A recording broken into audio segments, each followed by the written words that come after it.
Costas Audiobook presents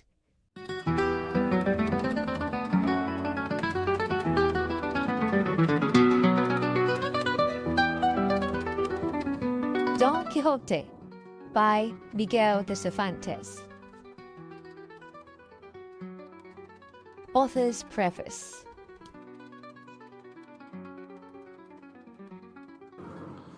Idle reader, thou mayest believe me without any oath that I would this book, as it is the child of my brain, were the fairest, gayest, and cleverest that could be imagined.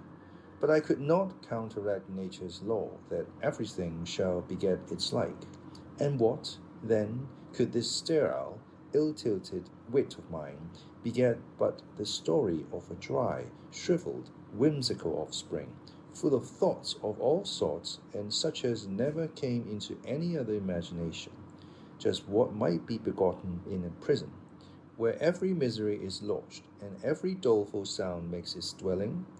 Tranquility, a cheerful retreat, pleasant fields, bright skies, murmuring brooks, peace of mind, these are the things that go far to make even the most barren muses fertile, and bring into the world births that fill it with wonder and delight.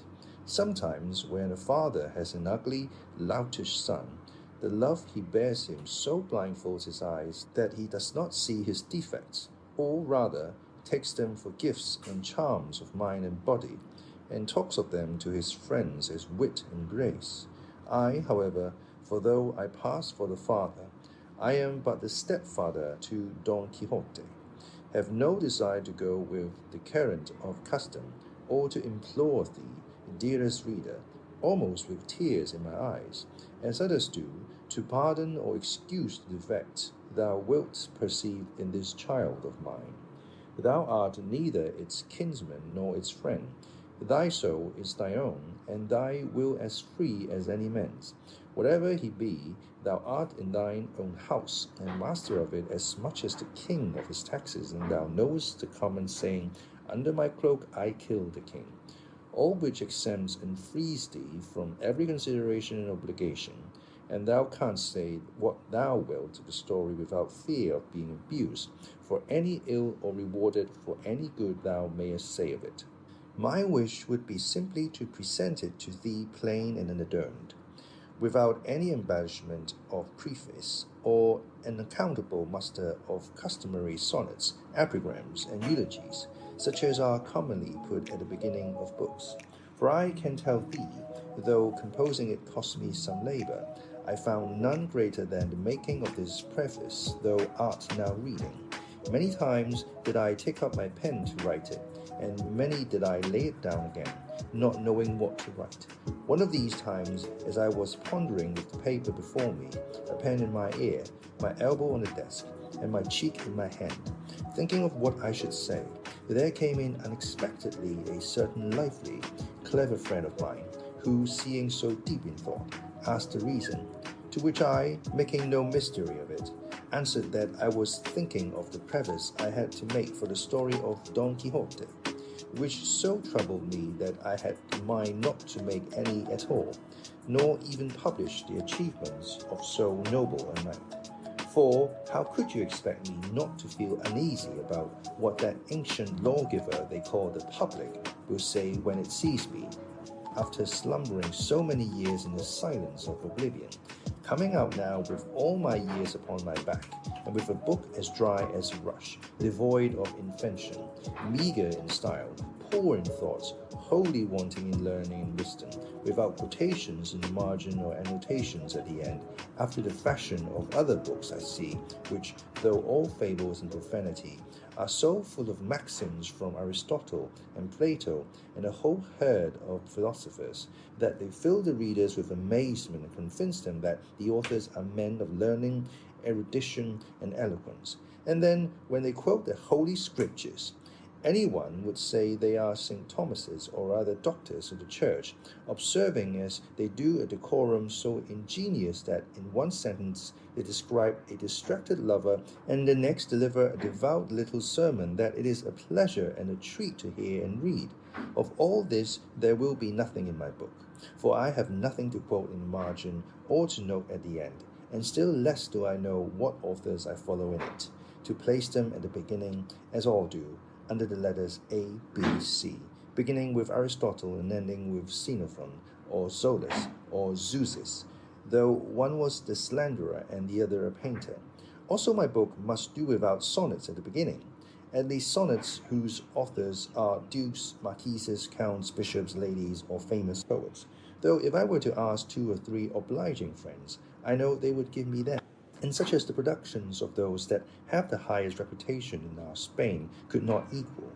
In short, my friend, I continued, I am determined that Signor Don Quixote shall remain buried in the archives of his own La Mancha until heaven provides someone to garnish him with all those things he stands in need of, because I find myself, through my shallowness and want of learning, unequal to supply them, and because I am by nature shy and careless about hunting for authors to say what I myself can say without them. Hence the cognition and abstraction you found me in, and reason enough what you have heard from me. Hearing this, my friend, giving myself a slap on the forehead and breaking into a hearty laugh, exclaimed, Before God, brother, now am I disabused of an error in which I have been living all this long time I have known you, all through which I have taken you to be shrewd and sensible in all you do. But now I see you are as far from that as the heaven is from the earth. Is it possible that things of so little moment and so easy to set right can occupy and perplex a ripe wit like yours, fit to break through and crush far greater obstacles? By my faith, this comes not of any want of ability, but of too much indolence and too little knowledge of life. Do you want to know if I am telling the truth? Well, then attend to me, and you will see how, in the opening and shutting of an eye, I sweep away all your difficulties and supply all those deficiencies which you say check and discourage you from bringing before the world the story of your famous Don Quixote, the light and mirror of all knight-errant. Say on, said I, listening to his talk. How do you propose to make up for my dividends and reduce to order this chaos of perplexity I am in? To which he made answer, Your first difficulty about the sonnets, epigrams, or complimentary verses which you want for the beginning, and which ought to be by persons of importance and rank, can be removed if you yourself take a little trouble to make them. You can afterwards baptize them, and put any name you like to them, fathering them on Prester John of the Indies of the Emperor of Trebizond, who, to my knowledge, were said to have been famous poets, and even if they were not, and any pedants of bachelors should attack you and question the fact, never care 2 maravedis for that, for even if they prove a lie against you, they cannot cut off the hand you wrote it with. As to references in the margin to the books and authors from whom you take the aphorisms and sayings you put into your story, it is only contriving to fit in nicely any sentences or scraps of Latin you may happen to have by heart, or at any rate that will not give you much trouble to look up, so as, when you speak of freedom and captivity, to insert, liberty is not sold for all the gold in the world, and then refer in the margin to Horace, or whoever said it, or if you allude to the power of death, to come in with pale death, with impartial foot, knocks at the cottages of the poor and the palaces of kings.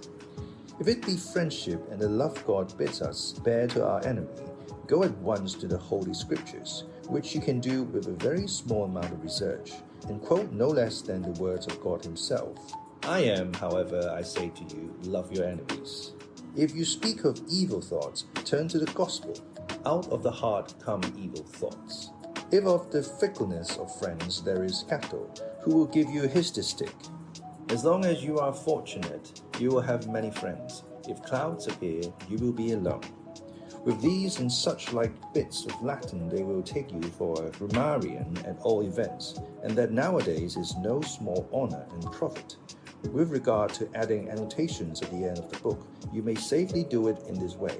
If you mention any giant in your book, contrive that it shall be the giant Goliath, and with this alone, which will cost you almost nothing, you have a grand note, for you can put, the giant Goliath, or Goliath, was a Philistine whom the shepherd David slew by a mighty stone cast in the Terebinth valley, as is related in the book of Kings, in the chapter where you find it written.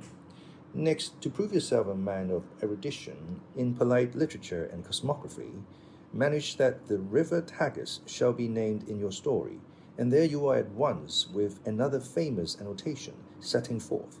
The river Tagus was so called after a king of Spain. It has its source in such and such a place, and falls into the ocean, kissing the walls of the famous city of Lisbon, and it is a common belief that it has golden sands, etc. If you should have anything to do with robbers, I will give you the story of Cacus, for I have it by heart. If with loose women, there is the Bishop of Mondonido, who will give you the loan of Lamia, Leda, and Flora, any reference to whom will bring you great credit. If with hard-hearted ones, Ovid will furnish you with Medea. If with witches or enchantresses, Homer has Calypso, and Virgo Circe. If with valiant captains, Julius Caesar himself will lend you himself in his own commentaries, and Plutarch will give you 1,000 Alexanders. If you should deal with love, with 2 ounces you may know of Tuscan, you can go to Leon the Hebrew, who will supply you to your heart's content. Or if you should not care to go to foreign countries, you have at home Francesca's Of the Love of God, in which is condensed all that you or the most imaginative mind can want on the subject. In short, all you have to do is to manage to quote these names, or refer to these stories I have mentioned, and leave it to me to insert the annotations and quotations. And I swear by all that's good to fill your margins and use up 4 sheets at the end of the book. Now let us come to those references to authors which other books have, and you want for yours. The remedy for this is very simple. You have only to look out for some book that quote them all, from A to Z as you say yourself, and then insert the very same alphabet in your book. And though the imposition may be plain to see, because you have so little need to borrow from them, that is no matter. There will probably be some simple enough to believe that you have made use of them all in this plain, artless story of yours. At any rate, if it answers no other purpose, this long catalogue of authors will serve to give a surprising look of authority to your book. Besides, no one will trouble himself to verify whether you have followed them or whether you have not, being no way concerned in it, especially as, if I mistake not, this book of yours has no need of any one of those things you say it wants, for it is, from beginning to end, an attack upon the books of chivalry, of which Aristotle never dreamt, nor St. Basil said a word, nor Cicero had any knowledge, nor do the niceties of truth, nor the observations of astrology come within the range of its fanciful vagaries. Nor have geometrical measurements or refutations of the arguments used in rhetoric anything to do with it. Nor does it mean to preach to anybody, mixing up things human and divine, a sort of motley in which no Christian understanding should dress itself. It has only to avail itself of truth to nature in its composition, and the more perfect the imitation, the better the work will be. And as this piece of yours aims at nothing more than to destroy the authority and influence which books in chivalry have in the world and with the public, there is no need for you to go a-begging for aphorisms from philosophers, precepts from Holy Scripture, fables from poets, speeches from orators, or miracles from saints, but merely to take care that your style and diction run musically, pleasantly, and plainly with clear, proper, and well-paced words, setting forth your purpose to the best of your power, and putting your ideas intelligibly without confusion or obscurity. Strive, too, that in reading your story the melancholy may be moved to laughter, and the merry made merrier still, that the simple shall not be wearied, that the judicious shall admire the invention, that the grave shall not despise it, nor the wise fail to praise it. Finally, keep your aim fixed on the destruction of that ill-founded edifice of the books of chivalry, hated by some and praised by many more. For if you succeed in this, you will have achieved no small success. In profound silence, I listened to what my friend said, and his observations made much an impression on me that, without attempting to question them, I admitted their soundness, and out of them I admitted to make this preface, wherein, gentle reader, thou wilt perceive my friend's good sense, my good fortune in finding such an adviser in such a time of need, and what thou hast gained in receiving, without addition or alteration, the story of the famous Don Quixote of La Mancha, who is held by all the inhabitants of the district of the Campo de Montiel to have been the chastest lover and the bravest knight that has for many years been seen in that neighborhood. I have no desire to magnify the service I rendered thee in making thee acquainted with so renowned and honored a knight, but I do desire thy thanks for the acquaintance thou wilt make with the famous Sancho Panza, his squire, in whom, to my thinking, I have given thee condensed all the squirely drolleries that are scattered through the swarm of the vain books of chivalry. And so, may God give thee health, and not forget me. Vain.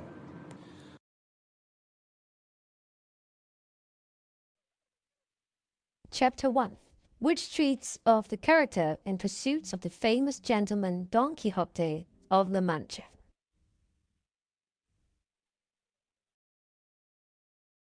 In a village of La Mancha, the name of which I have no desire to call to mind, there lived not long since one of those gentlemen that keep a lance in the lance rack, an old buckler, a lean hack, and a greyhound for coursing, an order of rather more beef than mutton, a salad on most nights, scraps on Saturdays, lentils on Fridays, and a pigeon or so extra on Sundays, made away with 3/4 of his income.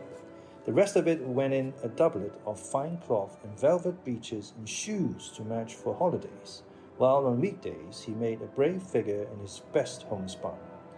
He had in his house a housekeeper past 40, a niece under 20, and a lad for the field and marketplace, who used to saddle the hag as well as handle the billhook. The age of this gentleman of ours was bordering on 50. He was of a hardy habit, spare, gaunt-featured, a very early riser, and a great sportsman. They will have it his surname was Quixote or Quixada, although from reasonable conjectures it seems plain that he was called Quixana. This, however, is of but little importance to our tale. It will be enough not to stray a hair's breadth from the truth in the telling of it. You must know, then, that the above-named gentleman, whenever he was at leisure, gave himself up to reading books of chivalry with such ardor and avidity that he almost entirely neglected the pursuit of his field sports, and even the management of his property, and to such a pitch did his eagerness and infatuation go that he sold many an acre of tillage land to buy books of chivalry to read, and brought home as many of them as he could get. But of all there were none he liked so well as those of the famous Feliciano da Silva's composition, for their lucidity of style and complicated conceits were as pearls in his sight, particularly when in his reading he came upon courtships and cartels, where he often found passages like the reason of the unreason with which my reason is afflicted so weakens my reason that with reason I murmur at your beauty, or again, the high heavens, that of your divinity divinely fortify you with the stars, render you deserving of the desert of your greatness deserves. Over conceits of this sort, the poor gentleman lost his wits, and used to lie awake striving to understand them, and worm the meaning out of them. What Aristotle himself could not have made out or extracted had he come to life again for that special purpose. He was not at all easy about the wounds which Don Belianis gave and took, because it seemed to him that, great as were the surgeons who had cured him, he must have had his face and body covered all over with seams and scars.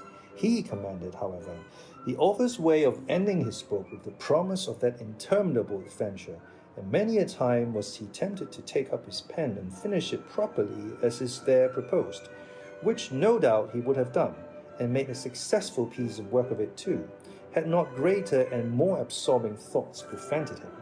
Many an argument did he have with the curate of his village, as to which had been the better knight, Palmerin of England or Amadis of Gaul.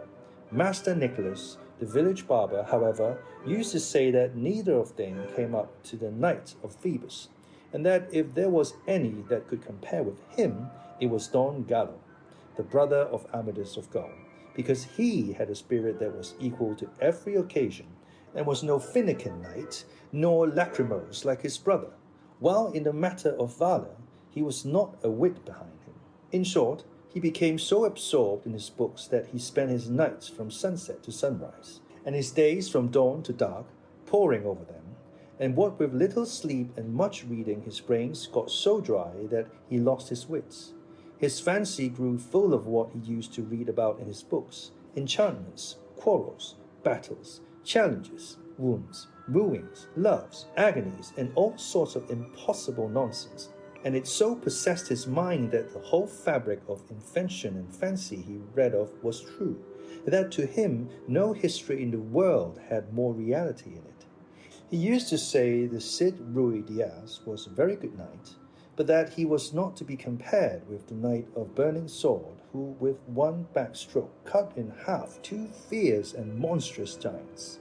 He thought more of Bernardo del Capio, because at Roncesvalles he slew Roland in spite of enchantments, availing himself of the artifice of Hercules when he strangled Artius, the son of Terra, in his arms. He approved highly of the giant Morgante, because although of the giant breed, which is always arrogant and ill-conditioned, he alone was affable and well-bred. But above all, he admired Reynaldos of Montalban, especially when he saw him sallying forth from his castle and robbing everyone he met, and when beyond the seas he stole that image of Mahomet, which, as his history says, was entirely of gold.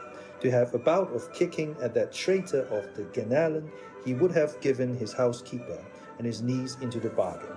In short, his wits being quite gone, he hit upon the strangest notion that ever madman in this world hit upon, and that was that he fancied it was right and requisite, as well for the support of his own honor as for the service of his country, and that he should make a knight-errant of himself, roaming the world over in full armor and on horseback in quest of adventures, and putting in practice himself all that he had read of as being the usual practices of knights-errant, righting every kind of wrong, and exposing himself to peril and danger from which, in the issue, he was to reap eternal renown and fame.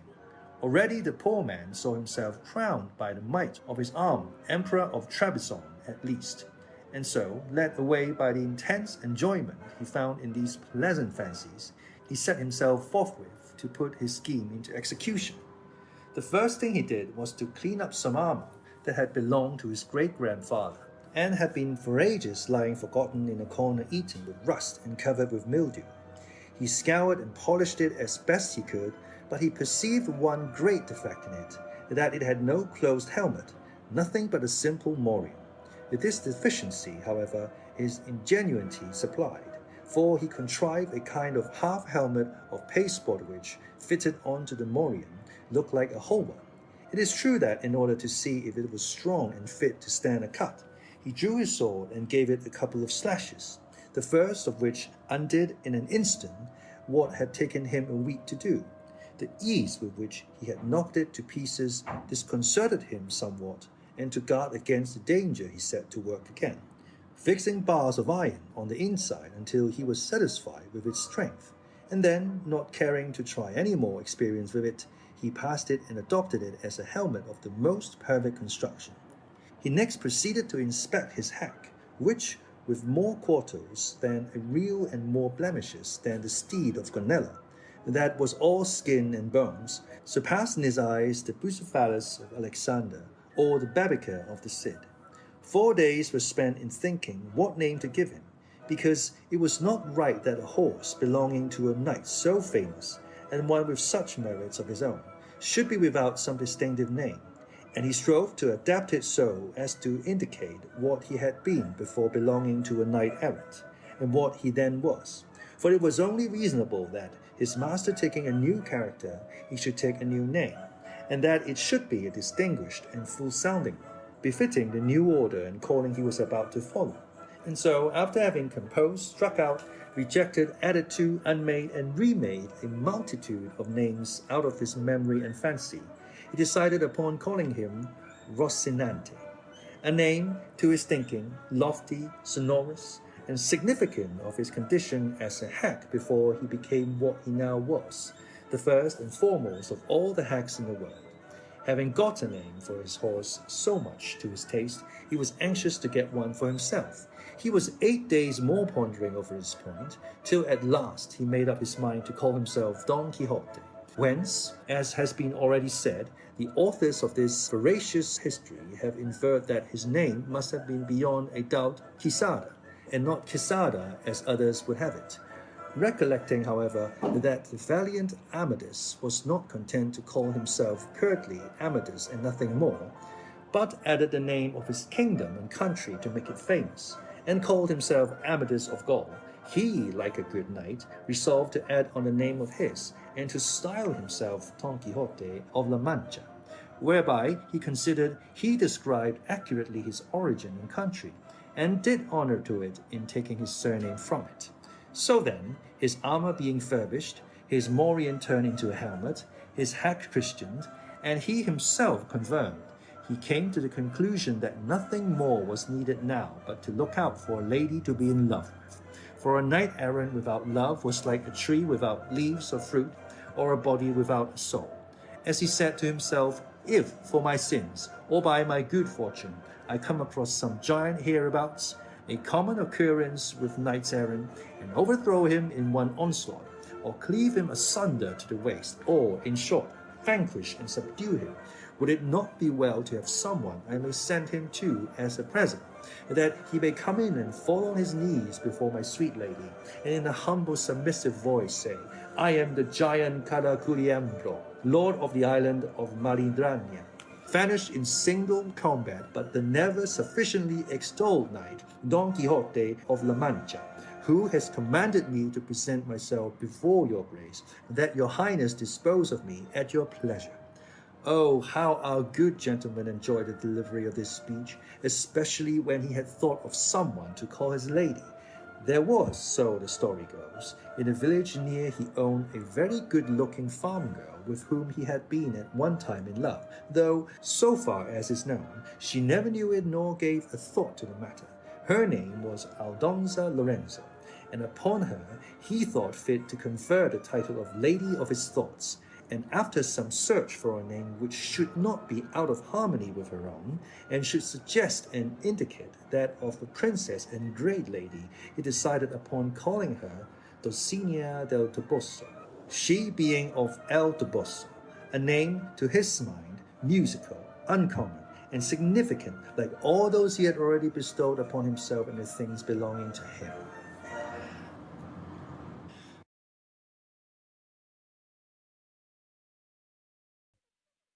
Chapter 2, which treats of the first sally the ingenious Don Quixote made from home.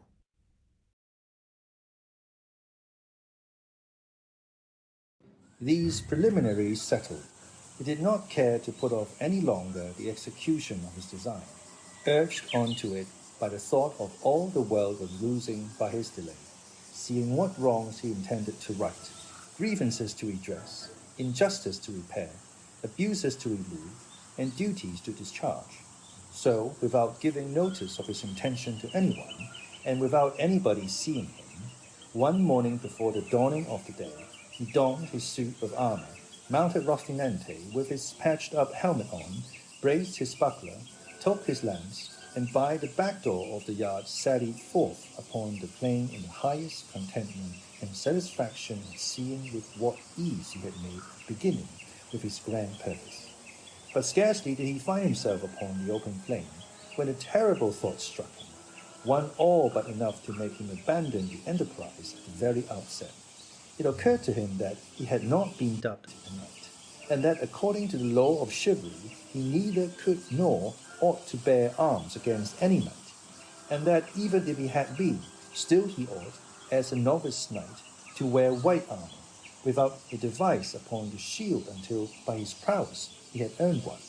These reflections made him waver in his purpose, but his craze being stronger than any reasoning, he made up his mind to have himself dubbed a knight by the first one he came across, following the example of others in the same case, as he had read in the books that brought him to this pass. As for white armor, he resolved, on the first opportunity, to scour his until it was whiter than an ermine, and so comforting himself he pursued his way, taking that which his horse chose, for in this he believed lay the essence of adventures. Thus setting out, our new-fledged adventurer paced along, talking to himself and saying, "Who knows but that in time to come, when the veracious history of my famous deeds is made known, the sage who writes it, when he has to set forth my first sally in the early morning, will do it after this fashion." Scars had the Rubicon Apollo spread over the face of the broad spacious earth, the golden threads of his bright hair. Scars had the little birds of painted plumage, attuned their notes to hail with dulcet and mellifluous harmony the coming of the rosy dawn that, deserting the soft couch of a jealous spouse, was appearing to mortals at the gates and balconies of the Manchegan horizon. When the renowned knight Don Quixote of La Mancha, quitting the lazy down, mounted his celebrated steed Rocinante and began to traverse the ancient and famous Campo de Montiel, which in fact he was actually traversing. "Happy the age, happy the time," he continued, "in which shall be made known my deeds of fame, worthy to be moulded in brass, carved in marble, limned in pictures, for a memorial forever. And thou, O sage magician, whoever thou art, to whom it shall fall to be the chronicler of this wondrous history, forget not, I entreat thee, my good Rocinante, the constant companion of my ways and wanderings." Presently he broke out again, as if he were love-stricken in earnest. "O Princess Dulcinea, lady of this captive heart, a grievous wrong hast thou done me to drive me forth with scorn, and with inexorable obduracy banish me from the presence of thy beauty. O lady, deign to hold in remembrance this heart, thy vessel, that thus in anguish pines for love of thee." So he went on stringing together these and other absurdities, all in the style of those his books had taught him, imitating their language as well as he could, and all the while he rode so slowly and the sun mounted so rapidly and with such fervor that it was enough to melt his brains if he had any.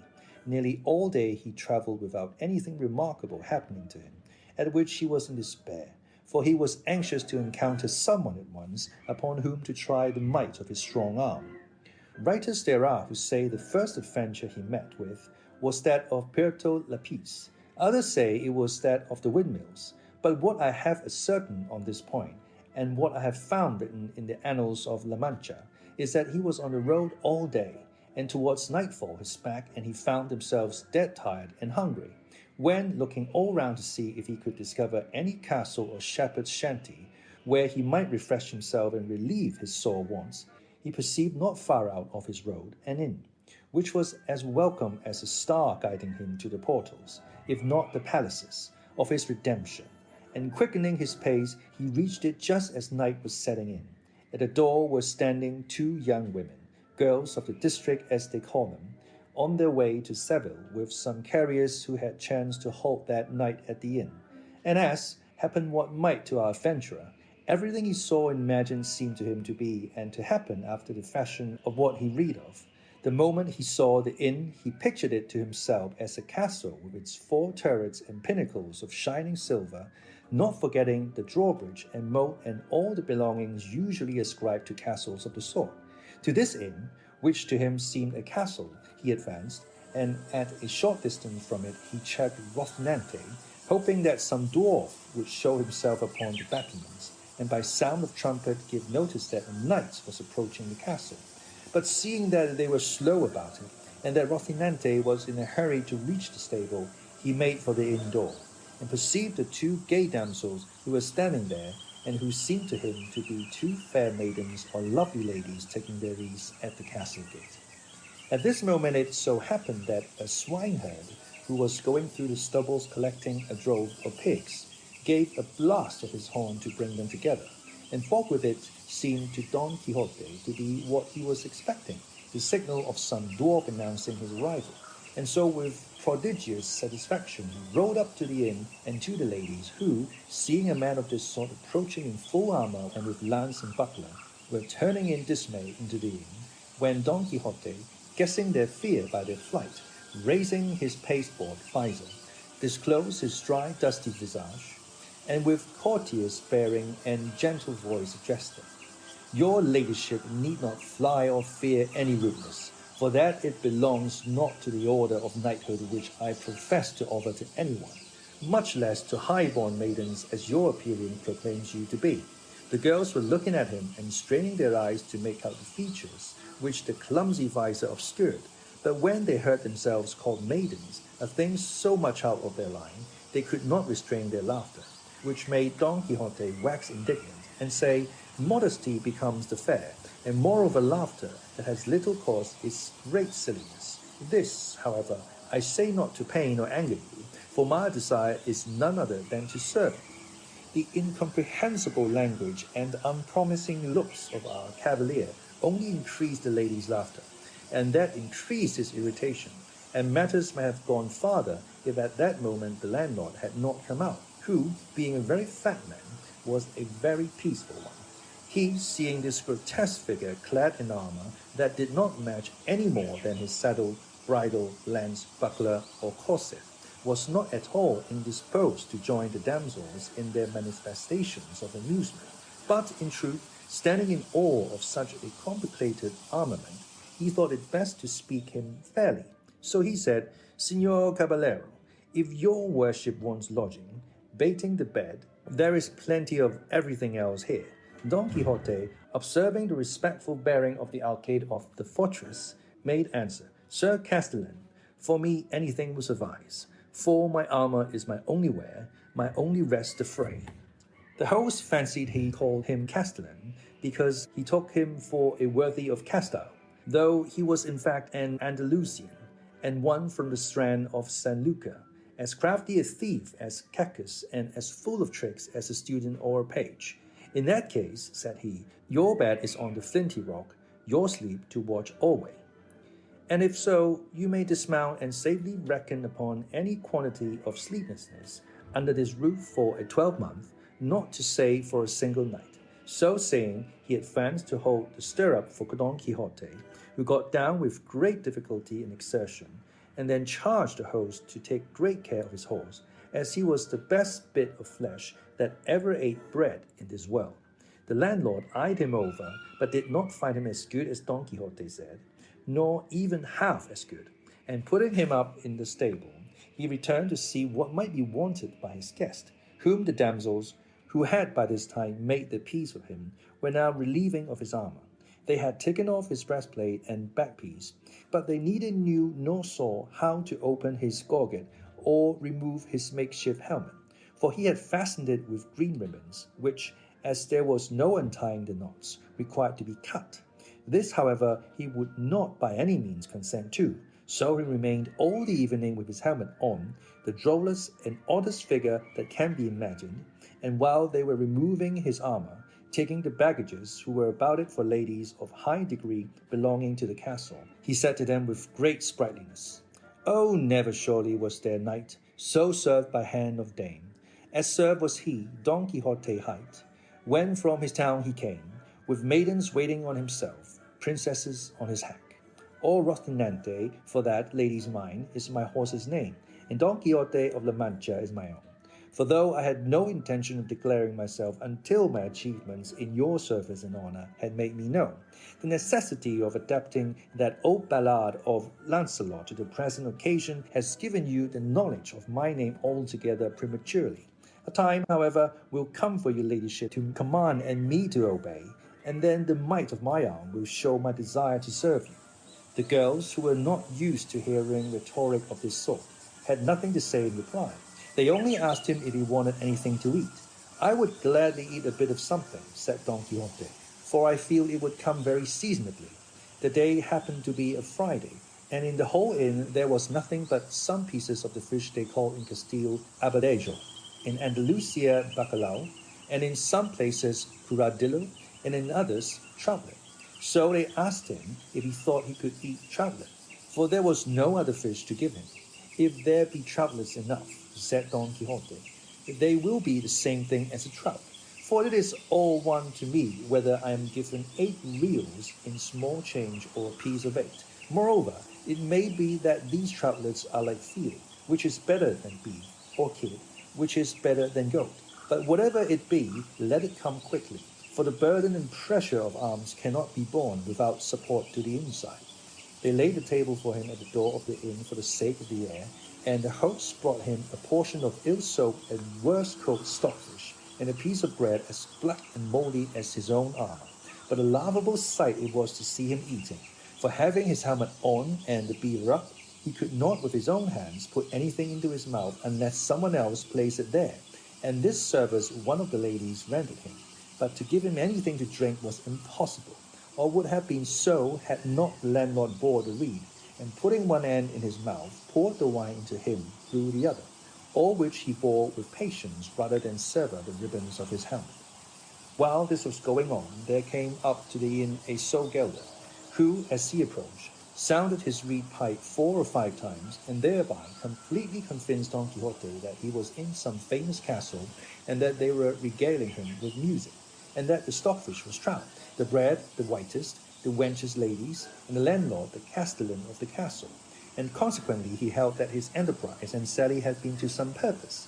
But still it distressed him to think he had not been dubbed a knight, for it was plain to him he could not lawfully engage in any adventure without receiving the order of knighthood.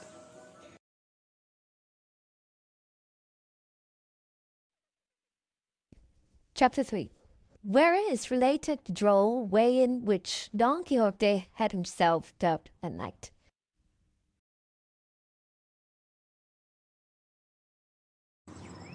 Harassed by this reflection, he made haste with his scanty pothouse supper, and having finished it called the landlord, and shutting himself into the stable with him, fell on his knees before him, saying, "From this spot I rise not, valiant knight, until your courtesy grants me the boon I seek, one that will rebound to your praise and the benefit of the human race." The landlord, seeing his guest at his feet and hearing a speech of this kind, stood staring at him in bewilderment, not knowing what to do or say, and entreating him to rise, but all to no purpose until he had agreed to grant the boon demanded of him. "I look for no less, my lord, from your high magnificence," replied Don Quixote, "and I have to tell you that the boon I have asked and your liberality has granted is that you shall dub me knight tomorrow morning, and that tonight I shall wash my arms in the chapel of this your castle.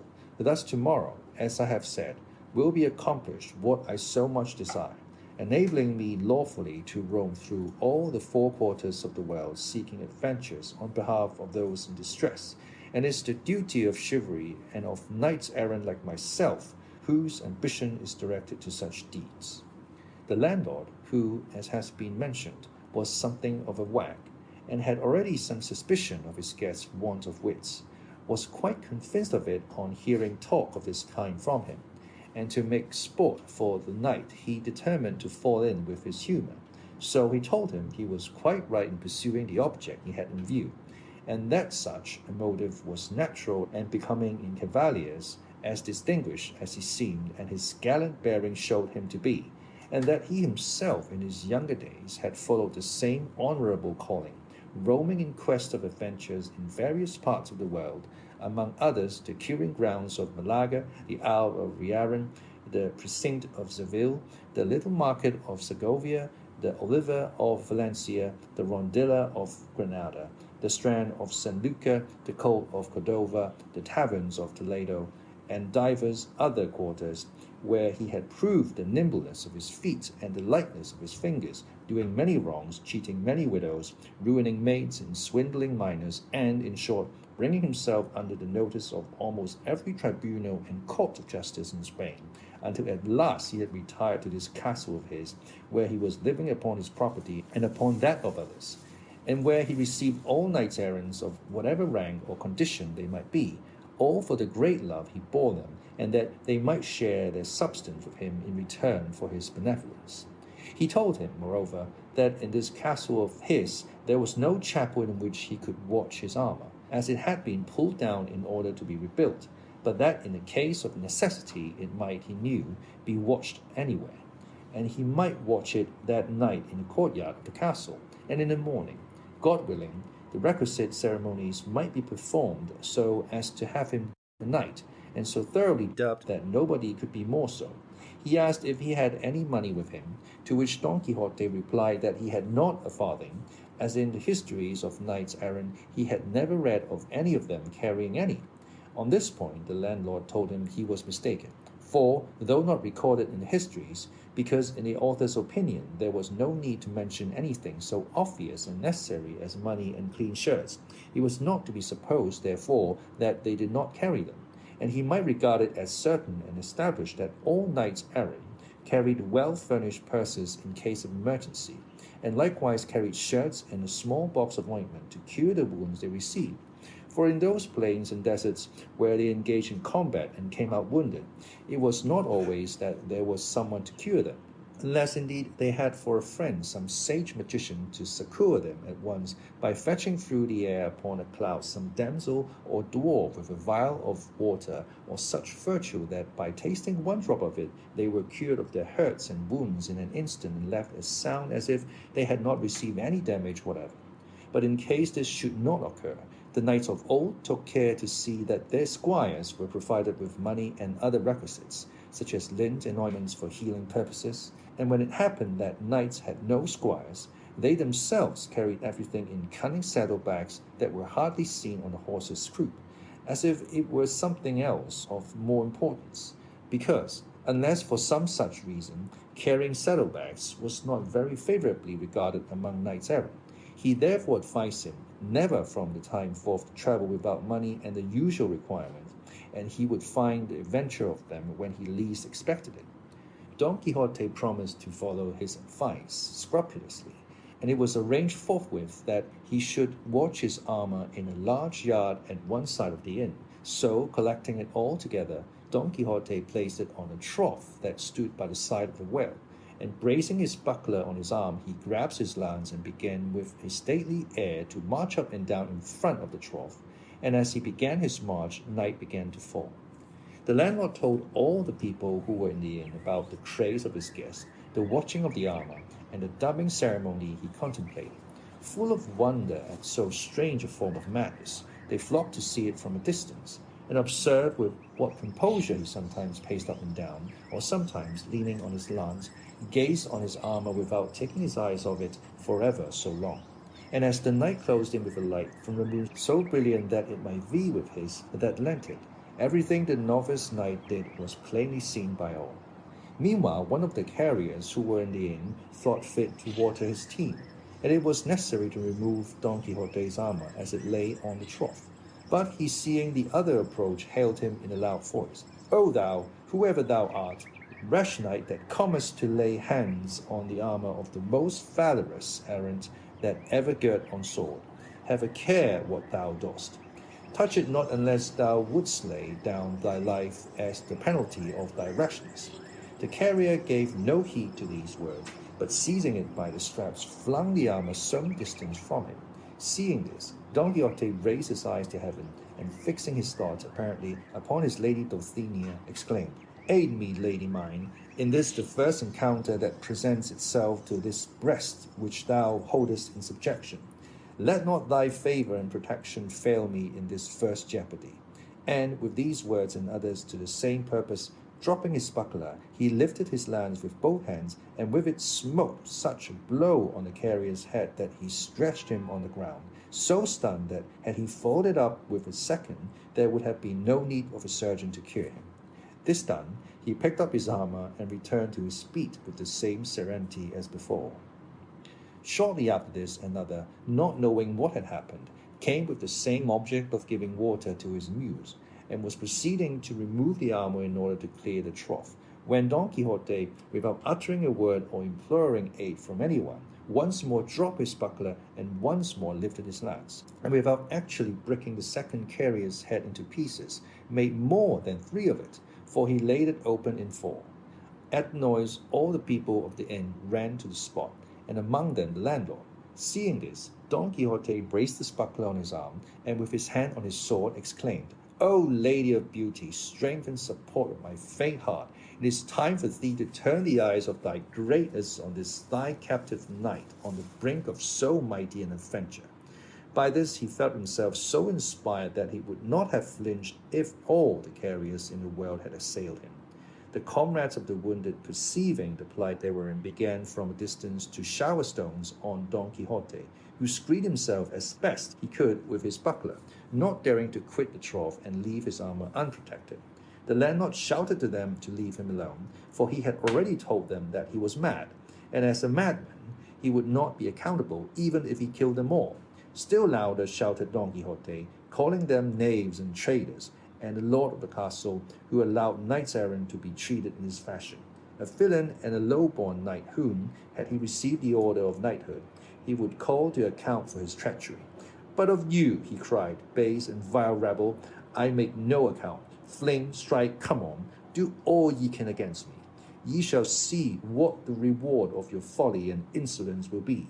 This he uttered with so much spirit and boldness that he filled his assailants with a terrible fear, and as much for this reason as at the persuasion of the landlord they left off stoning him, and he allowed them to carry off the wounded, and with the same calmness and composure as before resumed the watch over his armor. But these freaks of his guest were not much to the liking of the landlord, so he determined to cut matters short and confer upon him at once the unlucky order of knighthood before any further misadventure could occur. So, going up to him, he apologized for the rudeness which, without his knowledge, had been offered to him by these low people, who, however, had been well punished for their audacity. As he had already told him, he said, that there was no chapel in the castle, nor was it needed for what remained to be done, for, as he understood the ceremonial of the order, the whole point of being dubbed a knight lay in the accolade and in the slap on the shoulder, and that could be administered in the middle of the field, and that he had now done all that was needful as to watching the armor, for all requirements were satisfied by a watch of 2 hours only, while he had been more than 4 about it. Don Quixote believed it all, and told him he stood there ready to obey him, and to make an end of it with as much dispatch as possible, for if he were again attacked, and felt himself to be dubbed knight, he would not, he thought, leave a soul alive in the castle, except such as out of respect he might spare at his bidding. Thus warned and menaced, the castellan forthwith brought out a book in which he used to enter the straw and barley he served out to the carriers, and, with a lad carrying a candle end, and the 2 damsels already mentioned, he returned to where Don Quixote stood, and bade him kneel down. Then, reading from his account book, as if he were repeating some devout prayer, in the middle of his delivery, he raised his hand and gave him a sturdy blow on the neck, and then, with his own sword, a small slap on the shoulder, all the while muttering between his teeth as if he was saying his prayers. Having done this, he directed one of the ladies to gird on his sword, which she did with great self-possession and gravity, and not a little was required to prevent a burst of laughter at each stage of the ceremony. But what they had already seen of the novice knight's prowess kept their laughter within bounds. On girding him with the sword, the worthy lady said to him, "May God make your worship a very fortunate knight, and grant you success in battle." Don Quixote asked her name in order that he might from that time forward know to whom he was beholden for the favor he had received, as he meant to confer upon her some portion of the honor he acquired by the might of his arm. She answered with great humility that she was called La Tolosa, and that she was the daughter of a cobbler of Toledo who lived in the stalls of Sancho Bienaya, and that wherever she might be, she would serve and esteem him as her lord. Don Quixote said in reply that she would do him favor if thenceforward she assumed the Don and called herself Doña Tolosa. She promised she would, and then the other buckled on his spur, and with her followed almost the same conversation as with the lady of the sword. He asked her name, and she said it was La Molinera, and that she was the daughter of a respectable miller of Antequera, and of her likewise Don Quixote requested that she would adopt the Don and call herself Doña Molinera, making offers to her further services and favors. Having thus, with hot haste and speed, brought to a conclusion these never till now seen ceremonies, Don Quixote was on thorns until he saw himself on horseback sallying forth in quest of adventures, and saddling Rocinante at once he mounted, and embracing his host as he returned thanks for his kindness in knighting him, he addressed him in language so extraordinary that it is impossible to convey an idea of it or report it.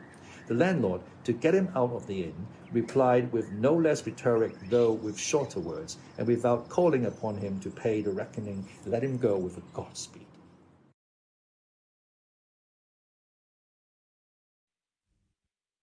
Chapter 4. Of what happened to our knight when he left the inn.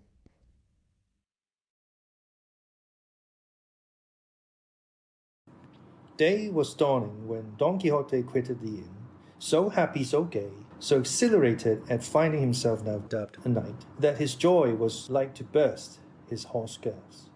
However, recalling the advice of his host as to the requisites he ought to carry with him, especially that referring to money and shirts, he determined to go home and provide himself with all and also with a squire, for he reckoned upon securing a farm labourer, a neighbour of his, a poor man of a family, but very well qualified for the office of squire to a knight.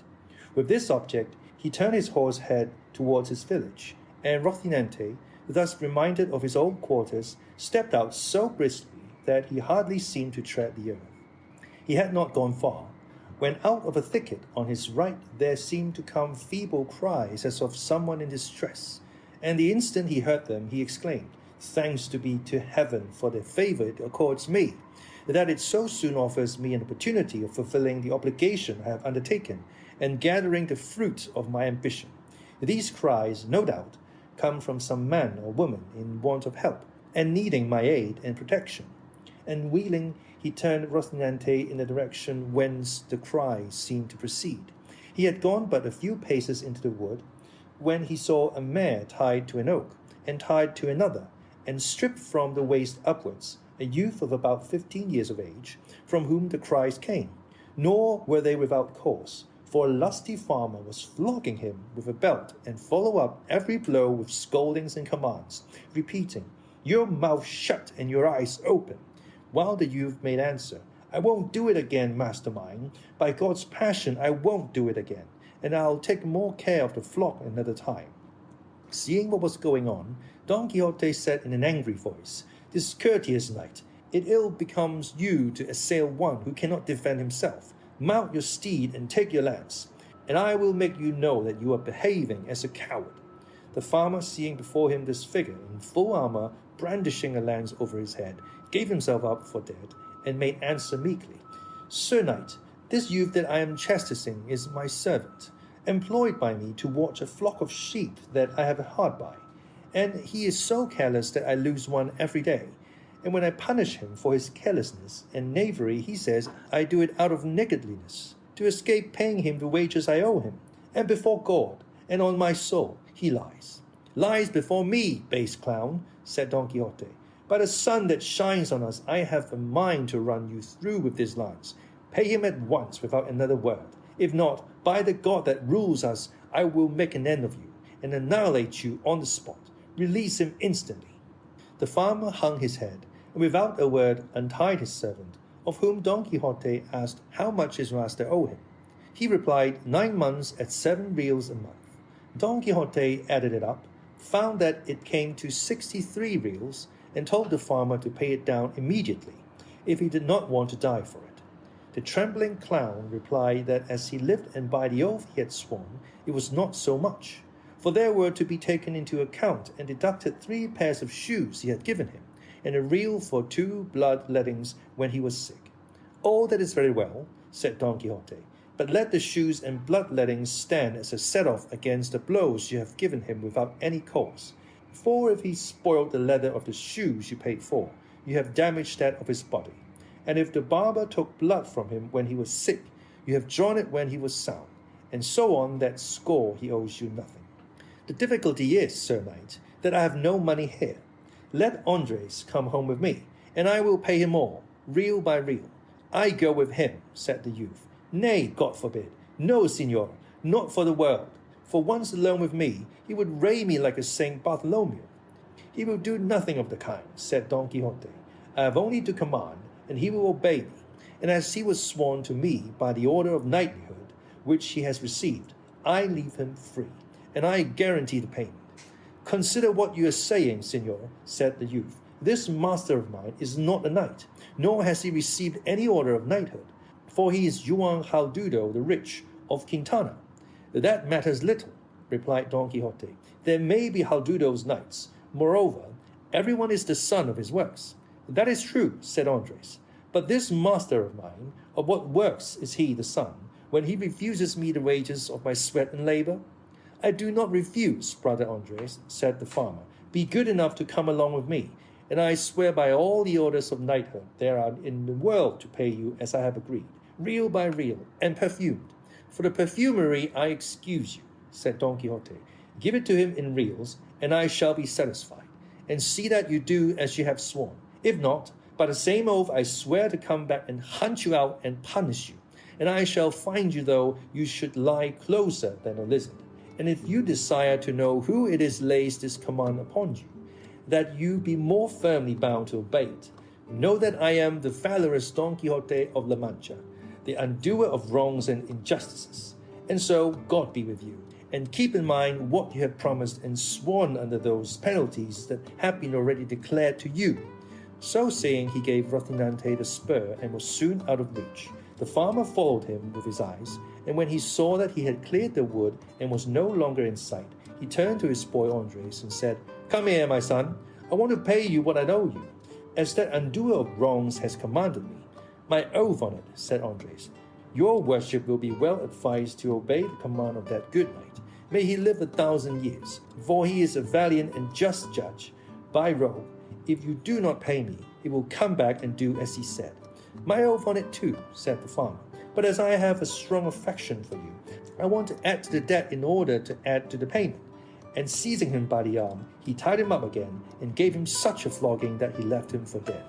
Now, Master Andres, said the farmer, call on the undoer of wrongs. You will find he won't undo that, though I am not sure that I have quite done with you, for I have a good mind to flay you alive. But at last he untied him, and gave him leave to go look for his judge in order to put the sentence pronounced into execution. Andres went off rather down in the mouth, swearing he would go to look for the valiant Don Quixote of La Mancha and tell him exactly what had happened, and that all would have to be repaid him sevenfold. But for all that, he went off weeping, while his master stood laughing. Thus did the valiant Don Quixote right that wrong, and thoroughly satisfied with what had taken place, as he considered he had made a very happy and noble beginning with his knighthood. He took the road towards his village in perfect self-content, saying in a low voice, Well mayest thou this day call thyself fortunate above all earth, O Dulcinea del Toboso, fairest of the fair, since it has fallen to thy lot to hold subject and submissive to thy full will and pleasure a knight so renowned as is and will be Don Quixote of La Mancha, who, as all the world knows, yesterday received the order of knighthood, and have today righted the greatest wrong and grievance that ever injustice conceived and cruelty perpetrated, who have today plucked the rod from the hand of yonder ruthless oppressor, so wantonly lashing that tender child. He now came to a road branching in 4 directions. Immediately he was reminded of those crossroads where knights errant used to stop to consider which road they should take. In imitation of them he halted for a while, and after having deeply considered it, he gave Rocinante his head, submitting his own will to that of his hack, who followed out his first intention, which was to make straight for his own stable. After he had gone about 2 miles, Don Quixote perceived a large party of people who, as afterwards appeared, were some Toledo traders, on their way to buy silk at Murcia. There were 6 of them coming along under their sunshades, with 4 servants mounted and 3 muleteers on foot. Scarcely had Don Quixote descried them when the fancy possessed him that this must be some new adventure, and to help him to imitate as far as he could those passages he had read of his books, here seemed to come one made on purpose, which he resolved to attempt. So with a lofty bearing and determination he fixed himself firmly in his stirrups, got his lance ready, brought his buckler before his breast, and planting himself in the middle of the road, stood waiting the approach of these knights-errant, for such he now considered and held them to be. And when they had come near enough to see and hear, he exclaimed with a haughty gesture, All the world stand, unless all the world confess that in all the world there is no maiden fairer than the Empress of La Mancha, the peerless Dulcinea del Toboso. The traders halted at the sound of this language and the sight of the strange figure that uttered it, and from both figure and language at once guessed the craze of their owner. They wished, however, to learn quietly what was the object of this confession that was demanded of them, and one of them, who was rather fond of a joke and was very sharp-witted, said to him, "Sir Knight, we do not know who this good lady is that you speak of. Show her to us, for, if she be of such beauty as you suggest, with all our hearts and without any pressure, we will confess the truth that is, on your part, required of us." "If I were to show her to you," replied Don Quixote, "what merit would you have in confessing a truth so manifest? The essential point is that without seeing her, you must believe, confess, affirm, swear, and defend it, else ye have to do with me in battle, ill-conditioned, arrogant rabble that ye are, and come ye on, one by one as the order of knighthood requires, or altogether as is the custom and vile usage of your breed. Here do I bide and await you, relying on the justice of the cause I maintain." "Sir Knight," replied the trader, "I entreat your worship in the name of this present company of princes, that to save us from charging our consciences with the confession of a thing we have never seen or heard of, and one moreover so much to the prejudice of the empresses and queens of the Alcaria and Estremadura, your worship will be pleased to show us some portrait of this lady, though it be no bigger than a grain of wheat, for by the thread one gets at the ball, and in this way we shall be satisfied and easy, and you will be content and pleased. Nay, I believe we are already so far agreed with you that, even though her portrait should show her blind of one eye, and distilling vermilion and sulphur from the other, we would nevertheless, to gratify your worship, say all in her favour that you desire." "She distills nothing of the kind, vile rabble," said Don Quixote, burning with rage. "Nothing of the kind, I say, only ambergris and civet in cotton. Nor is she one-eyed or humpbacked, but straighter than a Guadarrama spindle. But ye must pay for the blasphemy ye have uttered against beauty like that of my lady." And so saying, he charged with levelled lance against the one who had spoken with such fury and fierceness that, if luck had not contrived that Rocinante should stumble midway and come down, it would have gone hard with the rash trader. Down went Rocinante, and over went his master, rolling along the ground for some distance. And when he tried to rise, he was unable. So encumbered was he with lance, buckler, spurs, helmet, and the weight of his old armour. And all the while he was struggling to get up, he kept saying, "Fly not, cowards and caitiffs! Stay, for not by my fault, but my horses, and my stretched here." One of the muleteers in attendance, who could not have had much good nature in him, hearing the poor prostrate man blustering in this style, was unable to refrain from giving him an answer on his ribs, and coming up to him he seized his lance, and having broken it in pieces, with one of them he began so to belabor our Don Quixote that, notwithstanding and in spite of his armour, he milled him like a measure of wheat. His master called out not to lay on so hard and to leave him alone, but the muleteer's blood was up, and he did not care to drop the game until he had vented the rest of his wrath, and gathering up the remaining fragments of the lance, he finished with a discharge upon the unhappy victim, who all through the storm of sticks that rained on him never ceased threatening heaven and earth and the brigands, for such they seemed to him. At last the muleteer was tired, and the traders continued their journey, taking with them matter for talk about the poor fellow who had been cudgelled.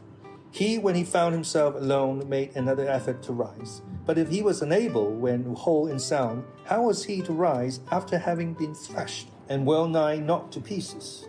And yet he esteemed himself fortunate, as it seemed to him that this was a regular knight-errant's mishap, and entirely he considered the fault of his horse. However, battered in body as he was, to rise was beyond his power.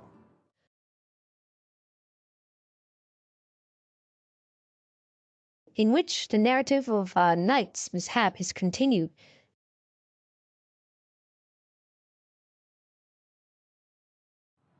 Finding, then, in fact, he could not move, he thought himself of having recourse to his usual remedy, which was to think of some passage in his books, and his craze brought to his mind that about Baldwin and the Marquis of Mantua, when Carlotto left him wounded on the mountainside, a story known by heart by the children, not forgotten by the young men, and lauded and even believed by the old folk, and for all that not a whit truer than the miracles of Mahomet. This seemed to him to fit exactly the case in which he found himself, so, making a show of severe suffering, He began to roll on the ground and with feeble breath repeat the very words which the wounded knight of the wood is said to have uttered. Where art thou, lady mine, that thou my sorrow dost not rue? Thou canst not know it, lady mine, or else thou art untrue.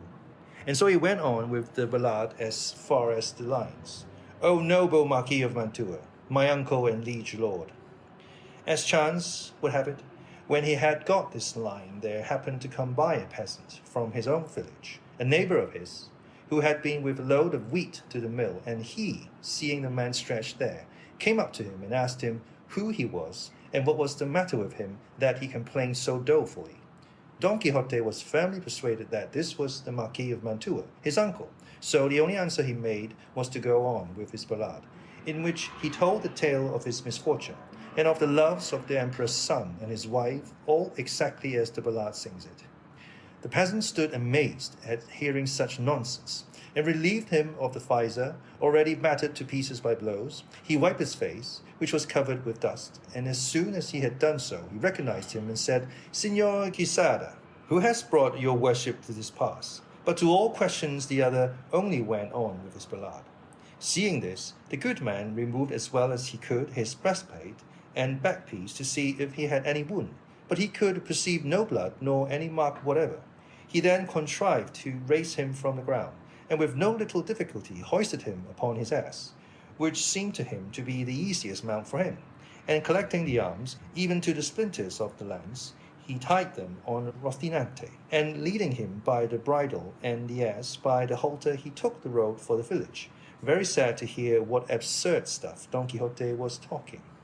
Nor was Don Quixote less so, for what with blows and bruises he could not sit upright on the ass, and from time to time he sent up sighs to heaven, so that once more he drove the peasant to ask what ailed him, and it could have been only the devil himself that put into his head tales to match his own adventures. For now, forgetting Baldwin, he bethought himself of the more Abindarraez, when the alcalde of Antequera, Rodrigo de Narvaez, took him prisoner and carried him away to his castle, so that when the peasant again asked him how he was and what ailed him, he gave him for reply the same words and phrases that the captive Abindarraez gave to Rodrigo de Narvaez, just as he had read the story in the Diana of George de Montemayor, where it is written, applying it to his own case so aptly that the peasant went along cursing his fate that he had to listen to such a lot of nonsense, from which, however, he came to the conclusion that his neighbor was mad, and so made all haste to reach the village to escape the wearisomeness of this harangue of Don Quixote's, who, at the end of it, said, Señor de Rodrigo de Narvaez, your worship must know that this fair Serifa I have mentioned is now the lovely Dulcinea del Toboso, for whom I have done, am doing, and will do the most famous deed of chivalry that in this world have been seen, are to be seen, or ever shall be seen. To this the peasant answered, Señor, sinner that I am, cannot your worship see that I am not Don Rodrigo de Narvaez nor the Marquis of Mantua, but Pedro Alonso, your neighbor, and that your worship is neither Baldwin nor Abindarraez, but the worthy gentleman Signor Quixote? I know who I am, replied Don Quixote, and I know that I may not only those I have named, but all the 12 peers of France, and even all the 9 worthies, since my achievements surpass all that they have done altogether, and each of them on his own account. With this talk, and more of the same kind, he reached the village just as night was beginning to fall. But the peasant waited until it was a little later, that the belabored gentleman might not be seen riding in such a miserable trim. When it was what seemed to him the proper time, he entered the village and went to Don Quixote's house, which he found all in confusion, and there were the curate and village barber, who were great friends of Don Quixote, and his housekeeper was saying to them in a loud voice, What does your worship think can be befallen my master, Signor Licentiate Pero Perez? For so the curate was called. It is 3 days now since anything has been seen of him, or the hack, or the buckler, lance, or armor. Miserable me, I am certain of it, and it is as true as that I was born to die, and that these accursed books of chivalry he has, and has got into the way of reading so constantly, have upset his reason. For now I remember having often heard him saying to himself that he would turn knight-errant, go all over the world in quest of adventures. To the devil and Barabbas with such books, that have brought to ruin in this way the finest understanding there was in all La Mancha. The niece said the same, and more. You must know, Master Nicholas, for that was the name of the barber. It was often my uncle's way to stay 2 days and nights together, poring over these unholy books of misadventures, after which he would fling the book away and snatch up his sword and fall to slashing the walls. And when he was tired out, he would say he had killed 4 giants like 4 towers, and the sweat that flowed from him when he was weary, he said, was the blood of the wounds he had received in battle. And then he would drink a great jug of cold water and become calm and quiet, saying that this water was the most precious potion which the sage Asquith, a great magician and friend of his, had brought him. But I take all the blame upon myself for never having told your worships of my uncle's vagaries, that you might put a stop to them before things had come to this pass, and burn all these accursed books, for he has a great number, that richly deserve to be burned like heretics. So say I too, said the curate, and by my faith tomorrow shall not pass without public judgment upon them, and may they be condemned to the flames, lest they lead those that read to behave as my good friend seemed to have behaved. All this the peasant heard, and from it he understood at last what was the matter with his neighbour. So he began calling aloud, Open, your worships, to Signor Baldwin and to Signor the Marquis of Mantua, who comes badly wounded, and to Signor Abindarayas the Moor, whom the valiant Rodrigo de Narvaez, the Alcalde of Antequera, brings captive. All these words they all hurried out, and when they recognized their friend, master and uncle, who had not yet dismounted from the ass because he could not, they ran to embrace him. Hold, said he, for I am badly wounded through my horse's fault. You carry me to bed, and if possible, send for the wise Uganda to cure and see to my wounds. See there, plague on it, cried the housekeeper at this. Did not my heart tell the truth as to which foot my master went lame of? To bed with your worship at once, and we will contrive to cure you here without fetching that Uganda. A curse, I say once more, and 100 times more, on those books of chivalry that have brought your worship to such a pass. They carried him to bed at once, and after searching for his wounds, could find none. But he said they were all bruises from having had a severe fall from his horse Rocinante when in combat with 10 giants, the biggest and the boldest to be found on earth. So, said the curate, are there giants in the dance? By the sign of the cross, I will burn them tomorrow before the day is over. They put a host of questions to Don Quixote, but his only answer to all was, give him something to eat and leave him to sleep, for that was what he needed most. They did so, and the curate questioned the peasant at great length as to how he had found Don Quixote. He told him, and the nonsense he had talked when found and on the way home, all which made the licentiate the more eager to do what he did the next day, which was to summon his friend the barber, Master Nicholas, to go with him to Don Quixote's house.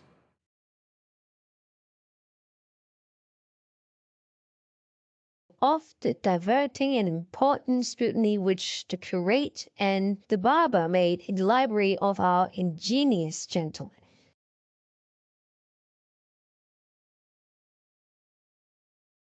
He was still sleeping, so the curate asked the niece of the keys of the room where the books, the authors of all the mischief, were, and right willingly she gave them. They all went in, the housekeeper with them, and found more than 100 volumes of big books, very well bound, and some other small ones. The moment the housekeeper saw them, she turned about and ran out of the room, and came back immediately with a saucer of holy water and sprinkler, saying, Here, your worship, Signor Licentiate, sprinkle this room. Don't leave any magician of the many there are in these books to bewitch us in revenge for our design of banishing them from the world. The simplicity of the housekeeper made the licentiate laugh, and he directed the barber to give him the books one by one to see what they were about, as there might be some to be found among them that did not deserve the penalty of fire. No, said the niece, there is no reason for showing mercy to any of them. They have every one of them done mischief. Better fling them out the window into the court and make a pile of them and set fire to them, or else carry them into the yard, and there a bonfire can be made without the smoke giving any annoyance. The housekeeper said the same. So eager were they both for the slaughter of those innocents. But the curate would not agree to it without first reading at any rate the titles. The first that Master Nicholas put into his hand was The 4 Books of Amadis of Gaul. This seems a mysterious thing, said the curate, for, as I have heard say, this was the first book of chivalry printed in Spain, and from this all the others derive their birth and origin. So it seems to me that we ought inexorably to condemn it to the flames as the founder of so vile a sect. Nay, sir, said the barber, I too have heard say that this is the best of all the books of this kind that have been written, and so, as something singular in its line, it ought to be pardoned. True, said the curate, and for that reason let its life be spared for the present. Let us see that other which is next to it. It is, said the barber, the Sergius the Explandian, the lawful son of Amadis of Gaul. Then verily, said the curate, the merit of the father must not be put down to the account of the son. Take it, mistress housekeeper, open the window and fling it into the yard and lay the foundation of the pile for the bonfire we are to make. The housekeeper obeyed with great satisfaction, and the worthy Explandian went flying into the yard to await with all patience the fire that was in store for him. Proceed, said the curate. This that comes next, said the barber, is Amadis of Greece, and indeed I believe all those on this side are of the same Amadis lineage. Then to the yard with the whole of them, said the curate, for to have the burning of Queen Pintiquiniestra and the shepherd Darinol and his eclogues, and the bedeviled and involved discourses of his author, I would burn with them the father who begot me, if he were going about in the guise of a knight-errant. I am of the same mind, said the barber. And so am I, added the niece. In that case, said the housekeeper, here, into the yard with them. They were handed to her, and as there were many of them, she spared herself the staircase and flung them down out of the window. Who is that tub there? Said the curate. This, said the barber, is Don Olivente de Lore. The author of that book, said the curate, was the same that wrote The Garden of Flowers. And truly there is no deciding which of the two books is the more truthful, or, to put it better, the less lying. All I can say is, send this one into the yard for a swaggering fool. This that follows is Florismarte of Hyrcania, said the barber. Signor Florismarte here, said the curate. Then by my faith he must take up his quarters in the yard, in spite of his marvellous birth and visionary adventures, for the stiffness and dryness of his style deserve nothing else. Into the yard with him and the other, mistress housekeeper. With all my heart, signor, said she, and executed the order with great delight. This, said the barber, is the Knight's Platie. An old book that, said the curate, but I find no reason for clemency in it. Send it after the others without appeal, which was done. Another book was opened, and they saw it was entitled The Knight of the Cross. For the sake of the holy name this book has, said the curate, its ignorance might be excused. But then, they say, behind the cross there's the devil. To the fire with it. Taking down another book, the barber said, This is the Mirror of Chivalry. I know his worship, said the curate. That is where Signor Rinaldos of Montalvan figures, with his friends and comrades, greater thieves than Cacus, and the 12 peers of France, with the veracious historian Turpin. However, I am not for condemning them to more than perpetual banishment, because, at any rate, they have some share in the invention of the famous Matteo Borrado, whence too the Christian poet Ludovico Ariosto wove his web, to whom, if I find him here, and speaking any language but his own, I shall show no respect whatever. But if he speaks his own tongue, I will put him upon my head. Well, I have him in Italian, said the barber, but I do not understand him. Nor would it be well that you should understand him, said the curate. And on that score, we might have excused the captain if he had not brought him into Spain and turned him into Castilian. He robbed him of a great deal of his natural force, and so do all those who try to turn books written in verse into another language, for, with all the pains they take and all the cleverness they show, they never can reach the level of the originals as they were first produced. In short, I say that this book, and all that may be found treating of those French affairs, should be thrown into or deposited in some dry well, until after more consideration it is settled what is to be done with them, excepting always one Bernardo da Capio that is going about, and another called Roncesvalles, for these, if they come into my hands, shall pass at once into those of the housekeeper, and from hers into the fire without any reprieve. To all this the barber gave his assent, and looked upon it as right and proper. being persuaded that the curate was so staunch to the faith and loyal to the truth that he would not for the world say anything opposed to them. Opening another book, he saw it was Palmerin de Oliver, and beside it was another called Palmerin of England, seeing which the licentiate said, "Let the olive be made firewood of at once, and burn until no ashes even are left. And let that palm of England be kept and preserved as a thing that stands alone, and let such another case be made for it as that which Alexander found among the spoils of Darius, and set aside for the safekeeping of the works of the poet Homer. This book, Gossip, is of authority for two reasons. First, because it is very good, and secondly, because it is said to have been written by a wise and witty king of Portugal. All the adventures at the castle of Miraguarda are excellent and of admirable contrivance, and the language is polished and clear, studying and observing style befitting the speaker with propriety and judgment. So then, provided it seems good to you, Master Nicholas, I say let this and Amadis of Gaul be remitted the penalty of fire, and as for all the rest, let them perish without further question or query. Nay, gossip, said the barber, for this that I have here is the famous Don Bellianis.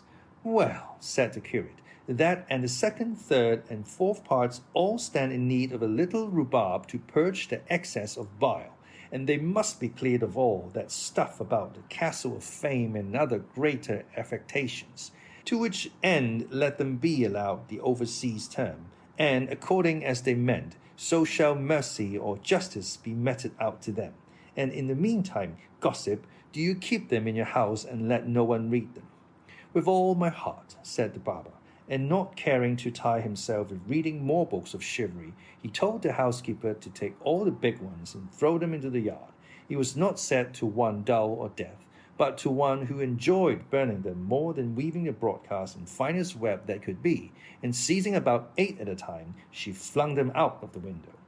In carrying so many together, she let one fall at the feet of the barber, who took it up, curious to know whose it was, and found it said, History of the famous knight, Tirante el Blanco. God bless me, said the curate with a shout. Tirante el Blanco here. Hand it over, gossip, for in it I reckon I have found a treasury of enjoyment and a mine of recreation. Here is Don Kyrie Lazon of Montauban, a valiant knight, and his brother Thomas of Montauban, and the knight Fonseca. With the battle the bold Tirante fought with the mastiff, and the witticisms of the damsel Placida Mifida, and the loves and wiles of the widow Reposada, and the empress in love with the squire Hippolito. In truth, gossip, by right of its style, it is the best book in the world. Here knights eat and sleep and die in their beds, and make their wills before dying, and a great deal more of which there is nothing in all the other books. Nevertheless, I say he who wrote it, for deliberately composing such fooleries, deserves to be sent to the galleys of fire. Take it home with you and read it, and you will see that what I have said is true. As you will, said the barber, but what are we to do with these little books that are left? These must be, not chivalry, but poetry, said the curate, and opening one, he saw it was the Diana of George de Montmere, and supposing all the others to be of the same sort. These, he said, do not deserve to be burned like the others, for they neither do nor can do the mischief the books of chivalry have done, being books of entertainment that can hurt no one. Ah, signor, said the niece, your worship had better order these to be burned as well as the others, for it would be no wonder if, after being cured of his chivalry disorder, my uncle, by reading these, took a fancy to turn shepherd and range the woods and fields singing and piping, or, what would be still worse, to turn poet, which they say is an incurable and infectious malady. The damsel is right, said the curate, and it will be well to put this stumbling block and temptation out of our friend's way. To begin, then, with the Diana of Montmere. I am of opinion it should not be burned, but that it should be cleared of all that about the sage Felicia and the magic water, and of almost all the longer pieces of verse. Let it keep, and welcome, its prose and the honour of being the first of books of the kind. This that comes next, said the barber, is the Diana, entitled the second part by the Salamancan, and this other has the same title, and his author is Skilpolo. As for that of the Salamancan, replied the curate, Let it go to swell the number of the condemned in the yard, and let gill polos be preserved as if it came from Apollo himself. But get on, gossip, and make haste, for it is growing late. This book, said the barber, opening another, is the 10 books of the Fortune of Love, written by Antonio de Lofaso, a Sardinian poet. By the orders I have received, said the curate, since Apollo has been Apollo, and the muses have been muses, the poets have been poets, so droll and absurd a book as this has never been written, and in its way it is the best and the most singular of all of this species that have as yet appeared, and he who has not read it may be sure he has never read what is delightful. You give it here, gossip, for I make more account of having found it than if they had given me a cassock of Florence stuff. He put it aside with extreme satisfaction, and the barber went on. These that come next are the shepherd of Iberia, nymphs of Hanares, and enlightenment of jealousy. Then all we have to do, said the curate, is to hand them over to the secular arm of the housekeeper, and ask me not why, or we shall never have done. This next is the Pastor de Felida. No pastor that, said the curate, but a highly polished courtier. Let it be preserved as a precious jewel. This large one here, said the barber, is called the Treasury of Various Poems. If there were not so many of them, said the curate, they would be more relished. This book must be weeded and cleansed of certain vulgarities which it has with its excellences. Let it be preserved because the author is a friend of mine, and out of respect for other more heroic and loftier works that he has written. This, continued the barber, is the Cancionero of Lopez de Maldonado. The author of that book, too, said the curate, is a great friend of mine, and his verses from his own mouth are the admiration of all who hear them. For such is the sweetness of his voice that he enchants when he chants them. It gives rather too much of his eclogues. But what is good was never yet plentiful. Let it be kept with those that have been set apart. But what book is that next it? The Galantia of Miguel de Cervantes, said the barber. That Cervantes has been for many years a great friend of mine, and to my knowledge he has had more experience in reverses than in verses. His book has some good invention in it. It presents us with something but brings nothing to a conclusion. We must wait for the second part it promises. Perhaps with amendment it may succeed in winning the full measure of grace that is now denied it. And in the meantime, do you, Signor Gossip, keep it shut up in your own quarters. Very good, said the barber, and here come 3 together. The Araucana of Don Alonso de Ercilla, the Austriada of Juan Rufo, Justice of Cordova, and the Montserrat of Cristobal de Ferrus, the Valencian poet. These 3 books, said the curate, are the best that have been written in Castilian in heroic verse, and they may compare with the most famous of Italy. Let them be preserved as the richest treasures of poetry that Spain possesses. The curate was tired and would not look into any more books, and so he decided that, contents uncertified, all the rest should be burned. But just then the barber held open one, called The Tears of Anglica. I should have shed tears myself, said the curate when he heard the title, had I ordered that book to be burned, for its author was one of the famous poets of the world, not to say of Spain, and was very happy in the translation of some of Ovid's fables.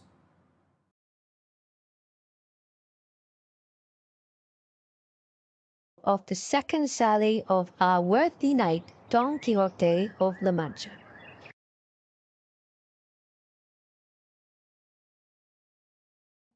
At this instant, Don Quixote began shouting out, Hear, hear, valiant knights! Here is need for you to put forth the might of your strong arms, for they of the court are gaining the mastery in the tourney.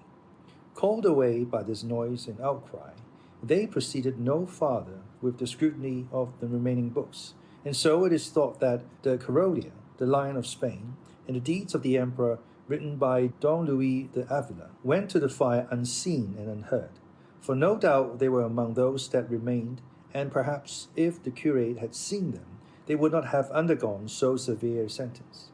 When they reached Don Quixote, he was already out of bed, and was still shouting and raving, and slashing and cutting all round, as wide awake as if he had never slept. They closed with him, and by force got him back to bed. and when he had become a little calm, addressing the curate, he said to him, "Of a truth, Signor Archbishop Turpin, it is a great disgrace for us, who call ourselves the 12 Peers, so carelessly to allow the knights of the court to gain the victory in this tourney. We, the adventurers, having carried off the honor on the 3 former days." "Hush, gossip," said the curate. "Please God, the luck may turn, and what is lost today may be won tomorrow. For the present, let your worship have a care of your health, for it seems to me that you are over-fatigued, if not badly wounded." "Wounded, no," said Don Quixote, "but bruised and battered, no doubt, for that bastard Don Roland has cudgeled me with the trunk of an old tree, and all for envy, because he sees that I alone rival him in his achievements. But I should not call myself Reinaldos of Montalvan, did he not pay me for it in spite of all his enchantments as soon as I rise from this bed.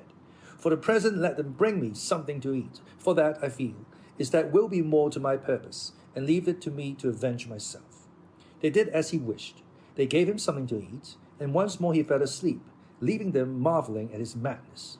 That night the housekeeper burned to ashes all the books that were in the yard and in the whole house, and some must have been consumed that deserved preservation in everlasting archives, but their fate and the laziness of the examiner did not permit it, and so in them was verified the proverb that the innocent suffer for the guilty. One of the remedies which the curate and the barber immediately applied to the friend's disorder was to wall up and plaster the room where the books were, so that when he got up he should not find them, and they might say that a magician had carried them off, room and all, and this was done with all dispatch. 2 days later, Don Quixote got up, and the first thing he did was to go and look at his books, and not finding the room where he had left it, he wandered from side to side looking for it.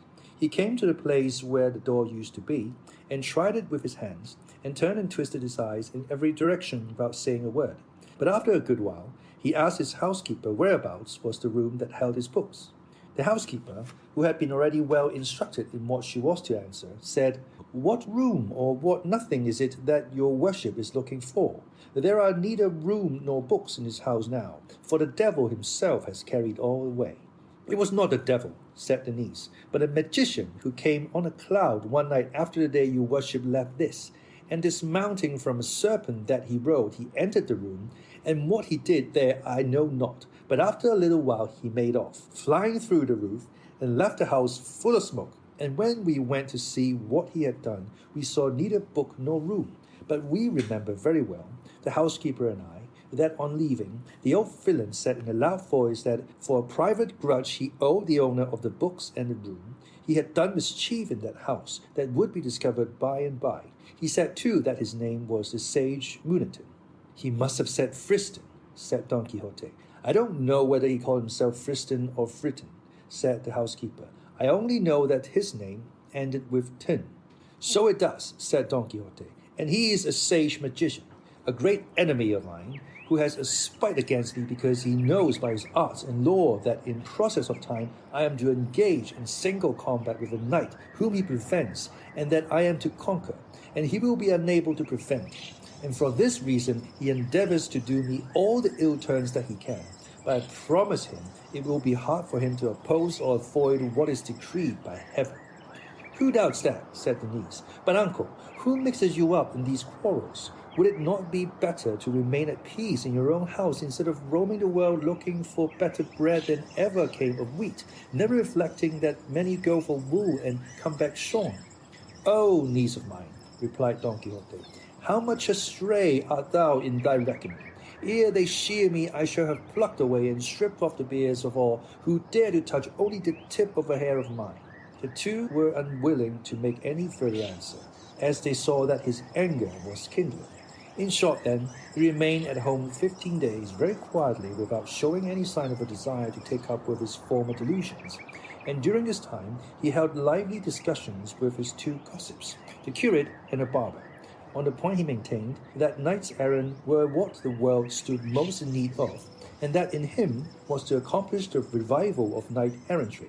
The curate sometimes contradicted him, sometimes agreed with him, for if he had not observed this precaution, he would have been unable to bring him to reason. Meanwhile, Don Quixote worked upon a farm labourer, a neighbour of his, an honest man, but with very little wit in his pate. In a word, he so talked him over, and with such persuasions and promises, that the poor clown made up his mind to sally forth with him and serve him as his squire. Don Quixote, among other things, told him he ought to be ready to go with him gladly, because any moment an adventure might occur that might win an island in the twinkling of an eye and leave him governor of it. On these and the like promises, Sancho Panza left wife and children, and engaged himself as a squire to his neighbor. Don Quixote next set about getting some money, and selling one thing and pawning another, and making a bad bargain in every case. He got together a fair sum. He provided himself with a buckler, which he begged as a loan from a friend, and restoring his battered helmet as best he could, he warned his squire Sancho of the day and hour he meant to set out, that he might provide himself with what he thought most needful. Above all, he charged him to take alforjas with him. The other said he would, and that he meant to take also a very good ass he had, as he was not much given to going on foot. About the ass, Don Quixote hesitated a little, trying whether he could call to mind any knight-errant taking with him an esquire mounted on ass back, but no instance occurred to his memory.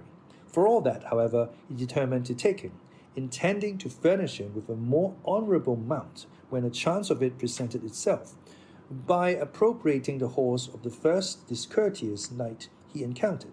Himself he provided with shirts and such other things as he could, according to the advice the host had given him. All which being done, without taking leave, Sancho Panza of his wife and children, or Don Quixote of his housekeeper and niece, they sallied forth unseen by anybody from the village one night, and made such good way in the course of it that by daylight they held themselves safe from discovery, even should search be made for them. Sancho rode on his ass like a patriarch, with his alforjas and bota, and longing to see himself soon governor of the island his master had promised him. Don Quixote decided upon taking the same route and road he had taken on his first journey, that over the Campo de Montiel, which he travelled with less discomfort than on the last occasion, for, as it was early morning and the rays of the sun fell on them obliquely, the heat did not distress them. And now said Sancho Panza to his master, "Your worship will take care, Señor Knight-errant, not to forget about the island you have promised me, for be it ever so big, I'll be equal to governing it." To which Don Quixote replied, "Thou must know, friend Sancho Panza, that it was a practice very much in vogue with the knights-errant of old to make their squires governors of the islands or kingdoms they won, and I am determined that there shall be no failure on my part in so liberal a custom. On the contrary, I mean to improve upon it, for they sometimes, and perhaps most frequently, waited until their squires were old, and then when they had had enough of service and hard days and worse nights, they gave them some title or other of count, or at the most marquis, of some valley or province more or less. But if thou livest and I live, it may well be that before 6 days are over, I may have won some kingdom that has others dependent upon it, which will be just the thing enables thee to be crowned king of one of them. Nor needest thou count this wonderful, for things and chances fall to the lot of such knights in ways so unexampled and unexpected that I might easily give thee even more than I promised thee. In that case, said Sancho Panza, if I should become a king by one of those miracles your worship speaks of, even Juana Gutierrez, my old woman, would come to be queen and my children infanted. Well, who doubts it? Said Don Quixote. I doubt it, replied Sancho Panza, because for my part I am persuaded that though God should shower down kingdoms upon earth, not one of them would fit the head of Mary Gutierrez. Let me tell you, senor, she is not worth 2 maravedis for a queen. Countess will fit her better, and that only with God's help. Leave it to God, Sancho, returned Don Quixote, for he will give her what suits her best. But do not undervalue thyself so much as to come to be content with anything less than being governor of a province. I will not, senor, answered Sancho, especially as I have a man of such quality for a master in your worship, who will know how to give me all that will be suitable for me and that I can bear.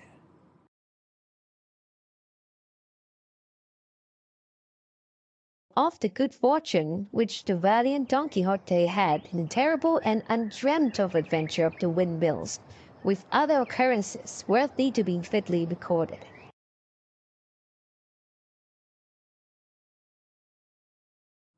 At this point, they came in sight of 30 or 40 windmills that there are on that plain, and as soon as Don Quixote saw them, he said to his squire, "Fortune is arranging matters for us better than we could have shaped our desires ourselves. For look there, friend Sancho Panza, where 30 or more monstrous giants present themselves, all of whom I mean to engage in battle and slay, and with whose spoils we shall begin to make our fortunes. For this is righteous warfare, and it is God's good service to sweep so evil a breed from off the face of the earth." "What giants?" said Sancho Panza. "Those thou seest there," answered his master, "with the long arms, and some have them nearly 2 leagues long."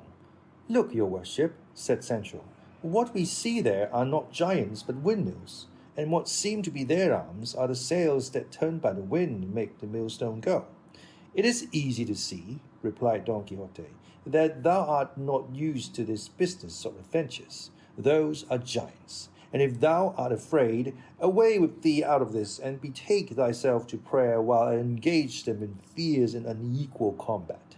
So saying, he gave the spur to his steed Rocinante, heedless of the cries his squire Sancho sent after him, warning him that most certainly they were windmills and not giants he was going to attack.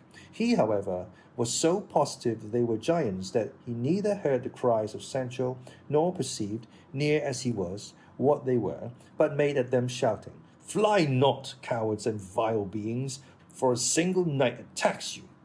A slight breeze at this moment sprang up, and the giant's sails began to move, seeing which Don Quixote exclaimed, "Though ye flourish more arms than the giant Briareus, ye have to reckon with me." So saying, and commending himself with all his heart to his lady Dulcinea, imploring her to support him in such a peril, with lance in rest and covered by his buckler, he charged at Rocinante's fullest gallop and fell upon the first mill that stood in front of him. But as he drove his lance point into the sail, the wind whirled it round with such force that it shivered the lance to pieces, sweeping with it horse and rider, who went rolling over on the plain in a sorry condition. Sancho hastened to his assistance as fast as his ass could go, and when he came up found him unable to move. With such a shock had Rocinante fallen with him. "God bless me," said Sancho, "did I not tell your worship to mind what you were about? For they were only windmills, and no one could have made any mistake about it but one who had something of the same kind in his head." "Hush, friend Sancho," replied Don Quixote. "The fortunes of war, more than any other, are liable to frequent fluctuations, and moreover I think, and it is the truth, that same sage Tristan, who carried off my study and books, has turned these giants into mills in order to rob me of the glory of finishing them. Such is the enmity he bears me, but in the end his wicked arts will avail but little against my good sword." "God order it as he may," said Sancho Panza, and helping him to rise, got him up again on Rocinante, whose shoulder was half out, and then, discussing the late adventure, they followed the road to Puerto Lapiz, for there, said Don Quixote, they could not fail to find adventures in abundance and variety, as it was a great thoroughfare. For all that, he was much grieved at the loss of his lance, and saying so to his squire, he added, "I remember having read how a Spanish knight, Diego Perez de Vargas by name, having broken his sword in battle, tore from an oak a ponderous bow or branch, and with it did such things that day, and pounded so many Moors, that he got the surname of Machuca, and he and his descendants from a day forth were called Vargas y Machuca. I mention this because from the first oak I mean to rent such another branch, large and stout like that, with which I am determined and resolved to do such deeds that thou mayest seem thyself very fortunate in being found worthy to come and see them, and be an eyewitness of things that will with difficulty be believed." "Be that as God will," said Sancho. "I believe it all as your worship says it, but straighten yourself a little, for you seem all on one side, maybe from the shaking of the fall." "That is the truth," said Don Quixote, "and if I make no complaint of the pain, it is because knights errant are not permitted to complain of any wound, even though their bowels be coming out through it.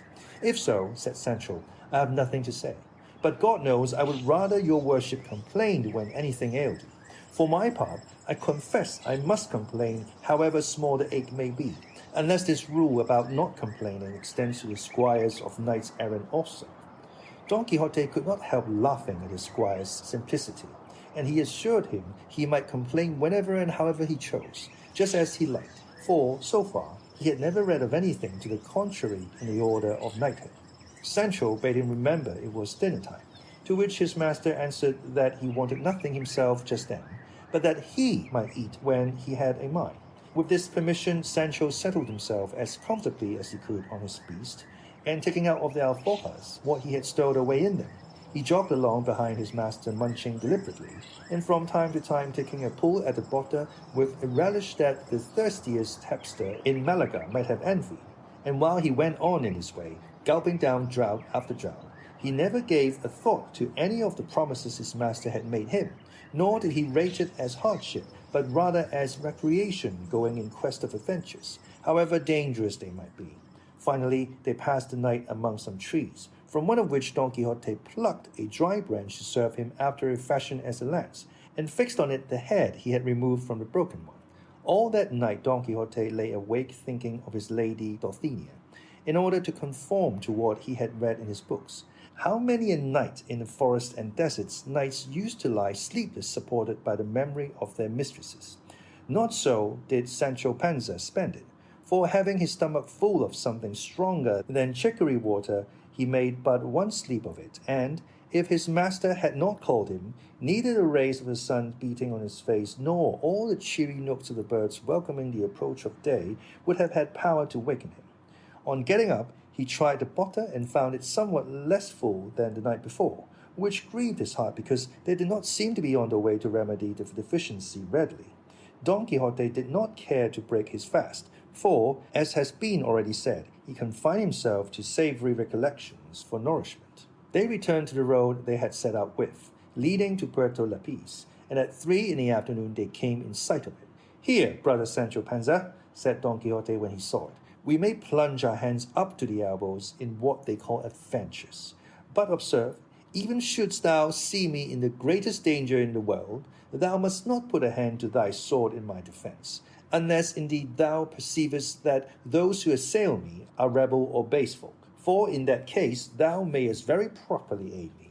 But if they be knights, it is on no account permitted or allowed thee by the laws of knighthood to help me until thou hast been dubbed a knight." "Most certainly, señor," replied Sancho, "your worship shall be fully obeyed in this matter. All the more as of myself I am peaceful and no friend to mixing in strife and quarrels. It is true that as regards defence of my own person, I shall not give much heed to those laws, for laws human and divine allow each one to defend himself against any assailant whatever."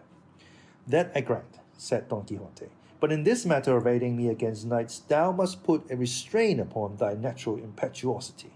"I will do so, I promise you," answered Sancho, "and will keep this precept as carefully as Sunday." While they were thus talking, there appeared on the road 2 friars of the order of St. Benedict, mounted on 2 dromedaries, for not less tall were the 2 mules they rode on. They wore travelling spectacles and carried sunshades, and behind them came a coach attended by 4 or 5 persons on horseback and 2 muleteers on foot. In the coach there was, as afterwards appeared, a Biscay lady on her way to Seville, where her husband was about to take passage for the Indies with an appointment of high honour.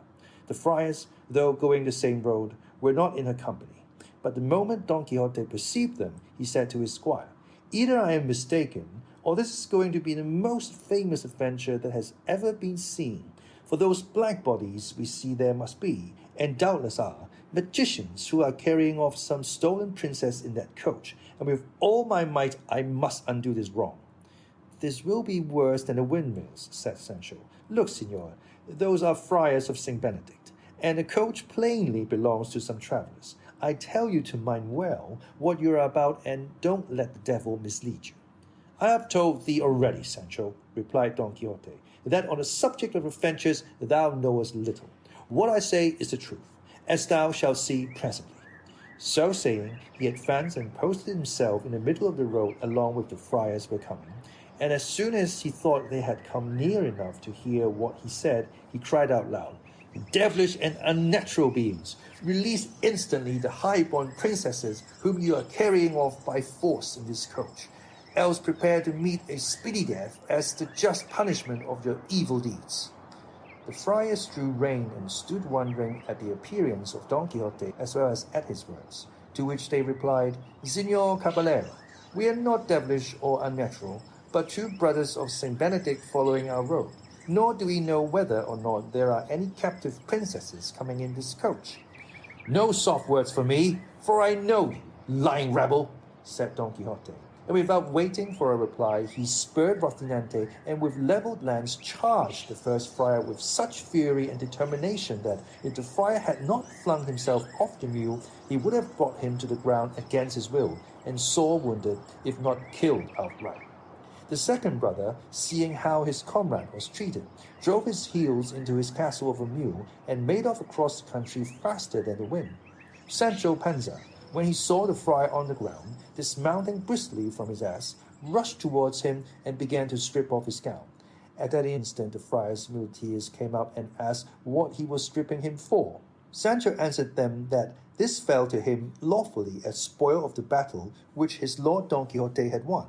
The muleteers, who had no idea of a joke and did not understand all this about battles and spoils, seeing that Don Quixote was some distance off talking to the travellers in the coach, fell upon Sancho, knocked him down, and leaving hardly a hair in his beard, belaboured him with kicks and left him stretched breathless and senseless on the ground, and without any more delay helped the friar to mount, who, trembling, terrified, and pale, as soon as he found himself in the saddle, spurred after his companion, who was standing at a distance looking on, watching the result of the onslaught. Then, not caring to wait for the end of the affair just begun, they pursued their journey, making more crosses than if they had the devil after them. Don Quixote was, as had been said, speaking to the lady in the coach. Your beauty, lady mine, said he, may now dispose of your person as may be most in accordance with your pleasure. For the pride of your ravishers lies prostrate on the ground through this strong arm of mine. And lest you should be pinning to know the name of your deliverer, know that I am called Don Quixote of La Mancha, knight-errant and adventurer, and captive to the peerless and beautiful lady Dulcinea del Toboso. And in return for the service you have received of me, I ask no more than that you should return to El Toboso, and on my behalf present yourself before the lady and tell her what I have done to set you free. One of the squires in attendance upon the coach, a Biscayan, was listening to all Don Quixote was saying, and perceiving that he would not allow the coach to go on, but was saying it must return at once to El Toboso, he made at him, and seizing his lance addressed him in bad Castilian and worse Biscayan after his fashion. Begone, caballero, and I'll go with thee, by the God that made me, unless thou quittest coach, slayest thee as art here a Biscayan. Don Quixote understood him quite well, and answered him very quietly, If thou wert a knight, as thou art none, I should have already chastised thy folly and rashness, miserable creature. To which the Biscayan returned, I know, gentleman, I swear to God thou liest, as I am Christian. If thou droppest lance and drawest sword, soon shalt thou see thou art carrying water to the cat. Biscayan on land, hidalgo at sea, hidalgo at the devil, and look, if thou sayest otherwise, thou liest.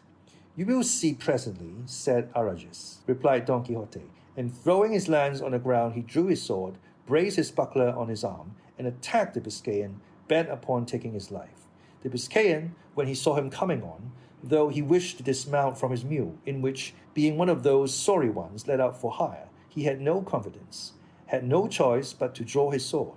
It was lucky for him, however, that he was near the coach, from which he was able to snatch a cushion that served him for a shield, and they went at one another as if they had been two mortal enemies.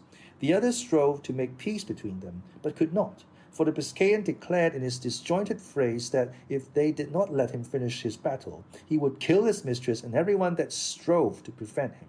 The lady in the coach, amazed and terrified at what she saw, ordered the coachman to draw aside a little, and set herself to watch this severe struggle, in the course of which the Biscayan smote Don Quixote a mighty stroke on the shoulder over the top of his buckler, which, given to one without armor, would have cleft him to the waist. Don Quixote, feeling the weight of this prodigious blow, cried aloud, saying, O lady of my soul, Dulcinea, flower of beauty, come to the aid of this your knight, who, in fulfilling his obligations to your beauty, finds himself in this extreme peril. To say this, to lift his sword, to shelter himself well behind his buckler, and to assail the Biscayan was the work of an instant, determined as he was to venture all upon a single blow. The Biscayan, seeing him come on in this way, was convinced of his courage by his spirited bearing, and resolved to follow his example. So he waited for him, keeping well under cover of his cushion, being unable to execute any sort of maneuver with his mule, which, dead tired and never meant for this kind of game, could not stir a step. On then, as aforesaid, came Don Quixote against the wary Biscayan, with uplifted sword and a firm intention of splitting him in half, while on his side the Biscayan waited for him sword in hand, and under the protection of his cushion, and all present stood trembling, waiting in suspense the result of blows such as threatened to fall. And the lady in the coach and the rest of her following were making 1,000 vows and offerings to all the images and shrines of Spain, that God might deliver her squire and all of them from this great peril in which they found themselves. But it spoils all, that at this point in crisis the author of the history leaves this battle impending, giving as excuse that he could find nothing more written about these achievements of Don Quixote than what has been already set forth. It is true the second author of this work was unwilling to believe that a history so curious could have been allowed to fall under a sentence of oblivion, or that the wits of La Mancha could have been so undiscerning as not to preserve in their archives or registries some documents referring to this famous knight. And this being his persuasion, he did not despair of finding the conclusion of this pleasant history, which, heaven favouring him, he did find in a way that shall be related in the second part.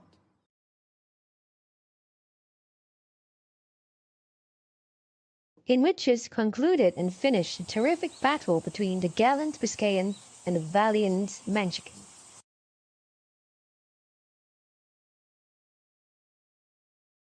In the first part of this history, we left the valiant Biscayan and the renowned Don Quixote with drawn swords uplifted, ready to deliver two such furious slashing blows that, if they had fallen full and fair, they would at least have split and clapped them asunder from top to toe and laid them open like a pomegranate.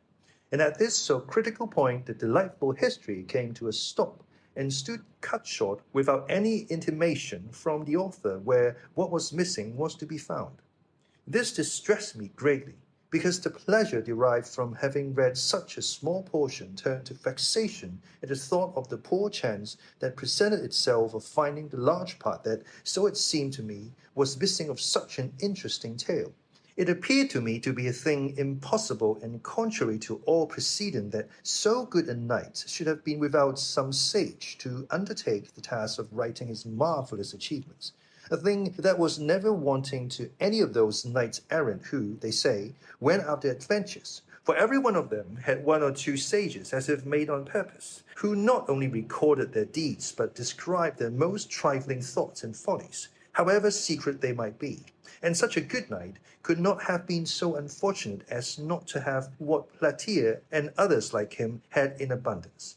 And so I could not bring myself to believe that such a gallant tale had been left maimed and mutilated, and I laid the blame on time, the devourer and destroyer of all things, that had either concealed or consumed it.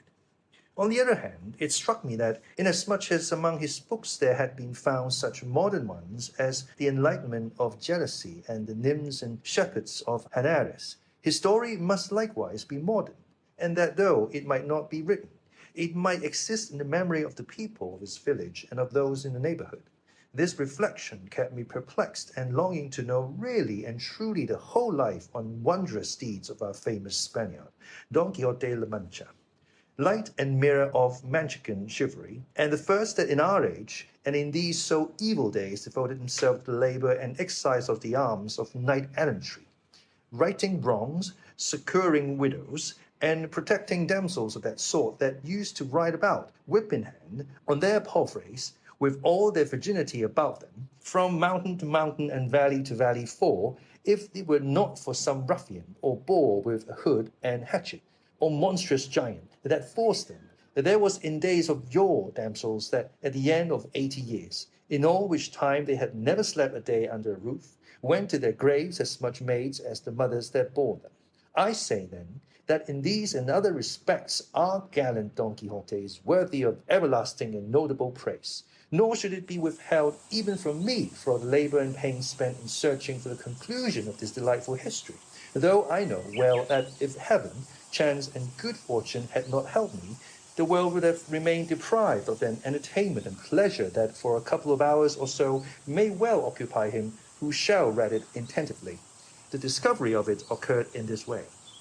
One day, as I was in the Alenca of Toledo, a boy came up to sell some pamphlets and old papers to a silk mercer, and as I am fond of reading even the very scraps of paper in the streets, led by this natural bent of mine, I took up one of the pamphlets the boy had for sale, and saw it was in characters which I recognized as Arabic. And as I was unable to read them, though I could recognize them, I looked about to see if there were any Spanish-speaking Morisco at hand to read them for me, nor was there any great difficulty in finding such an interpreter, for even had I sought one for an older and better language, I should have found him. In short, chance provided me with one, who when I told him what I wanted and put the book into his hands, opened it in the middle and after reading a little in it began to laugh. I asked him what he was laughing at, and he replied that it was at something the book had written in the margin by way of a note. I bade him tell it to me, and he still laughing said, "In the margin, as I told you, this is written. This Dulcinea del Toboso, so often mentioned in this history, had, they say, the best hand of any woman in all La Mancha for salting pigs." When I heard Dulcinea del Toboso named, I was struck with surprise and amazement, for it occurred to me at once that these pamphlets contained the history of Don Quixote. With this idea, I pressed him to read the beginning, and doing so, turning the Arabic offhand into Castilian, he told me it meant History of Don Quixote of La Mancha, written by Cid Hamate Benegali, an Arab historian. It required great caution to hide the joy I felt when the title of the book reached my ears, and snatching it from the silk mercer, I bought all the papers and pamphlets from the boy for half a real, and if he had had his wits about him and had known how eager I was for them, he might have safely calculated on making more than 6 reals by the bargain. I withdrew at once with the Morisco into the cloister of the cathedral, and begged him to turn all these pamphlets that related to Don Quixote into the Castilian tongue, without omitting or adding anything to them, offering him whatever payment he pleased. He was satisfied with 2 arrobas of raisins and 2 bushels of wheat, and promised to translate them faithfully and with all dispatch. But to make the matter easier, and not to let such a precious find out of my hands, I took him to my house, where in little more than a month and a half, he translated the whole just as it is set down here. In the first pamphlet, the battle between Don Quixote and the Biscayan was drawn to the very life. They planted in the same attitude as the history describes, their swords raised, and the one protected by his buckler, the other by his cushion, and the Biscayan's mule so true to nature that it could be seen to be hired one a bow shot off. The Biscayan had an inscription under his feet which said, Don Sancho das Beitia, which no doubt must have been his name, and at the feet of Rocinante was another that said Don Quixote. Rocinante was marvelously portrayed, so long and thin, so lank and lean, with so much backbone and so far gone in consumption, that he showed plainly with what judgment and propriety the name of Rocinante had been bestowed upon him. Near him was Sancho Panza, holding the halter of his ass, at whose feet was another label that said Sancho Zancas. And according to the picture, he must have had a big belly, a short body, and long shanks, for which reason, no doubt, the names of Panza and Zancas were given him, for by these 2 surnames the history several times calls him. Some other trifling particulars might be mentioned, but they are all of slight importance and have nothing to do with the true relation of the history, and no history can be bad so long as it is true. If against the present one any objection be raised on the score of its truth, it can only be that its author was an Arab, as lying is a very common propensity with those of that nation, though, as they are such enemies of ours, it is conceivable that they were omissions rather than additions made in the course of it.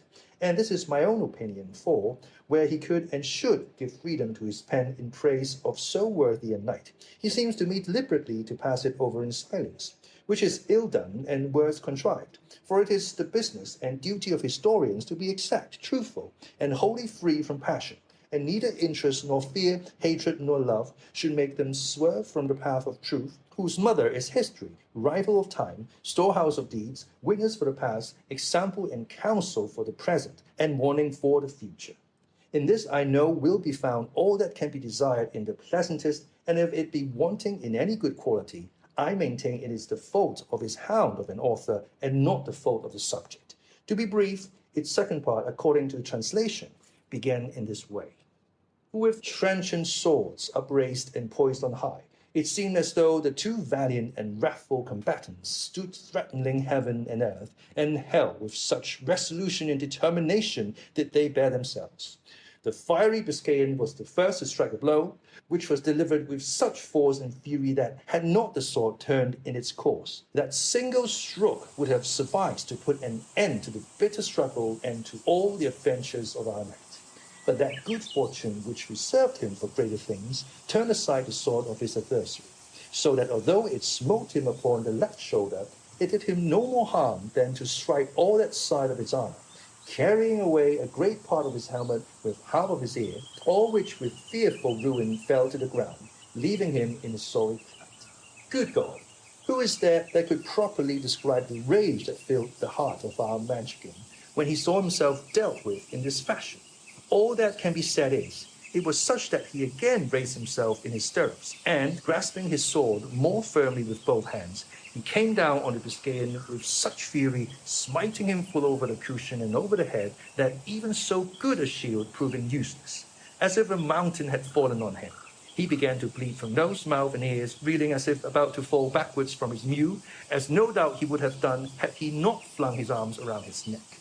At the same time, however, he slipped his feet out of the stirrups and then unclasped his arms, and the mule, taking fright at the terrible blow, made off across the plain, and with a few plunges flung his masters to the ground.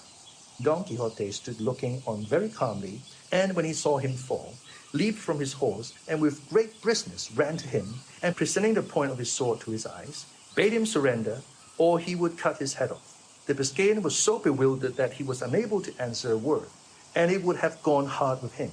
So blind was Don Quixote, had not the ladies in the coach, who had hitherto been watching the combat in great terror, hastened to where he stood and implored him with earnest entreaties to grant them the great grace and favor of sparing their squire's life.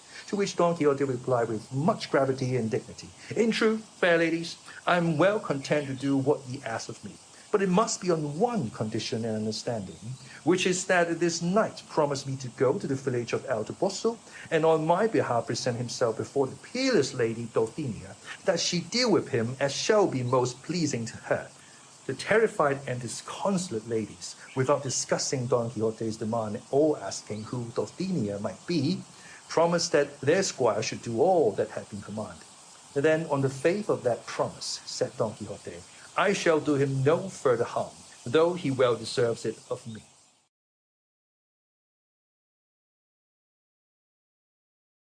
Of the pleasant discourse that passed between Don Quixote and his squire Sancho Panza.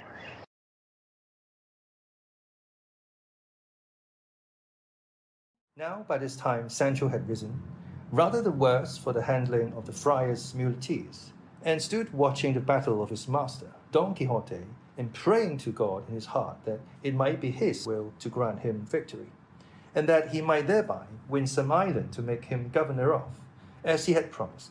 Seeing, therefore, that the struggle was now over, and that his master was returning to Mount Rocinante, he approached to hold the stirrup for him, and before he could mount, he went on his knees before him, and taking his hand, kissing it, saying, May it please your worship, Señor Don Quixote, to give me the government of that island which has been won in this hard fight.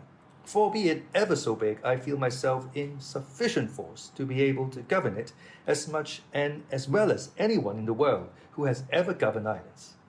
To which Don Quixote replied, Thou must take notice, brother Sancho, that this adventure and those like it are not adventures of islands, but of crossroads, in which nothing is got except a broken head or an ear the less. Have patience, for adventures will present themselves from which I may make you, not only a governor, but something more. Sancho gave him many thanks, and again kissing his hand and the skirt of his hauberk, helped him to mount Rocinante, and mounting his ass himself, proceeded to follow his master, who at a brisk pace, without taking leave, or saying anything further to the ladies belonging to the coach, turned into a wood that was hard by. Sancho followed him at his ass' best trot, but Rocinante stepped out so that, seeing himself left behind, he was forced to call his master to wait for him. Don Quixote did so, reining in Rocinante until his weary squire came up, who, on reaching him, said, "It seems to me, Signor, it would be prudent in us to go and take refuge in some church, for, seeing how mauled he with whom you thought has been left, it will be no wonder if they give information of the affair to the Holy Brotherhood to arrest us. And faith, if they do, before we come out of jail, we shall have to sweat for it." "Peace," said Don Quixote. "Where hast thou ever seen or heard that a knight-errant has been arraigned before a court of justice, however many homicides he may have committed?" "I know nothing about homicides," answered Sancho, "nor in my life have anything to do with one. I only know that the Holy Brotherhood looks after those who fight in the fields, and in that other matter I do not meddle." "Then thou needest have no uneasiness, my friend," said Don Quixote, "for I will deliver thee out of the hands of the Chaldeans, much more out of those of the Brotherhood. But tell me, as thou livest, hast thou seen a more valiant knight than I in all the known world? Hast thou read in history of any who has or had higher mettle in attack, more spirit in maintaining it, more dexterity in wounding or skill in overthrowing?" "The truth is," answered Sancho, "that I have never read any history, for I can neither read nor write. But what I will venture to bet is that a more daring master than your worship I have never served in all the days of my life. And God grant that this daring be not paid for where I have said. What I beg of your worship is to dress your wound, for a great deal of blood flows from that ear, and I have here some lint and a little white ointment in the alforjas." "All that might be well dispensed with," said Don Quixote, "if I had remembered to make a vial of the balsam or firaberas, for time and medicine are saved by one single drop." "What vial and what balsam is that?" said Sancho Panza. "It is a balsam," answered Don Quixote, "the receipt of which I have in my note, with which one need have no fear of death, or dread dying of any wound, and so when I make it and give it to thee, thou hast nothing to do when in some battle thou seest they have cut me in half through the middle of the body, as is wont to happen frequently, but neatly and with great nicety, ere the blood congeal, to place that portion of the body which shall have fallen to the ground upon the other half which remains in the saddle, taking care to fit it on evenly and exactly. Then thou shalt give me to drink but 2 drops of the balsam I have mentioned, and thou shalt see me become sounder than an apple." "If that be so," said Panza, "I renounce henceforth the government of the Promised Island, and desire nothing more in payment in my many and faithful services than that your worship give me the receipt of this supreme liquor, for I am persuaded it will be worth more than 2 reals an ounce anywhere, and I want no more to pass the rest of my life in ease and honor, but it remains to be told if it costs much to make it." "With less than 3 reals, 6 quarts of it may be made," said Don Quixote. "Sinner that I am," said Sancho, "then why does your worship put off making it and teaching it to me?" "Peace, friend," answered Don Quixote.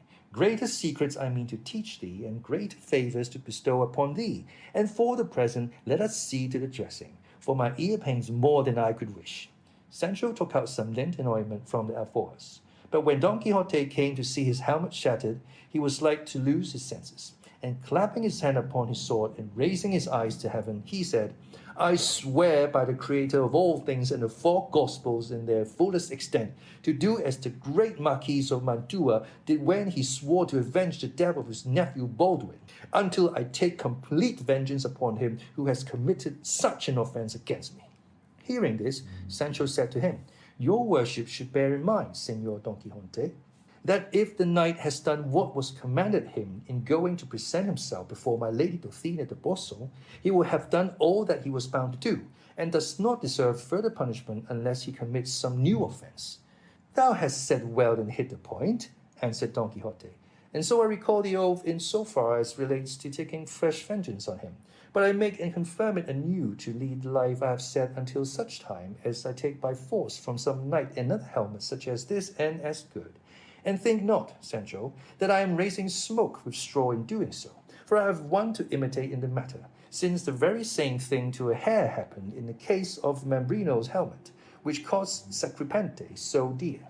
"Señor," replied Sancho, "let your worship send all such oaths to the devil, for they are very pernicious to salvation and prejudicial to the conscience.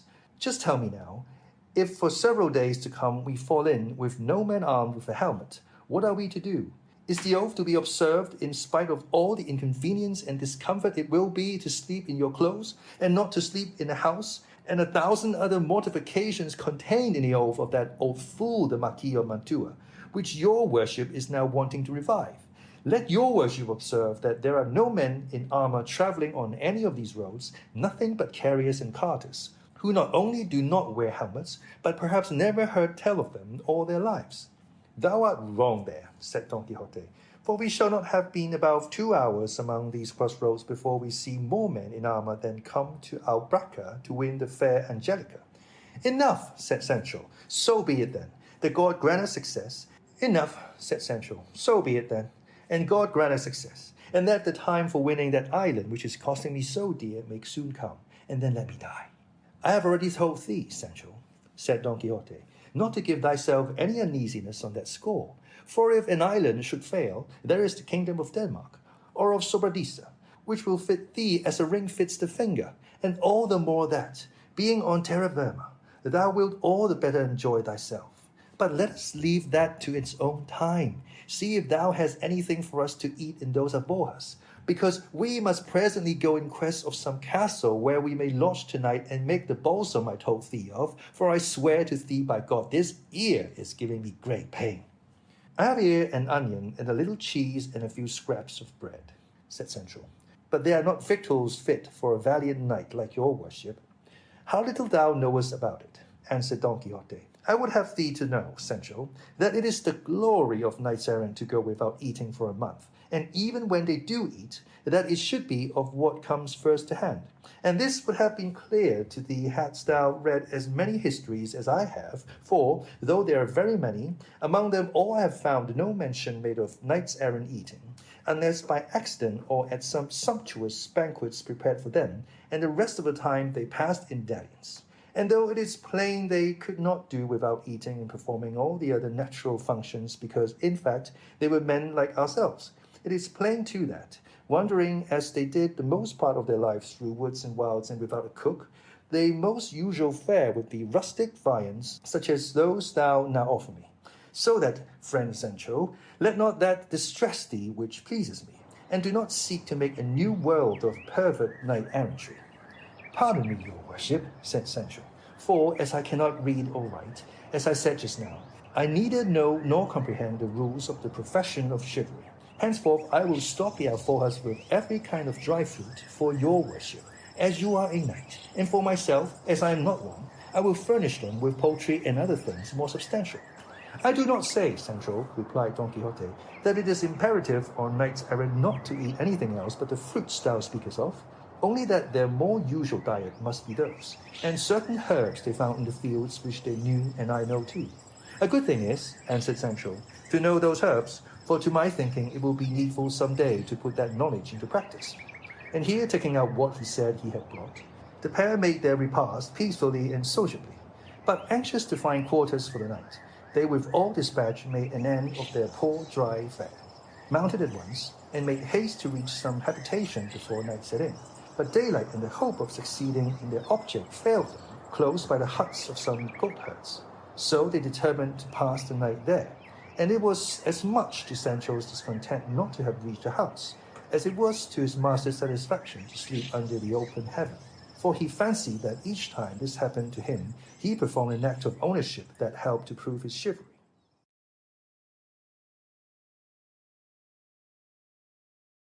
What befell Don Quixote with certain goatherds?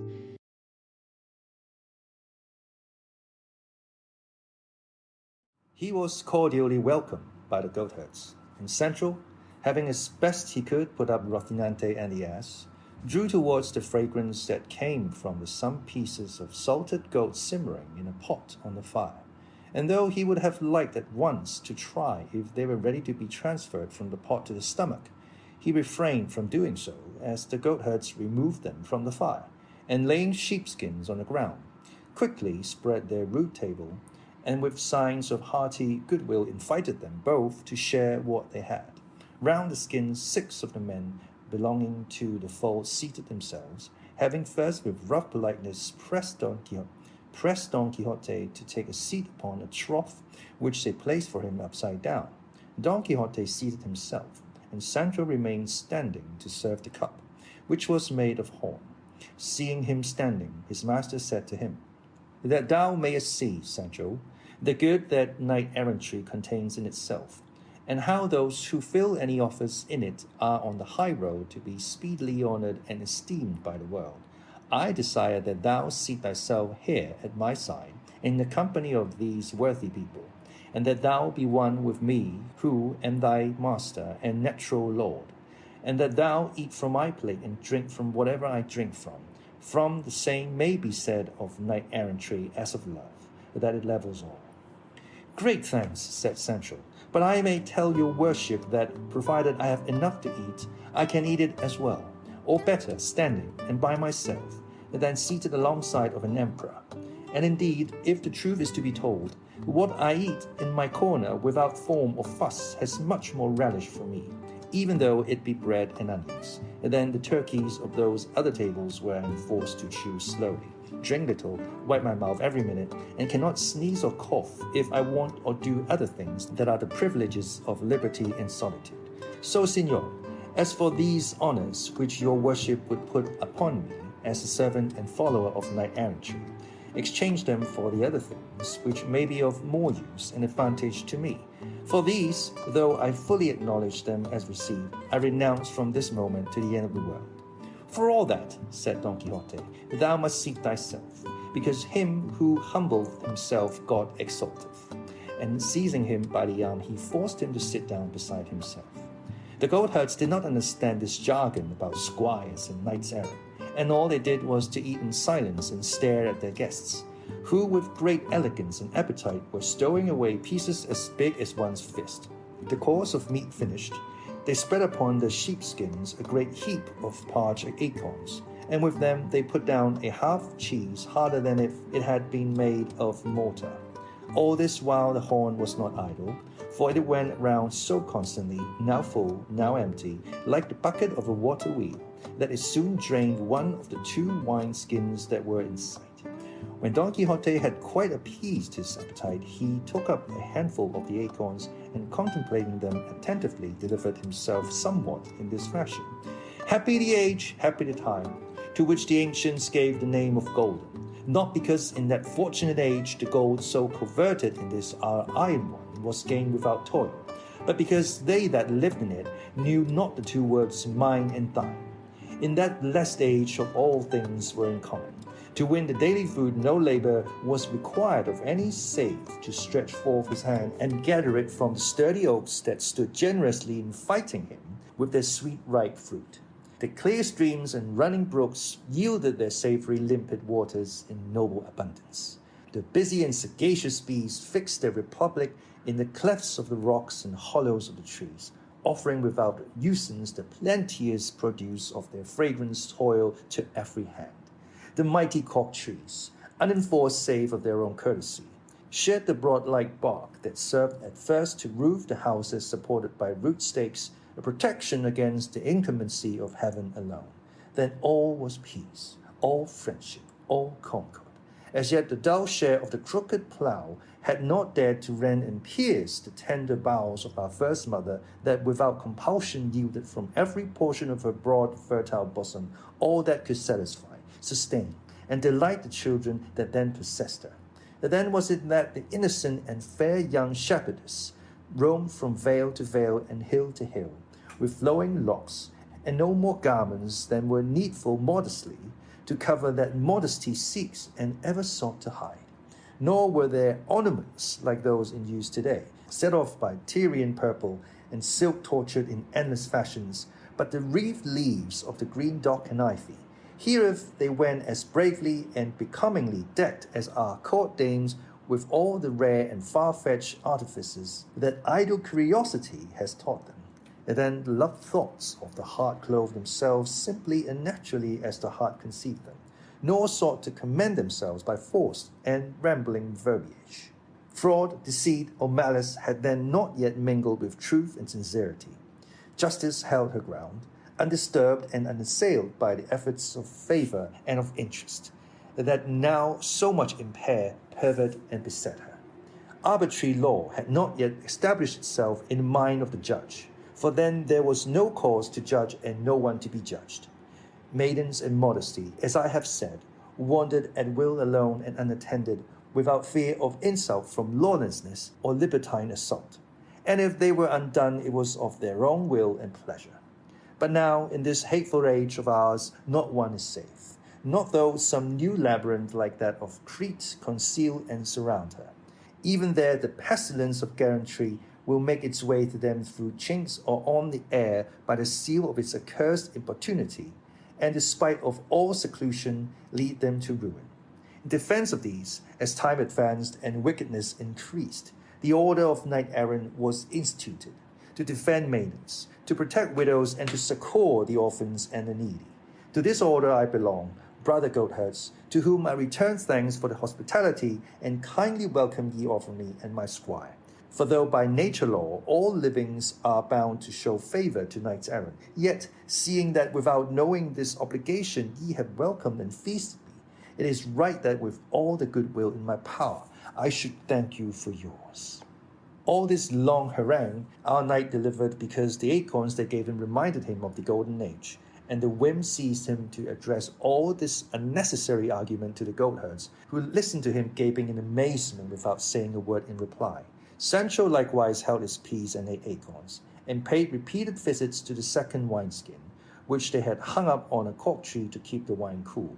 Don Quixote was longing in talking than the supper in finishing, at the end of which one of the goatherds said, "That your worship, Signor Knight-errant, may say with more truth that we show you hospitality with ready goodwill. We will give you amusement and pleasure by making one of our comrades sing. He will be here before long, and he is a very intelligent youth and deep in love. And what is more, he can read and write and play on rebeck to perfection." The goatherd had hardly done speaking when the notes of the rebeck reached their ears, and shortly after the player came up, a very good-looking young man of about 22. His comrades asked him if he had supped, and on his replying that he had, he who had already made the offer said to him, "In that case, Antonio, thou mayest as well do us the pleasure of saying a little, that the gentlemen, our guests, may see that even in the mountains and woods there are musicians. We have told them of thy accomplishments, and we want thee to show them and prove that we say true. So as thou livest, pray sit down and sing the ballad about thy love that thy uncle, the prebendary, made thee, and that was so much liked in the town." "With all my heart," said the young man, and without waiting for more pressing, he seated himself on the trunk of a felled oak, and tuning his rebeck, presently began to sing to these words. Antonio's Ballad. "Thou dost love me well, Olalla. Well I know it, even though love's mute tongues, thine eyes, have never by their glances told me so. For I know my love thou knowest, therefore thine to claim I dare. Once it ceases to be secret, love need never feel despair. True it is, Olalla, sometimes thou hast all too plainly shown that thy heart is brass in hardness, and thy snowy bosom stone.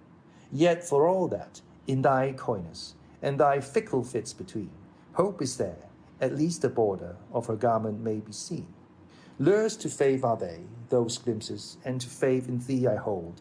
Kindness cannot make it stronger, coldness cannot make it cold. If it be that love is gentle, in thy gentleness I see something holding out assurance to the hope of winning thee. If it be that in devotion lies a power hearts to move, that which every day I show thee, helpful to my suit should prove. Many a time thou must have noticed, if to notice thou dost care, how I go about on Monday, dressed in all my Sunday wear. Love's eyes love to look on brightness, love loves what is gaily dressed. Sunday, Monday, all I care is thou shouldest see me in my best. No account I make of dances, or of strains that pleases thee so, keeping thee awake from midnight till the cocks begin to crow. Or of how I roundly swore it, that there's none so far as thou. True it is, but as I said it, by the girls I'm hated now.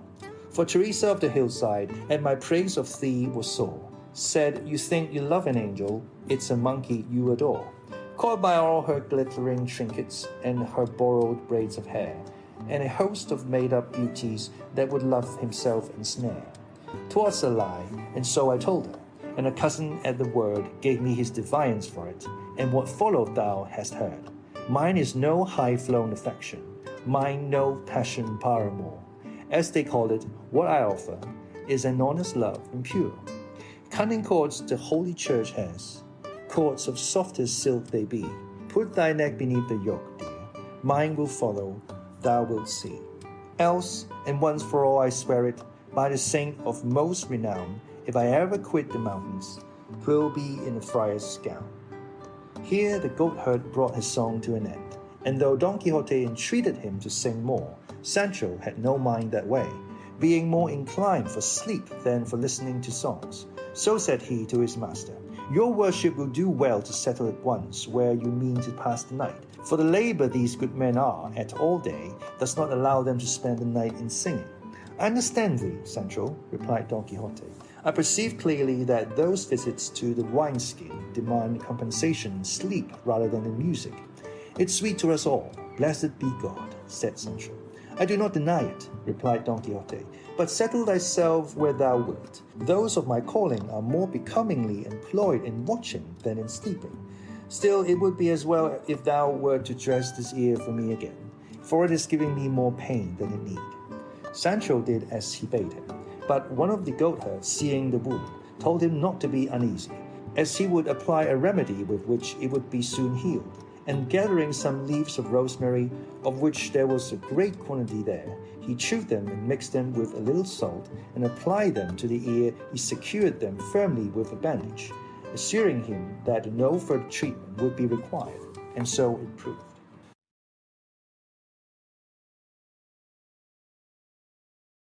Of what a goatherd related to those with Don Quixote.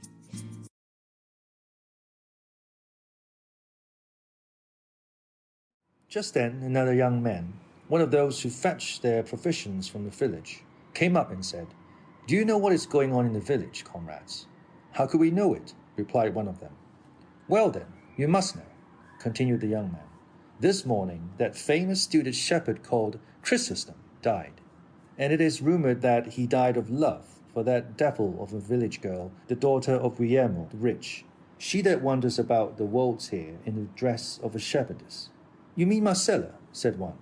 "Her I mean," answered the goatherd. "And the best of it is, he has directed in his will that he is to be buried in the fields like a Moor, and at the foot of the rock where the cork tree spring is, because, as the story goes, that was the place where he first saw her.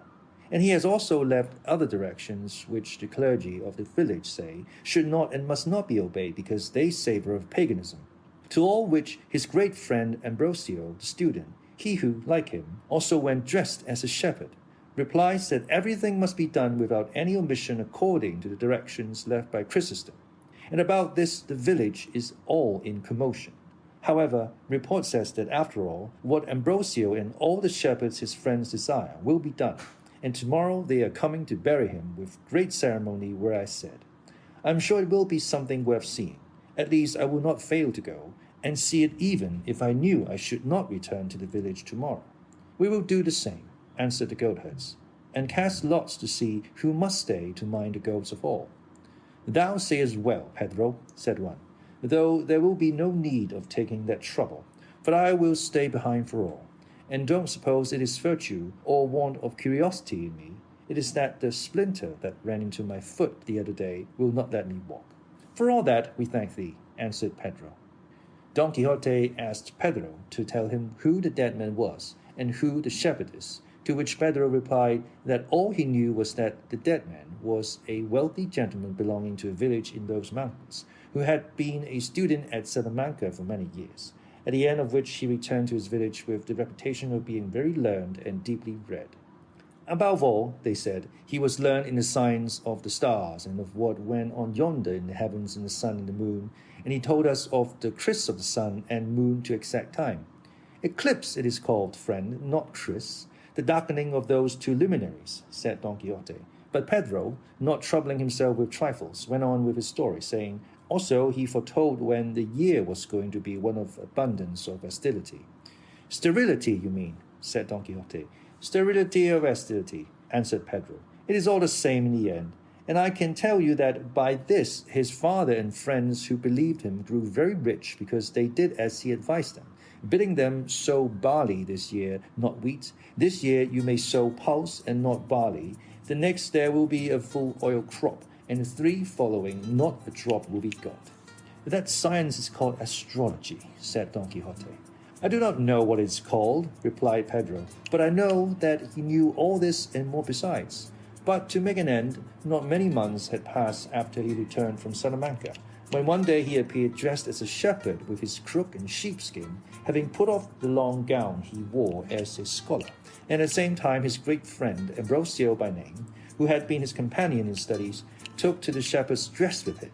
I forgot to say that Chrysostom, who is dead, was a great man for writing verses, so much so that he made carols for Christmas Eve, and plays for Corpus Christi, which the young men of our village acted, and all said they were excellent. When the villagers saw the 2 scholars so unexpectedly appearing in shepherd's dress, they were lost in wonder, and could not guess what had led them to make so extraordinary a change. About this time the father of our Chrysostom died, and he was left heir to a great amount of property in chattels as well as in land, no small number of cattle and sheep, and a large sum of money, of all of which the young man was left dissolute owner. And indeed he was deserving of it all, for he was a very good comrade, and kind-hearted, and a friend of worthy folk, and had a countenance like a benediction. Presently it came to be known that he had changed his dress with no other object than to wander about these wastes after that shepherdess Marcella, our lad mentioned a while ago, with whom the deceased Chrysostom had fallen in love. And I must tell you now, for it is well you should know it, who this girl is. Perhaps, and even without any perhaps, you will not have heard anything like it all the days of your life, though you should live more years than Sana. Say Sarah, said Don Quixote, unable to endure the goatherd's confusion of words. The Sana lives long enough, answered Pedro, and if, senor, you must go finding fault with words at every step, we shall not make an end of it this 12-month. Pardon me, friend, said Don Quixote, but as there is such a difference between Sana and Sarah, I told you of it. However, you have answered very rightly, for Sana lives longer than Sarah. So continue your story, and I will not object any more to anything.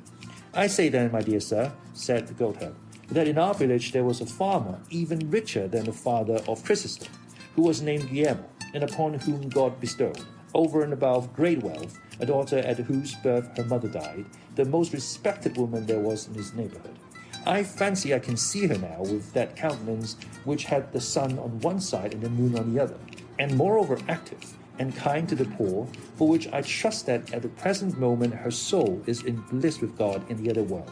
Her husband Guillermo died of grief at the death of so good a wife, leaving his daughter Marcella, a child enriched, to the care of an uncle of hers, a priest and prebendary in our village. The girl grew up with such beauty that it reminded us of her mother's, which was very great, and yet it was thought that the daughters would exceed it.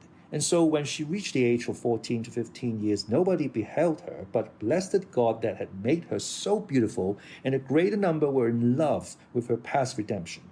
Her uncle kept her in great seclusion and retirement, but for all the fame of her great beauty spread, so that, as well for it as for her great wealth, her uncle was asked, solicited, and importuned to give her in marriage, not only by those of our town, but of those many leagues round, and by the persons of highest quality in them. But he, being a good Christian man, though he desired to give her in marriage at once, seeing her to be old enough, was unwilling to do so without her consent. Not that he had any eye to the gain and profit which the custody of the girl's property brought him while he put off her marriage, and, faith, this was said in praise of the good priest in more than one set in the town. For I would have you know, Sir Errant, that in these little villages everything is talked about and everything is carved at, and rest assured, as I am, that the priest must be over and above good who forces his parishioners to speak well of him, especially in villages. That is the truth, said Don Quixote. But go on, for the story is very good, and you, good Pedro, tell it with very good grace. May that of the Lord not be wanting to me, said Pedro. That is the one to have. To proceed, you must know that though the uncle put before his niece and described to her the qualities of each one, in particular of the many who had asked her in marriage, begging her to marry and make a choice according to her own taste, she never gave any other answer than that she had no desire to marry just yet, and that being so young, she did not think herself fit to bear the burden of matrimony. At these, to all appearance, reasonable excuses that she made, her uncle ceased to urge her, and waited till she was somewhat more advanced in age and could mate herself to her own liking.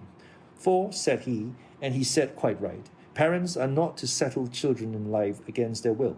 But when one least looked for it, lo and behold, one day the demure Marcella makes her appearance turned shepherdess, and, in spite of her uncle and all those of the town that strove to dissuade her, took to going afield with the other shepherd lasses of the village, and tending her own flock.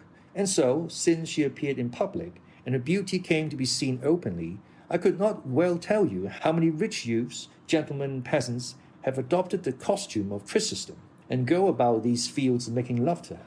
One of these, as has been already said, was our deceased friend, of whom they say that he did not love but adore her. But you must not suppose, because Marcella chose a life of such liberty and independence, and of so little or rather no retirement, that she has given any occasion, or even the semblance of one, for disparagement of her purity and modesty. On the contrary, such and so great in the vigilance with which she watches over her honor, that of all those that court and woo her, not one has boasted, or can with truth boast, that she has given him any hope, however small, of obtaining his desire. For although she does not avoid or shun the society and conversation of the shepherds, and treats them courteously and kindly, should any one of them come to declare his intention to her, though it be one as proper and holy as that of matrimony, she flings him from her like a catapult. And with this kind of disposition, she does more harm in this country than if the plague had got into it. For her affability and her beauty draw on the hearts of those that associate with her to love her and to court her, but her scorn and her frankness bring them to the brink of despair. And so they know not what to say, save to proclaim her aloud cruel and hard-hearted, and other names of the same sort which well describe the nature of her character. And if you should remain here any time, Signor, you would hear these hills and valleys resounding with the laments of the rejected ones who pursue her. Not far from this there is a spot where there are a couple of dozen of tall beeches, and there is not one of them but has carved and written on its smooth bark name of Marcella, and above some a crown carved on the same tree, as though her lover would say more plainly that Marcella wore and deserved that of all human beauty.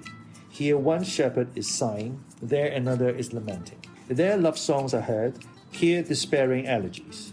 One will passing all the hours of the night seated at the foot of some oak or rock, and there, without having closed his weeping eyes, the sun finds him in the morning bemused and bereft of sense, and another without relief or respite to his sighs, stretched on burning sand in the full heat of the sultry summer noontide, makes his appeal to the compassionate heavens, and over one and the other, over these and all, the beautiful Marcella triumphs free and careless.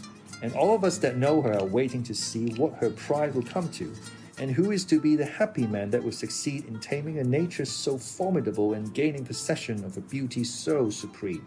And that I have told you being such well-established truth, I am persuaded that what they say of the cause of Chrysostom's death, as our lad told us, is the same. And so I advise you, Signor, fail not to be present tomorrow at his burial, which will be well worth seeing, for Chrysostom had many friends, and it is not half a league from this place to where he directed he should be buried. I will make a point of it, said Don Quixote, and I thank you for the pleasure you have given me by relating so interesting a tale. Oh, said the goatherd, I do not know even the half of what has happened to the lovers of Marcella, but perhaps tomorrow we may fall in with some shepherd on the road who can tell us. And now it will be well for you to go and sleep under cover, for the night air may hurt your wound, though with the remedy I have applied to you, there is no fear of an untoward result. Sancho Panza, who was wishing the goatherd's loquacity at the devil, on his part begged his master to go into Pedro's hut to sleep. He did so, and passed all the rest of the night in thinking of his lady Dulcinea, in imitation of the lovers of Marcella. Sancho Panza settled himself between Rocinante and his ass, and slept, not like a lover who had been discarded, but like a man who had been soundly kicked.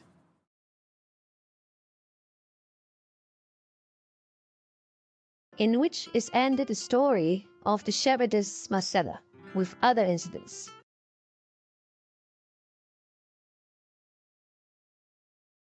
But hardly had day begun to show itself through the balconies of the east, when 5 of the 6 goatherds came to rouse Don Quixote and tell him that if he was still of a mind to go and see the famous burial of Chrysostom, they would bear him company.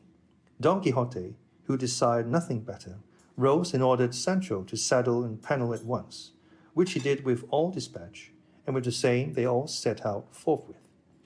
They had not gone a quarter of a league, when at the meeting of 2 paths they saw coming towards them some 6 shepherds, dressed in black sheepskins, and with their heads crowned with garlands of cypress and bitter oleander. Each of them carried a stout holly staff in his hand, and along with them there came 2 men of quality on horseback in handsome travelling dress, with 3 servants on foot accompanying them. Courteous salutations were exchanged on meeting, and inquiring one of the other which way each party was going, they learned that all were bound for the scene of the burial, so they went on all together. One of those on horseback addressing his companion said to him, "It seems to me, Signor Vivaldo, then we may reckon as well spend the delay we shall incur in seeing this remarkable funeral.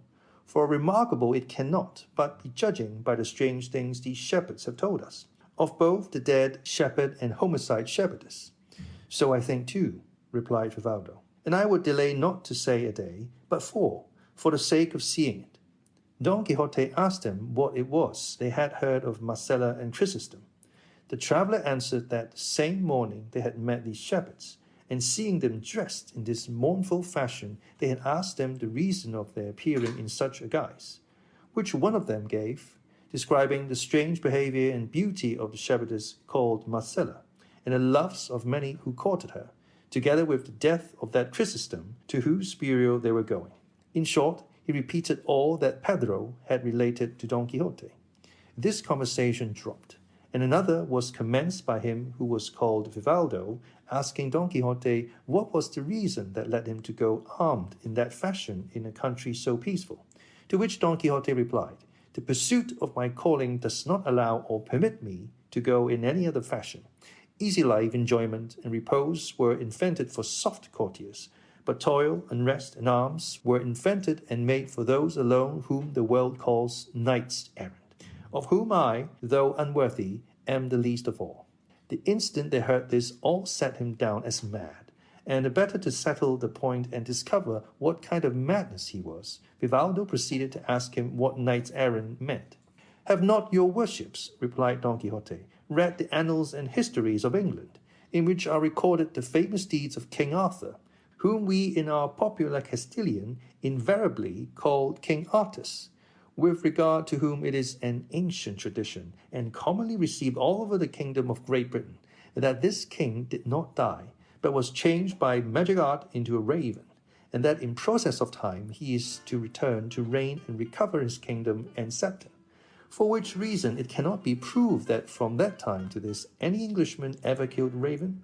Well then, in the time of this good king, that famous order of chivalry of the Knights of the Round Table was instituted, and the armour of Don Lancelot of the lake with the Queen Guerriere occurred, precisely as is there related, the go-between and confidant therein being the highly honourable Dame Quintanon, whence came that ballad so well known and widely spread in our Spain. Oh, never surely was there knight, so served by hand of Dame, as served was he Sir Lancelot hight, when he from Britain came, with all the sweet and delectable course of his achievements in love and war. Handed down from that time, then, this order of chivalry went on extending and spreading itself over many and various parts of the world, and in it, famous and renowned for their deeds, were the mighty Amadis of Gaul, with all his sons and descendants to the 5th generation, and the valiant Felix Mart of Hircania, and the never sufficiently praised Tirante el Blanco, and in our own days almost we have seen and heard and talked with the invincible knight Don Bellianis of Greece. This then, sirs, is to be a knight-errant, and what I have spoken of is the order of his chivalry, of which, as I have already said, I, though a sinner, have made profession, and what the aforesaid knights profess, that same do I profess. And so I go through these solitudes and wild seeking adventures, resolved in soul to oppose my arm in person to the most perilous that fortune may offer me in aid of the weak and needy. By these words of his, the travellers were able to satisfy themselves of Don Quixote's being out of his senses and of the form of madness that overmastered him, at which they felt the same astonishment that all felt on first becoming acquainted with it.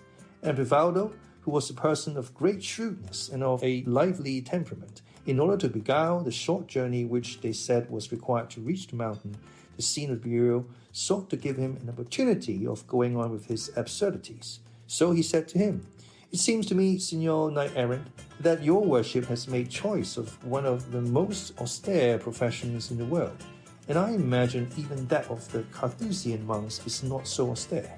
"As austere it may perhaps be," replied Don Quixote, "but so necessary for the world I am very much inclined to doubt. For, if the truth is to be told, the soldier who executes what his captain orders does no less than the captain himself who gives the order.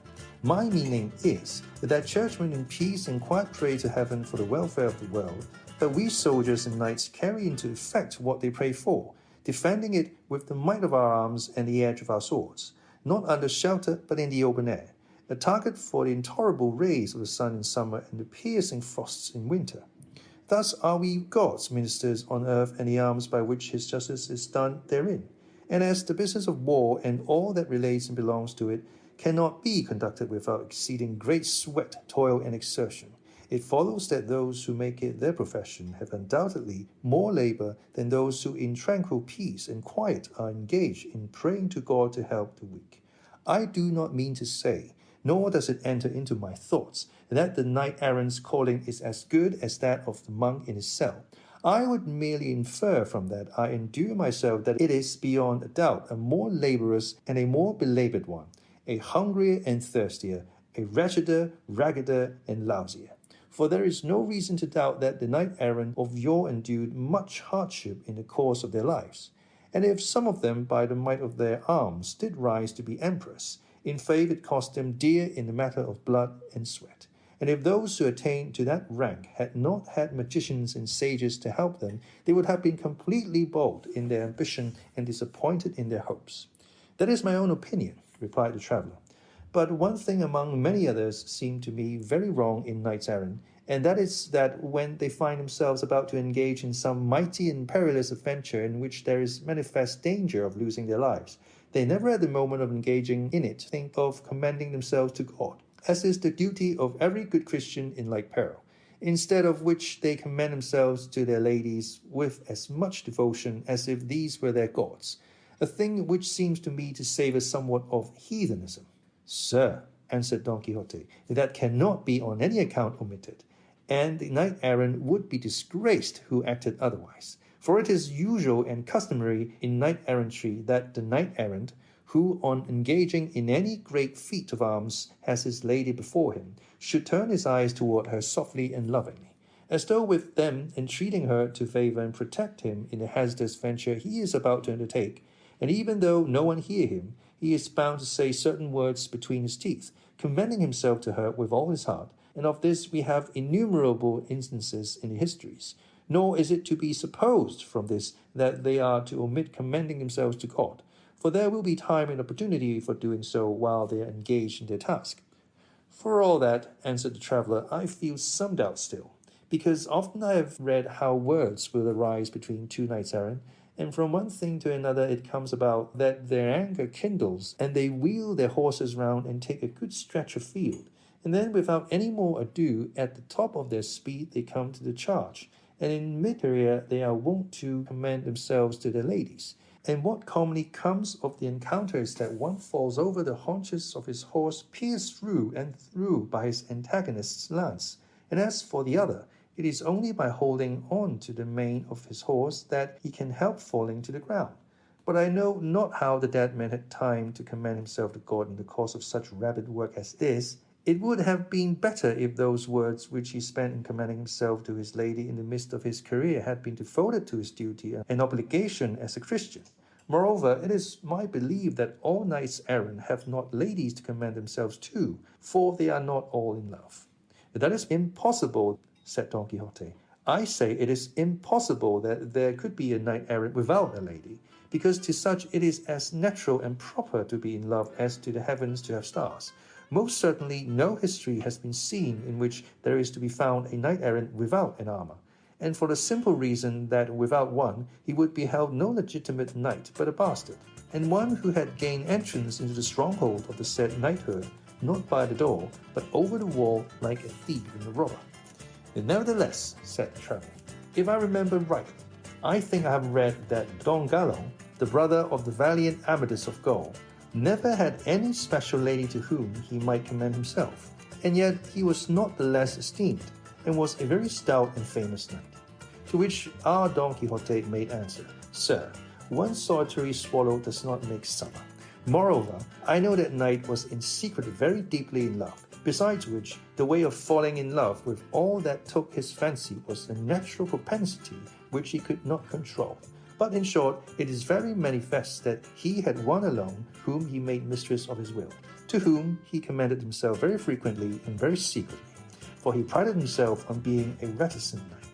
Then, if it be essential that every knight-errant should be in love, said the traveller, it may be fairly supposed that your worship is so, as you are of the order, and if you do not pride yourself on being as reticent as Don Gallo, I entreat you as earnestly as I can, in the name of all this company and in my own, to inform us of name, country, rank, and beauty of your lady, for she will esteem herself fortunate if all the world knows that she is loved and served by such a knight as your worship seems to be. At this Don Quixote heaved a deep sigh and said, I cannot say possibly whether my sweet enemy is pleased or not that the world should know I serve her. I can only say in answer to what has been so courteously asked of me, that her name is Dulcinea, her country El Toboso, a village of La Mancha. Her rank must be at least that of a princess, since she is my queen and lady, and her beauty superhuman, since all the impossible and fanciful attributes of beauty which the poets apply to their ladies are verified in her. For her hairs are gold, her forehead Elysian fields, her eyebrows rainbows, her eyes suns, her cheeks roses, her lips coral, her teeth pearls, her neck alabaster, her bosom marble, her hands ivory, her fairness snow, and what modesty conceals from sight such, I think and imagine, as rational reflection can only extol, not compare. We should like to know her lineage, race, and ancestry, said Vivaldo. To which Don Quixote replied, she is not of the ancient Roman Curti, Sai, or Serpios, nor of the modern Colonnas or Orsini, nor of the Moncadas or Recasines of Catalonia, nor yet of the Ribellas of Villanovas of Valencia, Palafoxes, Nuzes, Rocabertis, Corellas, Lunas, Alagones, Urias, Forces, or Gurias of Aragon, Cerdas, Manriques, Mendozas, or Guzmans of Castile, Alacastros, Palas, or Manassas of Portugal. But she is of those of El Toboso of La Mancha, a lineage that, though modern, may furnish a source of gentle blood for the most illustrious families of the ages that are to come. And this let none dispute with me, save on the condition that Sabino plays at the foot of the trophy of Orlando's arms, saying, these let none move, who dareth not his might with Roland prove. Although mine is of the Catropins of Loredo, said the traveller, I will not venture to compare it with that of El Toboso of La Mancha, though, to tell the truth, no such surname has until now ever reached my ears. What? Said Don Quixote. Has that never reached them?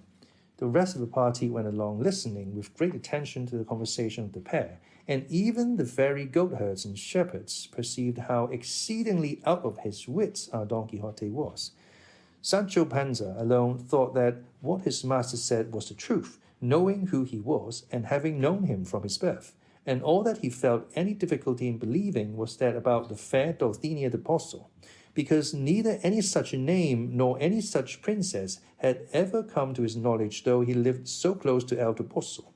They were going along conversing in this way, when they saw descending a gap between two high mountains some 20 shepherds, all clad in sheepskins of black wool and crowned with garlands which, as afterwards appeared, were, some of them of yew, some of cypress.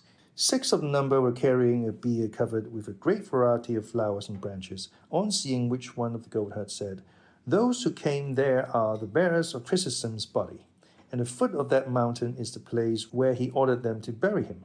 They therefore made haste to reach the spot, and did so by the time those who came had laid the bier upon the ground. And 4 of them, with sharp pickaxes, were digging a grave by the side of a hard rock.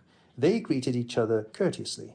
And then Don Quixote and those who accompanied him turned to examine the bier, and on it, covered with flowers, they saw a dead body in the dress of a shepherd, to all appearance of 130 years of age, and showing even in death that in life he had been of comely features and gallant bearing. Around him, on the bier itself, were laid some books, and several papers open and folded.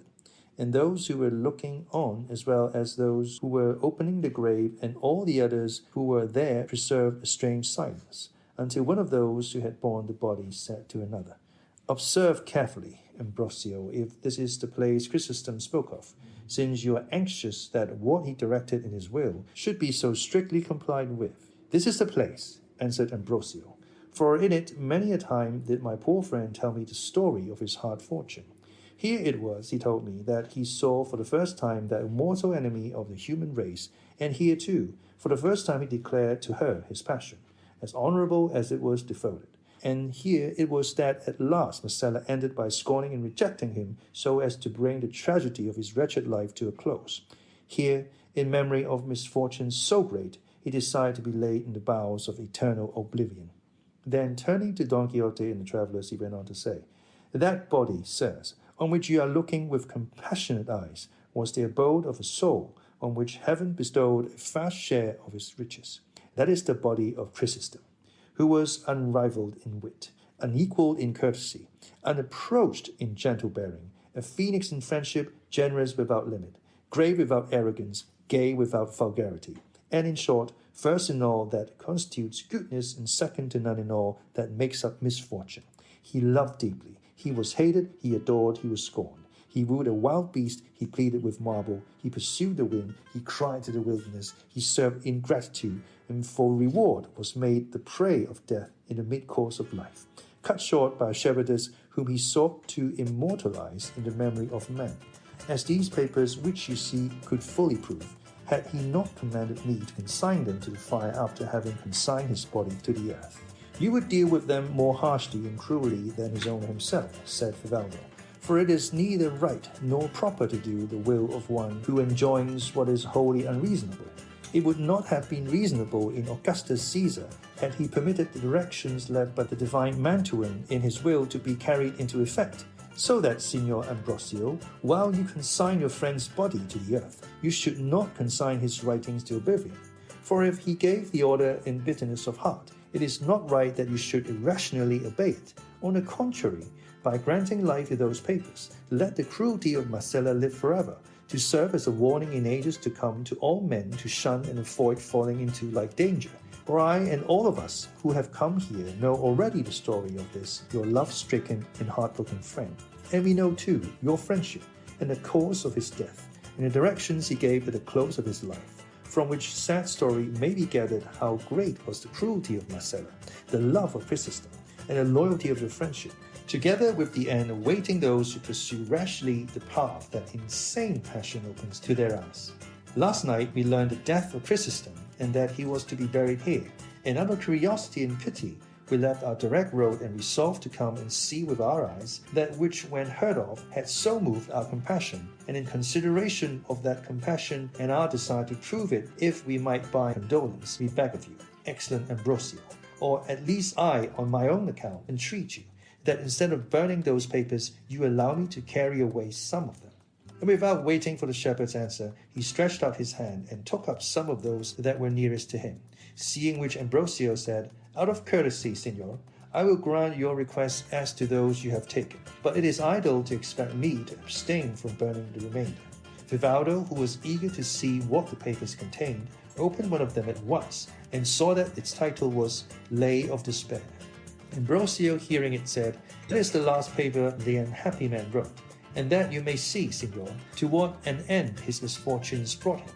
Read it so that you may be heard, for you will have time enough for that while we are waiting for the grave to be dug. I will do so very willingly, said Trafalgar. And as all the bystanders were equally eager, they gathered round him, and he, reading in a loud voice, found that it ran as follows.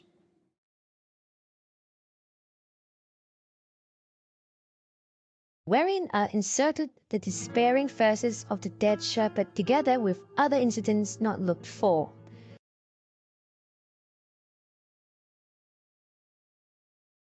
The Lay of Chrysostom.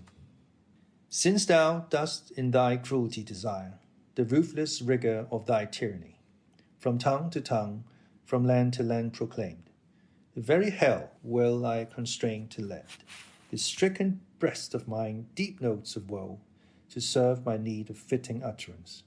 And as I strive to body forth the tale of all I suffer, all that thou hast done, forth shall the dread voice roll, the bear along, shreds from my vital torn for greater pain. Then listen, not to dulcet harmony, but to a discord wrung by mad despair, out of this bosom's depths of bitterness, to ease my heart and plant a sting in thine. The lion's roar, the fierce wolf's savage howl, the horrid hissing of the scaly snake, the awesome cries of monsters yet unnamed, the crow's ill-boding croak, the hollow moan of wild winds wrestling with the restless sea, the wrathful bellow of the vanished bull, the plaintive sobbing of the widowed dove, the envied owl's sad note, the wail of woe that rises from the dreary choir of hell, commingled in one sound, confusing sense, that all these come to aid my soul's complaint. For pain like mine demands new modes of song. No echoes of that discord shall be heard, where far the Tagus rolls, or on the banks of olive-bordered Batis, to the rocks, or in deep caverns shall my plaint be told, and by a lifeless tongue in living words, or in dark valleys or on lonely shores, where neither foot of men nor sunbeam falls, or in among the poison-breathing swamps, or monsters nourished by the sluggish Nile.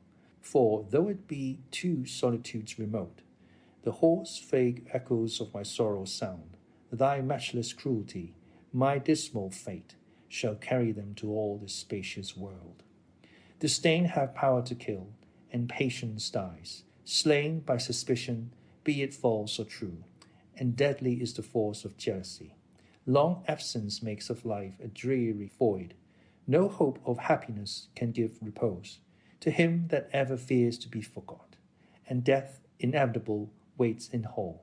But I, by some strange miracle, live on, a prey to absence, jealousy, disdain, wrapped by suspicion as by certainty, forgotten, left to feed my flame alone.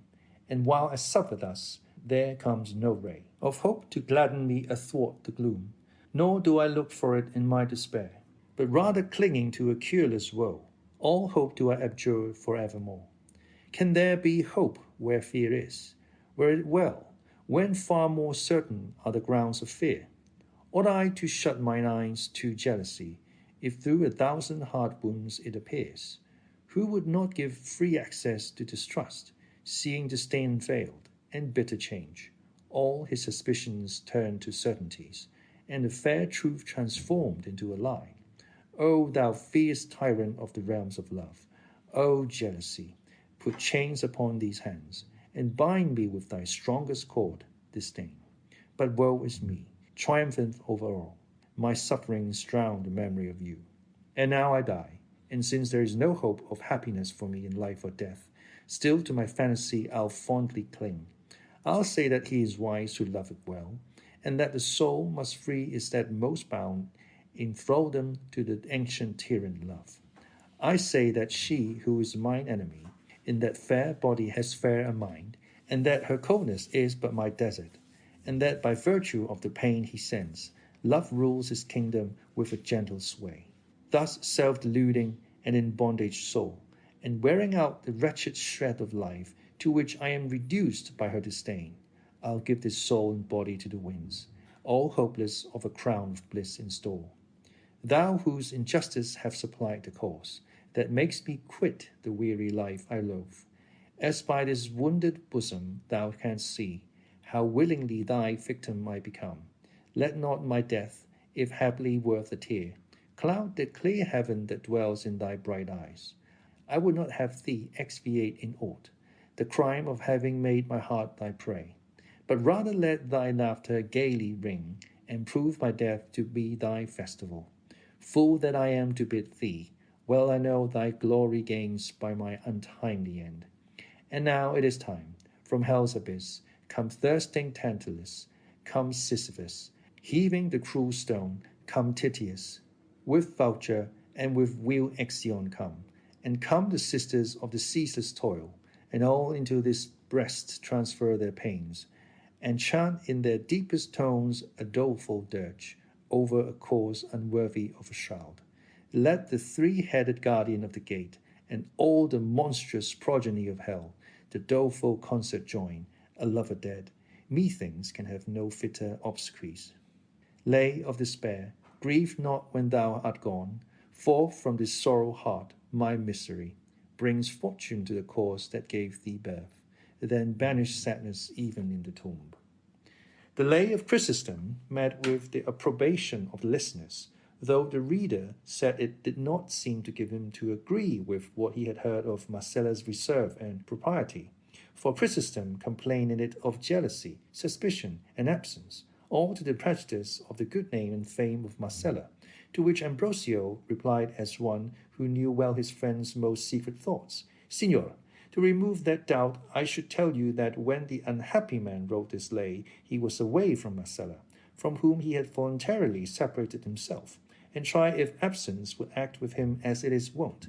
And as everything distresses and every fear haunts the banished lover, so imaginary jealousies and suspicions, dreaded as if they were true, tormented Chrysostom.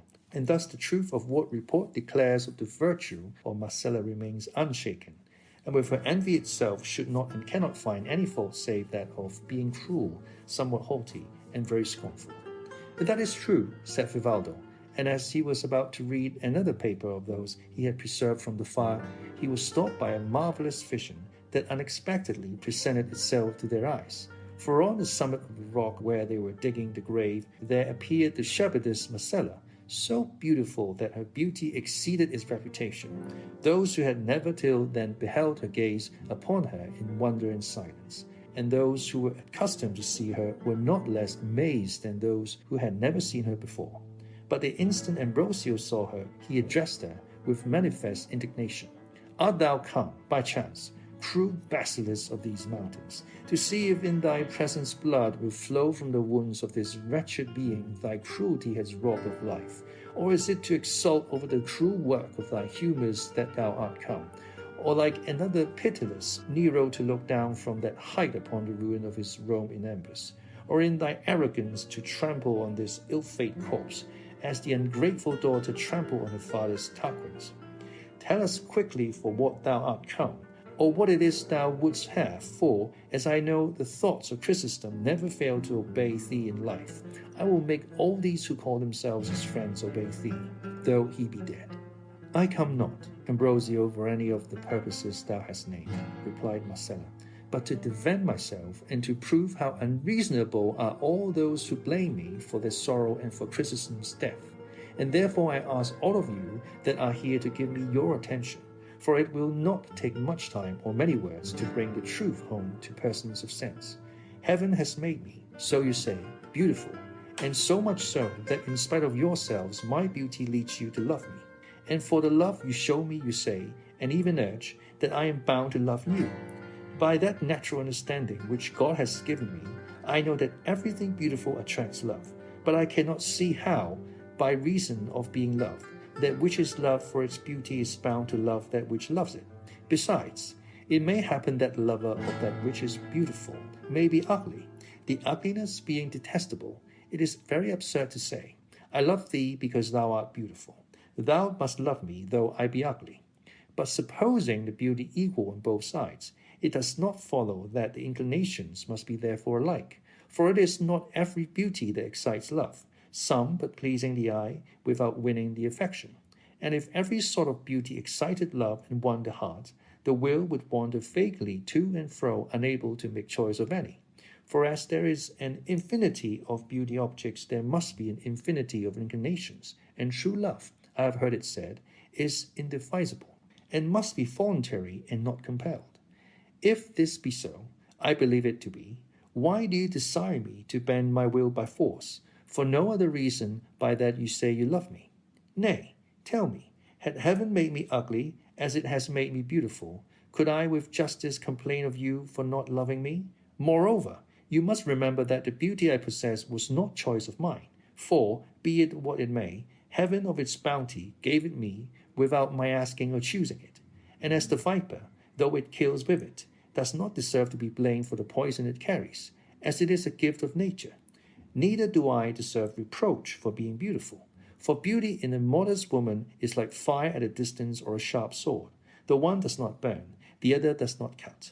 Those who do not come too near. Honor and virtue are the ornaments of the mind, without which the body, though it be so, has no right to pass for beautiful.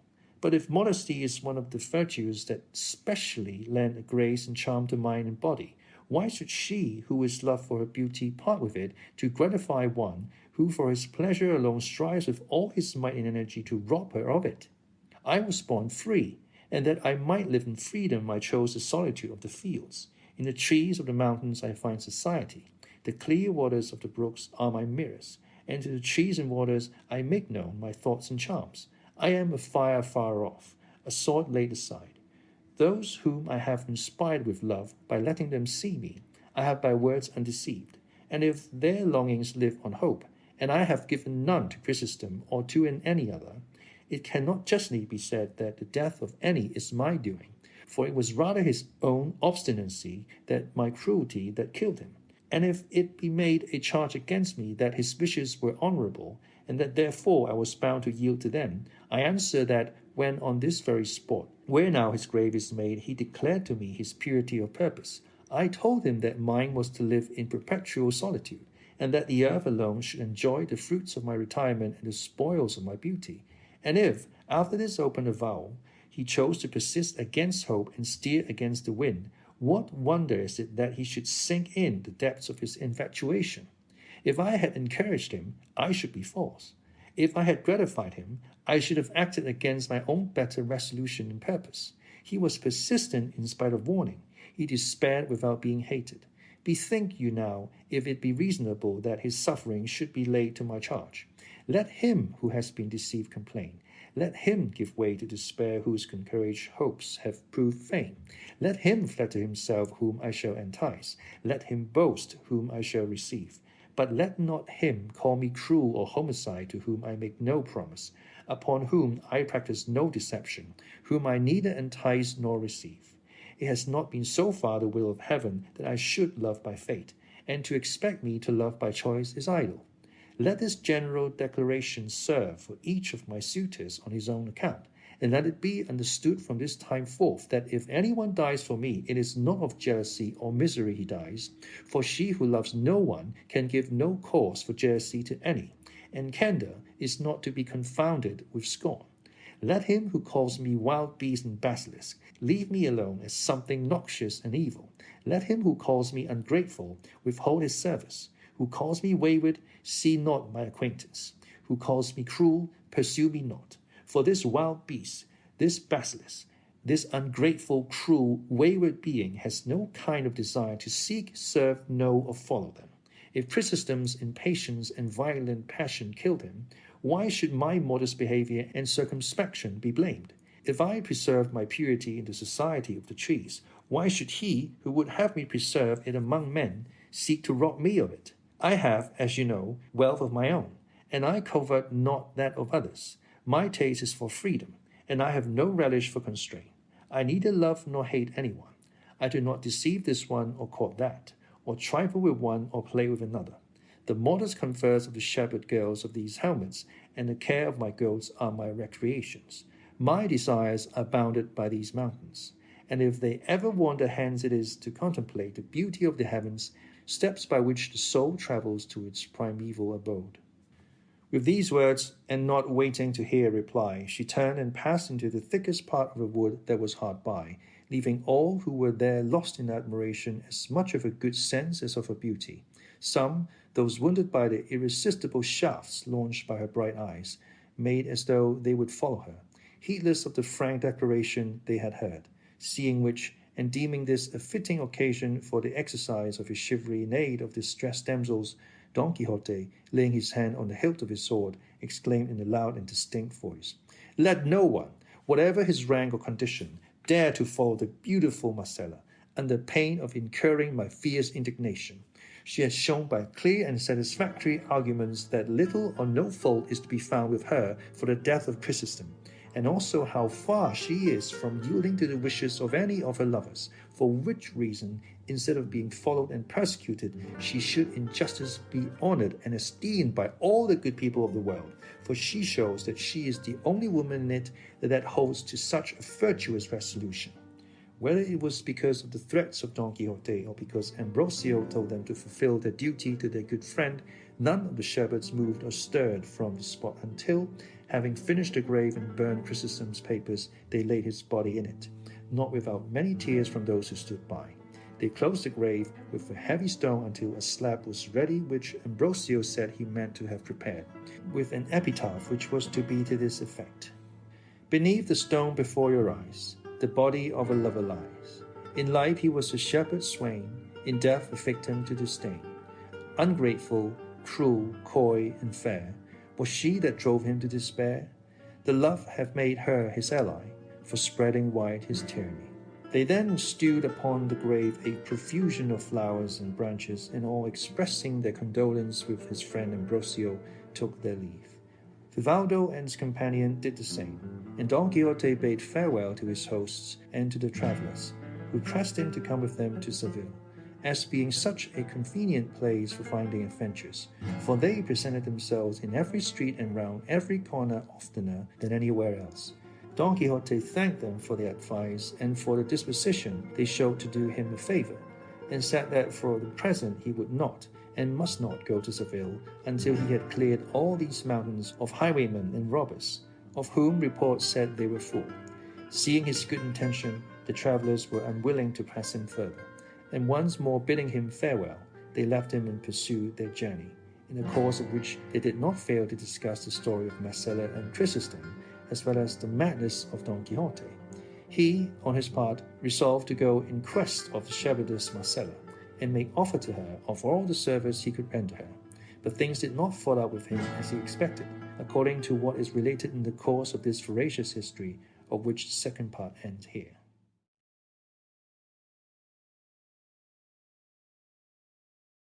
In which is related the unfortunate adventure that Don Quixote fell in with when he fell out with certain heartless young peasants.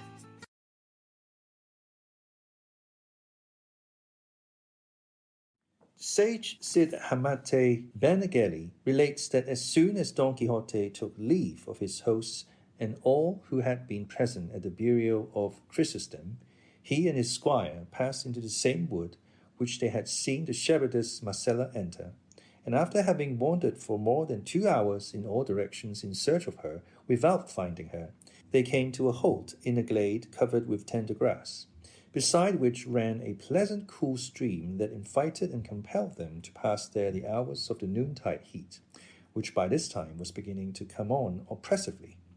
Don Quixote and Sancho dismounted, and turning Rocinante and the ass loose to feed on the grass that was there in abundance, they ransacked the alforjas, and without any ceremony very peacefully and sociably, master and men made their repast on what they found in them.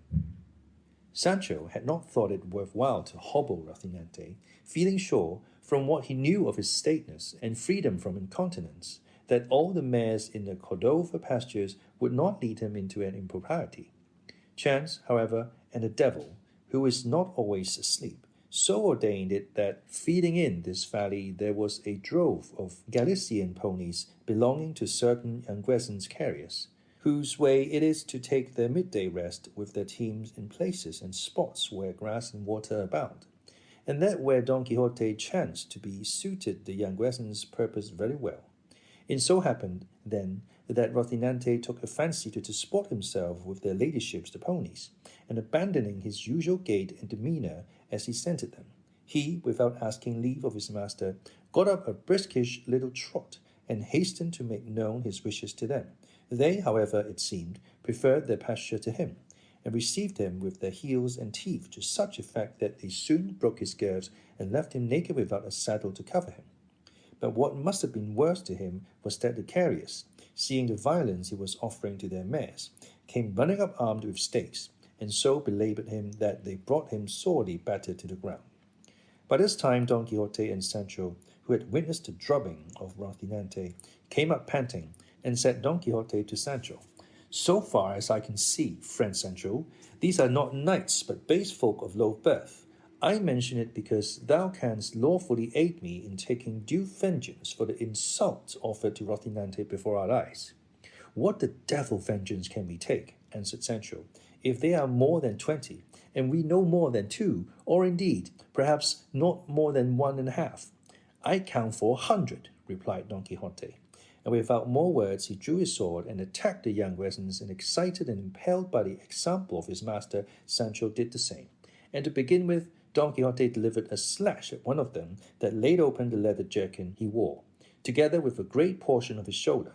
The young resins, seeing themselves assaulted by only 2 men while there were so many, betook themselves to their stakes, and driving the 2 into the middle, they began to lay on with great zeal and energy.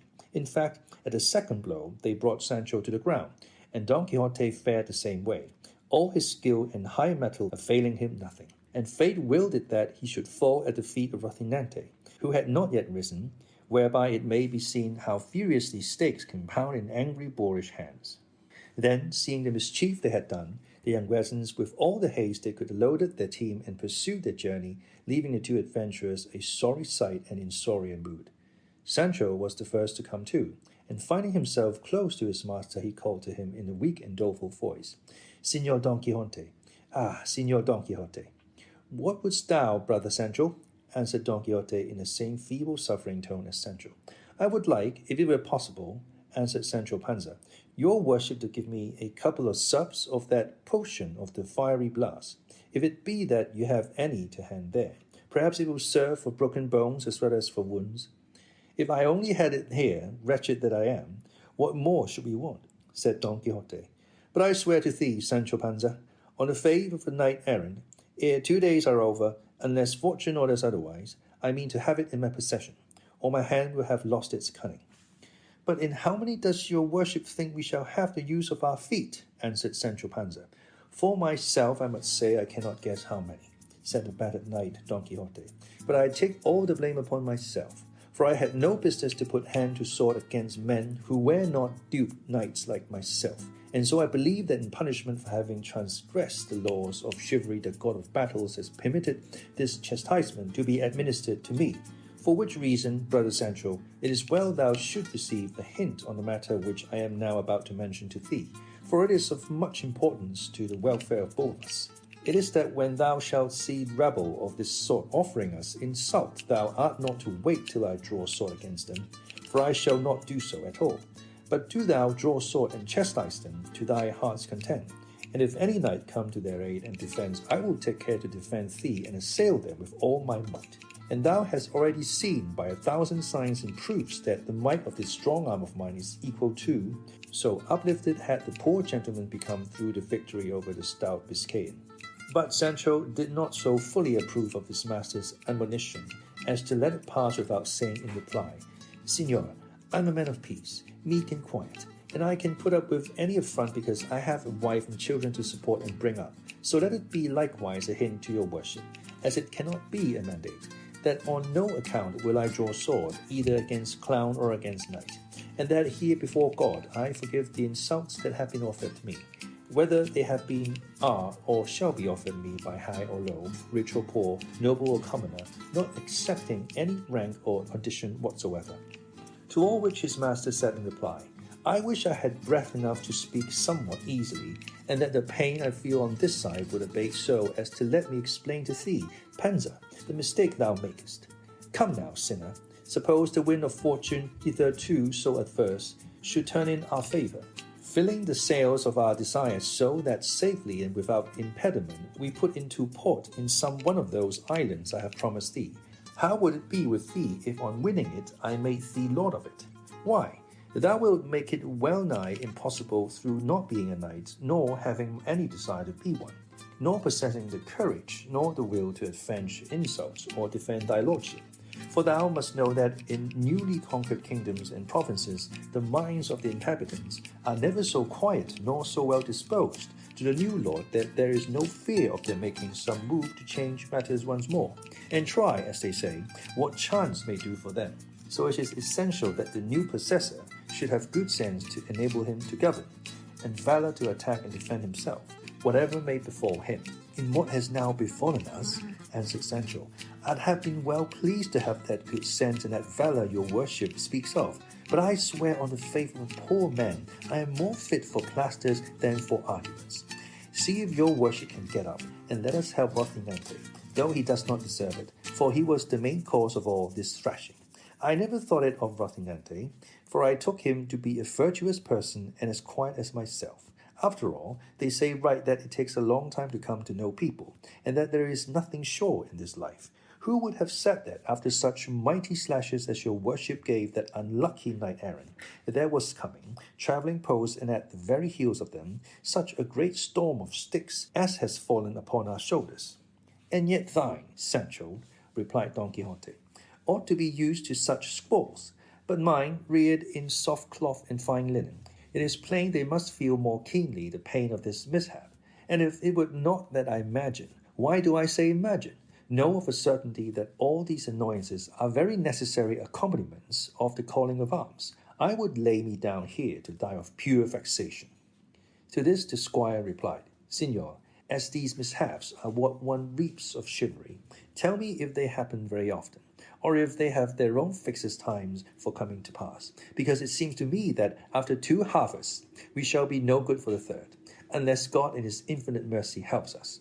No, friend Sancho, answered Don Quixote, that the life of knight-errant is subject to 1,000 dangers and reverses, and neither more nor less is it within immediate possibility for knights-errant to become kings and emperors, as experience has shown in the case of many different knights with those histories I am thoroughly acquainted, and I could tell thee now, if the pain would let me, of some who simply by might of arm have risen to the high stations I have mentioned, and those same, both before and after, experienced divers misfortunes and miseries. For the valiant Amadis of Gaul found himself in the power of his mortal enemy Archelaus the magician, who, it is positively asserted, holding him captive, gave him more than 200 lashes with the reins of his horse while tied to one of the pillars of the court. And moreover there is a certain recondite, author of no small authority, who says that the knight of Phoebus, being caught in a certain pitfall, which opened under his feet in a certain castle, on falling found himself bound hand and foot in a deep pit underground, where they administered to him one of those things they call clysters, of sand and snow water, that well nigh finished him. And if he had not been succoured in that sore extremity by a sage, a great friend of his, it would have gone very hard with the poor knight. So I may well suffer in company with such worthy folk, for greater were the indignities which they had to suffer than those which we suffer. For I would have thee know, Sancho, that wounds caused by any instruments which happen by chance to be in hand inflict no indignity, and this is laid down in the law of the duel in express words. If, for instance, the cobbler strikes another with the lance which he has in his hand, though it be in fact a piece of wood, it cannot be said for that reason that he whom he struck with it has been cudgelled. I say this lest thou shouldst imagine that because we have been drubbed in this affray, we have therefore suffered any indignity. For the arms those men carried, with which they pounded us, were nothing more than their stakes, and not one of them, so far as I remember, carried rapier, sword, or dagger. They gave me no time to see that much, answered Sancho, for hardly had I laid hand on my tizona when they signed a cross on my shoulders with their sticks in such style that they took the sight out of my eyes and the strength out of my feet, stretching me where I now lie. And where thinking of whether all those stick strokes were an indignity or not gives me no uneasiness, which the pain of the blows thus, for they will remain as deeply impressed on my memory as on my shoulders. For all that let me tell thee, brother Panza, said Don Quixote, that there is no recollection which time does not put an end to, and no pain which death does not remove. And what greater misfortune can there be, replied Panza, than the one that waits for time to put an end to it and death to remove it? If our mishap were one of those that are cured with a couple of plasters, it would not be so bad. But I'm beginning to think that all the plasters in the hospital almost won't be enough to put us right. No more of that. Pluck strength out of weakness, Sancho, as I mean to do, returned Don Quixote. And let us see how Rocinante is, for it seems to me that not the least share of this mishap has fallen to the lot of the poor beast. There is nothing wonderful in that, replied Sancho, since he is a knight-errant too. What I wonder at is that my beast should have come off scot-free where we come out scorched. Fortune always leaves the door open in adversity in order to bring relief to it, said Don Quixote.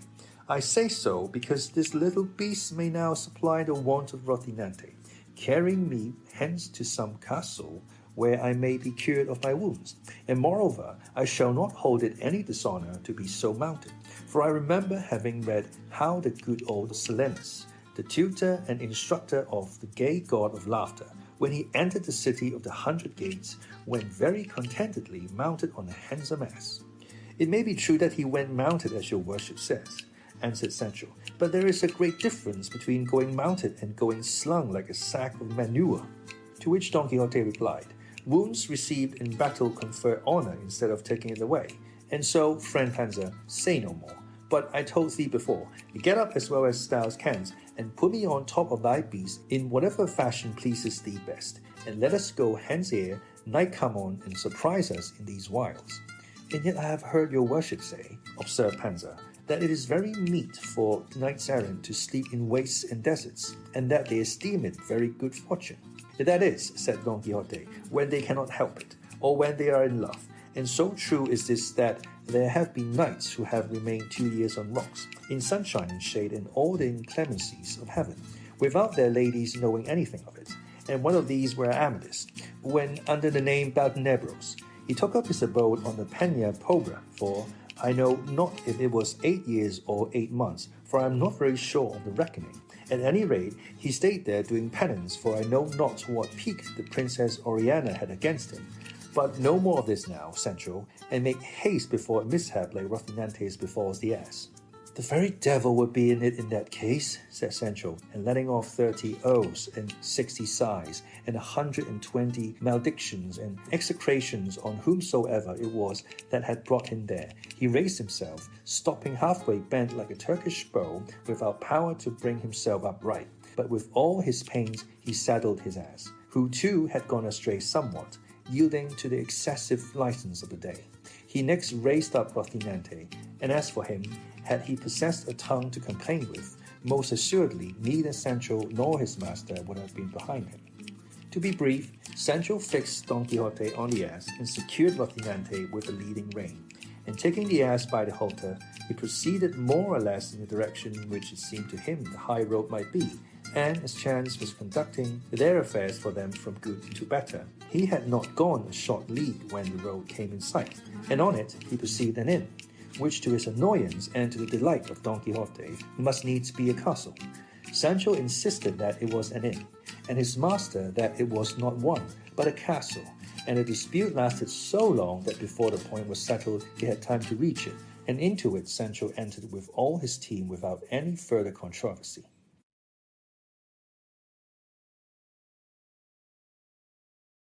Of what happened to the ingenious gentleman in the inn, which he took to be a castle.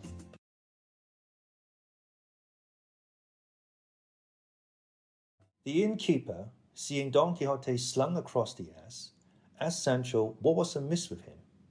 Sancho answered that it was nothing, only that he had fallen down from a rock and had his ribs a little bruised.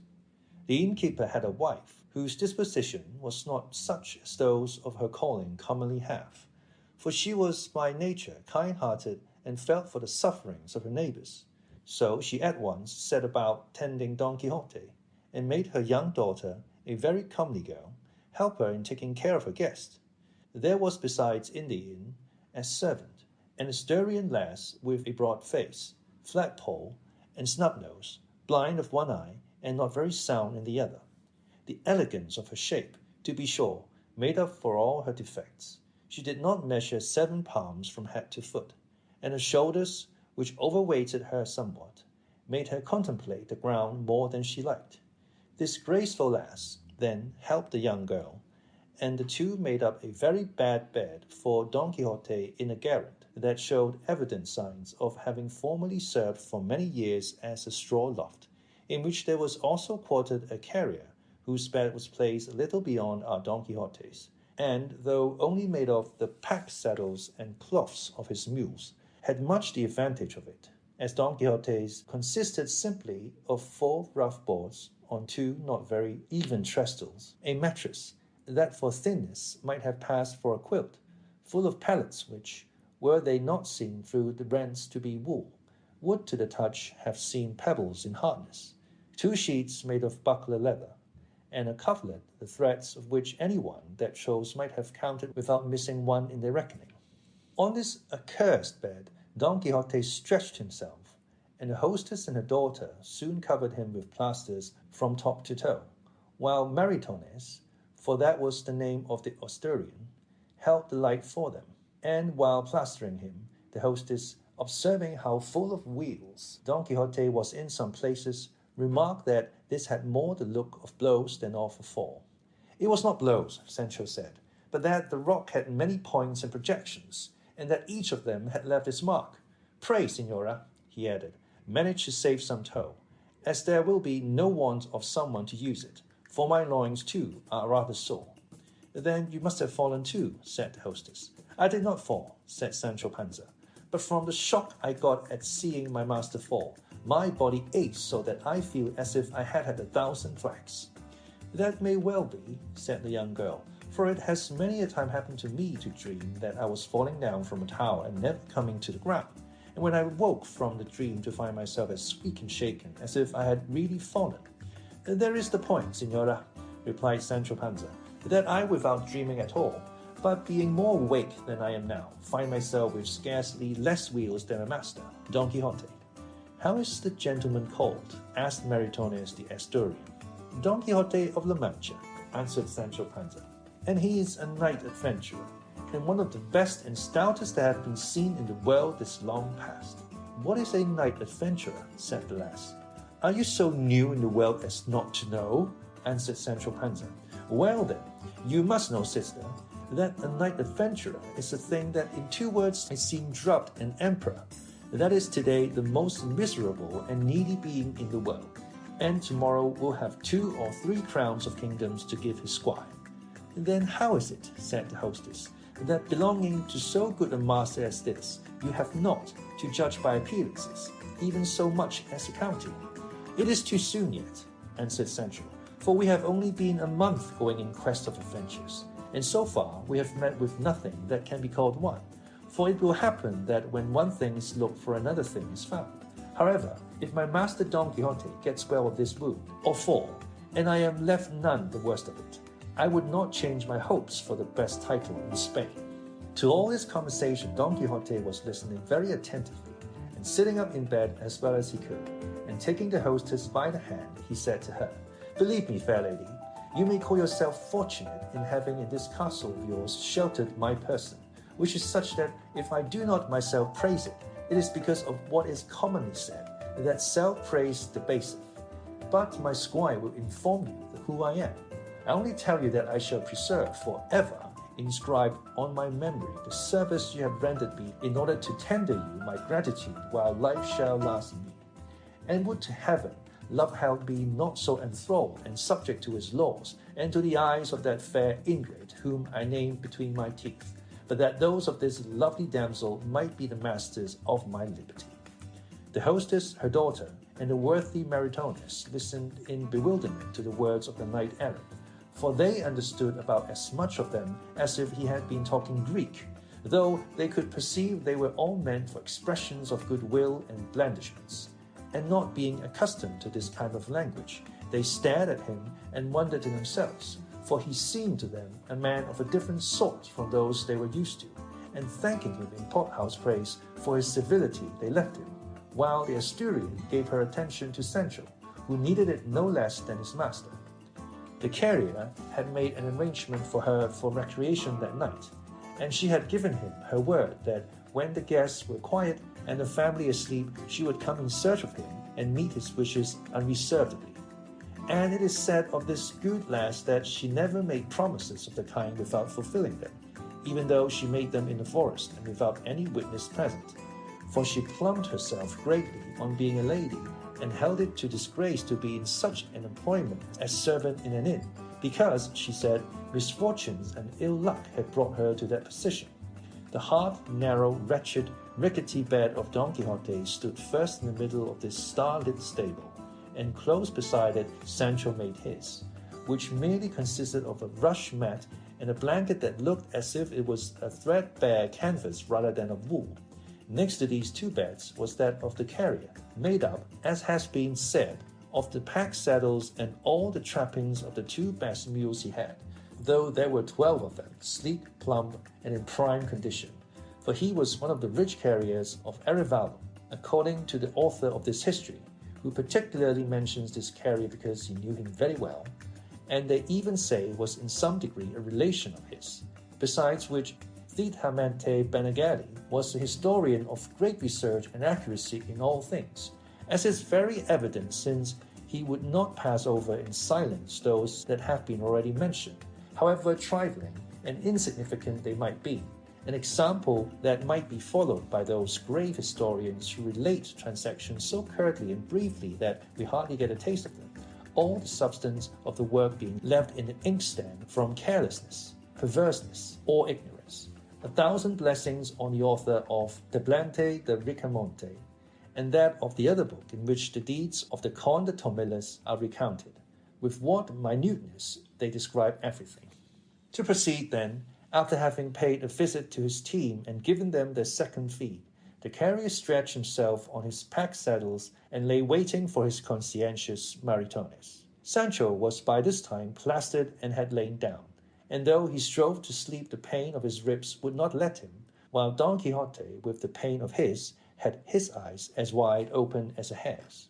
The inn was all in silence, and in the whole of it there was no light except that given by a lantern that hung burning in the middle of the gateway. This strange stillness, and the thoughts, always present to our knight's mind, of the incidents described at every turn in the books that were the cause of his misfortune, conjured up to his imagination as extraordinary a delusion as can well be conceived, which was that he fancied himself to have reached a famous castle, and that the daughter of the innkeeper was daughter of the lord of the castle, and that she, won by his high-bred bearing, had fallen in love with him, and had promised to come to his bed for a while that night without the knowledge of her parents. And holding all this fantasy that he had constructed as solid fact, he began to feel uneasy and to consider the perilous risk which his virtue was about to encounter. And he resolved in his heart to commit no treason to his lady Dulcinea de Toboso, even though the Queen Guinevere herself and the Dame Quintanona should present themselves before him. While he was taken up with these vagaries, then the time and the hour, an unlucky one for him, arrived for the Asturian to come, who in her smock, with bare feet and her hair gathered into a fustian coif, with noiseless and cautious steps entered the chamber where the three were quartered, in quest of the carrier.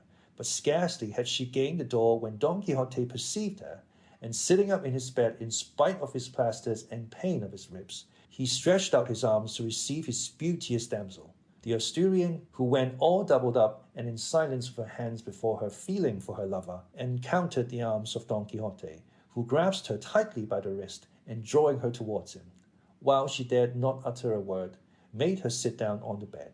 He then felt her smock, and although it was of sackcloth, it appeared to him to be of the finest and softest silk. On her wrists she wore some glass beads, but to him they had the sheen of precious orient pearls. Her hair, which in some measure resembled a horse's mane, he rated as threads of the brightest gold of Araby, whose refulgence dimmed the sun himself. Her breath, which no doubt smelled of yesterday's stale salad, seemed to him to diffuse a sweet aromatic fragrance from her mouth, and, in short, he drew her portrait in his imagination with the same features and in the same style as that which he had seen in his books of the other princesses, who, smitten by love, came with all the adornments that are here set down, to see the sorely wounded knight. And so great was the poor gentleman's blindness that neither touch nor smell, nor anything else about the good lass that would have made any but a carrier vomit, were enough to undeceive him.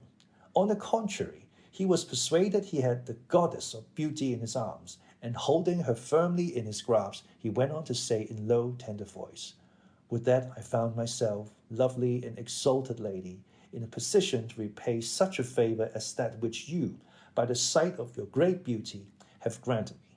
But fortune, which is never weary of persecuting the good, has chosen to place me upon this bed, where I lie so bruised and broken that though my inclination would gladly comply with yours, it is impossible. Besides, to this impossibility, another yet greater is to be added, which is the faith that I have pledged to the peerless Dulcinea del Toboso, sole lady of my most secret thoughts. And were it not that this stood in the way, I should not be so insensible a knight as to miss the happy opportunity which your great goodness has offered me." Maritornes was fretting and sweating at finding herself held so fast by Don Quixote, and not understanding or heeding the words he addressed to her. She strove without speaking to free herself. The worthy carrier, whose unholy thoughts kept him awake, was aware of his doxy the moment she entered the door, and was listening attentively to all Don Quixote said, and jealous that the Asturian should have broken her word with him or another, drew nearer to Don Quixote's bed, and stood still to see what would come of this talk, which he could not understand. But when he perceived the wench struggling to get free, and Don Quixote striving to hold her, not relishing the joke, he raised his arm and delivered such a terrible cuff on the lank jaws of the amorous knight that he bathed all his mouth in blood. And not content with this, he mounted on his ribs and with his feet trampled all over them at a pace rather smarter than a trot.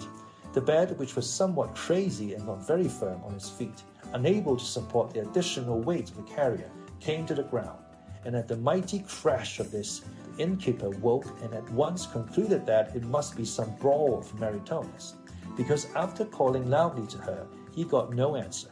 With this suspicion, he got up, and lighting a lamp, hastened to the quarter where he had heard the disturbance. The wench, seeing that her master was coming and knowing that his temper was terrible, frightened and panic-stricken, made for the bed of Sancho Panza, who still slept, and crouching upon it made a ball of herself. The innkeeper came in exclaiming, "Where art thou, strumpet? Of course this is some of thy work." At this Sancho awoke, and feeling this Max almost on top of him, fancied he had the nightmare, and began to distribute fisticuffs all round, of which a certain share fell upon Maritornes, who, irritated by the pain and flinging modesty aside, paid back so many in return to Sancho that she woke him up in spite of himself. He then, finding himself so handled, by whom he knew not, raising himself up as well as he could, grappled with Maritornes, and he and she, between them, began the bitterest and drollest scrimmage in the world. The carrier, however, perceiving by the light of the innkeeper candle how it fared with his lady love, quitting Don Quixote, ran to bring her the help she needed, and the innkeeper did the same but with a different intention, for his was to chastise the lass, as he believed that beyond a doubt she alone was the cause of all the harmony. And so, as the saying is, cat to rat, rat to rope to stick, the carrier pounded Sancho, Sancho the lass, she him, and the innkeeper her, and all worked away so briskly that they did not give themselves a moment's rest. And the best of it was that the innkeeper's lamp went out, and as they were left in the dark, they all laid on one upon the other in a mass so unmercifully that there was not a sound spot left where a hand could light. It so happened that there was a lodging that night in the inn a cordillero of what they call the Old Holy Brotherhood of Toledo, who, also hearing the extraordinary noise of the conflict, seized his staff and the tin case with his warrants, and made his way in the dark into the room, crying, "Hold, in the name of the jurisdiction! Hold, in the name of the Holy Brotherhood!" The first that he came upon was the pummeled Don Quixote, who lay stretched senseless on his back upon his broken-down bed, and, his hand falling on the beard as he fell about, he continued to cry, "Hell for the jurisdiction!" But perceiving that he whom he had laid hold of did not move or stir, he concluded that he was dead, and that those in the room were his murderers. And with this suspicion, he raised his voice still higher, calling out, "Shut the inn gate! See that no one goes out! They have killed a man here!" This cry startled them all, and each dropped the contest at the point at which the voice reached him. The innkeeper retreated to his room, the carrier to his pack saddles, the lass to her crib. The unlucky Don Quixote and Sancho alone were unable to move from where they were. The quadrilero on this let go Don Quixote's beard, and went out to look for a light to search for and apprehend the culprits, but not finding one. As the innkeeper had purposely extinguished the lantern on retreating to his room, he was compelled to have recourse to the hearth, where after much time and trouble he lit another lamp.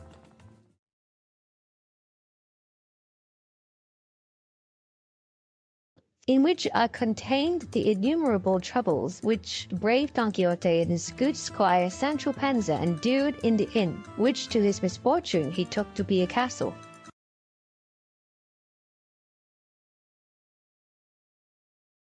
By this time Don Quixote had recovered from his swoon, and in the same tone of voice in which he had called to his squire the day before, when he lay stretched in the vale of the States, he began calling to him now. "Sancho, my friend, art thou asleep? Sleepest thou, friend Sancho?" "How can I sleep? Curses on it!" returned Sancho discontentedly and bitterly, "when it is plain that all the devils have been at me this night." "Thou mayest well believe that," answered Don Quixote, "because either I know little, or this castle is enchanted. For thou must know, but this that I am now about to tell thee, thou must swear to keep secret until after my death." "I swear it," answered Sancho. "I say so," continued Don Quixote, "because I hate taking away anyone's good name." "I say," replied Sancho, "that I swear to hold my tongue about it till the end of your worship's days, and God grant I may be able to let it out tomorrow." "Do I do thee such injuries, Sancho," said Don Quixote, "that thou wouldst see me dead so soon?" "It's not for that," replied Sancho, "but because I hate keeping things long, and I don't want them to grow rotten with me from overkeeping." "At any rate," said Don Quixote, "I have more confidence in thy affection and good nature, and so I would have thee know that this night there befell me one of the strangest adventures that I could describe. And to relate it to thee briefly, thou must know that a little while ago the daughter of the lord of this castle came to me, and that she is the most elegant and beautiful damsel that could be found in the wide world. What I could tell thee of the charms of her person, of her lively wit, of other secret matters which, to preserve the fealty I owe to my lady Dulcinea del Toboso, I shall pass over unnoticed and in silence. I will only tell thee that, either fate being envious of so great a boon placed in my hands by good fortune, or perhaps this castle being, as I have already said, enchanted, at the time when I was engaged in the sweetest and most amorous discourse with her, there came, without my seeing or knowing whence it came, a hand attached to some arm of some huge giant, that planted such a cuff on my jaws that I have them all bathed in blood, and then pummeled me in such a way that I am in a worse plight than yesterday when the carriers, on account of Rocinante's misbehaviour, inflicted on us the injury thou knowest of. Whence conjecture that there must be some enchanted Moor guarding the treasure of this damsel's beauty, and that is not for me." "Not for me either," said Sancho, "for more than 400 Moors have so thrashed me that the drubbing of the stakes was cakes and fancy bread to it. But tell me, señor, what do you call this excellent and rare adventure that has left us as we are left now, though your worship was not so badly off, having in your arms that incomparable beauty you spoke of? But I, what did I have, except the heaviest wax I think I had in all my life? Unlucky me and the mother that bore me, for I am not a knight-errant and never expect to be one, and of all the mishaps, the greater part falls to my share." "Then thou hast been thrashed too?" said Don Quixote. "Didn't I say so? Worse luck to my line," said Sancho. "Be not distressed, friend," said Don Quixote, "for I will now make the precious balsam with which we shall cure ourselves in the twinkle of an eye." By this time the quadrilero had succeeded in lighting the lamp, and came in to see the man that he thought had been killed. And as Sancho caught sight of him at the door, seeing him coming in his shirt, with a cloth on his head and a lamp in his hand, and a very forbidding countenance, he said to his master, "Señor, can it be that this is the enchanted Moor coming back to give us more castigation, if there be anything still left in the ink bottle. It cannot be the Moor, answered Don Quixote, for those under enchantment do not let themselves be seen by anyone. If they don't let themselves be seen, they let themselves be felt, said Sancho. If not, let my shoulders speak to the point. Mine could speak too, said Don Quixote, but that is not a sufficient reason for believing that what we see is the enchanted Moor. The officer came up, and finding them engaged in such a peaceful conversation, stood amazed, though Don Quixote, to be sure, still lay on his back unable to move from pure pummeling and plasters. The officer turned to him and said, "Well, how goes it, good man?" "I would speak more politely if I were you," replied Don Quixote. "Is it the way of this country to address knights errant in that style, you booby?" The Quadrilero, finding himself so disrespectfully treated by such a sorry-looking individual, lost his temper, and raising the lamp full of oil, smote Don Quixote such a blow with it on the head that he gave him a badly broken pate. Then, all being in darkness, he went out, and Sancho Panza said, "That is certainly the enchanted Moor, Señor, and he keeps the treasure for others, and for us only the cuffs and lamp wax." "That is the truth," answered Don Quixote. "There is no use in troubling oneself about these matters of enchantment, or being angry or vexed at them. For as they are invisible and visionary, we shall find no one on whom to avenge ourselves. Do what we may, rise Sancho, if thou canst, and call the Accolade of this fortress, and get him to give me a little oil, wine, salt, and rosemary to make the salutiferous balsam. For indeed I believe I have great need of it now, because I am losing much blood from the wound that phantom gave me." Sancho got up with pain enough in his bones, and went after the innkeeper in the dark, and meeting the officer, who was looking to see what had become of his enemy, he said to him, "Señor, whoever you are, do us the favour and kindness to give us a little rosemary, oil, salt, and wine, for it is wanted to cure one of the best knights errant on earth, who lies on yonder bed, wounded by the hands of the enchanted Moor that is in this inn." When the officer heard him talk in this way, he took him for a man out of his senses, and as day was now beginning to break, he opened the inn gate, and calling the host, he told him what this good man wanted. The host furnished him with what he required, and Sancho brought it to Don Quixote, who, with his hand to his head, was bewailing the pain of the blow of the lamp, which had done him no more harm than raising a couple of rather large lumps, and what he fancied blood was only the sweat that flowed from him in his sufferings during the late storm. To be brief, he took the materials, of which he had a compound, mixing them all and boiling them in good while until it seemed to him they had come to perfection. He then asked for some vial to pour it into, and as there was not one in the inn, he decided on putting it into a tin oil bottle or flask, of which the host made him a free gift. And over the flask he repeated more than 80 paternosters and as many more Ave Marias, salves, credos, accompanying each word with a cross by way of benediction, at all which there were present Sancho, the innkeeper, and the Quadrilero, for the carrier was now peacefully engaged in attending to the comfort of his mules. This being accomplished, he felt anxious to make trial himself, on the spot, of the virtue of this precious balsam, as he considered it, and so he drank near a quart of what could not be put into the flask and remained in the pigskin in which he had been boiled. But scarcely had he done drinking when he began to vomit in such a way that nothing was left in his stomach, and with the pangs and spasms of vomiting he broke into a profuse sweat, on account of which he bade them cover him up and leave him alone. They did so, and he lay sleeping more than 3 hours, at the end of which he awoke and felt very great bodily relief and so much ease from his bruises that he thought himself quite cured, and verily believed he had hit upon the balsam of Viarabras, and that with this remedy he might thenceforward, without any fear, face any kind of destruction, battle, or combat, however perilous it might be. Sancho Panza, who also regarded the amendment of his master as miraculous, begged him to give him what was left in the pigskin, which was no small quantity. Don Quixote consented, and he, taking it with both hands, in good faith and with a better will, gulped down and drained off very little less than his master. But the fact is that the stomach of poor Sancho was of necessity not so delicate as that of his master, and so before vomiting he was seized with such gripings and retchings, and such sweats and faintness, that verily and truly he believed his last hour had come, and finding himself so racked and tormented, he cursed the balsam and the thief that had given it to him. Don Quixote, seeing him in this state, said, It is my belief, Sancho, that this mischief comes of thy not being duped at night, for I am persuaded this liquor cannot be good for those who are not so.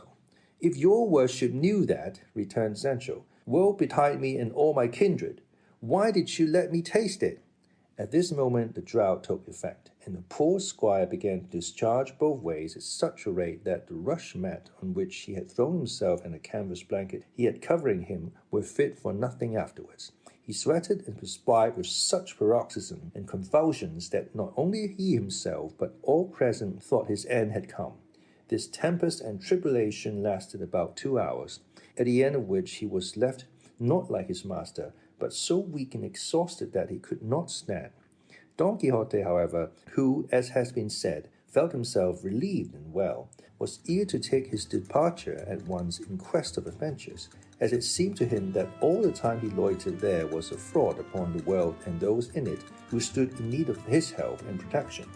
All the more when he had the security and confidence his balsam afforded him, and so, urged by this impulse, he saddled Rocinante himself and put the pack saddle on his squire's beast, whom likewise he helped to dress and mount the ass, after which he mounted his horse and turning to a corner of the inn, he laid hold of Pike that stood there, to serve him by the way of a lance. All that were in the inn, who were more than 20 persons, stood watching him.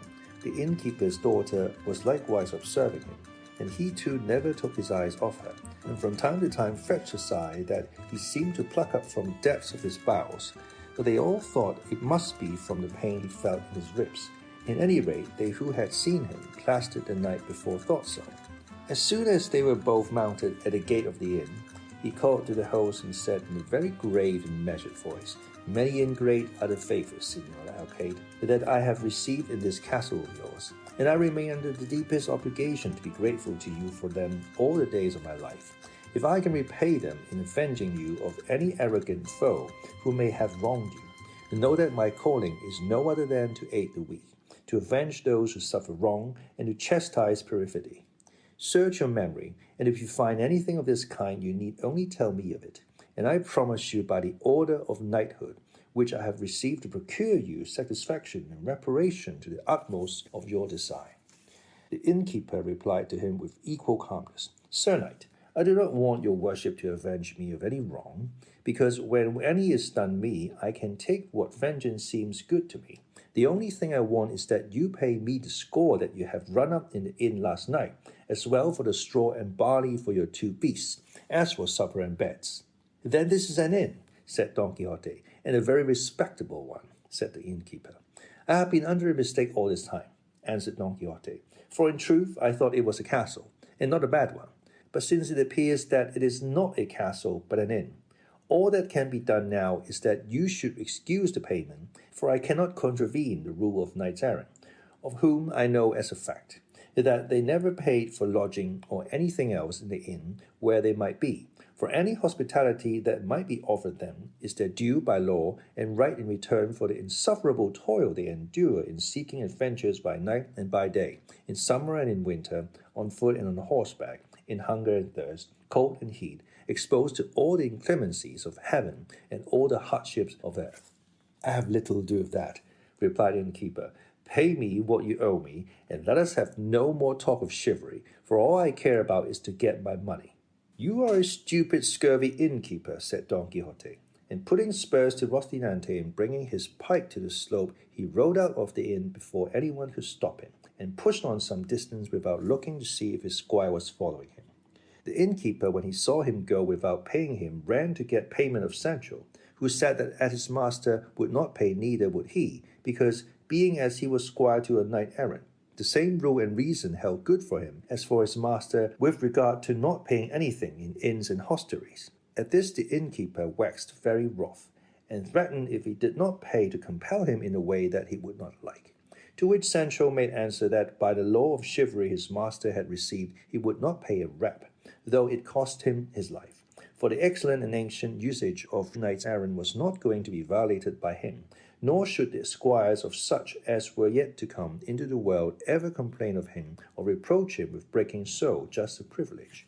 The ill luck of the unfortunate Sancho so ordered it that among the company in the inn there were 4 wool carders from Segovia, 3 needle-makers from the court of Cordova, and 2 lodgers from the fair of Seville, lively fellows, tender-hearted, fond of a joke, and playful, who, almost as if instigated and moved by a common impulse, made up to Sancho and dismounted him from his ass, while one of them went in for the blanket of the host's bed. But on flinging him into it, they looked up, and seeing the ceiling was somewhat lower than what they required for their work, they decided upon going out into the yard, which was bounded by the sky, and there, putting Sancho in the middle of the blanket, they began to raise him high, making sport with him as they would with a dog at Shrovetide. The cries of the poor blanketed wretch were so loud that they reached the ears of his master, who, halting to listen attentively, was persuaded that some new adventure was coming, until he clearly perceived that it was his squire who uttered them. Wheeling about, he came up to the inn with a labourer's scallop, and finding it shut, went round to see if he could find some way of getting in. But as soon as he came to the wall of the yard, which was not very high, he discovered the game that was being played with his squire.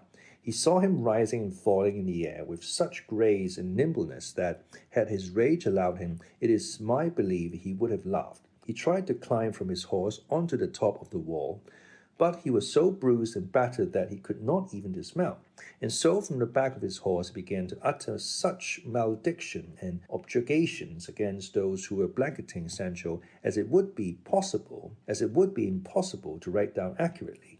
They, however, did not stay their laughter or their work for this, nor did the flying Sancho cease his lamentations, mingled now with threats, now with entreaties, but all to little purpose, or none at all, until from pure weariness they left off.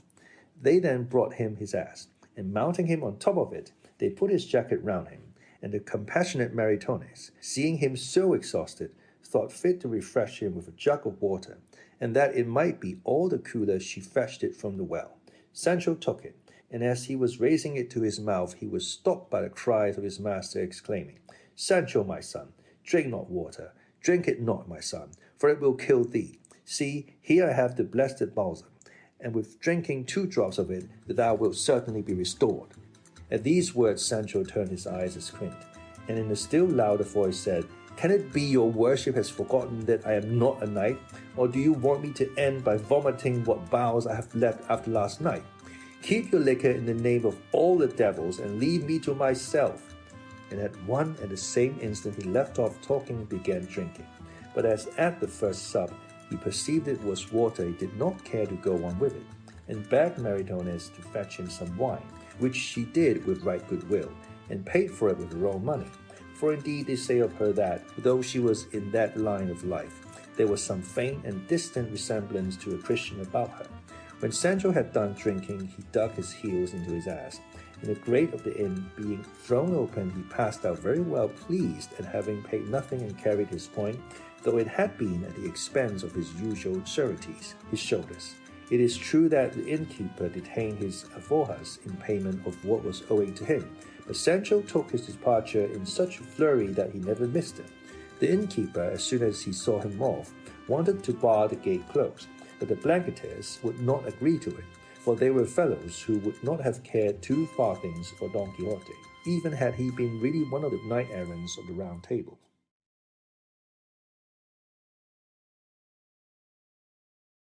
In which is related the discourse Sancho Panza held with his master Don Quixote, and other adventures worth relating.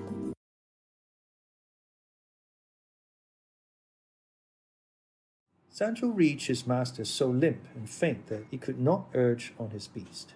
When Don Quixote saw the state he was in, he said, "I have now come to the conclusion, good Sancho, that this castle or inn is beyond a doubt enchanted, because those who have so atrociously diverted themselves with thee, what can they be but phantoms or beings of another world? And I hold this confirmed by having noticed that when I was by the wall of the yard witnessing the acts of thy sad tragedy, it was out of my power to mount upon it, nor could I even dismount from Rocinante, because they no doubt had me enchanted. For I swear to thee by the faith of what I am, that if I had been able to climb up or dismount, I would have avenged thee in such a way that those braggart thieves would have remembered their freak forever, even though in so doing I knew that I contravened the laws of chivalry, which, as I have often told thee, do not permit a knight to lay hands on him who is not one. save in case of urgent and great necessity in defense of his own life in person.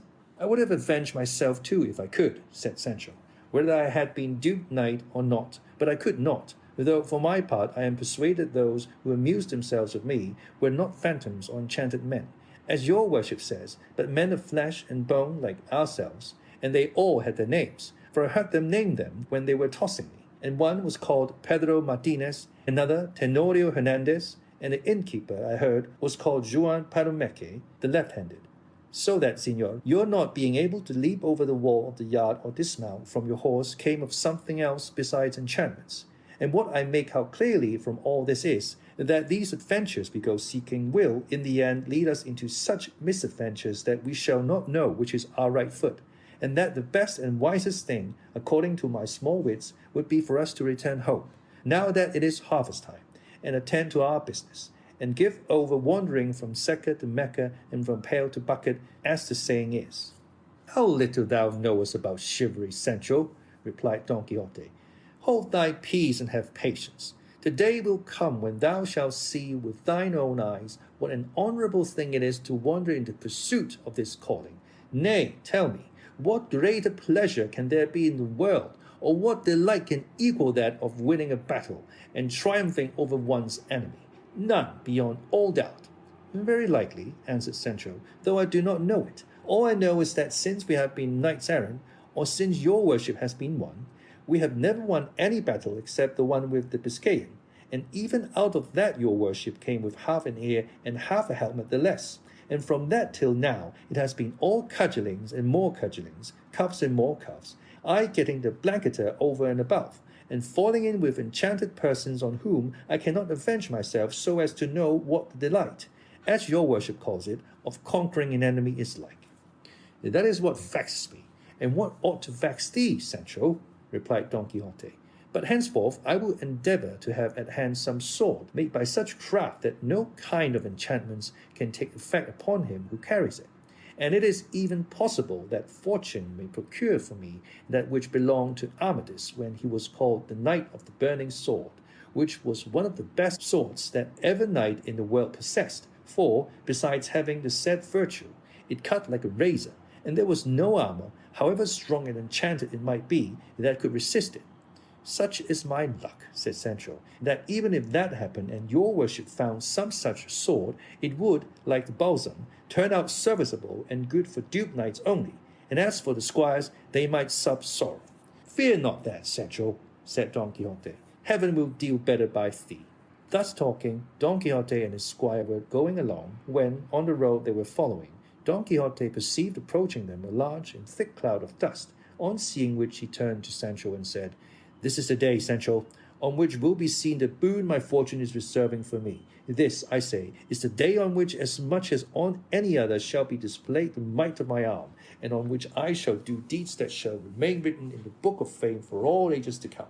Seest thou that cloud of dust which rises yonder? Well, then, all that is churned up by a vast army composed of various and countless nations that comes marching there. According to that, there must be two, said Sancho, for on this opposite side also there rises just such another cloud of dust. Don Quixote turned to look and found that it was true, and rejoicing exceedingly, he concluded that they were two armies about to engage and encounter in the midst of that broad plain. For at all times and seasons his fancy was full of the battles, enchantments, adventures, crazy feats, loves, and defiances that are recorded in the books of chivalry, and everything he said, thought, or did had reference to such things. Now the cloud of dust he had seen was raised by two great droves of sheep coming along the same road in opposite directions, which, because of the dust, did not become visible until they drew near.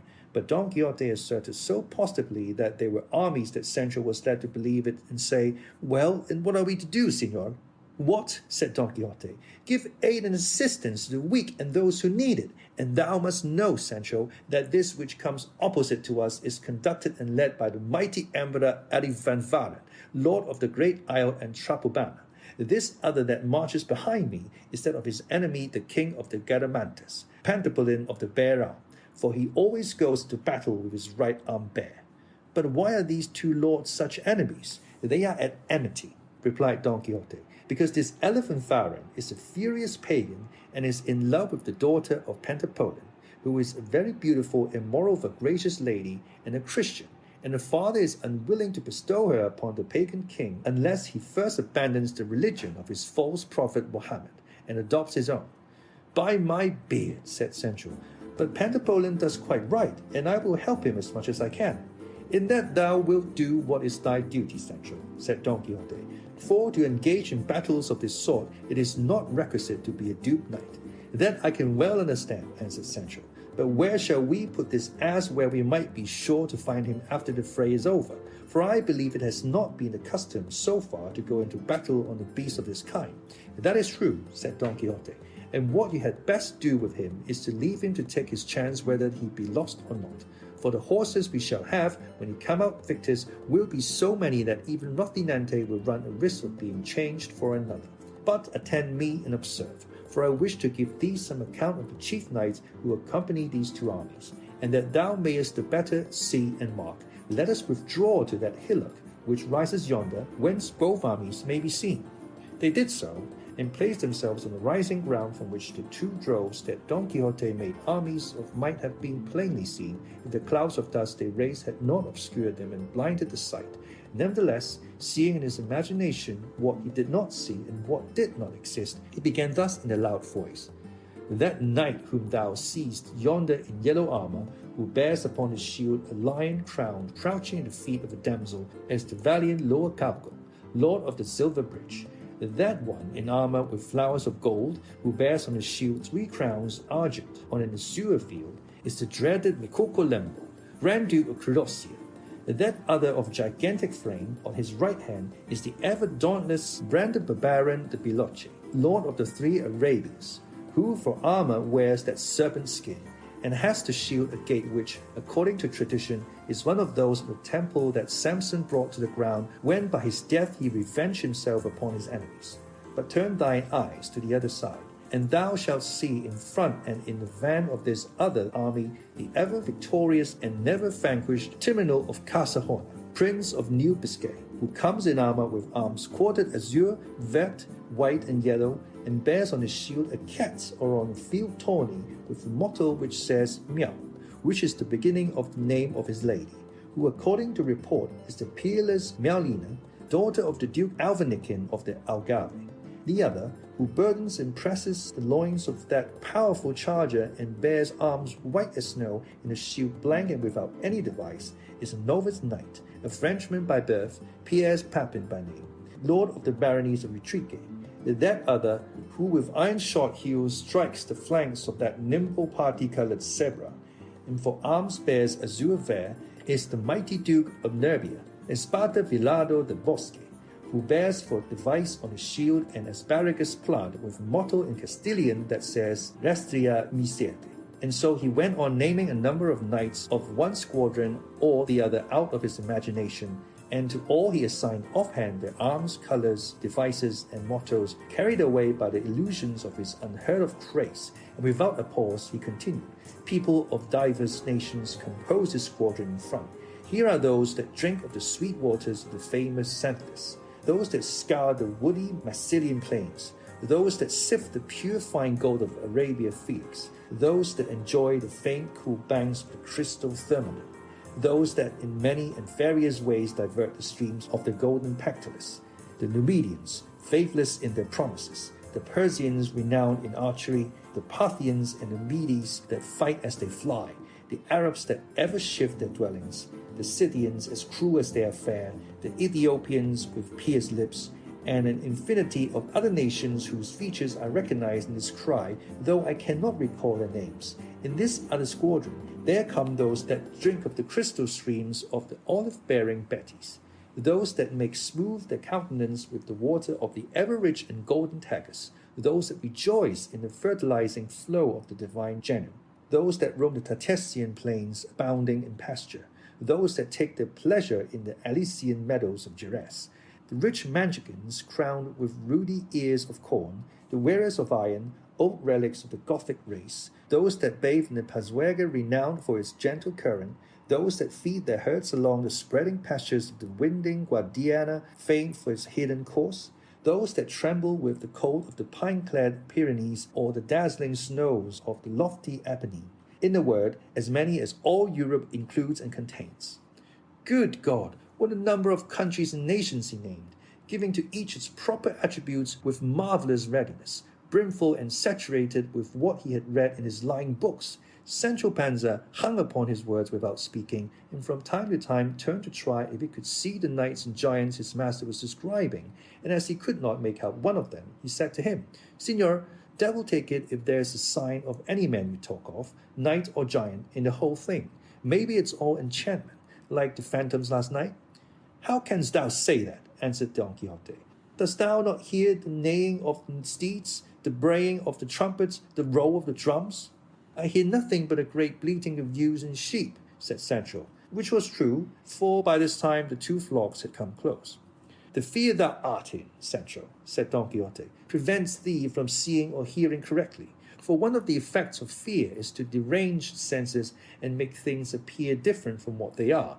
If thou art in such fear, withdraw to one side and leave me to myself, for alone I suffice to bring victory to that side to which I shall give my aid.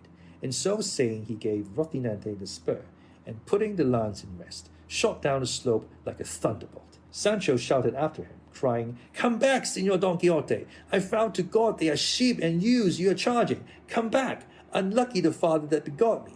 What madness this is! Look, there is no giant, nor knight, nor cats, nor arms, nor shields quartered or whole, nor fair assured or bedevilled. What are you about? Sinner that I am before God! But not for all these entreaties did Don Quixote turn back. On the contrary, he went on shouting out, Ho, knights! Ye who follow and fight under the banners of the valiant Emperor Pentapolin of the Bear Arm, follow me all. Ye shall see how easily I shall give him his revenge over his enemy, Alifanfaron of the Trapubana. So saying, he dashed into the midst of the squadron of youths, and began spearing them with as much spirit and intrepidity as if he were transfixing mortal enemies in earnest. The shepherds and drovers accompanying the flock shouted to him to desist. Seeing it was no use, they ungirt their slings and began to salute his ears with stones as big as one's fist. Don Quixote gave no heed to the stones, but, letting drive right and left, kept saying, Where art thou, proud Alifanfaron? Come before me. I am a single knight who would fain prove thy prowess hand to hand, and make thee yield thy life a penalty for the wrong thou dost to the valiant Pentapolin Garamanta. Here came a sugar plum from the brook that struck him on the side and buried a couple of ribs in his body. Feeling himself so smitten, he imagined himself slain or badly wounded for certain, and recollecting his liquor, he drew out his flask, and putting it to his mouth began to pour the contents into his stomach. But ere he had succeeded in swallowing what seemed to him enough, there came another almond which struck him on the hand and on the flask so fairly that it smashed it to pieces, knocking 3 or 4 teeth and grinders out of his mouth in its course, and sorely crushing 2 fingers in his hand. Such was the force of the first blow and of the second, that the poor knight, in spite of himself, came down backwards off his horse. The shepherds came up and felt sure they had killed him. So all in haste they collected their flock together, took up the dead beasts, of which they were more than 7, and made off without waiting to ascertain anything further. All this time Sancho stood on a hill watching the crazy feats his master was performing, and tearing his beard and cursing the hour and the occasion when fortune had made him acquainted with him. Seeing him then brought to the ground, and that the shepherds had taken themselves off, he ran to him and found him in very bad case, though not unconscious, and said he, Did I not tell you to come back, Señor Don Quixote, and that what you were going to attack were not armies but droves of sheep? That's how that thief of a sage, my enemy, can alter and falsify things, answered Don Quixote. Thou must know, Sancho, that it is a very easy matter for those of his sort to make us believe what they choose, and this maligner being who persecutes me, envious of the glory he knew I was to win in this battle, has turned the squadrons of the enemy into droves of sheep. At any rate, do this much, I beg of thee, Sancho, to undeceive thyself, and see that what I say is true. Mount thy ass and follow them quietly, and thou shalt see that when they have gone some little distance from this, they will return to their original shape, and, ceasing to be sheep, become men in all respects as I described them to thee at first. But go not just yet, for I want thy help and assistance. Come hither, and see how many of my teeth and grinders are missing, for I feel as if there were not one left in my mouth. Sancho came so close that he almost put his eyes into his mouth. Now, just at the moment the balsam had acted on the stomach of Don Quixote, so at the very instant when Sancho came to examine his mouth, he discharged all its contents with more force than a musket, and full into the beard of the compassionate squire. "Holy Mary!" cried Sancho, "what is this that has happened me? Clearly the sinner is mortally wounded, as he vomits blood from his mouth." But considering the matter a little more closely, he perceived by the colour, taste, and smell that it was not blood but the balsam from the flask which he had seen him drink, and he was taken with such a loathing that his stomach turned, and he vomited up his inside over his very master, and both were left in a precious state.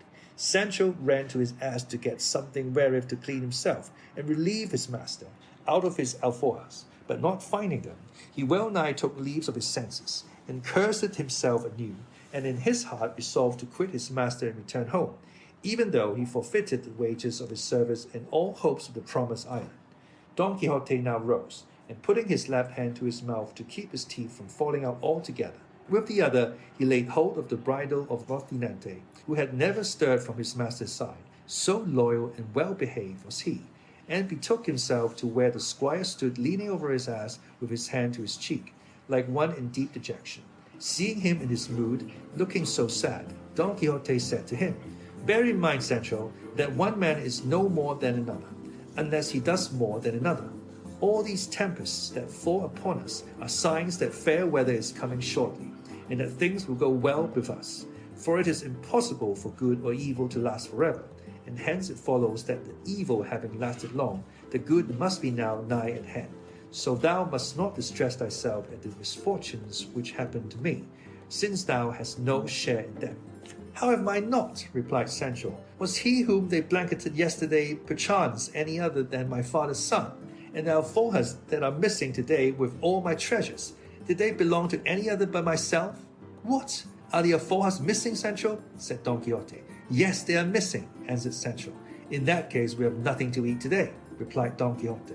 "It would be so," answered Sancho, "if there were none of the herbs your worship says you know in these meadows, those with which knights-errant as unlucky as your worship are wont to supply such like shortcomings."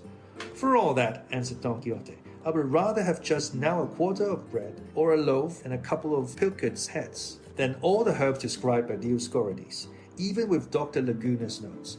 Nevertheless, Sancho the Good, mount thy beast and come along with me, for God, who provides for all things, will not fail us, since he fails not the midgets of the air, nor the grubs of the earth, nor the tadpoles of the water, and is so merciful that he maketh his sun to rise on the good and on the evil, and sendeth rain on the unjust and on the just." "Your worship would make a better preacher than knight-errant," said Sancho. "Knights-errant knew and ought to know everything, Sancho," said Don Quixote, "for there were knights-errant in former times as well qualified to deliver a sermon and discourse in the middle of an encampment, as if they had graduated in the University of Paris, whereby we may see that the lance has never blunted the pen, nor the pen the lance." "Well, be it as your worship says," replied Sancho. "Let us be off now and find some place of shelter for the night, and God grant it may be somewhere where there are no blankets, nor blanketeers, nor phantoms, nor enchanted moors, for if they are, may the devil take the whole concern." "Ask that of God, my son," said Don Quixote, "and do thou lead on where thou wilt, for this time I leave our lodging to thy choice. But reach me there by hand, and feel with thy finger, and find out how many of my teeth and grinders are missing from this right side of the upper jaw, for it is there I feel the pain." Sancho put in his fingers, and feeling about asked him, "How many grinders use your worship have on this side?" "4," replied Don Quixote, "besides the back tooth, all whole and quite sound." "Mind what you're saying, Signor." "I say 4, if not 5, answered Don Quixote, "for never in my life have I had tooth or grinder drawn, nor has any fallen out or been destroyed by any decay or rheum." "Well then," said Sancho, "in this lower side your worship has no more than 2 grinders and a half, and in the upper neither a half nor any at all, for it is all as smooth as the palm of my hand." "Luckless that I am," said Don Quixote, hearing the sad news his squire gave him. "I had rather they despoiled me of an arm, so it were not the sword arm. For I tell thee, Sancho, a mouth without teeth is like a mill without a millstone, and a tooth is much more to be prized than a diamond. But we who profess the austere order of chivalry are liable to all this. Mount then, and lead the way, and I will follow thee at whatever pace thou wilt." Sancho did as he bade him, and proceeded in a direction in which he thought he might find refuge without quitting the high road, which was there very much frequented. As they went along, then, at a slow pace, for the pain in Don Quixote's jaws kept him uneasy and ill-disposed for speed, Sancho thought it well to amuse and divert him by talk of some kind, and among the things he said to him was that which will be told in the following chapter.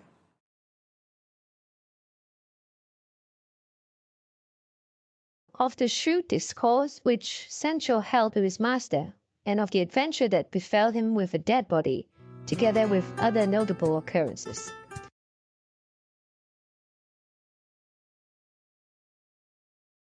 It seems to me, Signor, that all these mishaps that have befallen us of late have been without my doubt a punishment for the offence committed by your worship against the order of chivalry in not keeping the oath you made not to eat bread off a tablecloth or embrace the queen, and all the rest of it that your worship swore to observe until you had taken the helmet of Melandrinos, or whatever the Moor is called, for I do not very well remember. Thou art very right, Sancho, said Don Quixote, but to tell the truth, it had escaped my memory.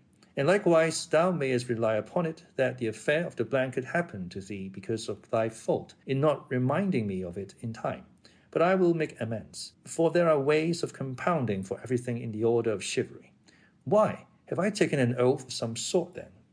It makes no matter that thou hast not taken an oath, said Don Quixote. Suffice it that I see thou art not quite clear of complicity, and whether or no, it would not be ill done to provide ourselves with a remedy. In that case, said Sancho, mind that your worship does not forget this as you did the oath. Perhaps the phantoms may take it into their heads to amuse themselves once more with me, or even with your worship if they see you so obstinate. While engaged in this and other talk, night overtook them on the road before they had reached or discovered any place of shelter. And what made it still worse was that they were dying of hunger, for with the loss of the alforjas, they had lost their entire larder and commissariat. And to complete the misfortune, they met with an adventure which, without any invention, had really the appearance of one.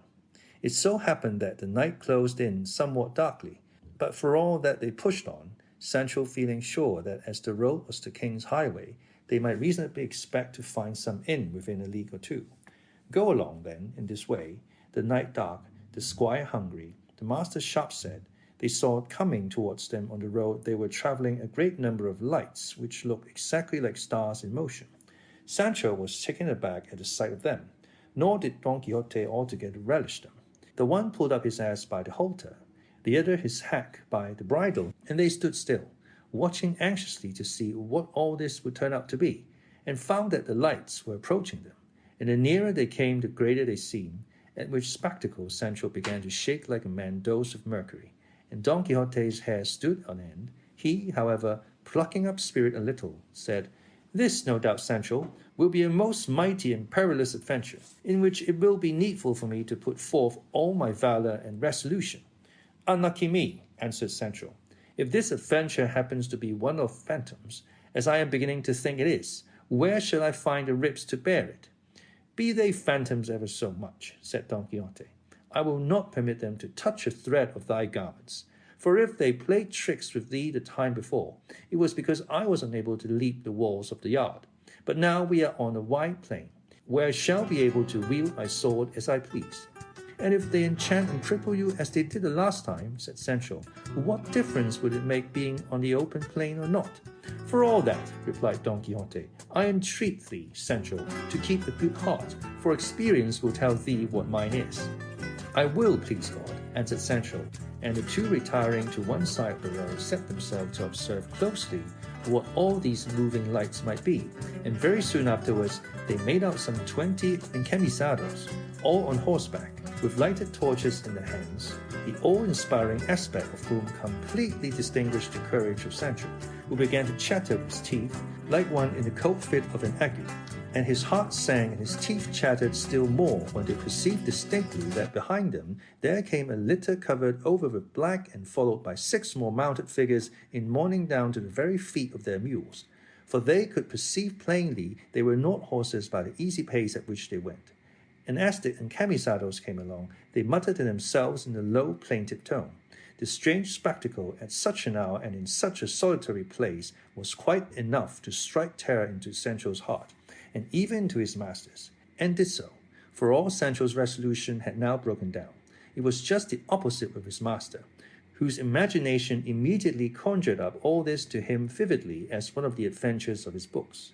He took it into his head that the litter was a bier on which was borne some sorely wounded or slain knight, to avenge whom was a task reserved for him alone, and without any further reasoning he laid his lance in rest, fixed himself firmly in the saddle, and with gallant spirit and bearing took up his position in the middle of the road, where the encamisados must of necessity pass.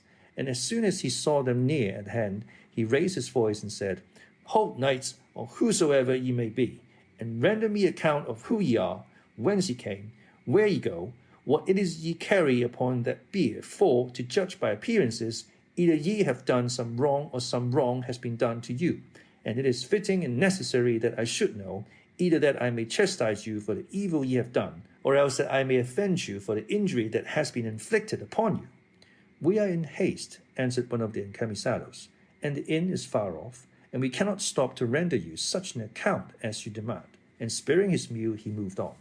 Don Quixote was mightily provoked by this answer, and seizing the mule by the bridle, he said, Halt, and be more manly, and render an account of what I have asked of you, else take my defiance to combat, all of you. The mule was shy, and was so frightened at her bridle being seized that rearing up, she flung her rider to the ground over her haunches. An attendant who was on foot, seeing the encamisado fall, began to abuse Don Quixote, who now moved to anger. Without any more ado, laying his lance in rest, charged one of the men in mourning, and brought him badly wounded to the ground. And as he wheeled round upon the others, the agility with which he attacked and routed them was a sight to see, for it seemed just as if wings had that instant grown upon Rocinante, so lightly and proudly did he bear himself. The encamisados were all timid folk and unarmed, so they speedily made their escape from the fray and set off at a run across the plain with their lighted torches, looking exactly like maskers running on some gala or festival night. The mourners, too, enveloped and swathed in their skirts and gowns, were unable to bestir themselves, and so with entire safety to himself, Don Quixote belabored them all and drove them off against their will, for they all thought it was no man but a devil from hell come to carry away the dead body they had in the litter. Sancho beheld all this in astonishment at the intrepidity of his lord, and said to himself, Clearly this master of mine is as bold and valiant as he says he is. A burning torch lay on the ground near the first man whom the mule had thrown, by the light of which Don Quixote perceived him, and coming up to him he presented the point of the lance to his face, calling on him to yield himself prisoner, or else he would kill him. To which the prostrate man replied, I am prisoner enough as it is. I cannot stir, for one of my legs is broken. I entreat you, if you be a Christian gentleman, not to kill me, which will be committing grave sacrilege, for I am a licentiate, and I hold first orders. Then what the devil brought you here, being a churchman? Said Don Quixote. What, señor? Said the other. My bad luck. Then still worse awaits you, said Don Quixote, if you do not satisfy me as to all I asked you at first. You shall be soon satisfied, said the licentiate. You must know, then, that though just now I said I was a licentiate, I am only a bachelor, and my name is Alonso Lopez. I am a native of Alcobendas. I come from the city of Beza with 11 others, priests, the same who fled with the torches, and we are going to the city of Segovia, accompanying a dead body which is in that litter, and is that of a gentleman who died in Beza, where he was interred. And now, as I said, we are taking his bones to their burial place, which is in Segovia, where he was born. And who killed him? Asked Don Quixote. God, by means of a malignant fever that took him, answered the bachelor. In that case, said Don Quixote, the Lord has relieved me of the task of avenging his death had any other slain him. But he who slew him having slain him, there is nothing for it but to be silent, and shrug one's shoulders. I should do the same were he to slay myself, and I would have your reverence know that I am a knight of La Mancha, Don Quixote by name, and it is my business and calling to roam the world righting wrongs and redressing injuries. I do not know how that about righting wrongs can be, said the bachelor, for from straight you have made me crooked, leaving me with a broken leg that will never see itself straight again all the days of its life. And the injury you have redressed in my case has been to leave me injured in such a way that I shall remain injured forever. And the height of misadventure it was to fall in with you, who go in search of adventures. Things do not all happen in the same way, answered Don Quixote. It all came, Sir Bachelor Alonso Lopez, of your going, as you did, by night, dressed in those surplices, with lighted torches, praying, covered with mourning, so that naturally you look like something evil and of the other world. And so I could not avoid doing my duty in attacking you, and I should have attacked you, even had I known positively that you were the very devils of hell, for such I certainly believed and took you to be. As my fate has so willed it, said the bachelor, I entreat you, Sir Knight-errant, whose errand has been such an evil one for me, to help me to get from under this mule that holds me of my legs caught between the stirrup and the saddle. I would have talked on till tomorrow, said Don Quixote. How long were you going to wait before telling me of your distress? He at once called to Sancho, who, however, had no mind to come, as he was just then engaged in loading a sumpter mule, well laden with provender, which these worthy gentlemen had brought with them. Sancho made a bag of his coat, and, getting together as much as he could, and as the bag would hold, he loaded his beast, and then hastened to obey his master's call, and helped him to remove the bachelor from under the mule. Then, putting him on her back, he gave him the torch, and Don Quixote bade him follow the track of his companions, and beg pardon of them on his part for the wrong which he could not help doing them. And said Sancho, if by chance these gentlemen should want to know who was the hero that served them so, your worship may tell them that he is the famous Don Quixote of La Mancha, otherwise called the Knight of the Rueful Countenance. The bachelor then took his departure. I forgot to mention that before he did so, he said to Don Quixote, remember that you stand excommunicated for having laid violent hands on a holy thing. Similarly, if anyone, having been persuaded by the devil.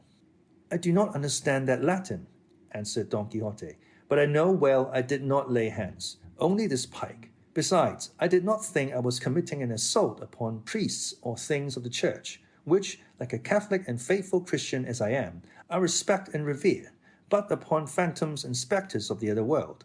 But even so, I remember how it fared with Cid Ruidíaz when he broke the chair of the ambassador of that king before his holiness the Pope, who excommunicated him for the same, and yet the good Roderick of Viva bore himself that day like a very noble and valiant knight. On hearing this, the bachelor took his departure, as has been said, without making any reply, and Don Quixote asked Sancho what had induced him to call him the Knight of the Rueful Countenance more then than at any other time. I will tell you, answered Sancho. It was because I have been looking at you for some time by the light of the torch held by that unfortunate, and verily your worship has got of late the most ill-favoured countenance I ever saw. It must be either owing to the fatigue of this combat, or else to the want of teeth and grinders. It is not that, replied Don Quixote, but because the sage whose duty it will be to write the history of my achievements must have thought it proper that I should take some distinctive name, as all knights of yore did, one being he of the burning sword, another he of the unicorn, this one he of the damsels, that he of the phoenix, another the knight of the griffin, and another he of the death, and by these names and designations they were known all the world round.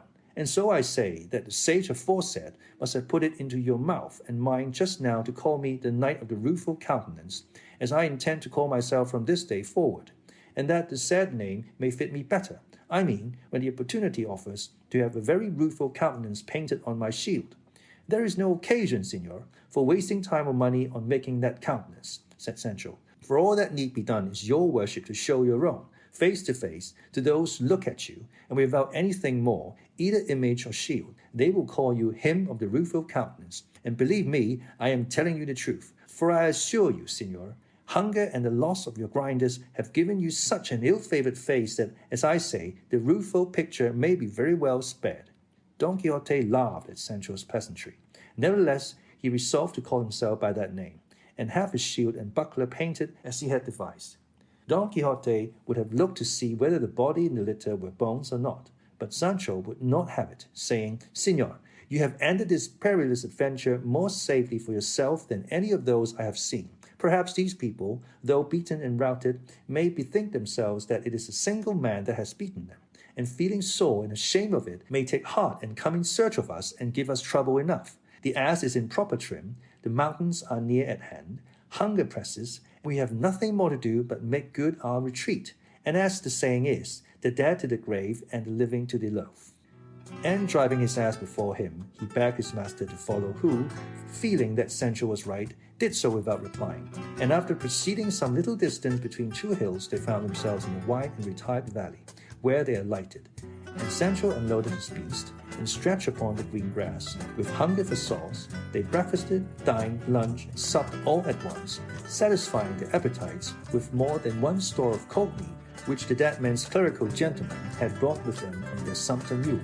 But another piece of ill luck befell them, which Sancho held the worst of all, and that was that they had no wine to drink, nor even water to moisten their lips. And as thirst tormented them, Sancho, observing that the meadow where they were was full of green and tender grass, said what will be told in the following chapter.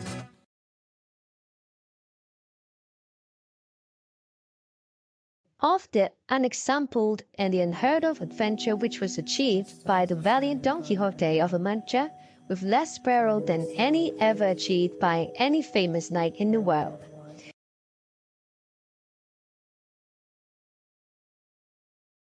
It cannot be, Signor, but that this grass is a proof that there must be hard by some spring or brook to give it moisture, so it would be well to move a little farther on, that we may find some place where we may quench this terrible thirst that plagues us, which beyond a doubt is more distressing than hunger. The advice seemed good to Don Quixote, and he leading Rocinante by the bridle and Sancho the ass by the halter, after he had packed away upon him the remains of the supper, they advanced the meadow feeling their way, for the darkness of the night made it impossible to see anything. But they had not gone 200 paces when a loud noise of water, as if falling from great rocks, struck their ears. The sound cheered them greatly. But halting to make out by listening from what quarter it came, they heard unseasonably another noise, which spoiled the satisfaction the sound of water gave them, especially for Sancho, who was by nature timid and faint-hearted. They heard, I say, strokes falling with measured beat, and a certain rattling of iron and chains that, together with the furious din of the water, would have struck error into any heart but Don Quixote's. The night was, as has been said, dark, and they had been to reach a spot in among some tall trees, whose leaves stirred by a gentle breeze made a low ominous sound, so that, what with the solitude, the place, the darkness, the noise of the water, and the rustling of the leaves, everything inspired awe and dread, more especially as they perceived that the strokes did not cease, nor the wind lull, nor morning approach, to all which might be added their ignorance as to where they were. But Don Quixote, supported by his intrepid heart, leaped on Rocinante, and bracing his buckler on his arm, brought his pike to the slope, and said, "Friend Sancho, know that I, by heavens, will have been born in this our iron age to survive in it the age of gold, nor the golden as it is called. I am he for whom perils, mighty achievements, and valiant deeds are reserved. I am, I say again, he who is to revive the knights of the Round Table, the 12 of France, and the 9 worthies, and he who is to consign to oblivion the Platees, the Templantes, the Olivantes, and Tirentes, the Phoebuses and Bellianises, with the whole herd of famous knights-errants of days gone by, performing in these in which I live such exploits, marvels, and feats of arms as shall obscure their brightest deeds. Thou dost mark well, faithful and trusty squire, the gloom of this night, its strange silence, the dull, confused murmur of those trees, the awful sound of that water in quest of which we came, that seems as though it were precipitating and dashing itself down from the lofty mountains of the moon, and that incessant hammering that wounds and pains our ears, which things altogether in each of itself are enough to instill fear, dread, and dismay into the breast of Mars himself, much more into one not used to hazards and adventures of the kind. Well then, all this that I put before thee is but an incentive and stimulant to my spirit, making my heart burst in my bosom through eagerness to engage in this adventure, arduous as it promises to be. Therefore tighten Rocinante's girth a little, and God be with thee. Wait for me here 3 days and no more, and if in that time I come not back, thou canst return to our village, and thence, to do me a favour and a service, thou wilt go to El Toboso, where thou shalt say to my incomparable lady Dulcinea that her captive knight hath died in attempting things that might make him worthy of being called hers. When Sancho heard his master's words, he began to weep in the most pathetic way, saying, Signor, I know not why your worship wants to attempt this so dreadful adventure. It is night now. No one sees us here. We can easily turn about and take ourselves out of danger, even if we don't drink for 3 days to come. And as there is no one to see us, all the less will there be anyone to set us down as cowards. Besides, I have many a time heard the curate of our village, whom your worship knows well, preach that he who seeks danger perishes in it. So it is not right to tempt God by trying so tremendous a feat from which there can be no escape save by a miracle. And heaven has performed enough of them for your worship in delivering you from being blanketed as I was, and bringing you out victorious and safe and sound from among all those enemies that were with the dead men. And if all this does not move or soften that hard heart, let this thought and reflection move it, that you will have hardly quitted his spot, when from pure fear I shall yield my soul up to any one that will take it. I left home and wife and children to come and serve your worship, trusting to do better and not worse. But as covetousness burst the bag, it has rent my hopes asunder. For just as I had them highest about getting that wretched unlucky island your worship has so often promised me, I see that instead, in lieu of it, you mean to desert me now in a place so far from human reach. For God's sake, master mine, deal not so unjustly by me, and if your worship will not entirely give up attempting this feat, at least put it off till morning. For by what the law I learned when I was a shepherd tells me, it cannot want 3 hours of dawn now, because the mouth of the horn is overhead and makes midnight in the line of the left arm. How canst thou see, Sancho, said Don Quixote, where it makes that line, or where this mouth or this occiput is that thou talkest of, when the night is so dark that there is not a star to be seen in the whole heaven? That's true, said Sancho, but fear has sharp eyes, and sees things underground, much more above than heavens. Besides, there is good reason to show that it now wants but little of day. Let it want what it may, replied Don Quixote. It shall not be said of me now, or at any time, that tears or entreaties turned me aside from doing what was in accordance with knightly usage. And so I beg of thee, Sancho, to hold thy peace, for God, who has put it into my heart to undertake now this so unexampled and terrible adventure, will take care to watch over my safety and console thy sorrow. What thou hast to do is to tighten Rocinante's girth well, and wait here, for I shall come back shortly, alive or dead. Sancho, perceiving it his master's final resolve, and how little his tears, consoles, and entreaties prevailed with him, determined to have recourse to his own ingenuity and compel him, if he could, to wait till daylight. And so, while tightening the girths of the horse, he quietly and without being felt, with his ass halter tied both Rocinante's legs, so that when Don Quixote strove to go, he was unable, as the horse could only move by jumps. Seeing the success of his trick, Sancho Panza said, See there, senor, heaven, moved by my tears and prayers, has so ordered it that Rocinante cannot stir, and if you will be obstinate, and spur and strike him, you will only provoke fortune, and kick, as they say, against the pricks. Don Quixote at this grew desperate, but the more he drove his heels into the horse, the less he stirred him, and not having any suspicion of the tying, he was fain to resign himself and wait till daybreak or until Rocinante could move, firmly persuaded that all this came of something other than Sancho's ingenuity. So he said to him, As it is so, Sancho, and as Rocinante cannot move, I am content to wait till dawn smiles upon us, even though I weep while it delays its coming.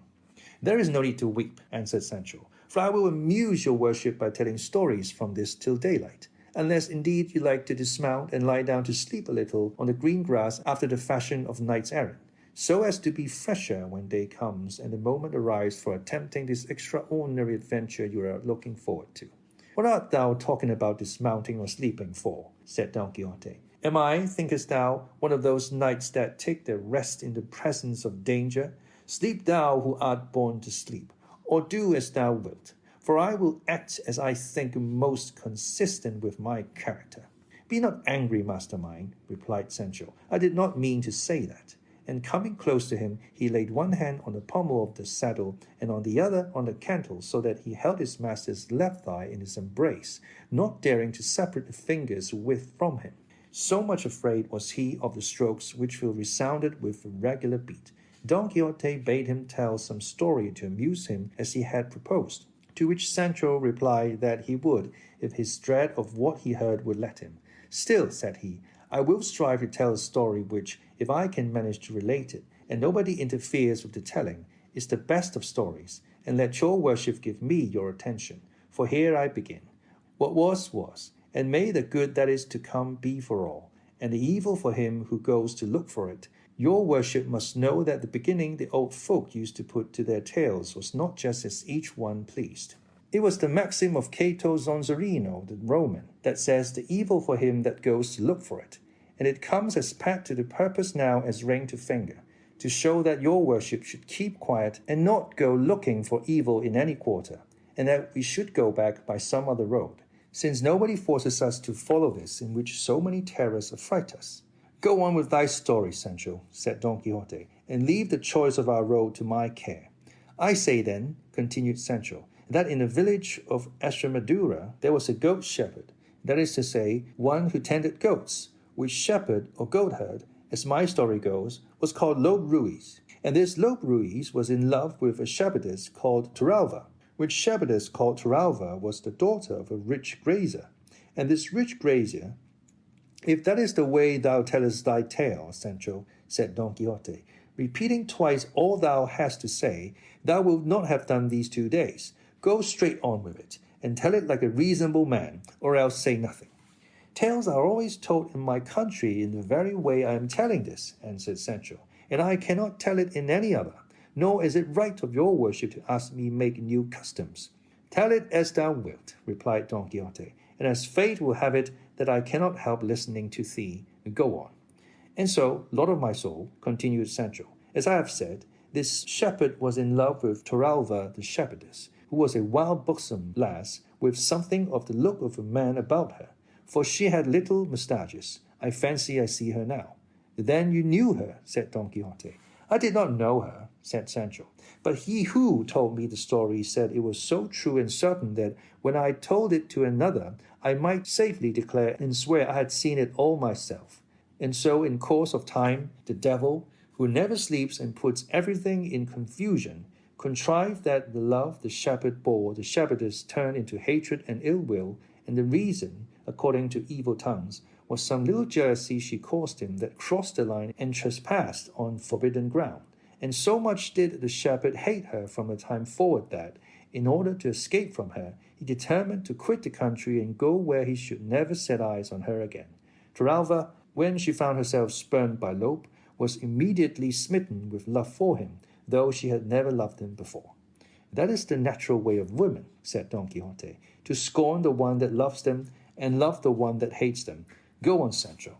It came to pass, said Sancho, that the shepherd carried out his intention, and driving his goats before him, took his way across the plains of Estremadura to pass over into the kingdom of Portugal. Torralva, who knew of it, went after him, and on foot and barefoot followed him at a distance, with a pilgrim's staff at her hand and a scrip round her neck, in which she carried, it is said, a bit of looking-glass and a piece of comb and some little pot or other of paint from her face. But let her carry what she did, I am not going to trouble myself to prove it. All I say is that the shepherd, they say, came with his flock to cross over the river Guadiana, which was at that time swollen and almost overflowing its banks, and at the spot he came to there was neither ferry nor boat nor anyone to carry him or his flock to the other side, at which he was much vexed, for he perceived that Torralva was approaching and would give him great annoyance with her tears and entreaties. However, he went looking about so closely that he discovered a fisherman who had alongside of him a boat so small that it could only hold one person and one goat. But for all that he spoke to him and agreed with him to carry himself and his 300 goats across. The fisherman got into the boat and carried one goat over. He came back and carried another over. He came back again, and again brought over another. Let your worship keep count of the goats the fisherman is taking across, for if one escapes to memory there will be an end of the story. and it will be impossible to tell another word of it. To proceed, I must tell you the landing place on the other side was smeary and slippery, and the fisherman lost a great deal of time in going and coming, till he returned for another goat, and another, and another. Take it for granted he brought them all across, said Don Quixote, and don't keep going and coming in this way, and thou wilt not make an end of bringing them over this 12-month. How many have gone across so far? Said Sancho. How the devil do I know? Replied Don Quixote. There it is, said Sancho. What I told you, that you must keep a good count. Well then, by God, there is an end of the story, for there is no going any farther.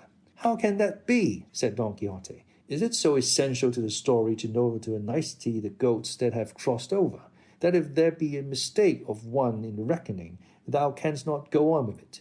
No, señor, not a bit, replied Sancho. For when I asked your worship to tell me how many goats had crossed, and you answered you did not know, at that very instant all I had to say passed away out of my memory, and, faith, there was much virtue in it, and entertainment. So then, said Don Quixote, the story has come to an end? As much as my mother has, said Sancho. In truth, said Don Quixote, thou hast told me of the rarest stories, tales, or histories that anyone in the world could have imagined, and such a way of telling it and ending it was never seen nor will be in a lifetime, though I expected nothing else from thy excellent understanding. But I do not wonder, for perhaps those ceaseless strokes may have confused thy wits.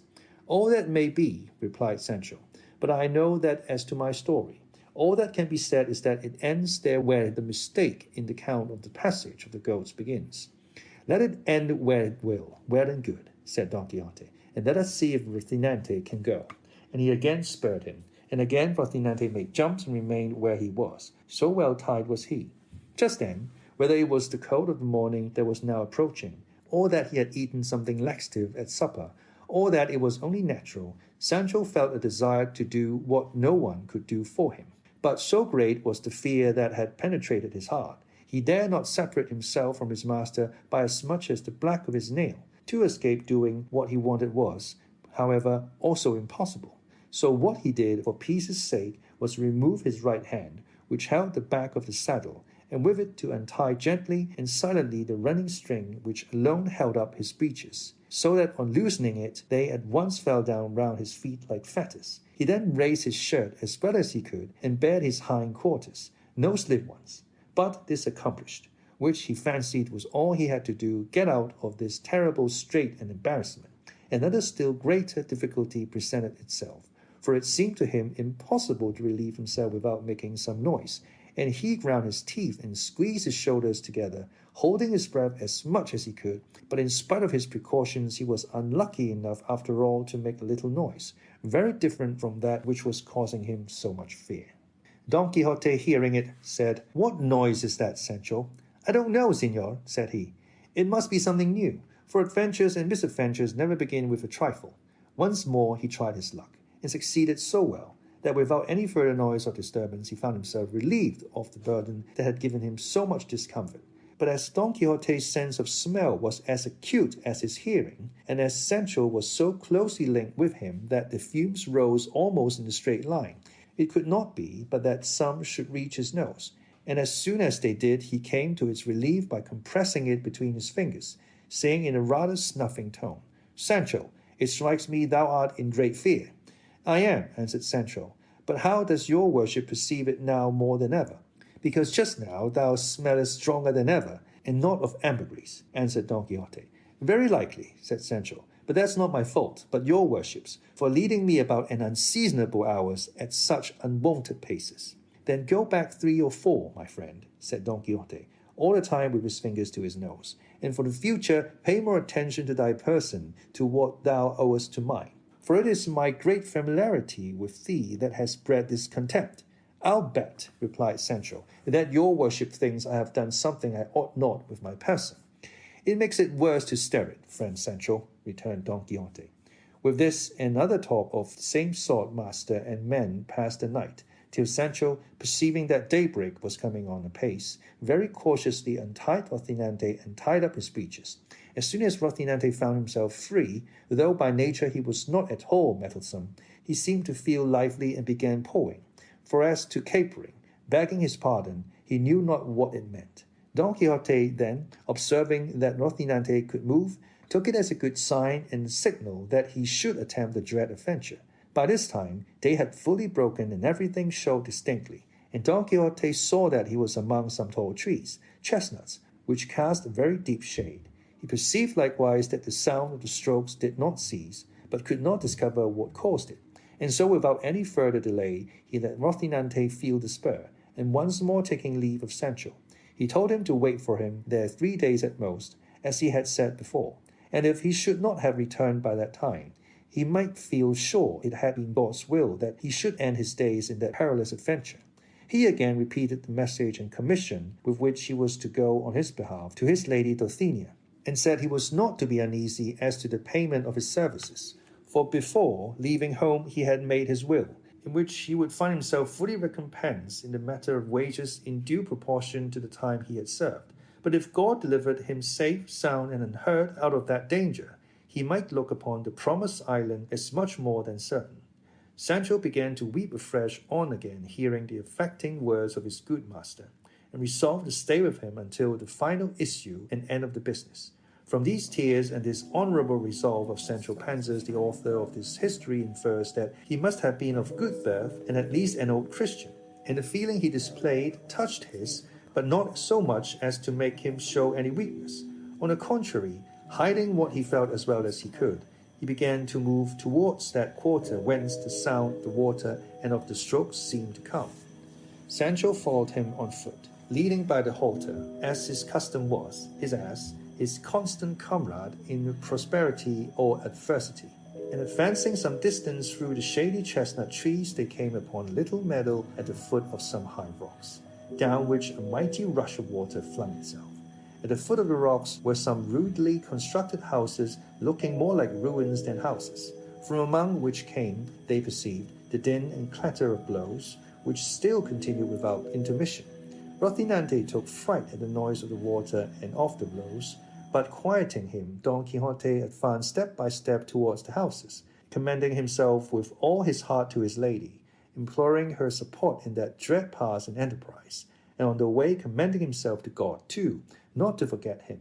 Sancho, who never quitted his side, stretched his neck as far as he could, and peered between the legs of Rocinante to see if he could now discover what it was that caused him such fear and apprehension. They went, it might be, 100 paces farther, when on turning a corner the true cause, beyond the possibility of any mistake, of that dread-sounding and to them awe-inspiring noise that had kept them all the night in such fear and perplexity, appeared plain and obvious, and it was 6 fulling hammers which by their alternate strokes made all the din. When Don Quixote perceived what it was, he was struck dumb and rigid from head to foot. Sancho glanced at him and saw him with his head bent down upon his breast in manifest mortification. And Don Quixote glanced at Sancho and saw him with his cheeks puffed out and his mouth full of laughter, and evidently ready to explode with it. And in spite of his vexation, he could not help laughing at the sight of him. And when Sancho saw his master begin, he let go so heartily that he had to hold his sides with both hands to keep himself from bursting with laughter. 4 times he stopped, and as many times did his laughter break out afresh with the same violence as at first. Whereat Don Quixote grew furious, above all when he heard him say mockingly, "Thou must know, friend Sancho, that of heaven's will I was born in this our iron age to revive in it the golden or age of gold. I am he for whom are reserved perils, mighty achievements, valiant deeds." And here he went on repeating the words that Don Quixote uttered the first time they heard the awful strokes. Don Quixote then, seeing that Sancho was turning him into ridicule, was so mortified and vexed that he lifted up his pike and smote him 2 such blows that if, instead of catching them on his shoulders, he had caught them on his head, there would have been no wages to pay, unless indeed to his ass. Sancho, seeing that he was getting an awkward return in earnest for this jest, and fearing his master might carry it still further, said to him very humbly, "Calm yourself, sir, for by God I'm only joking." "Well then, if you are joking, I am not," replied Don Quixote.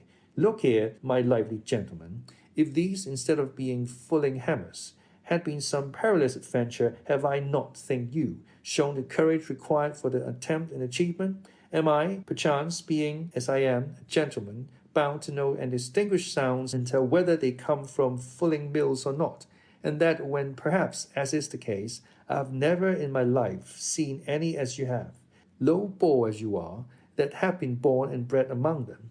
But turn me these 6 hammers into 6 giants, and bring them to bear at me, one by one or all together. And if I do not knock them head over heels, then make what mockery you like of me.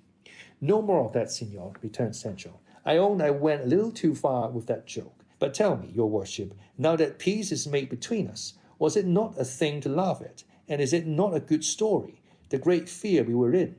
At least that I was in. For as to your worship, I see now that you neither know nor understand what either fear or dismay is. I do not deny, said Don Quixote, that what happened to us may be worth laughing at, but it is not worth making a story about, for it is not everyone that is shrewd enough to hit the right point of the thing.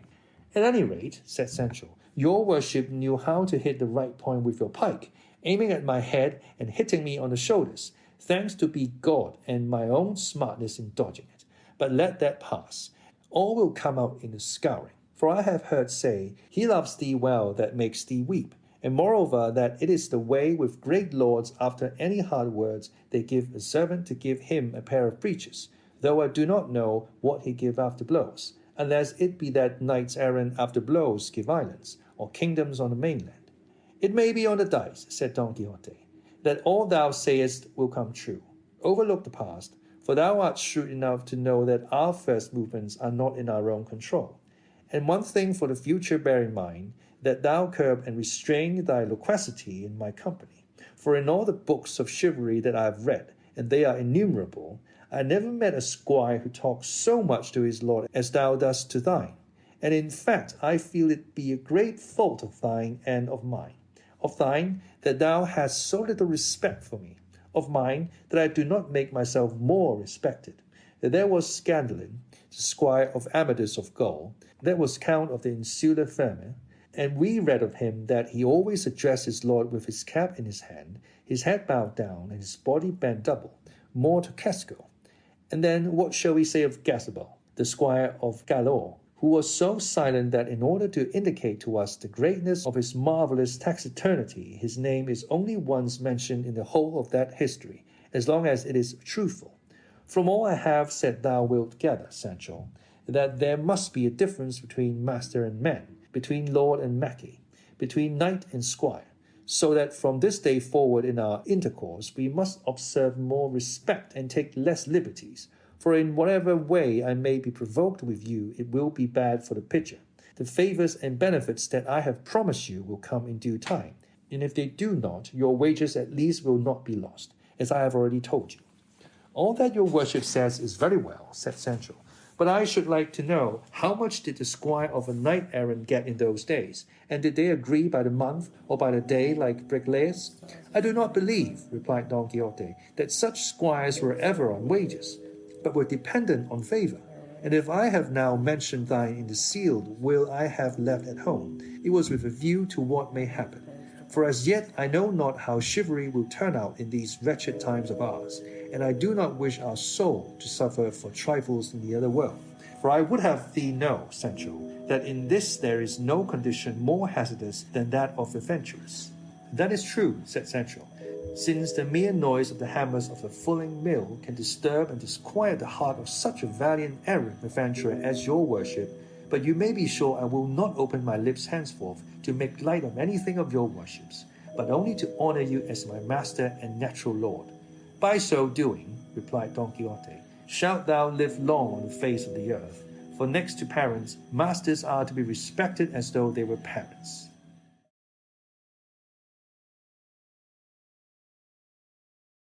Which treats of the exalted adventure and rich prize of Membrino's helmet, together with other things that happened to our invincible knight.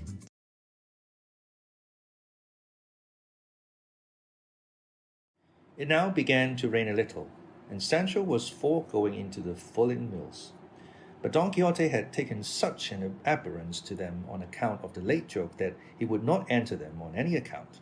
So turning aside to right, they came upon another road, different from that which they had taken the night before. Shortly afterwards, Don Quixote perceived a man on horseback who wore on his head something that shone like gold. And the moment he saw him, he turned to Sancho and said, I think, Sancho, that there is no proverb that is not true, all being maxims drawn from experience itself, and mother of all the sciences, especially that one that says, where one door shuts, another opens. I say so because if last night fortune shut the door of the adventure we were looking for against us, cheating us with the fulling mills, it now opens wide another one for the other better and more certain adventure. And if I do not contrive to enter it, it will be my own fault, and I cannot lay it to my ignorance of fulling mills, or the darkness of the night. I say this because, if I mistake not, there comes towards us one who wears on his head the helmet of Mambrino, concerning which I took the oath thou rememberest. Mind what you say, your worship, and still more what you do, said Sancho, for I don't want any more fulling mills to finish off fulling and knocking our senses out.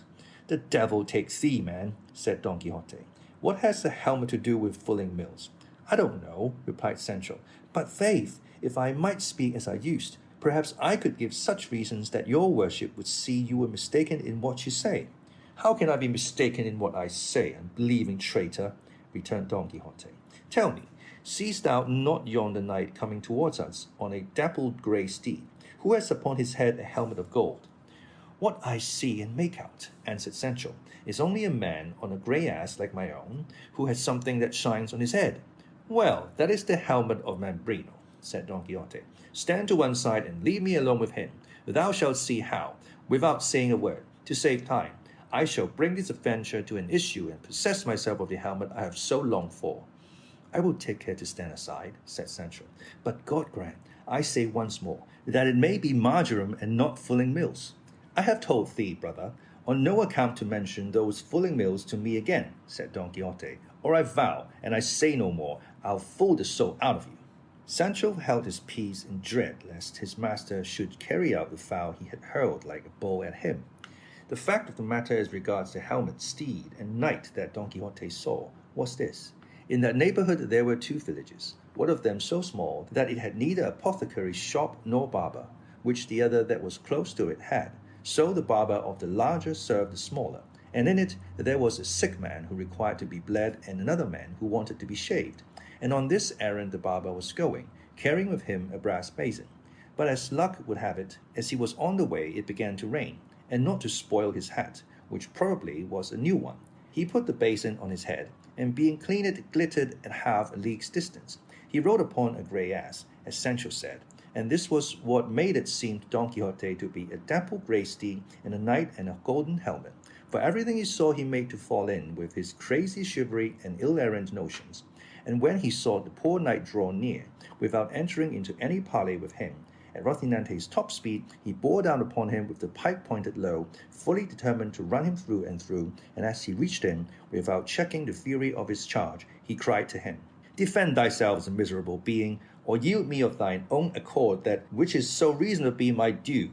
The barber, who without any expectation or apprehension of it saw this apparition coming down upon him, had no other way of saving himself from the stroke of the lance but to let himself fall off his ass, and no sooner had he touched the ground than he sprang up more nimbly than a deer and sped away across the plain faster than the wind.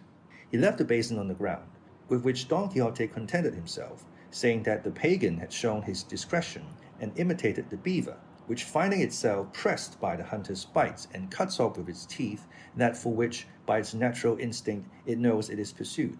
He told Sancho to pick up the helmet, and he, taking it in his hand, said, By God, the basin is a good one, and worth a reel of 8 if it is worth a Maravedis, and handed it to his master, who immediately put it on his head, turning it around, now this way, now that, in search of fitment, and not finding it, he said, Clearly the pagan whose measure this famous headpiece was first forged must have had a very large head, but the worst of it is half of it is wanting.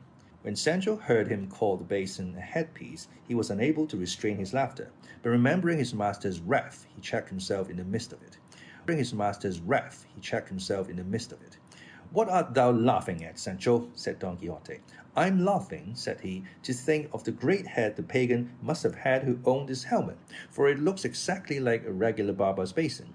Dost thou know what I suspect, Sancho? Said Don Quixote, that this wonderful piece of this enchanted helmet must by some strange accident have come into the hands of someone who was unable to recognize or realize its value, and who, not knowing what he did, and seeing it to be of the purest gold, must have melted down one half for the sake of what it might be worth, and of the other made this, which is like a barber's basin, as thou sayest.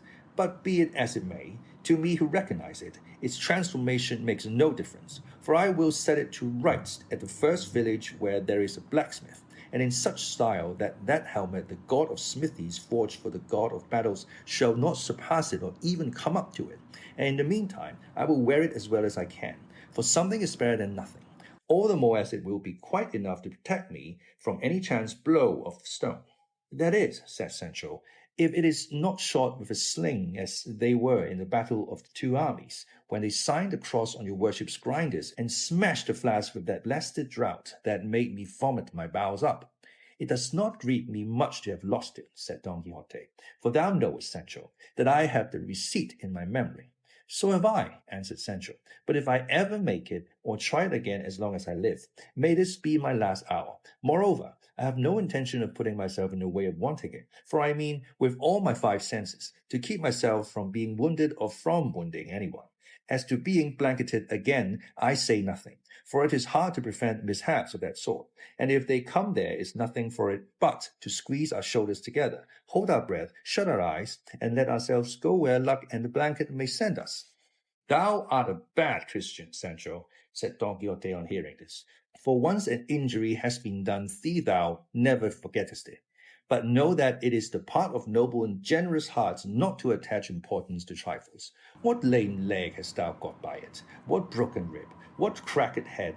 That thou canst not forget that jest. For jest and sport it was, properly regarded, and had I not seen it in that light, I would have returned and done more mischief in revenging thee than the Greeks did for the rape of Helen, who, if she were alive now, or if my Dulcinea had lived then, might depend upon it she would not be so famous for her beauty as she is.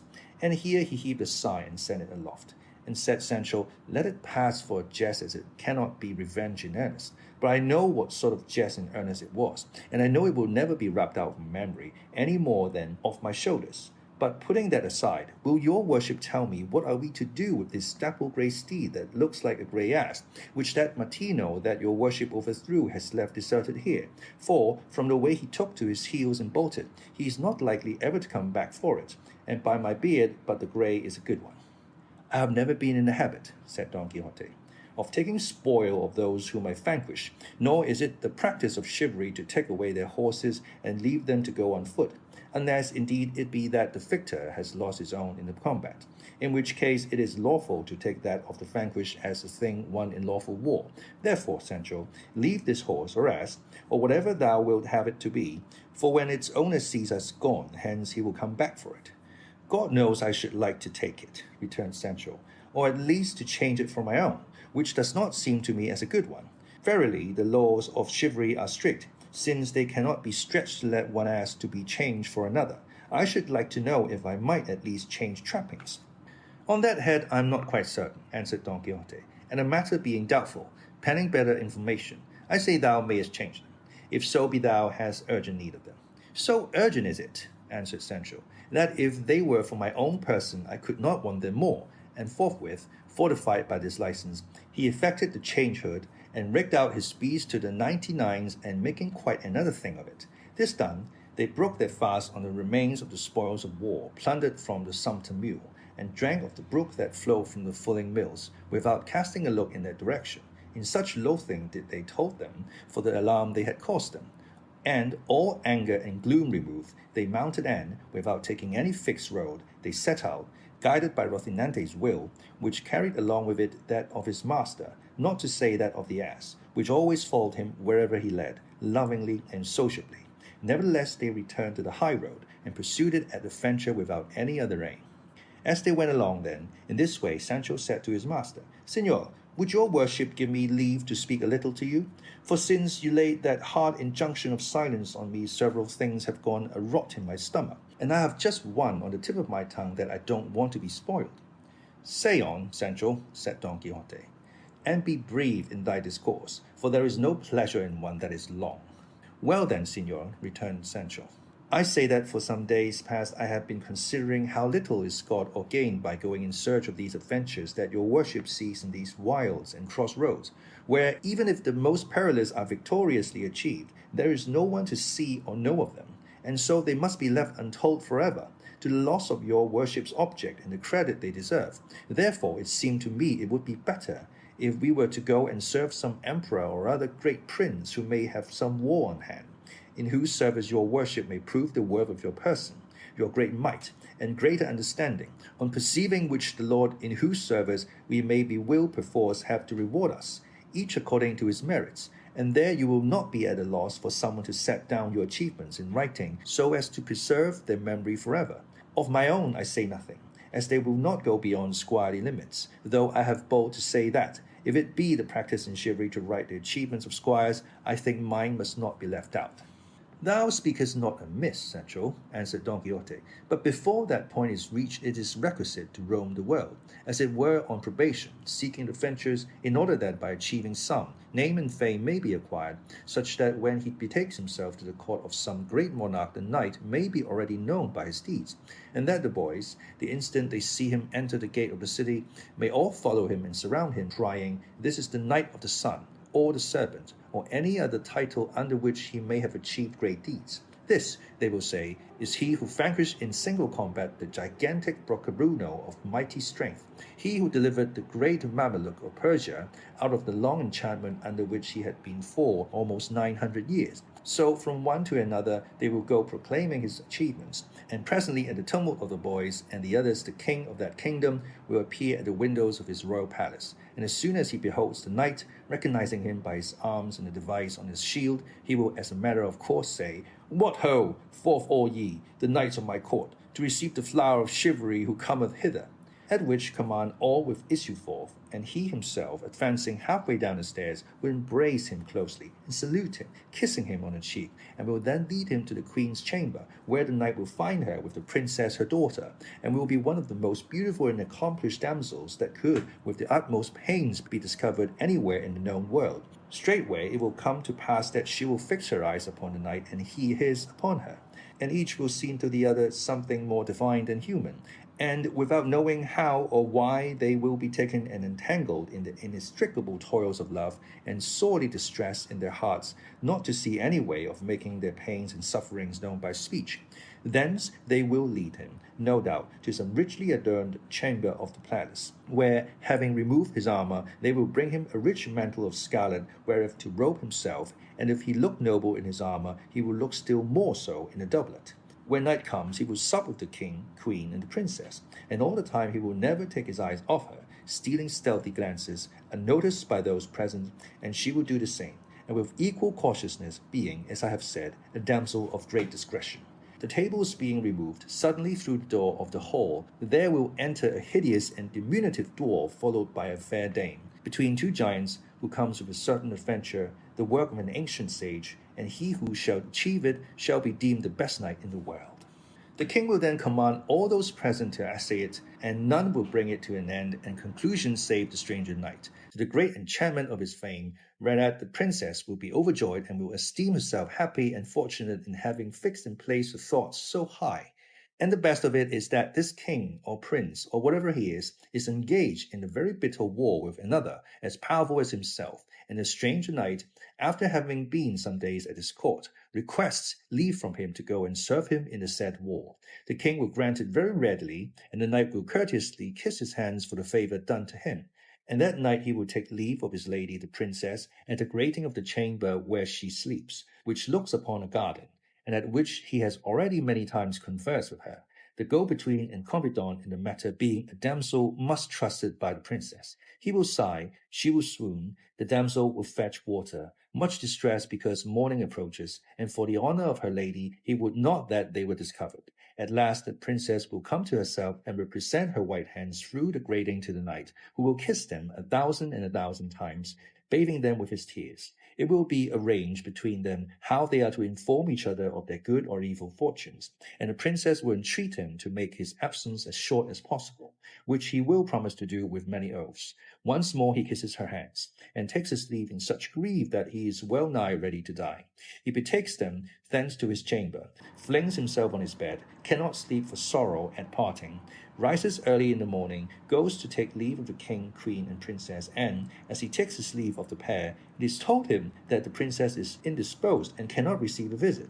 The knight thinks it is from grief at his departure. His heart is pierced, and he is hardly able to keep from showing his pain. The commandant is present, observes all, goes to tell her mistress, who listens with tears and says that one of her greatest distresses is not knowing who this knight is, and whether he is of kingly lineage or not. The damsel assures her that so much courtesy, gentleness, and gallantry of bearing as her knight possesses could not exist in any save one who was royal and illustrious.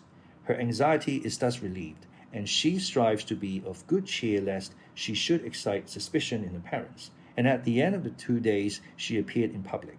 Meanwhile the knight has taken his departure. He fights in the war, conquers the king's enemy, wins many cities, triumphs in many battles, returns to the court, sees his lady where he was wont to see her, and it is agreed that he shall demand her in marriage of her parents as the reward of his services. The king is unwilling to give her, as he knows not who he is, but nevertheless, whether carried off or in whatever other way it may be, the princess comes to be his bride, and her father comes regarded as very good fortune. For it so happens that this knight is proved to be the son of a valiant king of some kingdom.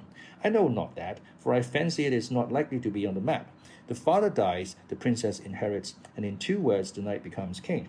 And here comes in at once the bestow of rewards upon his squire and all who have aided him in rising to so exalted a rank. He marries his squire to a damsel of the princesses, who will be, no doubt, the one who was confidant in their armor, and is daughter of a very great duke.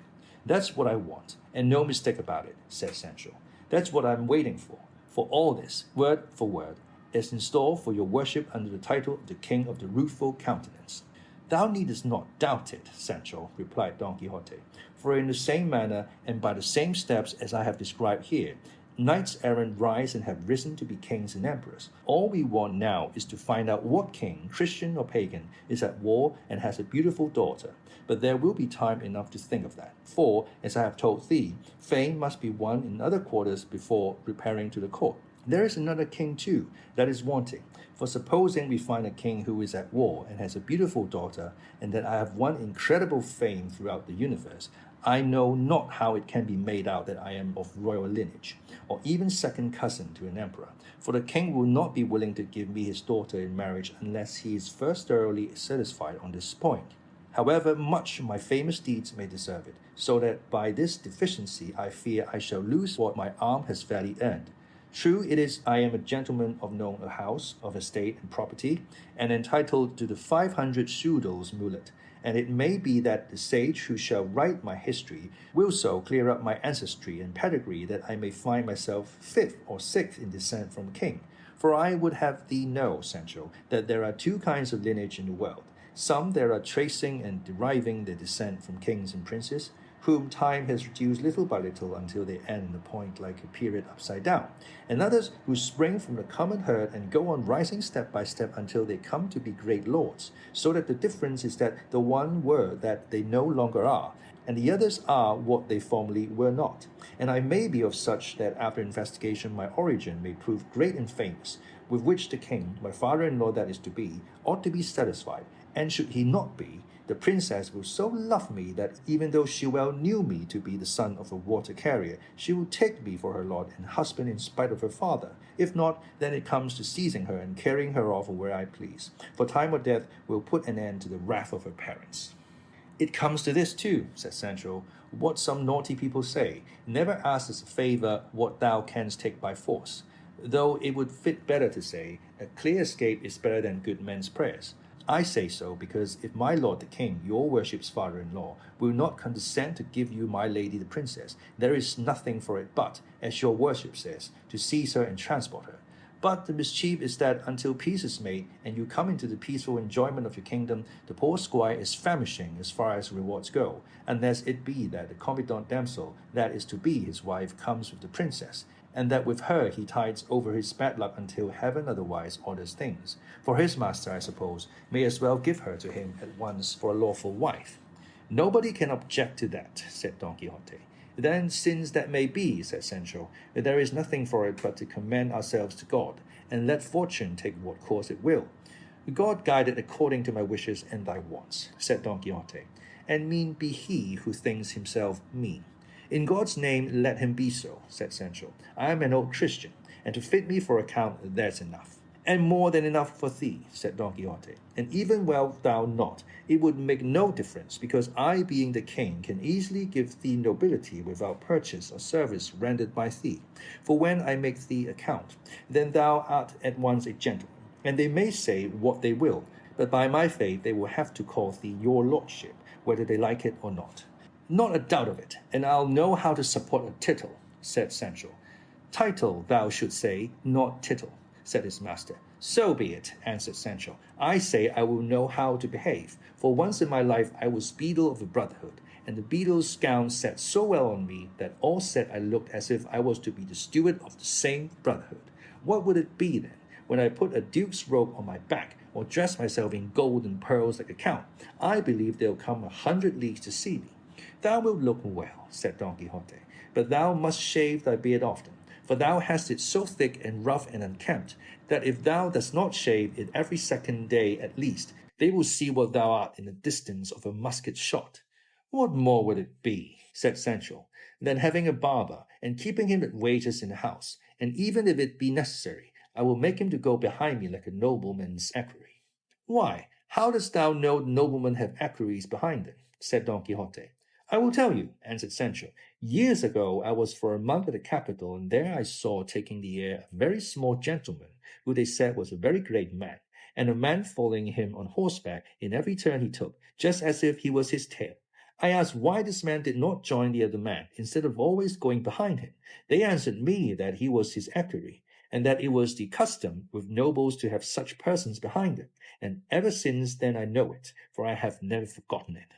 Thou art right, said Don Quixote, and in the same way thou mayest carry thy barber with thee, for customs did not come into use altogether, nor were they all invented at once, and thou mayest be the first count to have a barber to follow him. And indeed, shaving one's beard is a greater trust than saddling one's horse. Let the barber business be my lookout, said Sancho, and your worship's be it to strive to become king, and make me a count. So it shall be, answered Don Quixote, and raising his eyes he saw what will be told in the following chapter.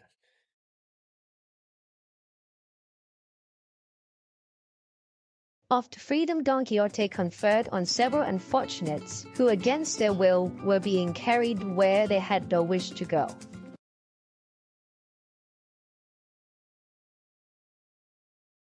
Ditamante Benengeli, the Arab and Manchegan author, relates in the most grave, high-sounding, minute, delightful, and original history that after the discussion between the famous Don Quixote of Mancha and his squire Sancho Panza, which is set down at the end of chapter 21, Don Quixote raised his eyes and saw coming along the road he was following some dozen men, on foot strung together by the neck like beads on a great iron chain, and all with manacles on their hands.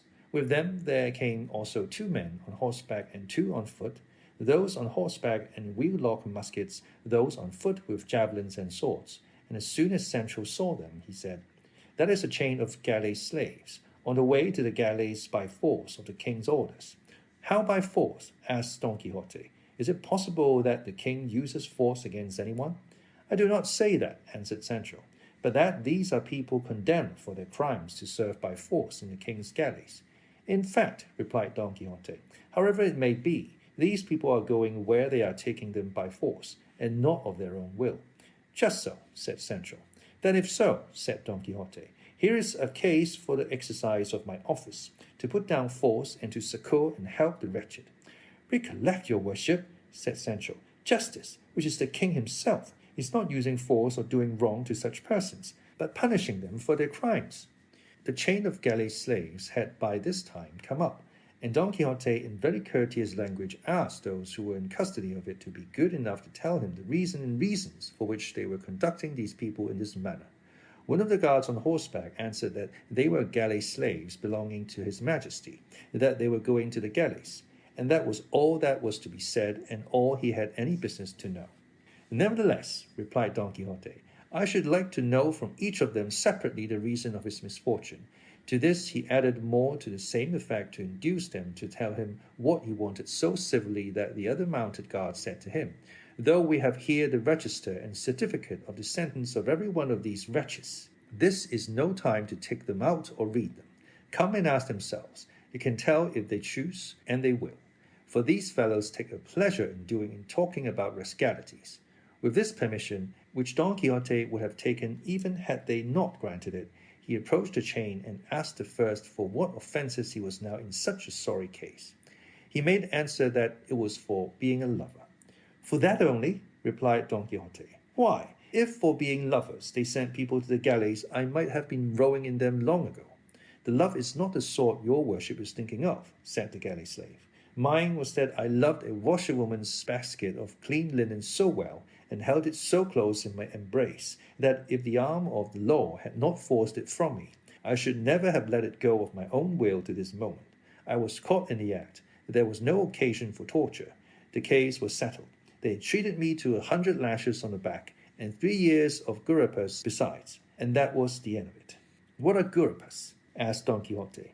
Guripas are galleys, answered the galley slave, who was a young man of about 24, and said he was a native of Piedrahita. Don Quixote asked the same question of a second, who made no reply, so downcast and melancholy was he. But the first answered for him, and said, He, sir, goes as a canary, I mean as a musician and a singer. What? Said Don Quixote. For being musicians and singers are people sent to the galleys too? Yes, sir, answered the galley slave, for there is nothing worse than singing under suffering. On the contrary, I have heard say, said Don Quixote, that he who sings scares away his woes. Here it is the reverse, said the galley slave, for he who sings once weeps all his life. I do not understand it, said Don Quixote. But one of the guards said to him, Sir, to sing under suffering means with the non-holy fraternity to confess under torture. They put this sinner to the torture, and he confessed his crime, which was being a cuatrero, that is, a cattle stealer, and on his confession they sentenced him to 6 years in the galleys, besides 200 lashes that he has already had on the back, and he is always dejected and downcast because the other thieves that were left behind and that march here ill-treat and snub and jeer and despise him for confessing and not having spirit enough to say nay, for say they, nay has no more letters in it than yea, and the culprit is well off when life and death with him depends on his own tongue and not on that of witnesses or evidence, and to my thinking they are not very far out. And I think so too, answered Don Quixote. Then passing on to the third, he asked him what he had asked the others, and the man answered very readily and unconcernedly, I am going for 5 years to their ladyships to Grappus for the want of 10 ducats. I will give 20 with pleasure to get you out of that trouble, said Don Quixote. That, said the galley slave, is like a man having money at sea when he is dying of hunger and has no way of buying what he wants. I say so because if at the right time I had had those 20 ducats that your worship now offers me, I would have greased the notary's pen and freshened up the attorney's wit with them, so that today I should be in the middle of the plaza of Socodova at Toledo, and not on this road coupled with a greyhound. But God is great. Patience. There, that's enough of it.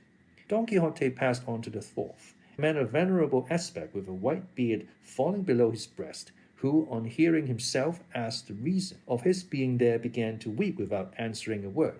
But the fifth acted as his tongue and said, This worthy man is going to the galleys for 4 years, after having gone the rounds in ceremony and on horseback.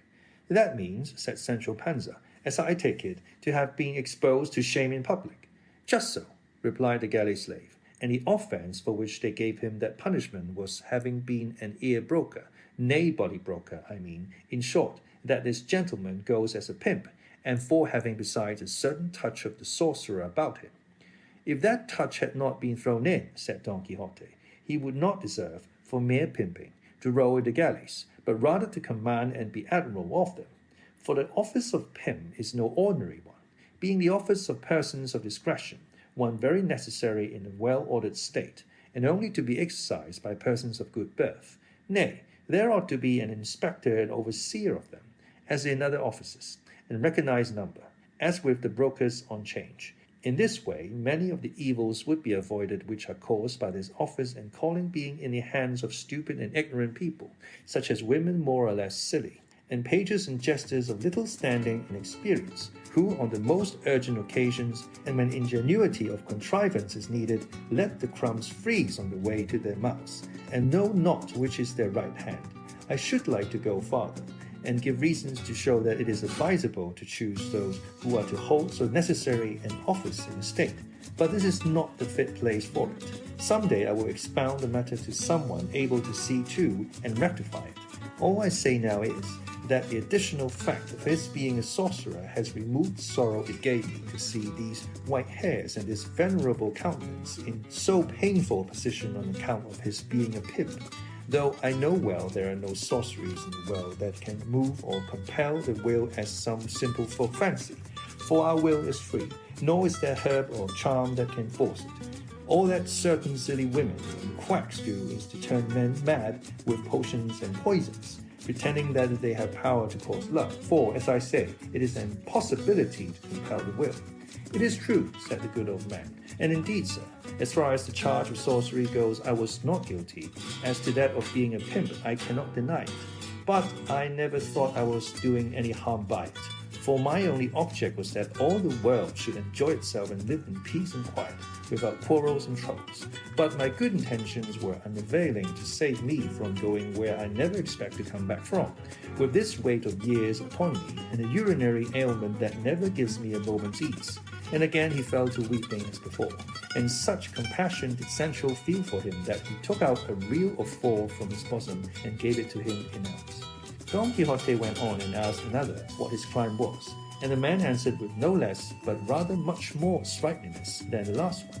I am here because I carried the joke too far with a couple of cousins of mine, and with a couple of other cousins who were none of mine. In short, I carried the joke so far with them all that it ended in such a complicated increase of kindred that no accountant could make it clear. It was all proved against me. I got no favor, I had no money, I was near having my neck stretched. They sentenced me to the galleys for 6 years. I accepted my fate. It is the punishment of my fault. I'm a young man, let life only last, and with that all will come right. If you, sir, have anything wherewith to help the poor, God will repay it to you in heaven, and we on earth will take care in our petitions to him to pray for the life and health of your worship, that they may be as long as good as your amiable appearance deserves. This one was in the dress of a student, and one of the guards said he was a great talker and a very elegant Latin scholar. Behind all these there came a man of 30, a very personable fellow, except that when he looked, his eyes turned in a little one towards the other. He was bound differently from the rest, for he had to his leg a chain so long that it was wound all round his body, and 2 rings on his neck, one attached to the chain, the other to what they call a keep friend or friend's foot, from which hung 2 irons reaching to his waist, with 2 manacles fixed to them, in which his hands were secured by a big padlock, so that he could neither raise his hands to his mouth nor lower his head to his hands. Don Quixote asked why this man carried so many more chains than the others. The guard replied that it was because he alone had committed more crimes than all the rest put together, and was so daring and such a villain that though they marched him in that fashion, they did not feel sure of him, but were in dread of his making his escape. What crimes can he have committed, said Don Quixote, if they have not deserved a heavier punishment than being sent to the galleys? He goes for 10 years, replied the guard, which is the same thing as civil death, and all that need be said is that this good fellow is the famous Gines de Pasamonte, otherwise called Ginesido de Parapilla. Gently, Signor Commissary, said the galley slave at this. Let us have no fixing of names or surnames. My name is Gines, not Ginesido, and my family name is Pasamonte, not Parapilla, as you say. Let each one mind his own business, and he will be doing enough. Speak with less impertinence, master thief of extra measure, replied the commissary, if you don't want me to make you hold your tongue in spite of your teeth. It is easy to see, returned the galley slave. That man goes as God pleases. But someone shall know someday whether I am called Ginecilo de Parapira or not. Don't they call you so, you liar? Said the guard. They do, returned Gines. But I will make them give over calling me so, or I will be shaved. Where? I only say behind my teeth, if you, sir, have anything to give us, give it to us at once, and God speed you, for you are becoming tiresome with all this inquisitiveness about the lives of others. If you want to know about mine, let me tell you I am Gines de Pasamonte, whose life is written by these fingers. He says true, said the commissary, for he has himself written the story as grand as you please, and has left the book in the prison in pawn for 200 reals. And I mean to take it out of pawn, said Gines, though it were in for 200 ducats. Is it so good? Said Don Quixote.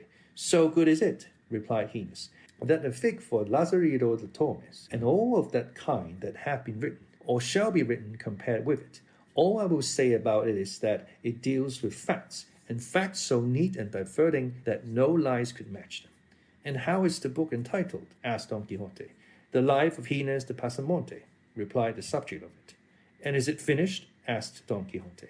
How can it be finished, said the other, when my life is not yet finished? All that is written is from my birth down to the point when they sent me to the galleys this last time. Then you have been there before, said Don Quixote. In the service of God and the king I have been there for 4 years before now, and I know by this time what the biscuit and courbash are like, replied Gines, and it is no great grievance to me to go back to them, for there I shall have time to finish my book, and I have still many things left to say, and in the galleys of Spain there is more than enough leisure, though I do not want much for what I have to write, for I have it by heart. You seem a clever fellow, said Don Quixote. And an unfortunate one, replied Gines, for misfortune always persecutes good wit. It persecutes rogues, said the commissary. I told you already to go gently, master commissary, said Pasamonte.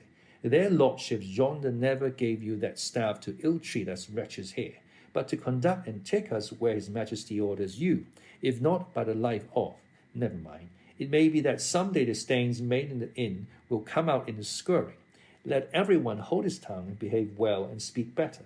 And now let us march on, for we have had quite enough of this entertainment. The commissary lifted his staff to strike Pasamonte in return for his threats, but Don Quixote came between them, and begged him not to ill-use him, as it was not too much to allow one who had his hands tied to have his tongue a trifle free. And turning to the whole chain of them, he said, From all you have told me, dear brethren, I make out clearly that though they have punished you for your faults, the punishments you are about to endure do not give you much pleasure, and that you go to them very much against the grain and against your will, and that perhaps this one's want of courage under torture, that one's want of money, the other's want of efficacy, and lastly, the perverted judgment of the judge may have been the cause of your ruin and of your failure to obtain the justice you had on your side, all which presents itself now to my mind, urging, persuading, and even compelling me to demonstrate in your case the purpose for which heaven sent me into the world and caused me to make profession of the order of chivalry to which I belong, and the vow I took therein to give aid to those in need and under the oppression of the strong. But as I know that it is a mark of prudence not to do by foul means what may be done by fair, I will ask these gentlemen, the guards and commissary, to be so good as to release you and let you go in peace, as there will be no lack of others to serve the king under more favorable circumstances. For it seems to me a hard case to make slaves of those whom God and nature have made free.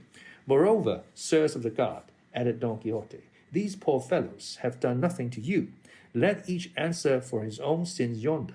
There is a God in heaven who will not forget to punish the wicked or reward the good, and it is not fitting that honest men should be the instruments of punishment to others, they being therein no way concerned. This request I make thus gently and quietly, that, if you comply with it, I may have reason for thanking you.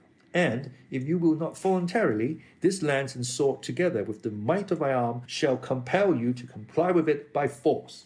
Nice nonsense, said the commissary. A fine piece of pleasantry he has come out with at last. He wants us to let the king's prisoners go, as if we had any authority to release them, or he to order us to do so.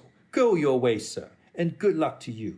Put that basin straight that you've got on your head, and don't go looking for 3 feet on a cat. 'Tis you that are the cat, rat, and rascal, replied Don Quixote, and acting on the word he fell upon him so suddenly that without giving him time to defend himself, he brought him to the ground sorely wounded with a lance thrust. And lucky it was for him that it was the one that had the musket. The other guards stood thunderstruck and amazed at this unexpected event, but recovering presence of mind, those on horseback seized their swords, and those on foot their javelins, and attacked Don Quixote, who was waiting for them with great calmness. And no doubt it would have gone badly with him if the galley slaves, seeing the chance before them of liberating themselves, had not effected it by contriving to break the chain on which they were strung. Such was the confusion that the guards, now rushing at the galley slaves who were breaking loose, now to attack Don Quixote who was waiting for them, did nothing at all that was of any use. Sancho, on his part, he gave a helping hand to release Gines de Pasamonte, who was the first to leap forth upon the plain free and unfettered, and who, attacking the prostrate commissary, took from him his sword and the musket, with which, aiming at one and levelling at another, he, without ever discharging it, drove every one of the guards off the field, for they took to flight, as well to escape Pasamonte's musket, as the showers of stones the now released galley slaves were raining upon them. Sancho was greatly grieved at the affair, because he anticipated that those who had fled would report the matter to the Holy Brotherhood, who at the summons of the alarm bell would at once sally forth in quest of the offenders. And he said so to his master, and entreated him to leave the place at once, and go into hiding in the sierra that was close by. "That is all very well," said Don Quixote, "but I know what must be done now." And calling together all the galley slaves, who were now running riot, and had stripped the commissary to the skin, he collected them round him to hear what he had to say, and addressed them as follows. To be grateful for benefits received is the part of persons of good birth, and one of the sins most offensive to God is ingratitude. I say so because, sirs, ye have already seen by manifest proof the benefit ye have received of me, in return for which I desire, and it is my good pleasure that, laden with that chain which I have taken off your necks, ye at once set out and proceed to the city of El Toboso, and there present yourselves before the lady Dulcinea del Toboso, and say to her that her knight, he of the rueful countenance, sends to commend himself to her, and that ye recount to her in full detail all the particulars of this notable adventure, up to the recovery of your longed for liberty. And this done ye may go where ye will, and good fortune attend you.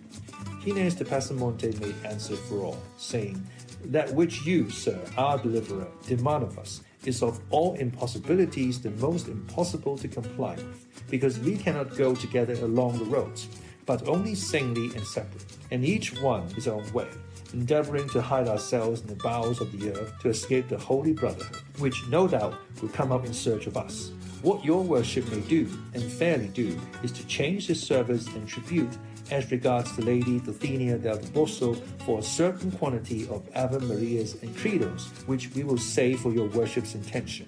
And this is a condition that can be complied with by night as by day, running or resting, in peace or in war. But to imagine that we are going now to return to the flesh pots of Egypt, I mean to take up our chain and set out for El Toboso, is to imagine that it is now night, though it is not yet 10 in the morning. And to ask this of us is like asking pears of an elm tree. Then by all that's good, said Don Quixote. Don, son of a Don Ginecillo de Parapilo, or whatever your name is, you will have to go yourself alone, with your tail between your legs and the whole chain on your back. Pasamonte, who was anything but meek, finding himself abused in his fashion, gave the wink to his companions, and falling back they began to shower stones on Don Quixote at such a rate that he was quite unable to protect himself with his buckler, and poor Rocinante no more heeded the spur than if he had been made of brass. Sancho planted himself behind his ass, and with him sheltered himself from the hailstorm that poured on both of them. Don Quixote was unable to shield himself so well, but that more pebbles than I could count struck him full on the body with such force that it brought him to the ground. And the instant he fell, the student pounced upon him, snatched the basin from his head, and with it struck 3 or 4 blows on his shoulders, and as many more on the ground, knocking it almost to pieces. They then stripped him off the jacket that they wore over his armour, and they would have stripped off his stockings if his greaves had not prevented them. From Sancho they took his coat, leaving him in his shirt sleeves, and dividing among themselves the remaining spoils of the battle. They were each one his own way, more solicitous about keeping clear of the holy brotherhood they dreaded than about burdening themselves with a chain, or going to present themselves before the lady Dulcinea del Toboso. The ass and Rocinante, Sancho and Don Quixote were all that were left upon the spot. The ass with drooping head, serious, shaking his ears from time to time as if he thought the storm of stones that assailed them was not yet over. Rocinante stretched beside his master, for he too had been brought to the ground by a stone. Sancho stripped, and trembling with fear of the holy brotherhood, and Don Quixote fuming to find himself so served by the very persons for whom he had done so much.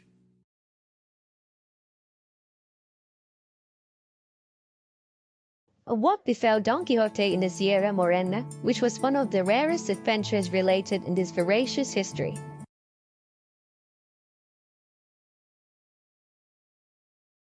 Seeing himself served in this way, Don Quixote said to his squire, I have always heard it said, Sancho, that to do good to poor is to throw water into the sea.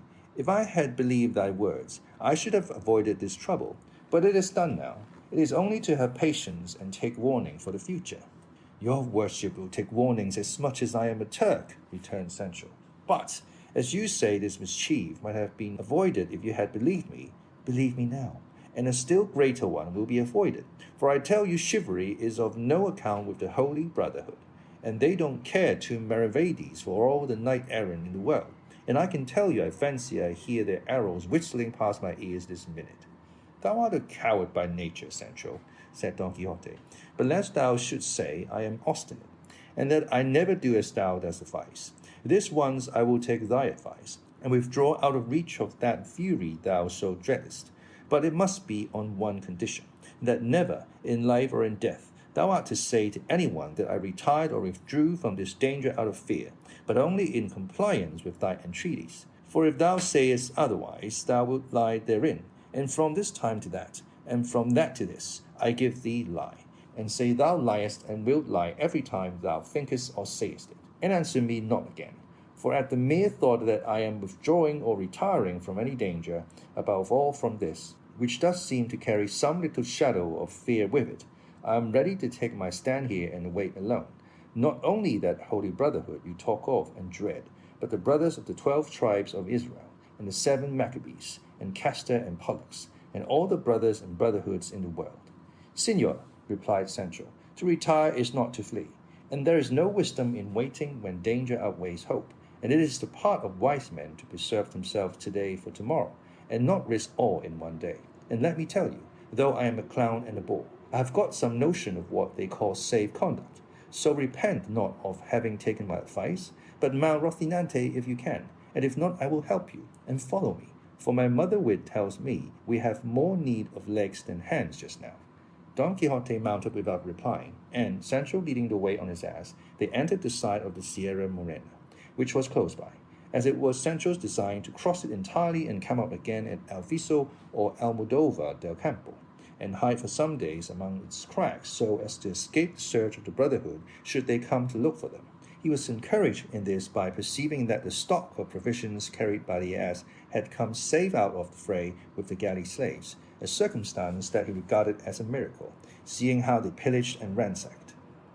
That night they reached the very heart of the Sierra Morena, where it seemed prudent to Sancho to pass the night and even some days, at least as many as the stores he carried might last.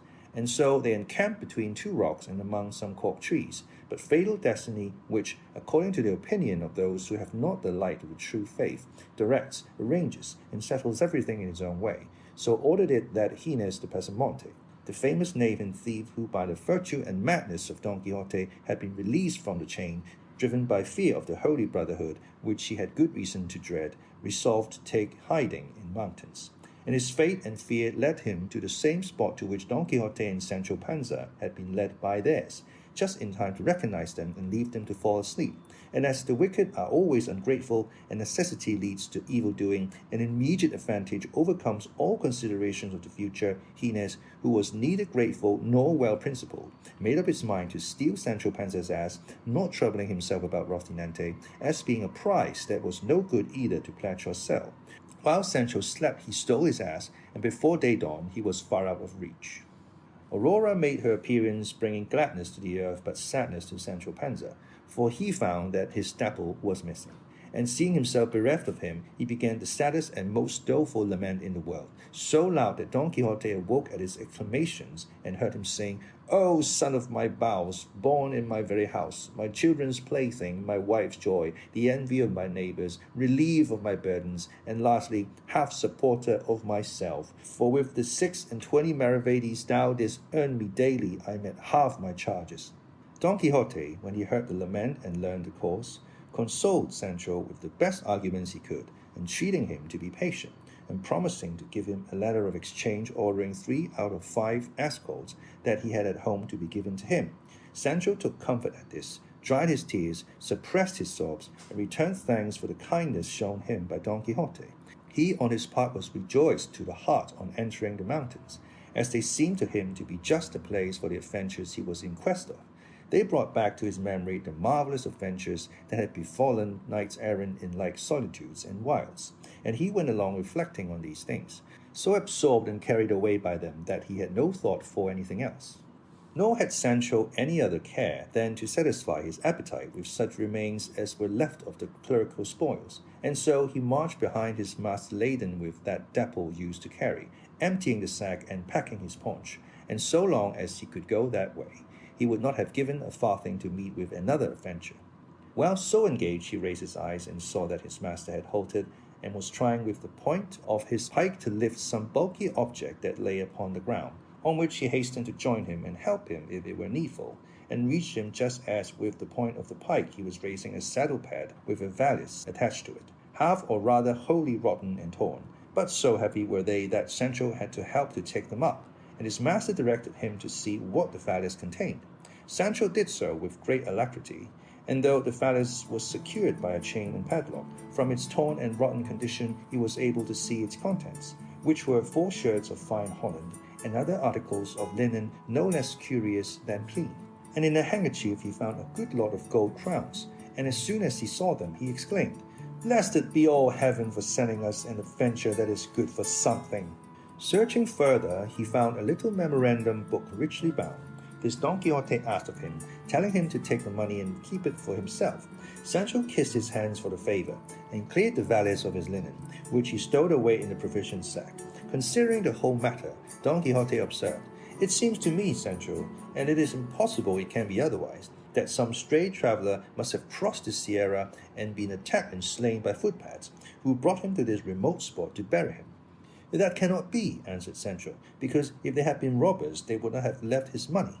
"Thou art right," said Don Quixote, "and I cannot guess or explain what this may mean. But stay, let us see if in this memorandum book there is anything written by which we may be able to trace out or discover what we want to know." He opened it, and the first thing he found in it, written roughly but in a very good hand, was a sonnet, and reading it aloud that Sancho might hear it, he found that it ran as follows. Sonnet. "Or love is lacking in intelligence, or to the height of cruelty attains, or else it is my doom to suffer pains, beyond the measure due to my offence. But if love be a god, it follows thence, that he knows all, and certain it remains. No god loves cruelty, then who ordains this penance that enthralls while it torments? It were a falsehood, Chloe, thee to name. Such evil with such goodness cannot live, and against heaven I dare not charge the blame. I only know it is my fate to die. To him who knows not whence his malady, a miracle alone a cure can give." "There is nothing to be learned from that rhyme," said Sancho, "unless by that clue there's in it, one may draw out the ball of the whole matter." "What clue is there?" said Don Quixote. "I thought your worship spoke of a clue in it," said Sancho. "I only said Chloe," replied Don Quixote, "and that no doubt is the name of the lady of whom the author of the sonnet complains, and faith, he must be a tolerable poet, or I know little of the craft." "Then your worship understands rhyming too, and better than thou thinkest," replied Don Quixote, "as thou shalt see when thou carried a letter written in verse from beginning to end to my lady Dulcinea del Toboso. For I would have thee know, Sancho, that all or most of the knights errant in days of yore were great troubadours and great musicians, for both of these accomplishments, or more properly speaking gifts, are the peculiar property of loves errant. True it is that the verses of the knights of old have more spirit than neatness in them." "Read more, your worship," said Sancho, "and you will find something that will enlighten us." Don Quixote turned the page and said, "This is prose and seems to be a letter." "A correspondence letter, Senor?" "From the beginning it seems to be a love letter," replied Don Quixote. "Then let your worship read it aloud," said Sancho, "for I am very fond of love matters." "With all my heart," said Don Quixote, and reading it aloud as Sancho had requested him, he found it ran thus: "Thy false promise and my sure misfortune carry me to a place whence the news of my death will reach thy ears before the words of my complaint. Ungrateful one, thou hast rejected me for one more wealthy, but not more worthy. But if virtue were esteemed wealth, I should neither envy the fortunes of others, nor weep for misfortunes of my own. What thy beauty raised up, thy deeds have laid low. By it I believe thee to be an angel. By them I know thou art a woman. Peace be with thee who hast sent war to me, and heaven grant that the deceit of thy husband be ever hidden from thee, so that thou repent not of what thou hast done, and I reap not a revenge I would not have." When he had finished the letter, Don Quixote said, "There is less to be gathered from this than from the verses, except that he who wrote it is some rejected lover." And turning over nearly all the pages of the book, he found more verses and letters, some of which he could read, while others he could not. But they were all made up of complaints, laments, misgivings, desires, and aversions, favors and rejections, some rapturous, some doleful. While Don Quixote examined the book, Sancho examined the valise, not leaving a corner in the whole of it, or in the pad that he did not search, peer into and explore, or seam that he did not rip, or tuft of wool that he did not pick to pieces, lest anything should escape for want of care and pains. So keen was the covetousness excited in him by the discovery of the crowns, which amounted to near 100, and though he found no more booty, he held the blanket flights, balsam formats, stake benedictions, curious fistcups, missing alforjas, stolen coat, and all the hunger, thirst, and weariness he had endured in the service of his good master, cheap at the price, as he considered himself more than fully indemnified for all by the payment he received in the gift of the treasure trove. The knight of the rueful countenance was still very anxious to find out who the owner of the valise could be, conjecturing from the sonnet and letter, from the money and gold, and from the fitness of the shirts, that he must be some lover of distinction, whom the scorn and cruelty of his lady had driven to some desperate course. But as in that uninhabited and rugged spot there was no one to be seen of whom he could inquire, he saw nothing else for it but to push on, taking whatever road Rocinante chose, which was where he could make his way, firmly persuaded that among these wilds he could not fail to meet some rare adventure. As he went along then, occupied with these thoughts, he perceived on the summit of the height that rose before their eyes a man who went springing from rock to rock and from tussock to tussock with marvelous agility. As well as he could make out, he was unclad, with a thick black beard, long tangled hair, and bare legs and feet. His thighs were covered by breeches apparently of tawny velvet, but so ragged that they showed his skin in several places. He was bareheaded, and notwithstanding the swiftness with which he passed as has been described, the knight of the rueful countenance observed and noted all these trifles, and though he made the attempt, he was unable to follow him, for it was not granted to the feebleness of Rocinante to make way over such rough ground, he being, moreover, slow-paced and sluggish by nature. Don Quixote at once came to the conclusion that this was the owner of the saddle-pad and of the valise, and made up his mind to go in search of him, even though he should have to wander a year in those mountains before he found him. And so he directed Sancho to take a short-cut over one side of the mountain, while he himself went by the other, and perhaps by this means they might light upon this man who had passed so quickly out of their sight. "I could not do that," said Sancho, "for when I separate from your worship, fear at once lays hold of me, and assails me with all sorts of panics and fancies. And let what I now say be a notice that from this time forth I am not going to stir a finger's width from your presence." "It shall be so," said he of the rueful countenance, "and I am very glad that thou art willing to rely on my courage, which will never fail thee, even though the soul in thy body fail thee. So come on now behind me, slowly as well as thou canst, and make lanterns of thy eyes. Let us make the circuit of this ridge. Perhaps we shall light upon this man that we saw, who no doubt is no other than the owner of what we found." To which Sancho made answer, "Far better would it be not to look for him, for if we find him, and he happens to be the owner of the money, it is plain I must restore it. It would be better, therefore, that without taking this needless trouble, I should keep possession of it until in some other less meddlesome and officious way the real owner may be discovered, and perhaps that will be when I shall have spent it, and then the king will hold me harmless." "Thou art wrong there, Sancho," said Don Quixote, "for now that we have a suspicion who the owner is, and have him almost before us, we are bound to seek him and make restitution.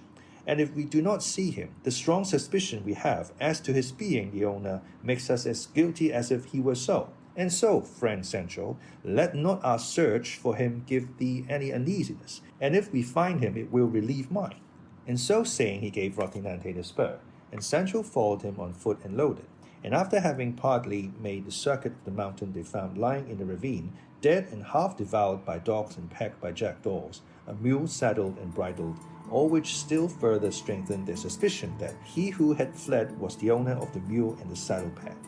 As they stood looking at it, they heard a whistle like that of a shepherd watching his flock, and suddenly on their left there appeared a great number of goats, and behind them on the summit of the mountain the goatherd in charge of them, a man advanced in years. Don Quixote called aloud to him and begged him to come down to where they stood.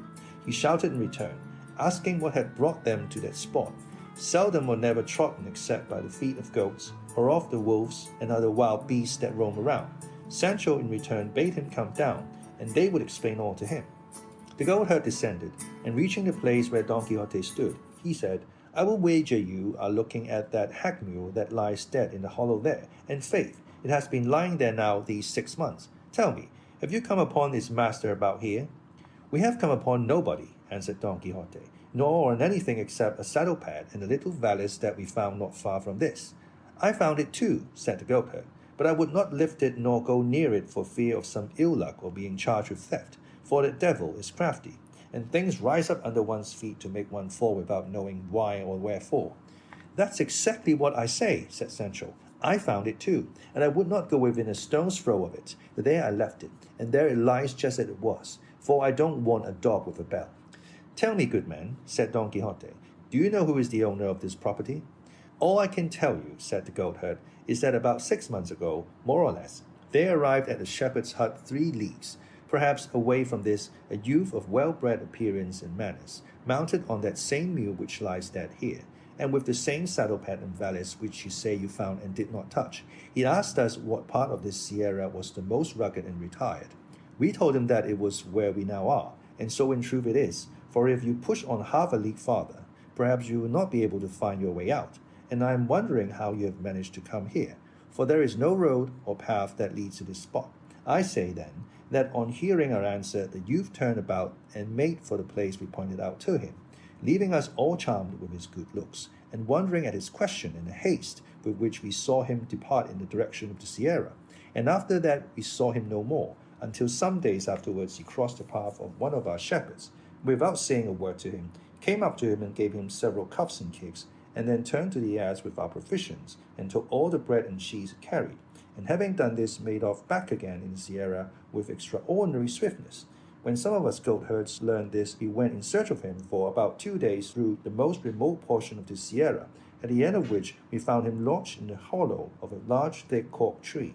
He came out to meet us with great gentleness, with his dress now torn and his face so disfigured and burned by the sun, that we hardly recognized him, but that his clothes, though torn, convinced us, from the recollection we had of them, that he was the person we were looking for. He saluted us courteously, and in a few well-spoken words he told us not to wonder at seeing him going about in disguise, as it was binding upon him in order that he might work out a penance, which for his many sins had been imposed upon him. We asked him to tell us who he was, but we were never able to find out from him. We begged of him too, when he was in want of food, which he could not do without, to tell us where we should find him, as we would bring it to him with all goodwill and readiness. Or if this were not to his taste, at least to come and ask it of us, and not take it by force from the shepherds. He thanked us for the offer, begged pardon for the late assault, and promised for the future to ask it in God's name without offering violence to anybody. As for fixed abode, he said he had no other than that which chance offered wherever night might overtake him.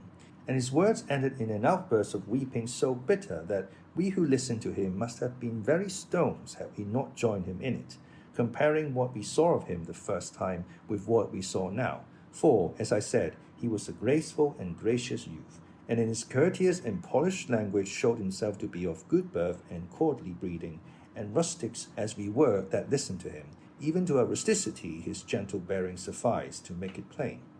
But in the midst of his conversation he stopped and became silent, keeping his eyes fixed upon the ground for some time, during which we stood still waiting anxiously to see what would come of this abstraction, and with no little pity, for from his behaviour, now staring at the ground with fixed gaze and eyes wide open without moving an eyelid, again closing them, compressing his lips and raising his eyebrows, we could perceive plainly that a fit of madness of some kind had come upon him, and before long he showed that what we imagined was the truth, for he arose in a fury from the ground where he had thrown himself, and attacked the first he found him with such rage and fierceness that if we had not dragged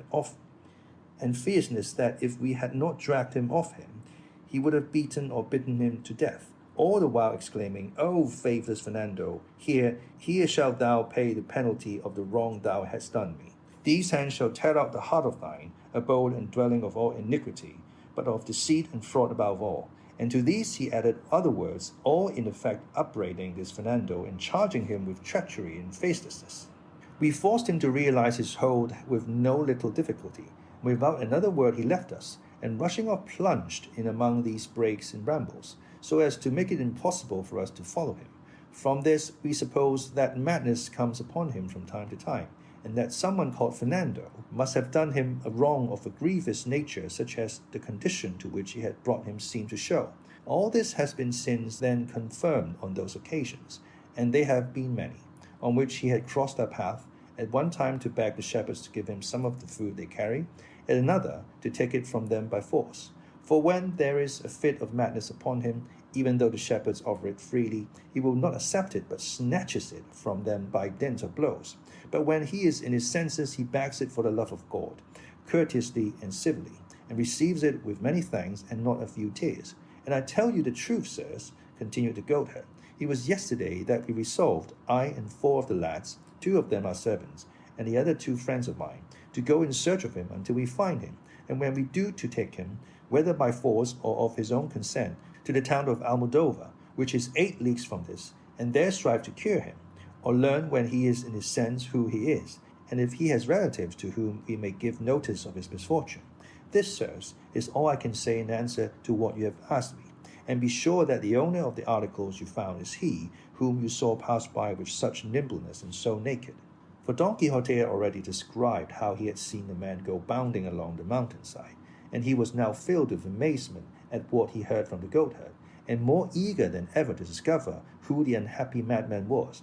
And in his heart he resolved, as he had done before, to search for him all over the mountain, not leaving a corner or cave unexamined until he had found him. But chance arranged matters better than he expected or hoped, for at that very moment, in a gorge on the mountain that opened where they stood, the youth he wished to find made his appearance, coming along talking to himself in a way that would have been unintelligible near at hand, much more at a distance. His garb was what has been described, save that as he drew near, Don Quixote perceived that a tattered doublet which he wore was embottoned, from which he concluded that one who wore such garments could not be of very low rank. Approaching them, the youth greeted them in a harsh and hoarse voice, but with great courtesy. Don Quixote returned his salutation with equal politeness, and dismounting from Rocinante, advanced with well-bred bearing and grace to embrace him, and held him for some time close in his arms, as if he had known him for a long time.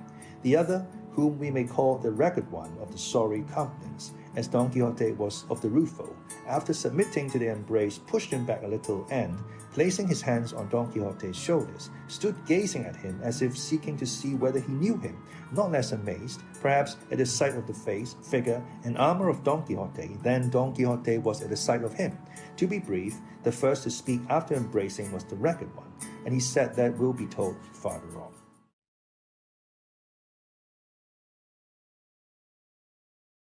In which is continued the adventure of the Sierra Morena.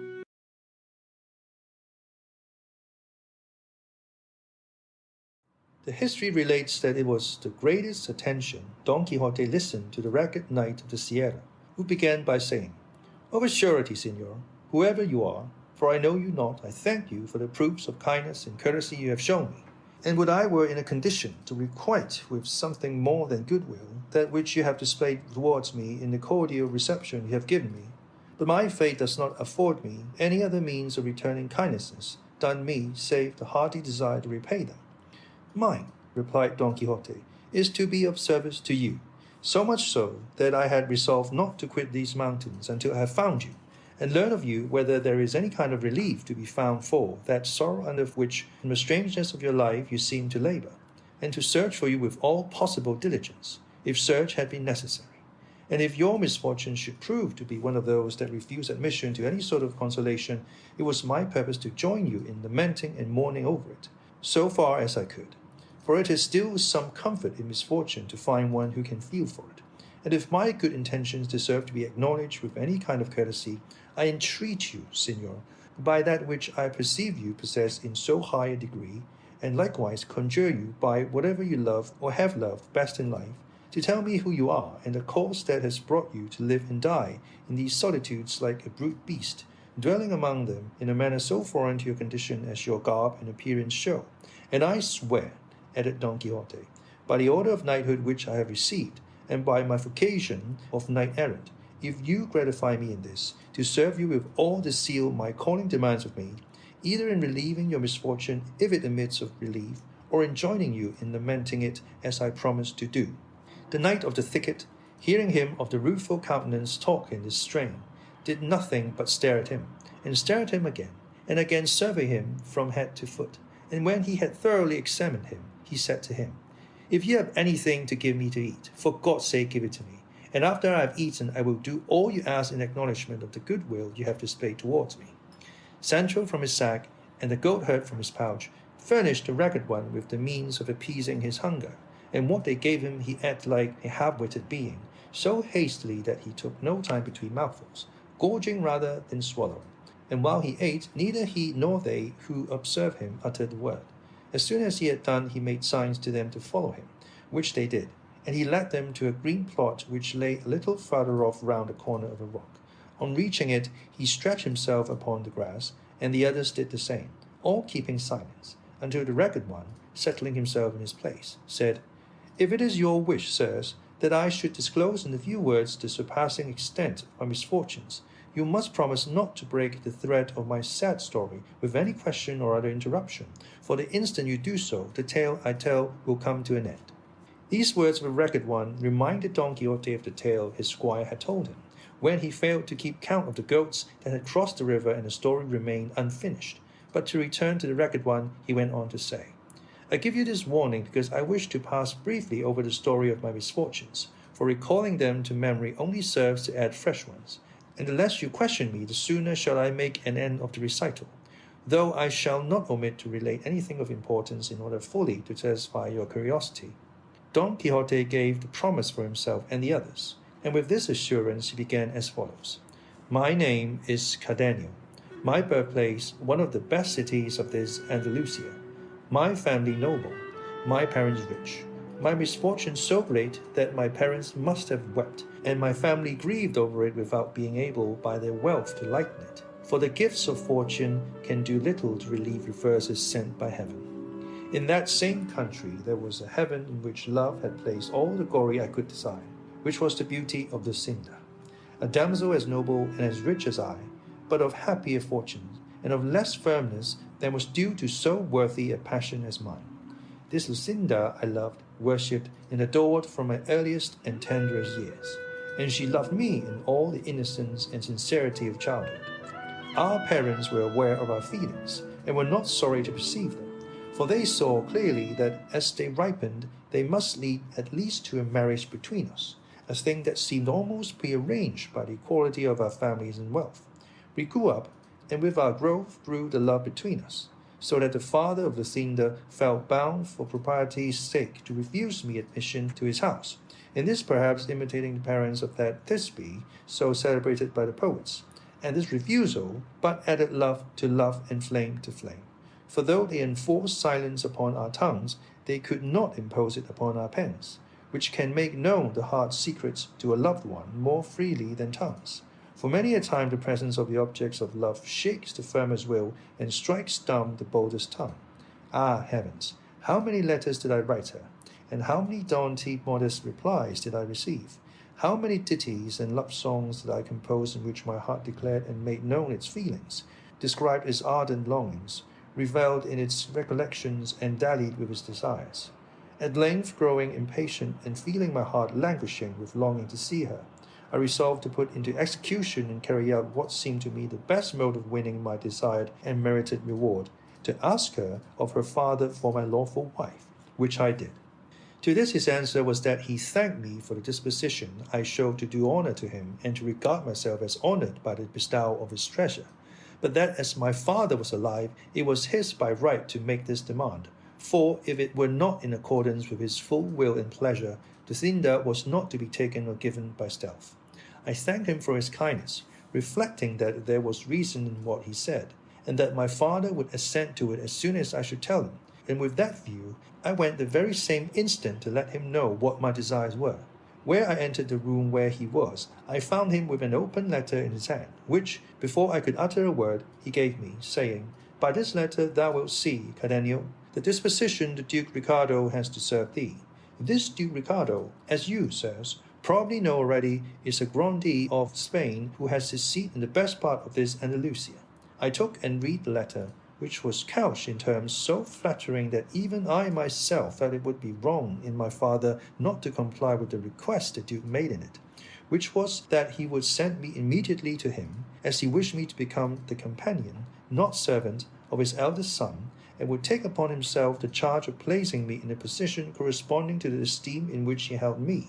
On reading the letter, my voice failed me, and still more when I heard my father say, "2 days hence thou wilt depart, Cardenio, in accordance with the Duke's wish, and give thanks to God who is opening a road to thee by which thou mayest attain what I know thou dost deserve." And to these words he added others of fatherly counsel. The time for my departure arrived. I spoke one night to Lucinda. I told her all that had occurred, as I did also to her father, entreating him to allow some delay, and to defer the disposal of her hand until I could see what the Duke Ricardo thought of me.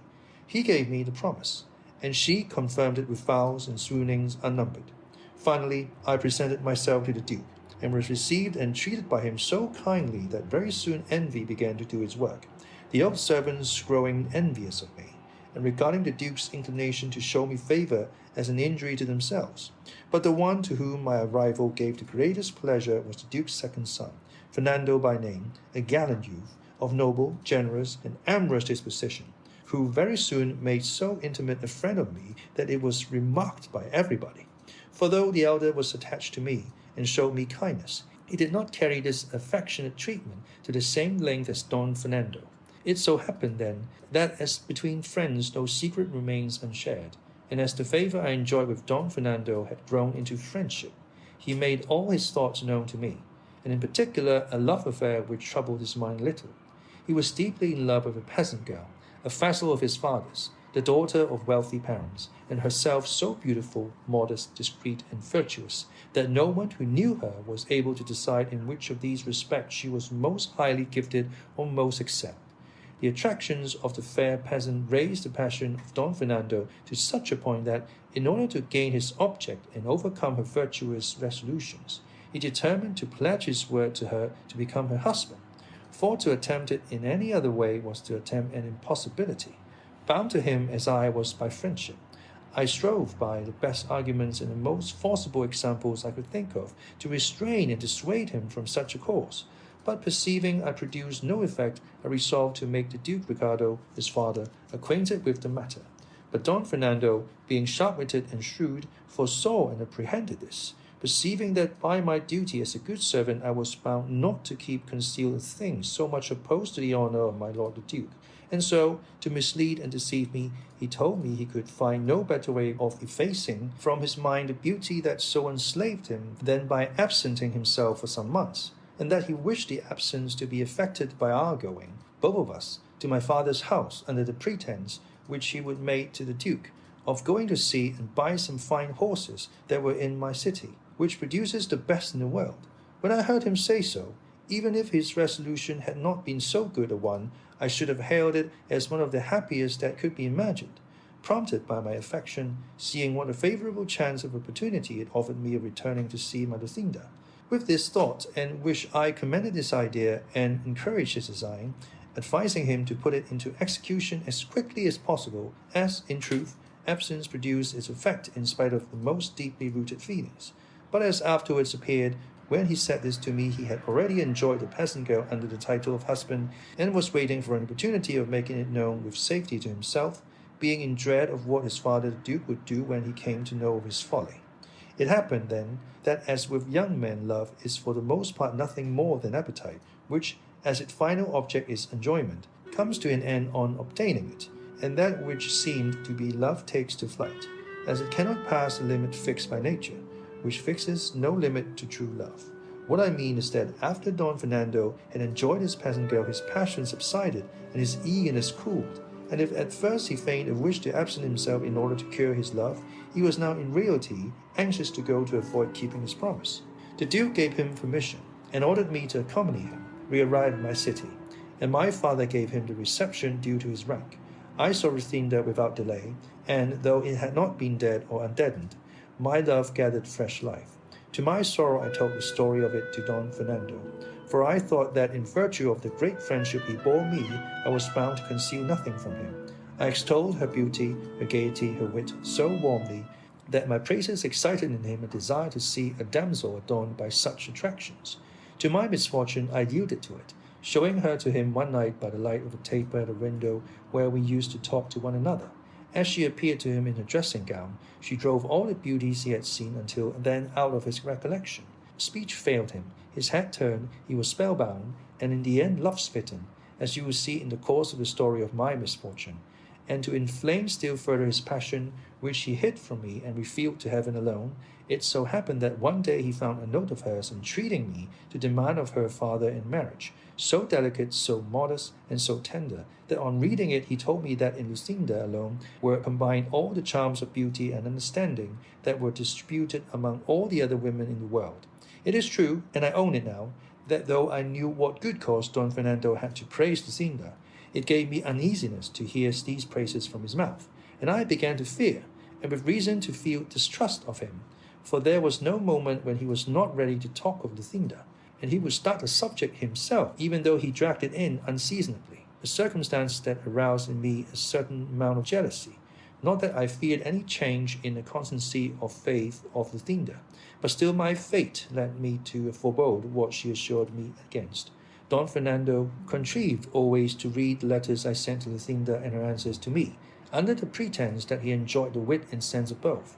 It so happened, then, that Lucinda, having begged of me a book of chivalry to read, one that she was very fond of, Amadis of Gaul, Don Quixote no sooner heard the book of chivalry mentioned than he said, "Had your worship told me at the beginning of your story that the Lady Lucinda was fond of books of chivalry, no other laudation would have been requisite to impress upon me the superiority of her understanding, for it could not have been of the excellence you describe had a taste for such delightful reading been wanting. So, as far as I am concerned, you need waste no more words in describing her beauty, worth, and intelligence. For, on merely hearing what her taste was, I declare her to be the most beautiful and the most intelligent woman in the world, and I wish your worship had, along with Amadis of Gaul, sent her the worthy Don Rugo of Greece, for I know the Lady Lucinda would greatly relish Dareda and Garaya, and the shrewd sayings of the shepherd Darino, and the admirable verses of his bucolics, sung and delivered by him with such sprightliness, wit, and ease. But a time may come when this omission can be remedied, and to rectify it, nothing more is needed than for your worship to be so good as to come with me to my village, for there I can give you more than 300 books, which are the delight of my soul and the entertainment of my life, though it occurs to me that I have not got one of them now, thanks to the spite of wicked and envious enchanters. But pardon me for having broken the promise we made not to interrupt your discourse, for when I hear chivalry or knights errant mentioned, I can no more help talking about them than the rays of the sun can help giving heat, or those of the moon moisture. Pardon me, therefore, and proceed, for that is more to the purpose now." While Don Quixote was saying this, Cardenio allowed his head to fall upon his breast, and seemed plunged in deep thought, and though twice Don Quixote bade him go on with his story, he neither looked up nor uttered a word in reply. But after some time he raised his head and said, "I cannot get rid of the idea, nor will anyone in the world remove it, or make me think otherwise, and he would be a blockhead who would hold or believe anything else than that errant knave Master Elisabad made free with Queen Madasima." "That is not true, by all that's good," said Don Quixote in high wrath, turning upon him angrily, as his way was, and it is a very great slander, or rather villainy. Queen Madasima was a very illustrious lady, and it is not to be supposed that so exalted a princess would have made free with a quack, and whoever maintains the contrary lies like a great scoundrel, and I will give him to know it, on foot or on horseback, armed or unarmed, by night or by day, or as he likes best. Cardenio was looking at him steadily, and his mad fit having now come upon him, he had no disposition to go on with his story, nor would Don Quixote have listened to it. So much had what he had heard about Madasima disgusted him. Strange to say, he stood up for her as if she were in earnest his veritable born lady. To such a pass had his unholy books brought him. Cardenio, then being, as I said, now mad, when he heard himself given the lie, and called a scoundrel and other insulting names, not relishing the jest, snatched up a stone that he found near him, and with it delivered such a blow on Don Quixote's breast that he laid him on his back. Sancho Panza, seeing his master treated in this fashion, attacked the madman with his closed fist, but the ragged one received him in such a way that with a blow of his fist he stretched him at his feet, and then mounted upon him crushed his ribs to his own satisfaction. The goatherd, who came to the rescue, shared the same fate, and having beaten and pummeled them all, he left them and quietly withdrew to his hiding place on the mountain. Sancho rose, and with the rage he felt at finding himself so belabored without deserving it, ran to take vengeance on the goatherd, accusing him of not giving them warning that this man was at times taken with a mad fit, for if they had known it, they would have been on their guard to protect themselves. The goatherd replied that he had said so, and that if he had not heard him, that was no fault of his. Sancho retorted, and the goatherd rejoined, and the altercation ended in their seizing each other by the beard and exchanging such fistcuffs that if Don Quixote had not made peace between them, they would have knocked one another to pieces. "Leave me alone, Sir Knight of the Rueful Countenance," said Sancho, grappling with the goatherd, "for of this fellow, who is a clown like myself, and no duke knight, I can safely take satisfaction for the affront he has offered me, fighting with him hand to hand like an honest man." "That is true," said Don Quixote, "but I know that he is not to blame for what has happened." With this he pacified them, and again asked the goatherd if it would be possible to find Cardenio, as he felt the greatest anxiety to know the end of his story. The goatherd told him, as he had told him before, that there was no knowing of the certainty where his lair was, but that if he wandered about much in that neighborhood he could not fail to fall in with him either in or out of his senses.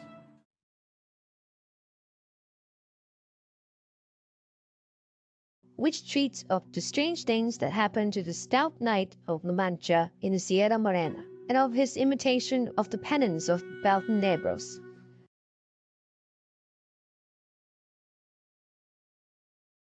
Don Quixote took leave of the goatherd, and once more mounting Rocinante, bade Sancho follow him, which he, having no ass, did very discontentedly. They proceeded slowly, making their way into the most rugged part of the mountain. Sancho all the while dying to have a talk with his master, and longing for him to begin, so that there should be no breach of the injunction laid upon him.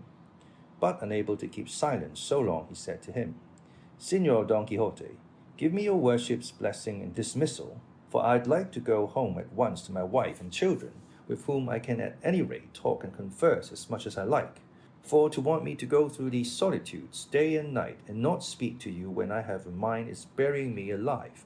If luck would have it that animals spoke as they did in the days of Quixote, it would not be so bad, because I could talk to Rocinante about whatever came into my head, and so put up with my ill fortune. But it is a hard case, and not to be borne with patience, to go seeking adventures all one's life and get nothing but kicks and blanketings, brickbats and punches, and with all this to have to sew up one's mouth without daring to say what is in one's heart, just as if one were dumb." "I understand thee, Sancho," replied Don Quixote. "Thou art dying to have the interdict I placed upon thy tongue removed. Consider it removed, and say what thou wilt while we are wandering in these mountains." "So be it," said Sancho. "Let me speak now, for God knows what will happen by and by.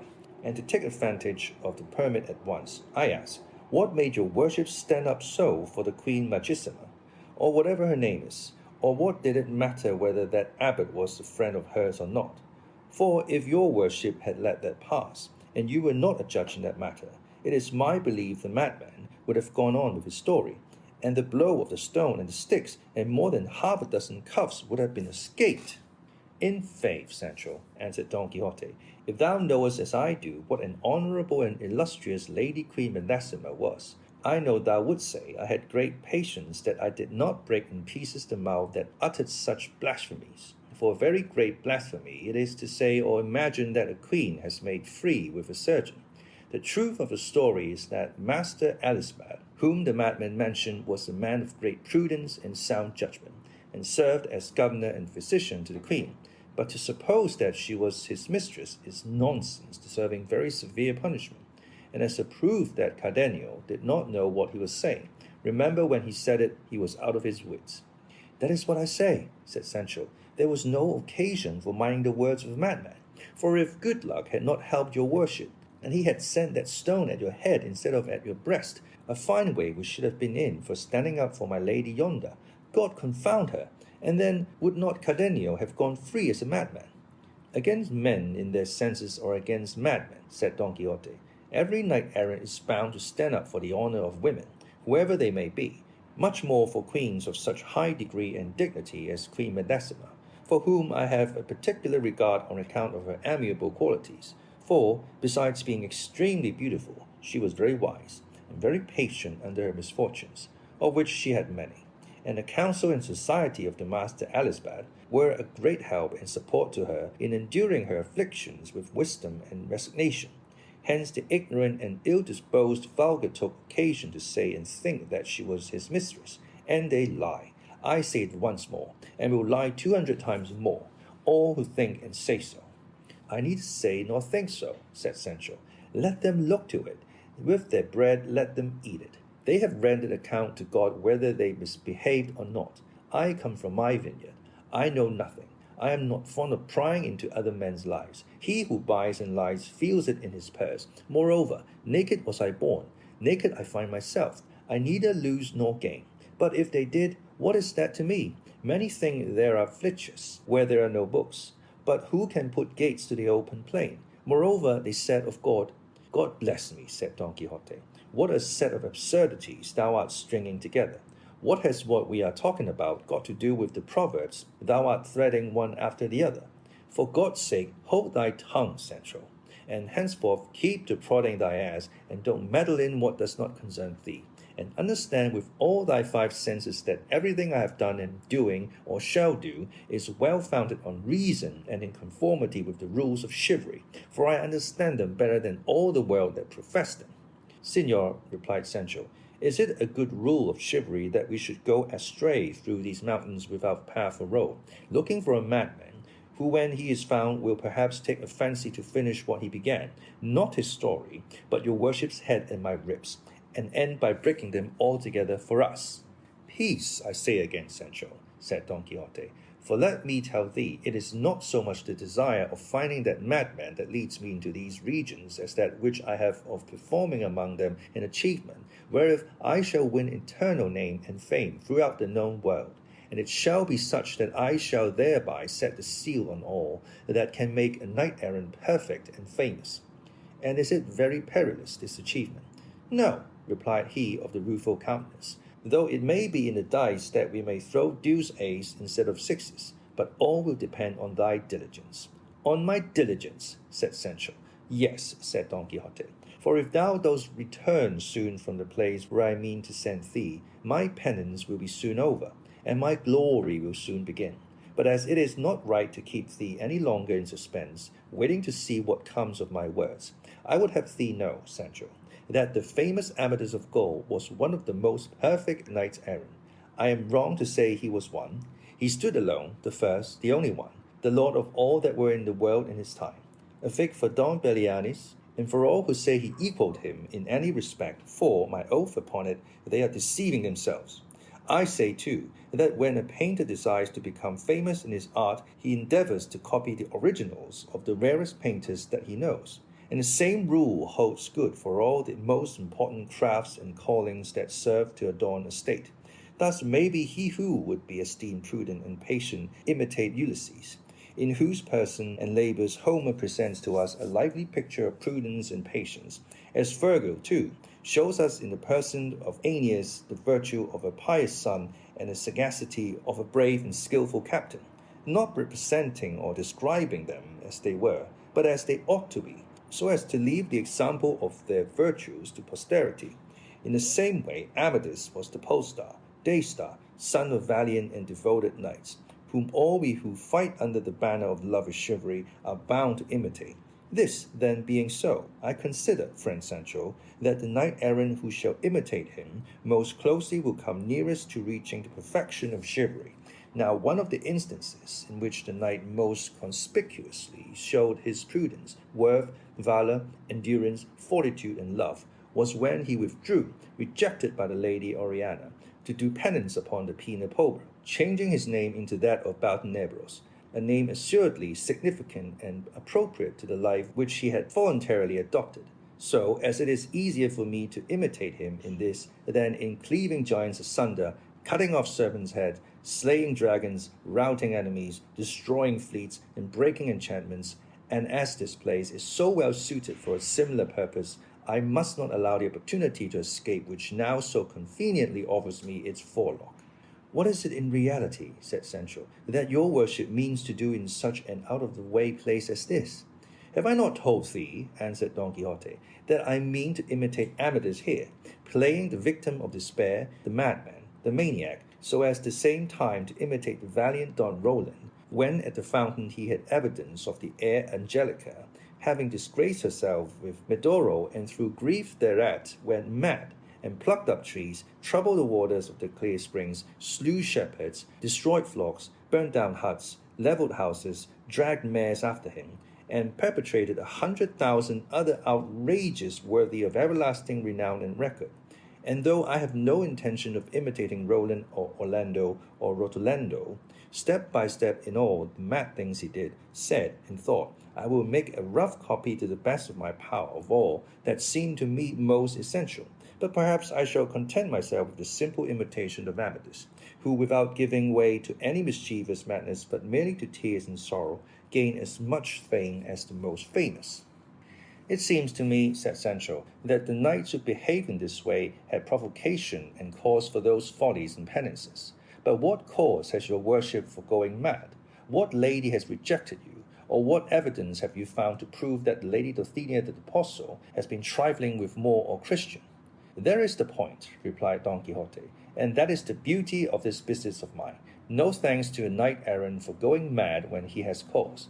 The thing is to turn crazy without any provocation, and let my lady know, if I do this in the dry, what I would do in the moist. Moreover, I have abundant cause in the long separation I have endured from my lady till death, Dulcinea the Apostle. For as thou didst hear that shepherd Ambrosio say the other day, in absence all ills are felt and feared, and so, friend Sancho, waste no time in advising me against so rare, so happy, and so unheard of an imitation. Mad I am, and mad I must be, until thou returnest with the answer to a letter that I mean to send by thee to my lady Dulcinea. And if it be such as my constancy deserves, my insanity and penance will come to an end. And if it be to the opposite effect, I shall become mad in earnest, and being so, I shall suffer no more. Thus, in whatever way she may answer, I shall escape from the struggle and affliction in which thou wilt leave me, enjoying in my senses the boon thou bearest me, or as a madman not feeling the evil thou bringest me. But tell me, Sancho, hast thou got Mambrino's helmet safe? For I saw thee take it up from the ground when that ungrateful wretch tried to break it in pieces, but could not, by which the fineness of his temper may be seen. To which Sancho made answer, By the living God, Sir Knight of the rueful countenance, I cannot endure or bear with patience some of the things that your worship says, and from them I begin to suspect that all you tell me about chivalry and winning kingdoms and empires and giving islands and bestowing other rewards and dignities after the custom of knights-errant must be all made up of wind and lies, and all pigments or figments or whatever we may call them. For what would anyone think that heard your worship calling a barber's space in Mambrino's helmet without ever seeing the mistake all this time, but that one who says and maintains such things must have his brain addled? I have the basin in my sack all dinted, and I am taking it home to have it mended, to trim my bed in it, if, by God's grace, I am allowed to see my wife and children some day or other. Look here, Sancho, said Don Quixote. By him thou didst swear by just now, I swear thou hast the most limited understanding that any squire in the world has or ever had. Is it possible that all this time thou hast been going about with me, thou hast never found out that all things belonging to knight-errant seem to be illusions and nonsense and ravings, and to go always by contraries? And not because it really is so, but because there is always a swarm of enchanters in attendance upon us that change and alter everything with us, and turn things as they please, and according as they are disposed to aid or destroy us. Thus what seems to thee a barber's basin seems to me Mambrino's helmet, and to another it will seem something else. And rare for sight it was in a sage who is on my side to make what is really and truly Mambrino's helmet seem a basin to everybody. For, being held in such estimation as it is, all the world would pursue me to rob me of it. But when they see it is only a barber's basin, they do not take the trouble to obtain it, as was plainly shown by him who tried to break it, and left it on the ground without taking it. For, by my faith, had he known it, he would never have left it behind. Keep it safe, my friend, for just now I have no need of it. Indeed, I shall have it take off all this armor and remain as naked as I was born, if I have a mind to follow Roland rather than Amadis in my penance. Thus talking, they reached the foot of the high mountain, which stood like an isolated peak among the others that surrounded it. Past its base there flowed a gentle brook. All round it spread a meadow so green and luxuriant that it was a delight to the eyes to look upon it, and forest trees in abundance, and shrubs and flowers, added to the charms of the spot. Upon this place the knight of the rueful countenance fixed his choice for the performance of his penance, and as he beheld it exclaimed in a loud voice as though he were out of his senses, This is the place, O ye heavens, that I select and choose for bewailing the misfortune in which ye yourselves have plunged me. This is the spot where the overflowings of mine eyes shall swell the waters of yon little brook, and my deep and endless sighs shall stir unceasingly the leaves of these mountain trees, in testimony and token of the pain my persecuted heart is suffering. O ye rural deities, whoever ye be that haunt this lone spot, you give ear to the complaint of a wretched lover whom long absence and brooding jealousy have driven to bewail his fate among these wilds, and complain of the hard heart of that fair and ungrateful one, the end and limit of all human beauty.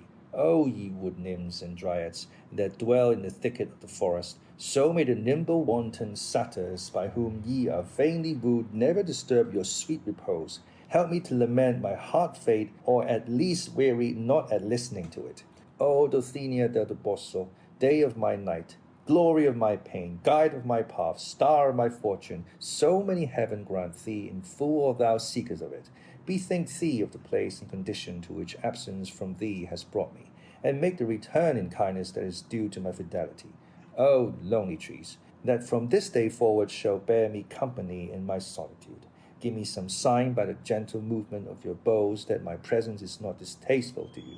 O thou, my squire, pleasant companion in my preposterous and adverse fortunes, fix well in thy memory what thou shalt see me do here, so that thou mayest relate and report it to the sole cause of all.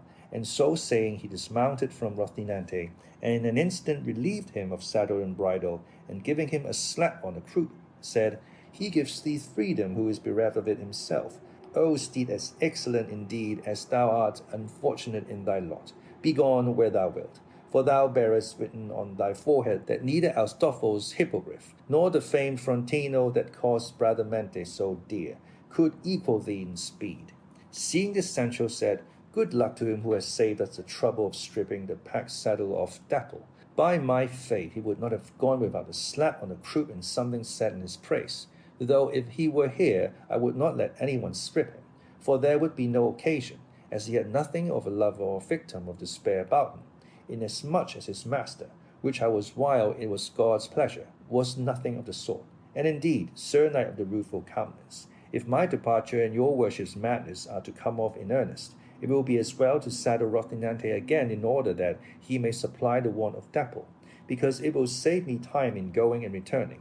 For if I go on foot, I don't know when I shall get there or when I shall get back, as I am, in truth, a bad walker.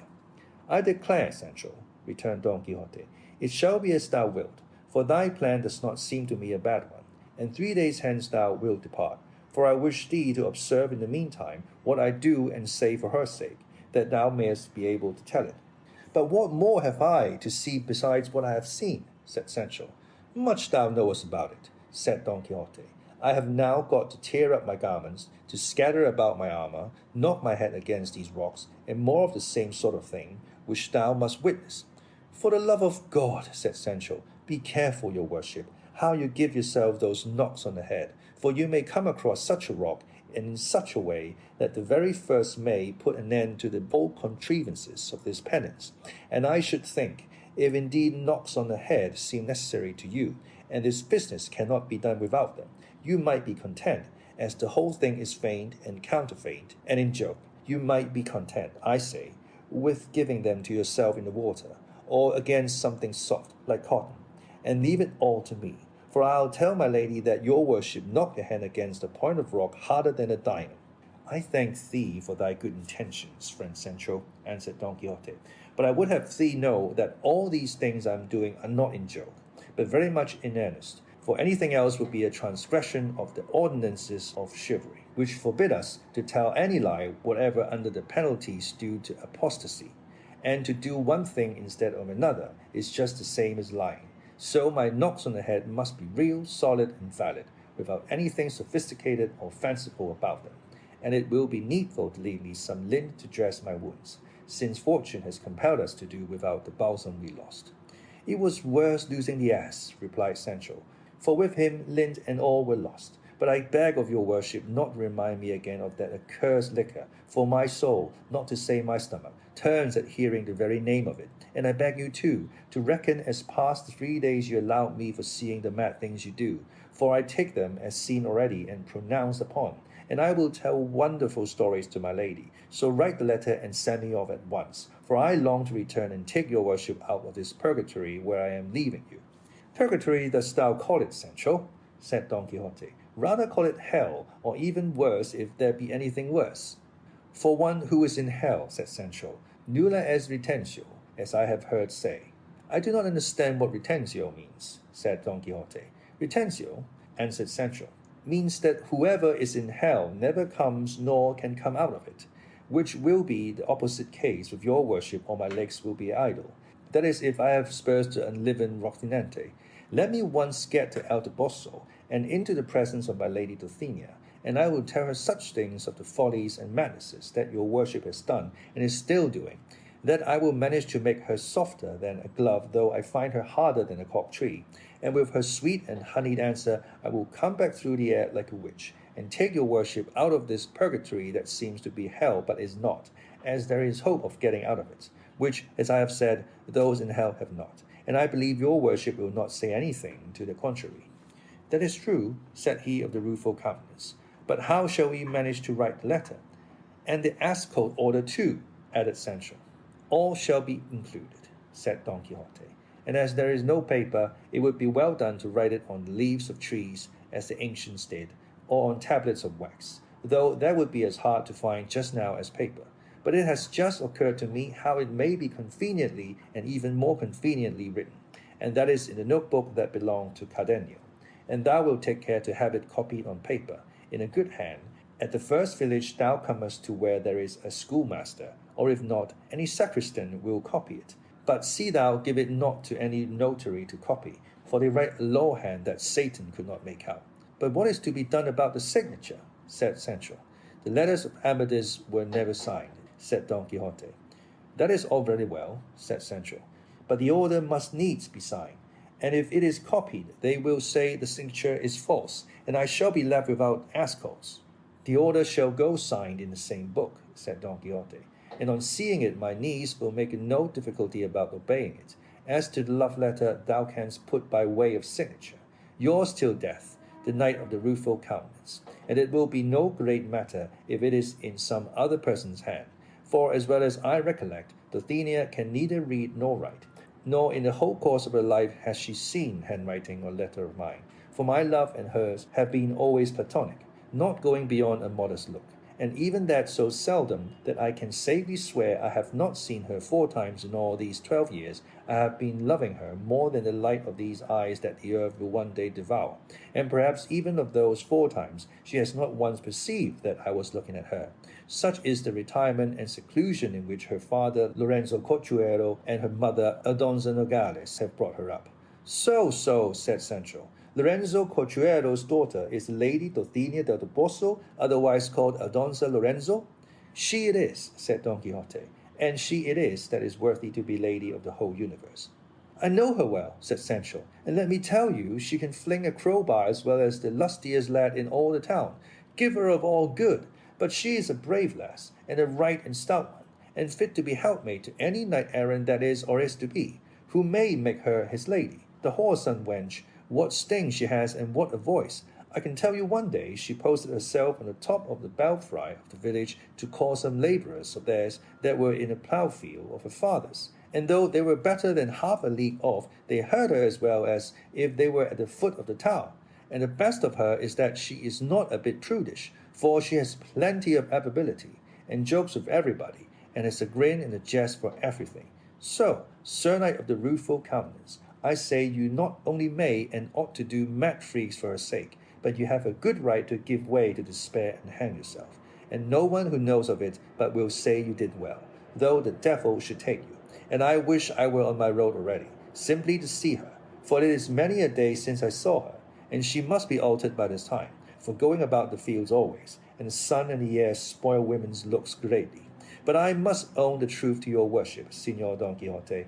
Until now I have been under a great mistake, for I believe truly and honestly that the Lady Dulcinea must be some princess your worship was in love with, or some person great enough to deserve the rich presents you have sent her, such as the Biscayan and the galley slaves, and many more no doubt, for your worship must have won many victories in the time when I was not yet your squire.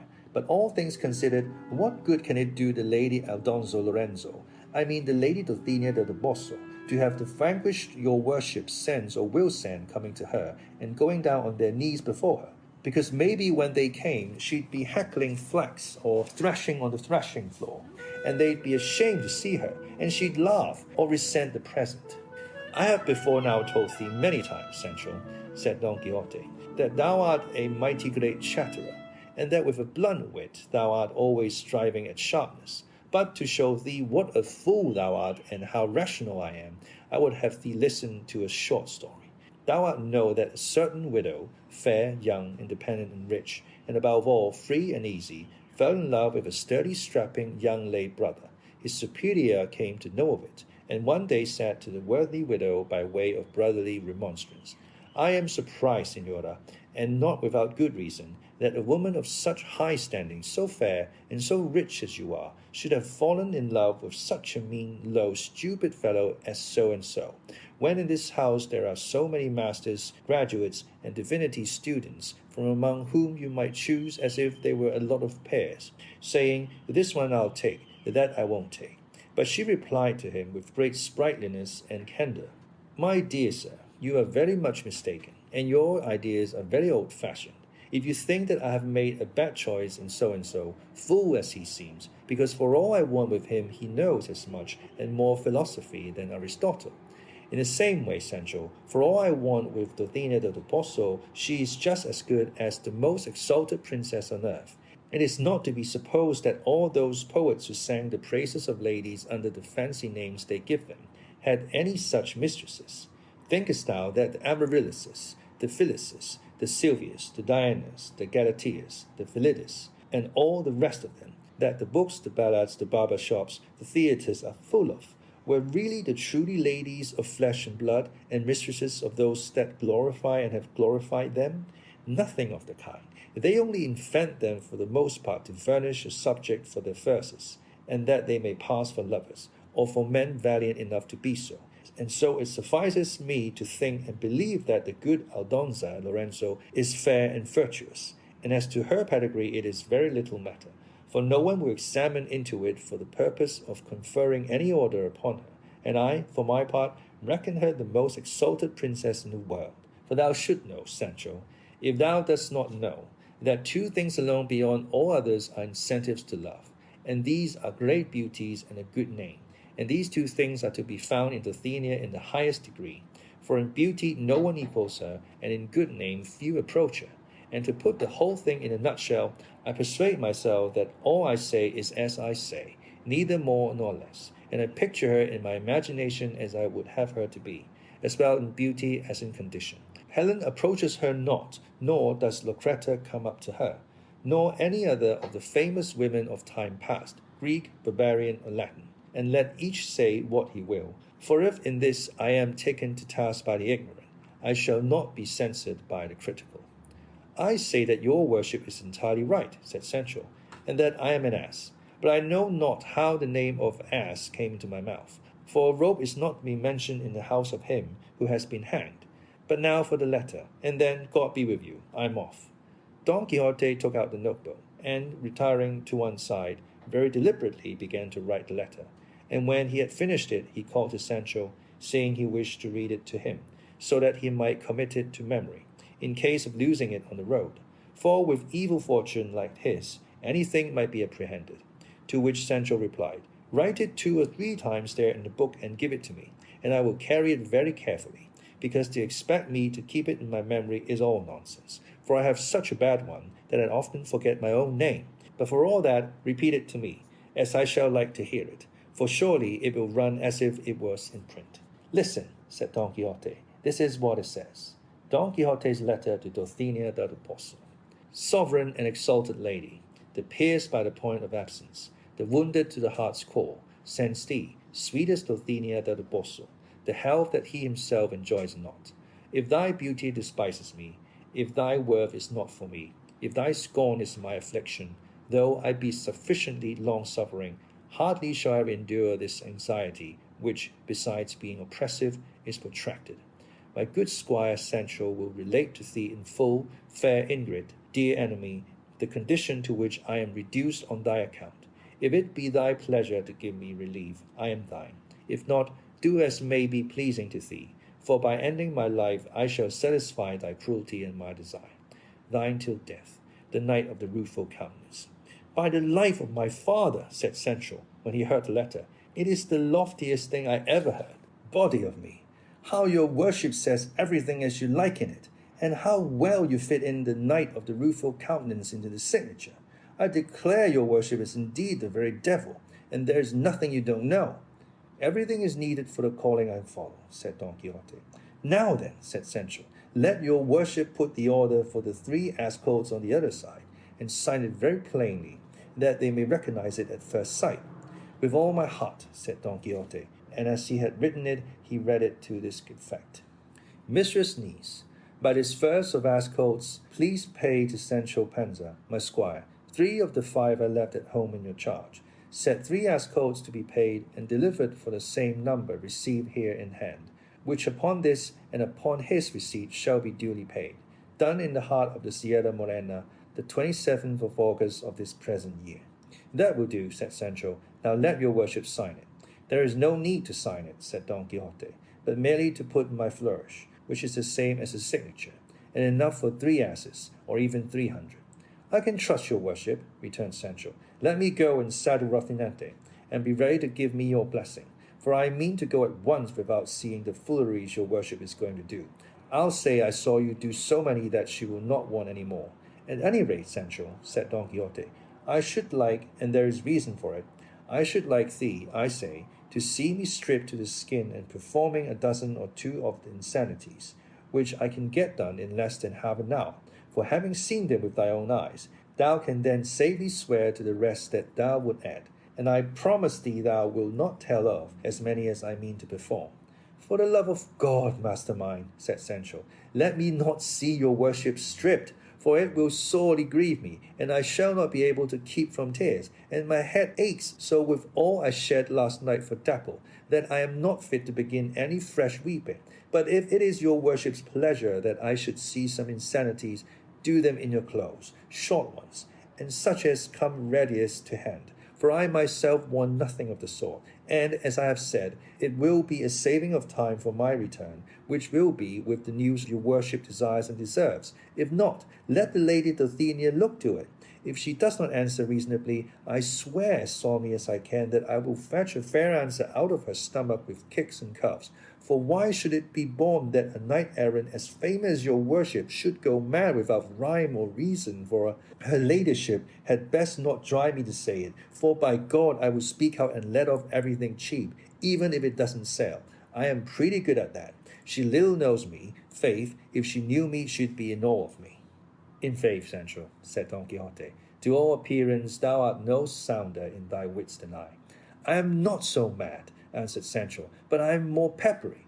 But apart from all this, what has your worship to eat until I come back? Will you sally out on the road like Cardenio to force it from the shepherds? Let not that anxiety trouble thee, replied Don Quixote, for even if I had it, I should not eat anything about the herbs and the fruits which this meadow and these trees may yield me. The beauty of this business of mine lies in not eating, and in performing other mortifications. Do you know what I am afraid of? Said Sancho upon this, that I shall not be able to find my way back to this spot where I am leaving you. It is such an out-of-the-way place. Observe the landmarks well, said Don Quixote, for I will try not to go far from this neighbourhood, and I will even take care to mount the highest of these rocks to see if I can discover thee returning. However, not to miss me and lose thyself, the best plan will be to cut some branches of the broom that is so abundant round here, and as thou goest to lay them at intervals until thou hast come out upon the plain, these will serve thee, after the fashion of the clue in the labyrinth of Theseus, as marks and signs for finding me on thy return. So I will, said Sancho Panza, and having cut some, he asked his master's blessing, and not without many tears on both sides, took his leave of him, and mounting Rocinante, of whom Don Quixote charged him earnestly to have as much care as of his own person, he set out for the plain, strewing at intervals the branches of broom as his master had recommended him, and so he went his way, though Don Quixote still entreated him to see him do were it only a couple of mad acts. He had not gone 100 paces. However, when he returned and said, I must say, Signor, your worship said quite right, that in order to be able to swear without a weight on my conscience that I had seen you do mad things, it would be well for me to see if it were only one, though in your worship's remaining here I have seen a very great one. Did I not tell thee so? Said Don Quixote. Wait, Sancho, and I will do them in the saying of a credo. And pulling off his breeches in all haste, he stripped himself to his skin and his shirt, and then without more ado, he cut a couple of gambados in the air, and a couple of somersaults, heels over head, making such a display that, not to see it a second time, Sancho wheeled Rocinante round and felt easy, and satisfied in his mind that he could swear he had left his master mad. And so we will leave him to follow his road until his return, which was a quick one.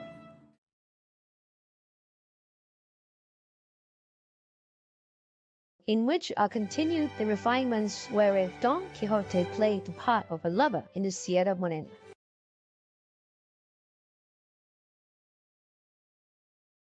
Returning to the proceedings of him of the rueful countenance, when he found himself alone, the history says that when Don Quixote had completed the performance of the somersaults or capers, naked from the waist down and clothed from the waist up, and saw that Sancho had gone off without waiting to see any more crazy feats, he climbed up to the top of the high rock, and there set himself to consider what he had several times before considered without ever coming to any conclusion on the point, namely whether it would be better and more to his purpose to imitate the outrageous madness of Roland, or the melancholy madness of Amadis. And communing with himself, he said, what wonder is it if Roland was so good a knight and so valiant as everyone says he was, when, after all, he was enchanted, and nobody could kill him save by thrusting a caulking pin into the sole of his foot. And he always wore shoes with 7 iron soles, though cunning device did not avail him against Bernardo del Caprio, who knew all about them, and strangled him in his arms at Roncesvalles. But putting the question of his valor aside, let us come to his losing his wits. For certain it is that he did lose them in consequence of the proofs discovered at the fountain, and the intelligence the shepherd gave him of Angelica having slept more than 2 siestas with Medoro, a little curly-headed Moor, and page to Agramente. If he was persuaded that this was true, and that his lady had wronged him, it is no wonder that he should have gone mad. But I, how am I to imitate him in his madness, unless I can imitate him in the cause of it? For my Dulcinea, I will venture to swear, never saw a Moor in her life, as he is, in his proper costume, and she is this day as the mother that bore her. And I should plainly be doing her a wrong if, fancy anything else, I were to go mad with the same kind of madness as Roland the Furious. On the other hand, I see the Amadis of Gaul, without losing his senses and without doing anything mad, acquired as a lover as much fame as the most famous. For, according to his history, on finding himself rejected by his lady Oriana, who had ordered him not to appear in her presence until it should be her pleasure, all he did was to retire to the Penna Pobra in company with a hermit, and there he took his fill of weeping until heaven sent him relief in the midst of his great grief and need. And if this be true, as it is, why should I now take the trouble to strip stark naked, or do mischief to these trees which have done me no harm? Or why am I to disturb the clear waters of these brooks, which will give me to drink whenever I have a mind? Long live the memory of Amadis, and let him be imitated so far as is possible by Don Quixote of La Mancha, of whom it will be said, as was said of the other, that if he did not achieve great things, he died in attempting them. And if I am not repulsed or rejected by my Dulcinea, it is enough for me, as I have said, to be absent from her. And so, now to business. Come to my memory, ye deeds of Amadis, and show me how I am to begin to imitate you.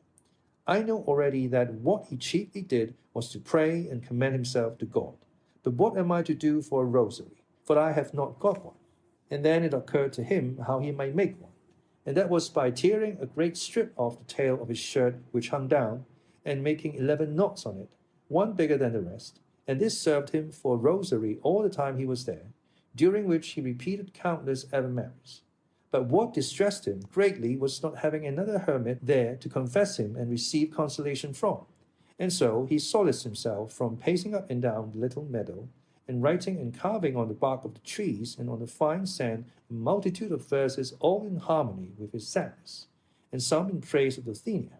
But when he was found there afterwards, the only ones completely legible that could be discovered were those that follow here. Ye on the mountain side that grow, ye green things all, trees, shrubs, and bushes, are ye aweary of the woe that this poor aching bosom crushes?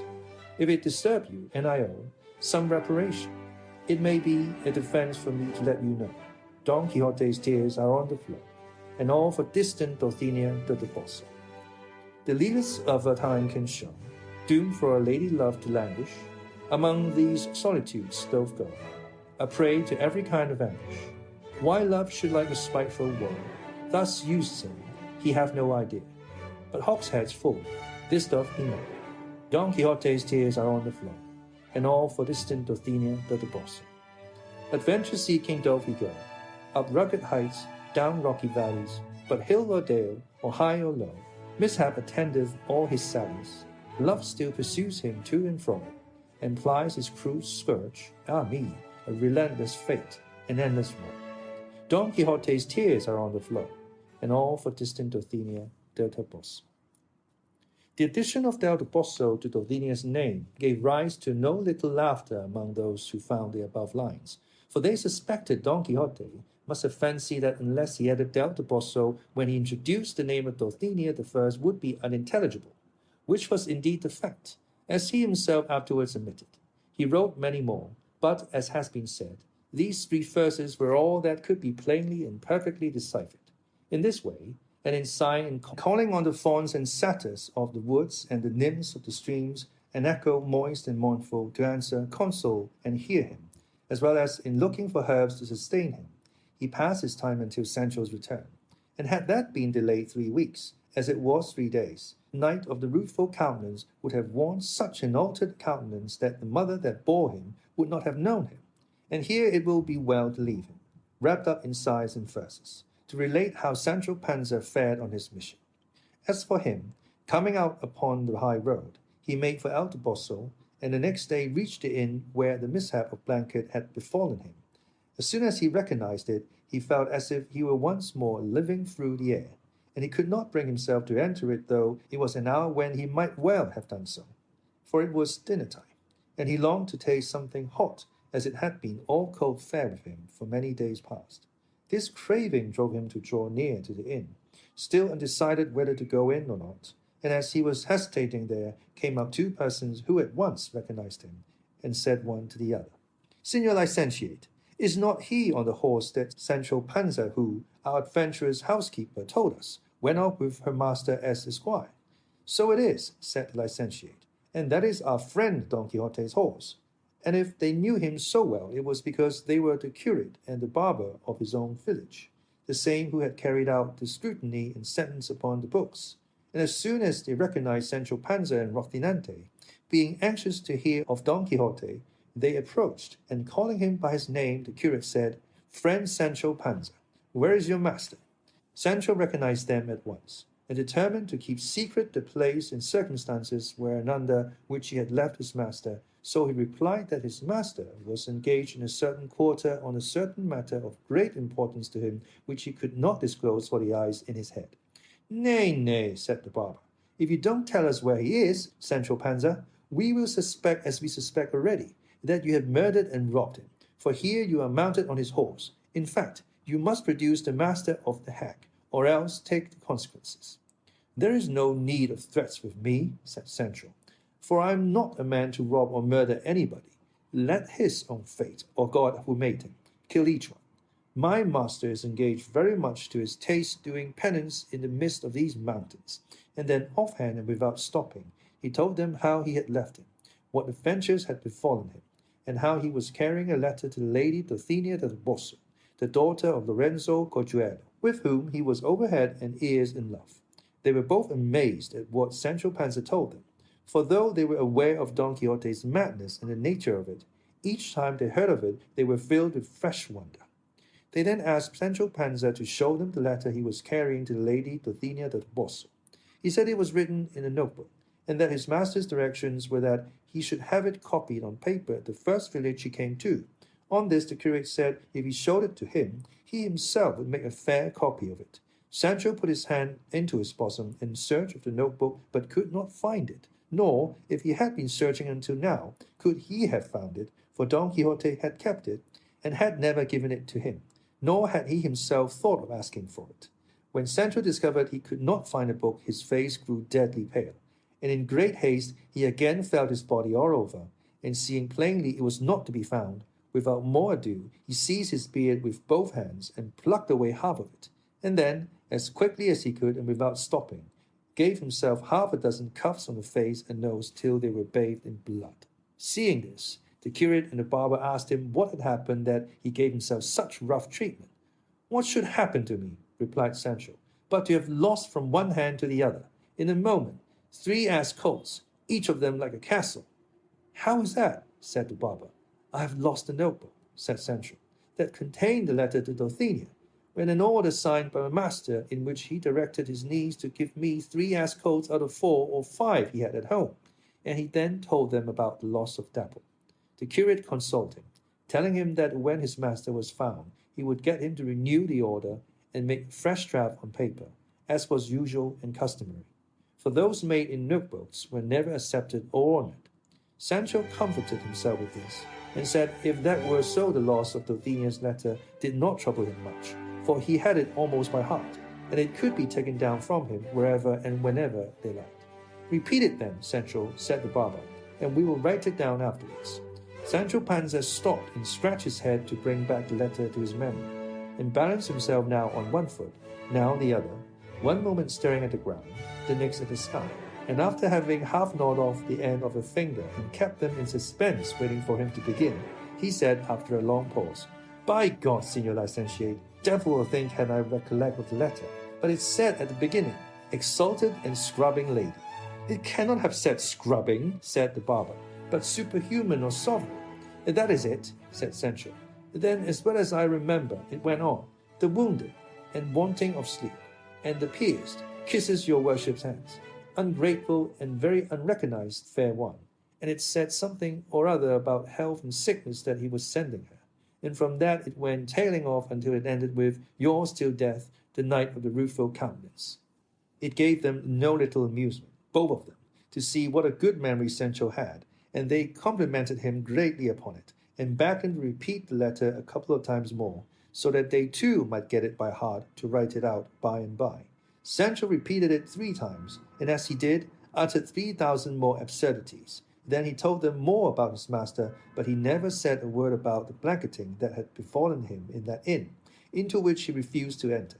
He told them, moreover, how his lord, if he brought him a favourable answer from the lady Dulcinea del Toboso, was to put himself in the way of endeavouring to become an emperor, or at least a monarch, for it had been so settled between them, and with his personal worth and the might of his arm, it was an easy matter to come to be one, and how on becoming one his lord was to make a marriage for him, and was to give him as a wife one of the damsels of the empress, an heiress of some rich and grand state on the mainland, having nothing to do with islands of any sort, for he did not care for them now. All this Sancho delivered with so much composure, wiping his nose from time to time, and with so little common sense that his two hearers were again filled with wonder at the force of Don Quixote's madness that could run away with this poor man's reason. They did not care to take the trouble of disabusing him of his error, as they considered that since it did not in any way hurt his conscience, it would be better to leave him in it, and they would have all the more amusement in listening to his simplicities. And so they bade him pray to God for his lord's health, as it was a very likely and a very feasible thing for him in course of time to come to be an emperor, as he said, or at least an archbishop, or some other dignitary of equal rank. To which Sancho made answer, "If fortune, sirs, should bring things about in such a way that my master should have a mind, instead of being an emperor, to be an archbishop, I should like to know what archbishops errant commonly give their squires." "They commonly give them," said the curate, "some simple benefice or cure, or some places as sacristan, which brings them a good fixed income, not counting the altar fees, which may be reckoned at as much more."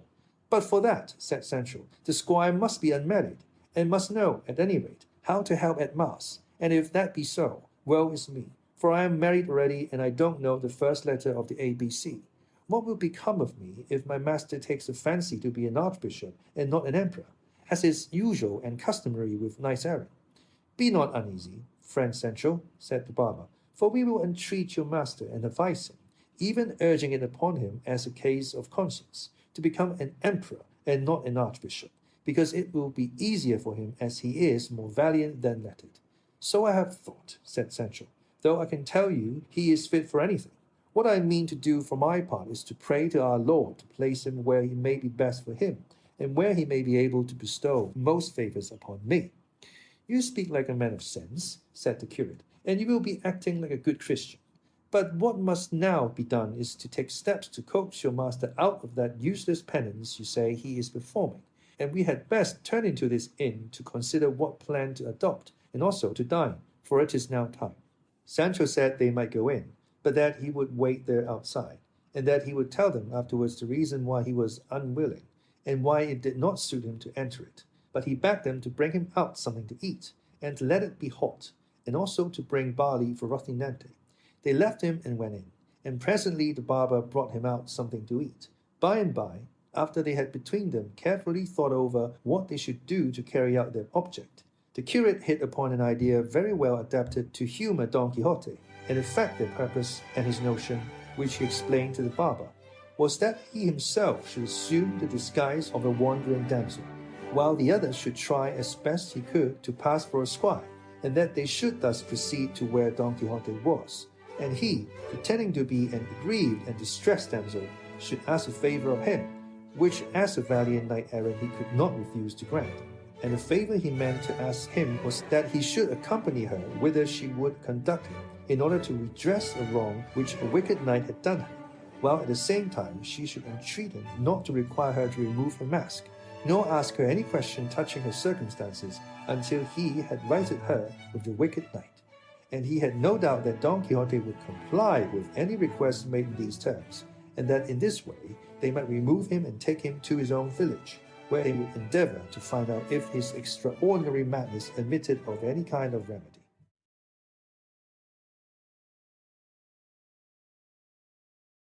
Of how the curate and barber proceeded with their scheme, together with other matters worthy of record in this great history.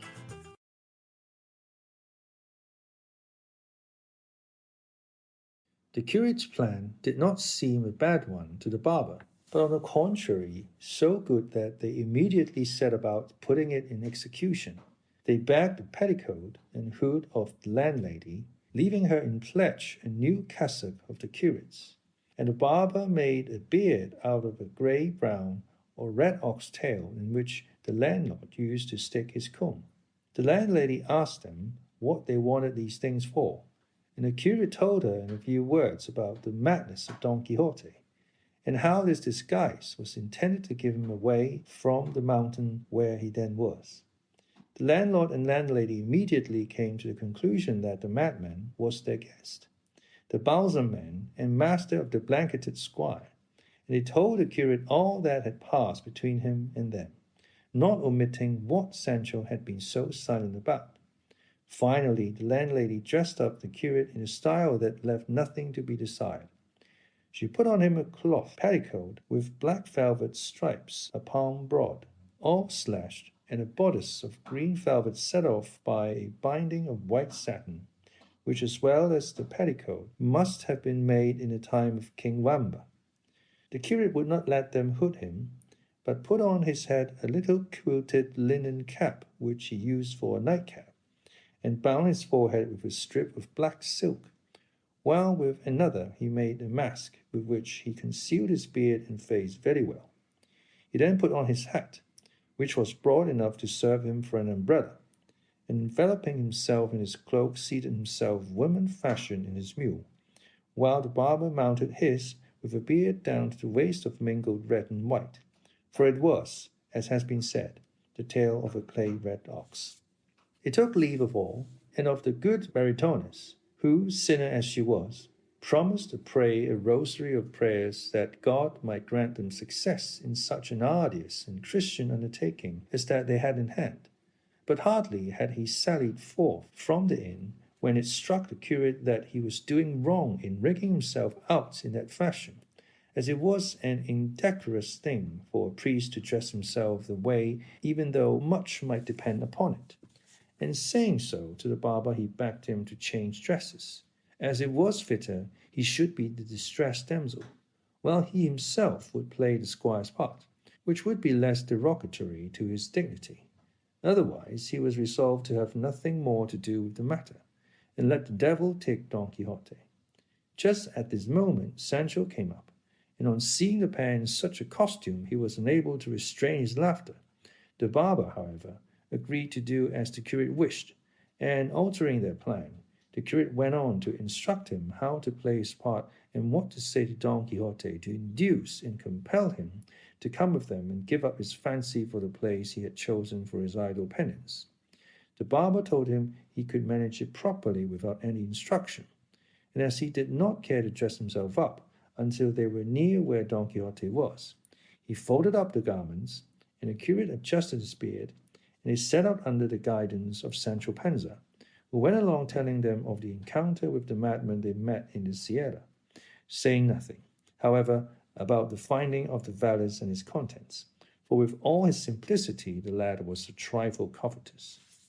The next day they reached the place where Sancho had laid the broom branches as marks to direct him to where he had left his master, and recognizing it, he told them that here was the entrance, and that they would do well to dress themselves, if that was required to deliver his master.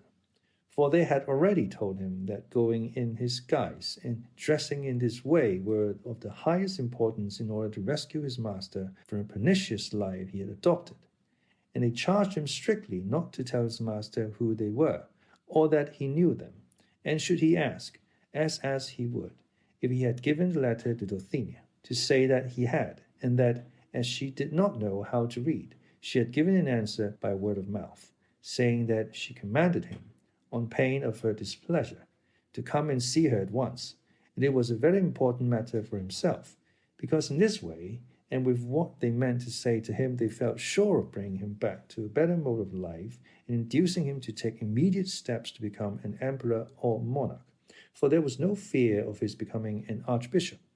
All this Sancho listened to and fixed it well in his memory, and thanked them heartily for intending to recommend his master to be an emperor instead of an archbishop, for he felt sure that in the way of bestowing rewards on the squires, emperors could do more than archbishops errant.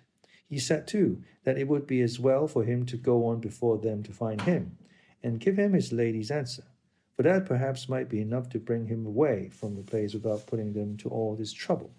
They approved of what Sancho proposed, and resolved to wait for him until he brought back word of having found his master. Sancho pushed on into the glens of the Sierra, leaving them in one through which there flowed a little gentle rivulet, and where the rocks and trees afforded a cool and grateful shade.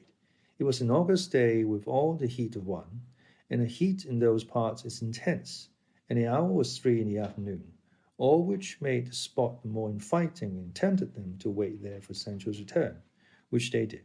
They were reposing then in the shade, when a voice unaccompanied by the notes of any instrument, but sweet and pleasing in its tone, reached their ears, at which they were not a little astonished, as the place did not seem to them likely quarters for one who sang so well.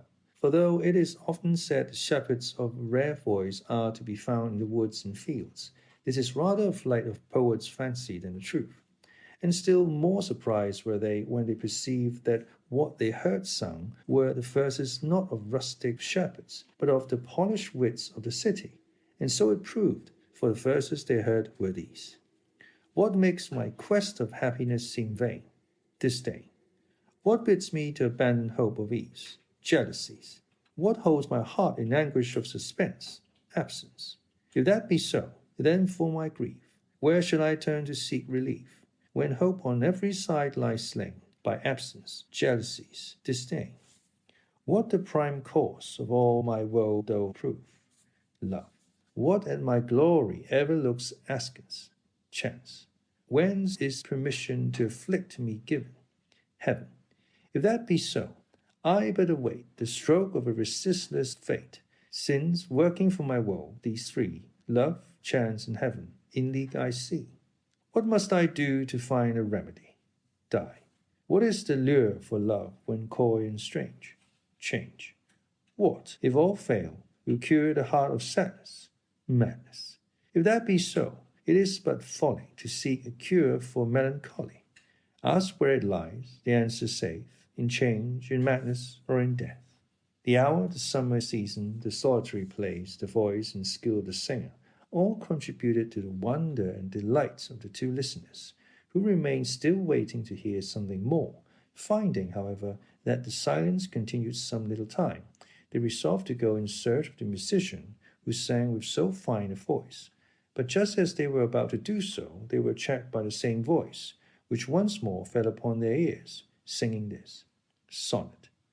When heavenward, holy friendship, thou didst go, soaring to seek thy home beyond the sky, and take thy seat among the saints on high, it was thy will to leave on earth below thy semblance, and upon it to bestow thy veil, wherewith at times hypocrisy, parodying in thy shape, deceives the eye, and makes its vileness bright as virtue's show. Friendship, return to us, or force to cheat, that wears it now, thy livery to restore, by aid whereof sincerity is slain. If thou wilt not unmask thy counterfeit, this earth will be the prey of strife once more, as when primeval discord held its reign. The song ended with a deep sigh, and again the listeners remained waiting attentively for the singer to resume. But perceiving that the music had now turned to sobs and heart-rending moans, they determined to find out who the unhappy being could be whose voice was as rare as his sighs were piteous. And they had not proceeded far when, on turning the corner of a rock, they discovered a man of the same aspect and appearance as Sancho, and described to them when they told them the story of Cardenio.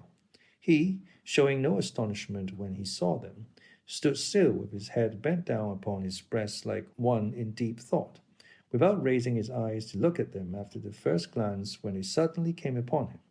The curate, who was aware of his misfortune and recognized him by the description, being a man of good address, approached him and in a few sensible words entreated and urged him to quit a life of such misery, lest he should end it there, which would be the greatest of all misfortunes. Cardenio was then in his right mind, free from any attack of that madness which so frequently carried him away, and seeing them dressed in a fashion so unusual among the frequenters of those wilds, could not help showing some surprise, especially when he heard them speak of his case as if it were a well-known matter, So he replied to them thus: I see plainly, sirs, whoever you may be, that heaven, whose care it is to succour the good, and even the wicked very often here, in this remote spot, cut off from human intercourse, sends me, though I deserve it not, those who seek to draw me away from this to some better retreat, showing me by many and forcible arguments how unreasonably I act in leading the life I do. But as they know that if I escape from this evil, I shall fall into another still greater, perhaps they will set me down as a weak-minded man, or, what is worse, one devoid of reason. Nor would it be any wonder, for I myself can perceive that the effect of the recollection of my misfortunes is so great and works so powerfully to my ruin, that in spite of myself I become at times like a stone, without feeling or consciousness. And I come to feel the truth of it when you tell me and show me proofs of the things I have done when the terrible fit overmasters me. And all I can do is bewail my lot in vain, and idly curse my destiny, and plead for my madness by telling how it was caused, to any that care to hear it. For no reasonable beings, on learning the cause, will wonder at the effects. And if they cannot help me, at least they will not blame me. And the repugnance they feel at my wild ways will turn into pity for my woes. If it be, sirs, that you are here with the same design as others have come with, before you proceed with your wise arguments, I entreat you to hear the story of my countless misfortunes, for perhaps when you have heard it, you will spare yourself the trouble you would take in offering consolation to grief that is beyond the reach of it. As they, both of them, desired nothing more than to hear from their own lips the cause of his suffering, they entreated him to tell it, promising not to do anything for his relief or comfort that he did not wish. And thereupon the unhappy gentleman began his sad story in nearly the same words and manner in which he had related it to Don Quixote and the goatherd a few days before, when through Master Elizabeth and Don Quixote's scrupulous observance of what was due to chivalry, the tale was left unfinished, as this history has already recorded. But now, unfortunately, the mad fit kept off, allowed him to tell it to the end. And so, coming to the instant of the note which Don Fernando had found in the volume of Amadis of Gaul, Cardenio said that he remembered it perfectly and that it was in these words: Luscinda to Cardenio. Every day I discover merits in you that oblige and compel me to hold you in high estimation. So, if you desire to relieve me of this obligation without cost to my honor, you may easily do so. I have a father who knows you loves me dearly, who without putting any constraint on my inclination will grant what will be reasonable for you to have, if it be that you value me as you say and as I believe you do. By this letter I was induced, as I told you, to demand Luscinda for my wife, and it was through it that Luscinda came to be regarded by Don Fernando as one of the most discreet and prudent women of the day. And this letter it was that suggested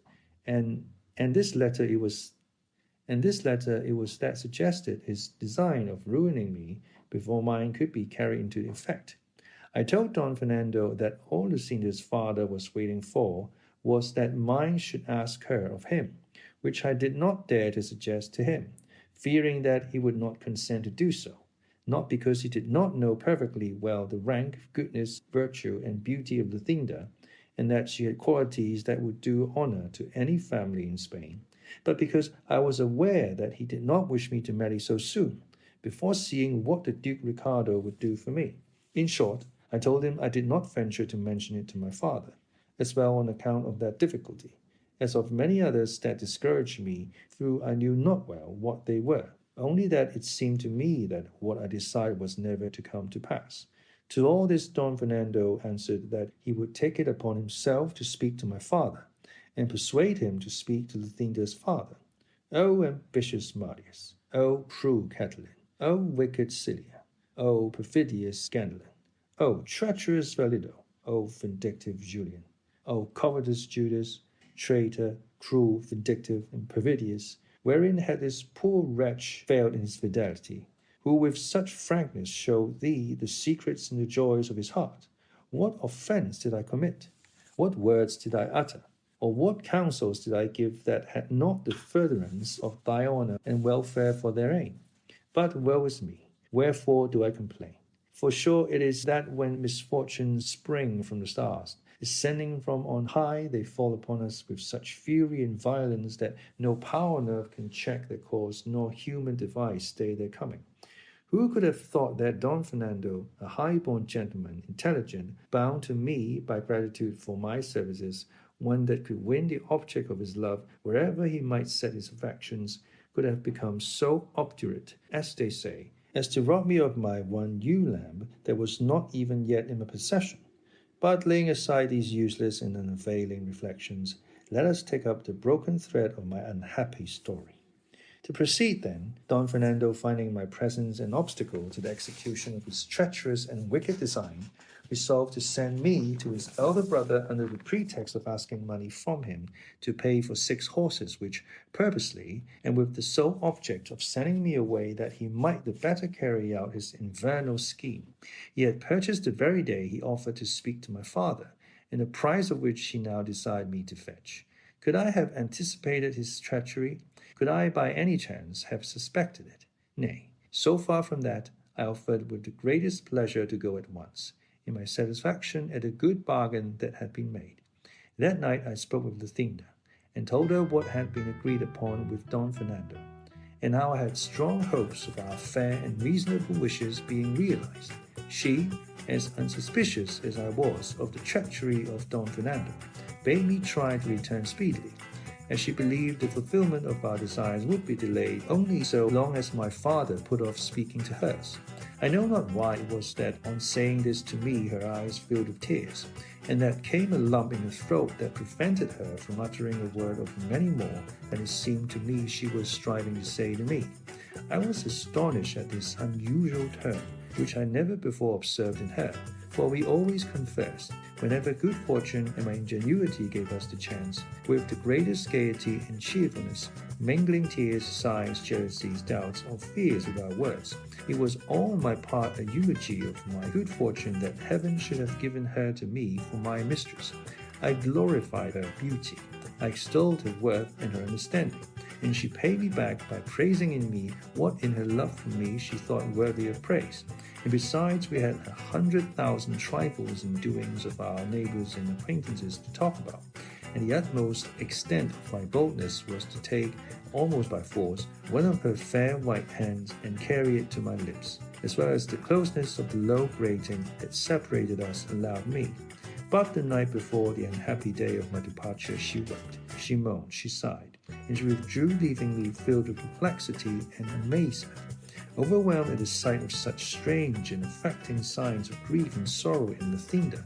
But not to dash my hopes, I ascribed it all to the depth of her love for me and the pain that separation gives those who love tenderly. At last I took my departure, sad and dejected, my heart filled with fancies and suspicions, but not knowing well what it was I suspected or fancied, plain omens pointing to the sad event and misfortune that was awaiting me.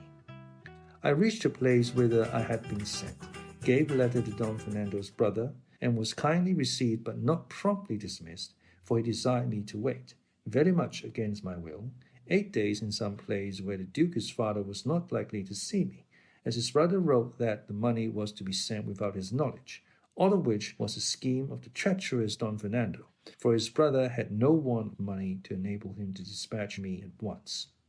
The command was one that exposed me to the temptation of disobeying it, as it seemed to me impossible to endure life for so many years separated from Lucinda, especially after leaving her in the sorrowful mood I have described to you.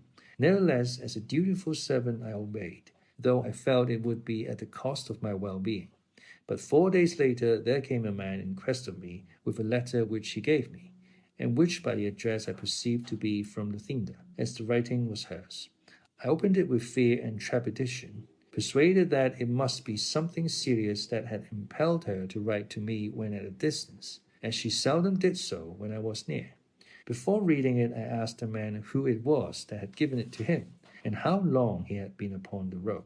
He told me that as he happened to be passing through one of the streets of the city at the hour of noon, a very beautiful lady called to him from a window, and with tears in her eyes said to him hurriedly, "Brother, if you are, as you seem to be, a Christian, for the love of God I entreat you to have this letter dispatched without a moment's delay to the place and person named in the address, all which is well known, and by this you will render a great service to our Lord, and that you may be at no inconvenience in doing so, take what is in this handkerchief.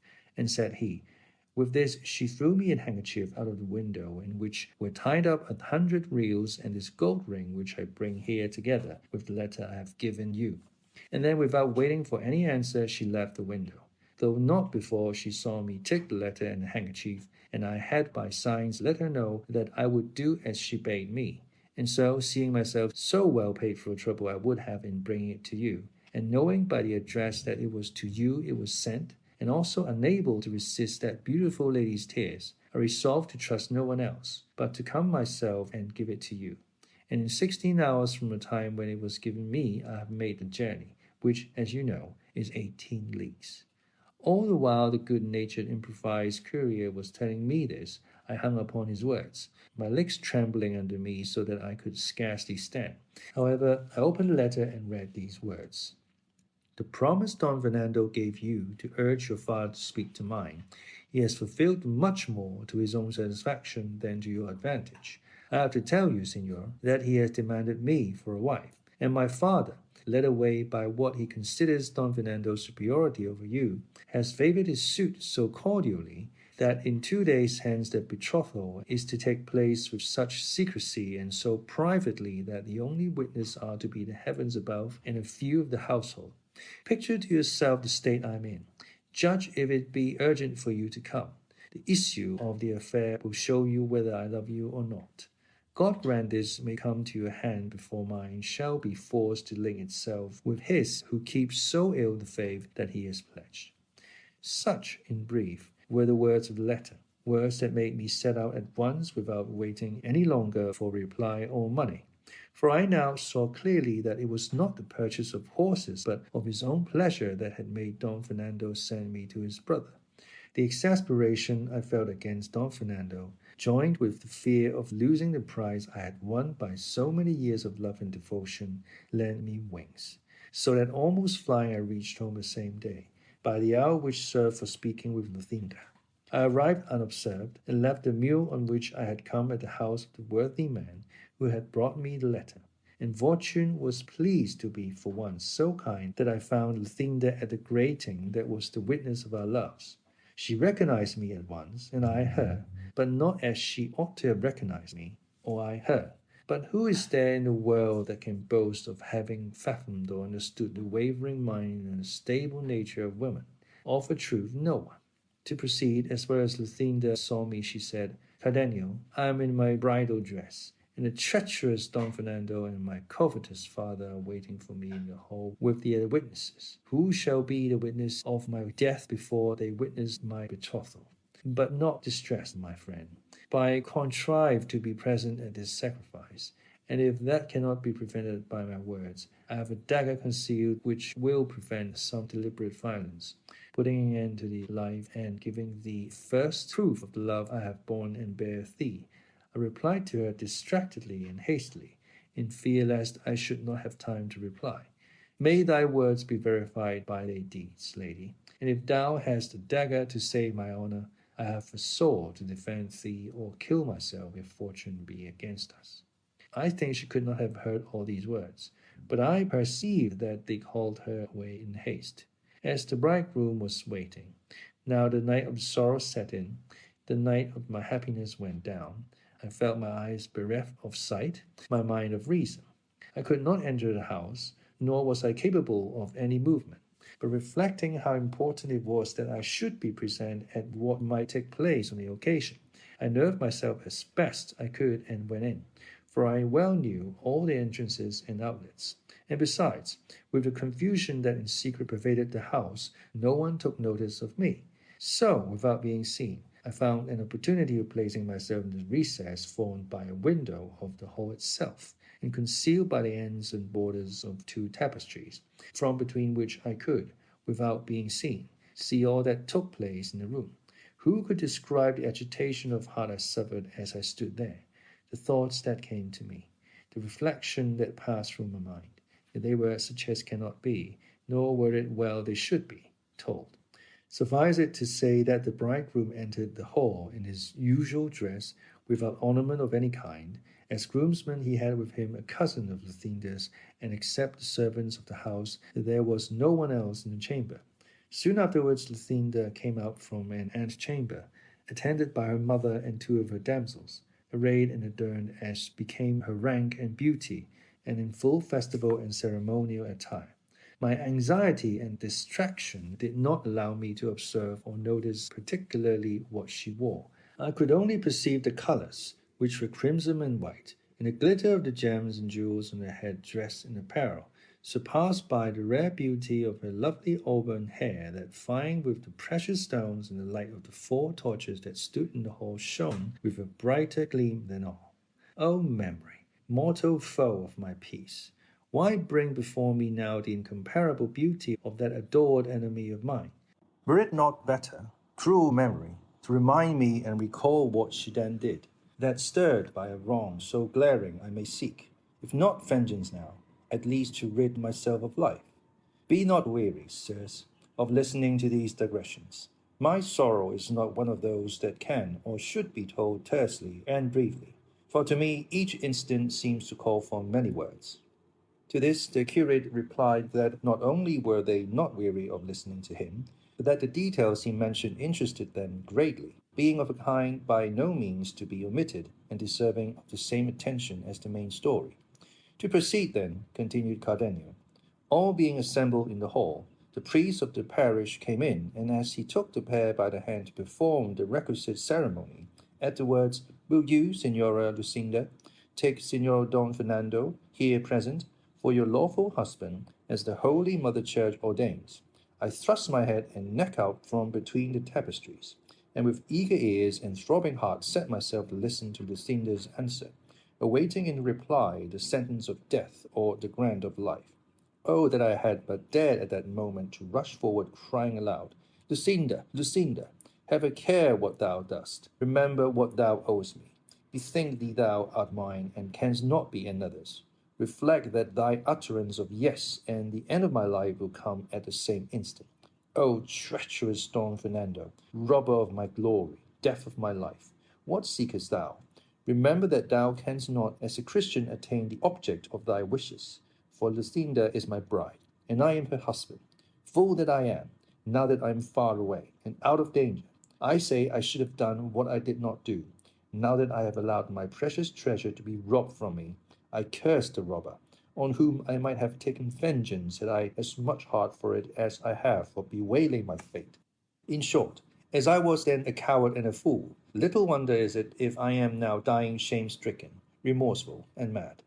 The priest stood waiting for the answer of Luscinda, who for a long time withheld it, and just as I thought she was taking out the dagger to save her honor, or struggling for words to make some declaration of the truth on my behalf, I heard her say in a faint and feeble voice, "I will." Don Fernando said the same, and giving her the ring, they stood linked by a knot that could never be loosed. The bridegroom then approached to embrace his bride, and she, pressing her hand upon her heart, fell fainting in her mother's arms. It only remains now for me to tell you the state I was in, when in that consent that I heard I saw all my hopes mocked, the words and promises of Luscinda proved falsehoods, and the recovery of the prize I had that instant lost rendered impossible forever.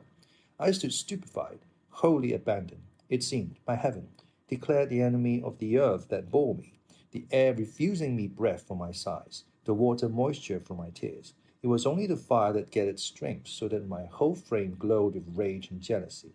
They were all thrown into confusion by Luscinda's fainting, and as her mother was unlacing her to give her air, a sealed paper was discovered in her bosom, which Don Fernando seized at once, began to read by the light of one of the torches. As soon as he had read it, he seated himself in a chair, leaning his cheek on his hand in the attitude of one deep in thought, without taking any part in the efforts that were being made to recover his bride from her fainting fit. Seeing all the household in confusion, I ventured to come out regardless whether I were seen or not, and determined, if I were, to do some frenzied deed that would prove to all the world the righteous indignation of my breast in the punishment of the treacherous Don Fernando, and even in that of the fickle fainting traitress. But my fate, doubtless reserving me for greater sorrows, if such there be, so ordered it that just then I had enough and to spare of that reason which has since been wanting to me. And so, without seeking to take vengeance on my greatest enemies, I resolved to take it upon myself, and on myself to inflict the pain they deserved, perhaps with even greater severity than I should have dealt out to them had I then slain them. For sudden pain is soon over, but that which is protracted by tortures is ever slain without ending life. In a word, I quitted the house, and reached that of the man with whom I had left my mule. I made him saddle it for me, mounted without bidding him farewell, and rode out of the city, like another lot, not daring to turn my head to look back upon it. And when I found myself alone in the open country, screened by the darkness of the night, and tempted by the stillness to give vent to my grief without apprehension or fear of being heard or seen, then I broke silence and lifted up my voice in malediction upon Lucinda and Don Fernando, as if I could thus avenge the wrong they had done me. I called her cruel, ungrateful, false, thankless, but above all covetous, since the wealth of my enemy had blinded the eyes of her affection, and turned it from me to transfer it to one to whom fortune had been more generous and liberal. And yet, in the midst of this outburst of execration and upbraiding, I found excuses for her, saying it was no wonder that a young girl in the seclusion of her parents' house, trained and schooled to obey them always, should have been ready to yield to their wishes when they offered her for a husband a gentleman of such distinction, wealth, and noble birth, that if she had refused to accept him, she would have been thought out of her senses, or to have set her affection elsewhere, a suspicion injurious to her fair name and fame. But then again, I said, had she declared I was her husband, they would have seen that in choosing me she had not chosen so ill but that they might excuse her, for before Don Fernando had made his offer, they themselves could not have desired, if their desires had been ruled by reason, a more eligible husband for their daughter than I was, and she, before taking the last fatal step of giving her hand, might easily have said that I had already given her mine, for I should have come forward to support any assertion of hers to that effect. In short, I came to the conclusion that feeble love, little reflection, great ambition, craving for rank, had made her forget the words with which she had deceived me, encouraged and supported by my firm hopes and honourable passion. Thus soliloquizing and agitated, I journeyed onward for the remainder of the night, and by daybreak I reached one of the passes of these mountains, among which I wandered for 3 days more without taking any path or road, until I came to some meadows lying on I know not which side of the mountains, and there I inquired of some herdsmen in what direction the most rugged part of the range lay. They told me that it was in this quarter, and I at once directed my course hither, intending to end my life here. But as I was making my way among these crags, my mule dropped dead through fatigue and hunger, or, as I think more likely, in order to have done with such a worthless burden as it bore in me. I was left on foot, worn out, famishing, without anyone to help me or any thought of seeking help. And so thus I lay stretched on the ground, how long I know not, after which I rose up free from hunger and found beside me some goatherds, who no doubt were the persons who had relieved me in my need, for they told me how they had found me, and how I had been uttering ravings that showed plainly I had lost my reason. And since then I am conscious that I am not always in full possession of it, but at times so deranged and crazed that I do 1,000 mad things, tearing my clothes, crying aloud in these solitudes, cursing my fate, and idly calling on the dear name of her who is my enemy, and only seeking to end my life in lamentation. And when I recover my senses, I find myself so exhausted and weary that I can scarcely move. Most commonly my dwelling is the hollow of a cork tree large enough to shelter this miserable body. The herdsmen and goatherds who frequent these mountains, moved by compassion, furnish me with food, leaving it by the wayside or on the rocks, where they think I may perhaps pass and find it. And so, even though I may be then out of my senses, the wants of nature teach me what is required to sustain me, and make me crave it and eager to take it. At other times, so they tell me when they find me in a rational mood, I sally out upon the road, and though they would gladly give it me, I snatch food by force from the shepherds bringing it from the village to their huts. Thus do pass the wretched life that remains to me, until it be heaven's will to bring it to a close. Also to order my memory that I no longer recollect the beauty and treachery of the theme, or the wrong done me by Don Fernando. For if it will do this without depriving me of life, I will turn my thoughts into some better channel. If not, I can only implore it to have full mercy on my soul. For in myself I feel no power or strength to release my body from the strait in which I have of my own accord chosen to place it. Such, sirs, is the dismal story of my misfortune. Say if it be one that can be told with less emotion than you have seen in me, and do not trouble yourselves with urging or pressing upon me what reason suggests as likely to serve for my relief, for it will avail me as much as the medicine prescribed by a wise physician avails the sick man who will not take it. I have no wish for help without Lucinda, and since it is her pleasure to be another's, when she is or should be mine, let it be mine to be a prey to misery when I might have enjoyed happiness. She, by her fickleness, strove to make my ruin irretrievable. I will strive to gratify her wishes by seeking destruction, and it will show generations to come that I alone was deprived of that of which all others in misfortune have a superabundance. For to them the impossibility of being consoled is itself a consolation, while to me it is the cause of greater sorrows and sufferings, for I think that even in death there will not be an end of them. Here Cardenio brought to a close his long discourse and story, as full of misfortune as it was of love. But just as the curate was going to address some words of comfort to him, he was stopped by a voice that reached his ear, saying in melancholy tones that will be told in the fourth part of this narrative. For at this point the sage and sagacious historian Cid Hamete Benegali brought third to a conclusion.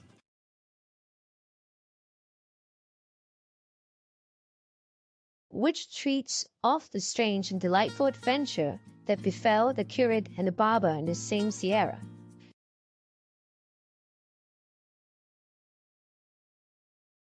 Happy and fortunate were the times when the most daring knight, Don Quixote of La Mancha, was sent into the world. For by reason of his having formed a resolution so honourable as that of seeking to revive and restore to the world the long-lost and almost defunct order of knight-errantry, we now enjoy in this age of ours, so poor in light entertainment, not only the charm of its veracious history, but also of the tales and episodes contained in it, which are, in a measure, no less pleasing, ingenious, and truthful than the history itself, which, resuming its thread, carded, spun, and wound, relates that just as the curate was going to offer consolation to Cardenio, he was interrupted by a voice that fell upon his ear, saying in plaintive tones, "O God, is it possible I have found a place that may serve as a secret grave for the weary load of this body that I support so unwillingly? If the solitude these mountains promise deceives me not, it is so. Ah, woe is me! How much more grateful to my mind will be the society of these rocks and brakes that permit me to complain of my misfortune to heaven, than that of any human being, for there is none on earth to look to for counsel in doubt, comfort in sorrow, or relief in distress." All this was heard distinctly by the curate and those with him, and as it seemed to them to be uttered close by, as indeed it was, they got up to look for the speaker. Before they had gone 20 paces, they discovered behind a rock, seated at the foot of an ash tree, a youth in the dress of a peasant, whose face they were unable at the moment to see, as he was leaning forward, bathing his feet in the brook that flowed past. They approached so silently that he did not perceive them, being fully occupied in bathing his feet, which were so fair that they looked like two pieces of shining crystal brought forth among the other stones of the brook. The whiteness and beauty of these feet struck them with surprise, for they did not seem to have been made to crush clods or to follow the plough and the oxen as their owner's dress suggested. And so, finding they had not been noticed, the curate, who was in front, made a sign to the other two to conceal themselves behind some fragments of rock that lay there, which they did, observing closely what the youth was about. He had on a loose, double-skirted, dark brown jacket bound tight to his body with a white cloth. He wore besides breeches and gaiters of brown cloth, and on his head a brown montera, and he had the gaiters turned up as far as the middle of the leg, which verily seemed to be of pure alabaster. As soon as he had done bathing his beautiful feet, he wiped them with a towel he took from under the montera, on taking off which he raised his face, and those who were watching him had an opportunity of seeing a beauty so exquisite that Cardenio said to the curate in a whisper, "As this is not Lucinda, it is no human creature but a divine being." The youth then took off the montera, and shaking his head from side to side there broke loose and spread out a mass of hair that the beams of the sun might have envied. By this they knew that what had seemed a peasant was a lovely woman, nay, the most beautiful the eyes of two of them had ever beheld, or even Cardenio's, if they had not seen and known Lucinda, for he afterwards declared that only the beauty of Lucinda could compare with this. The long auburn tresses not only covered her shoulders, but such was their length and abundance, concealed her all round beneath their masses, so that except the feet nothing of her form was visible.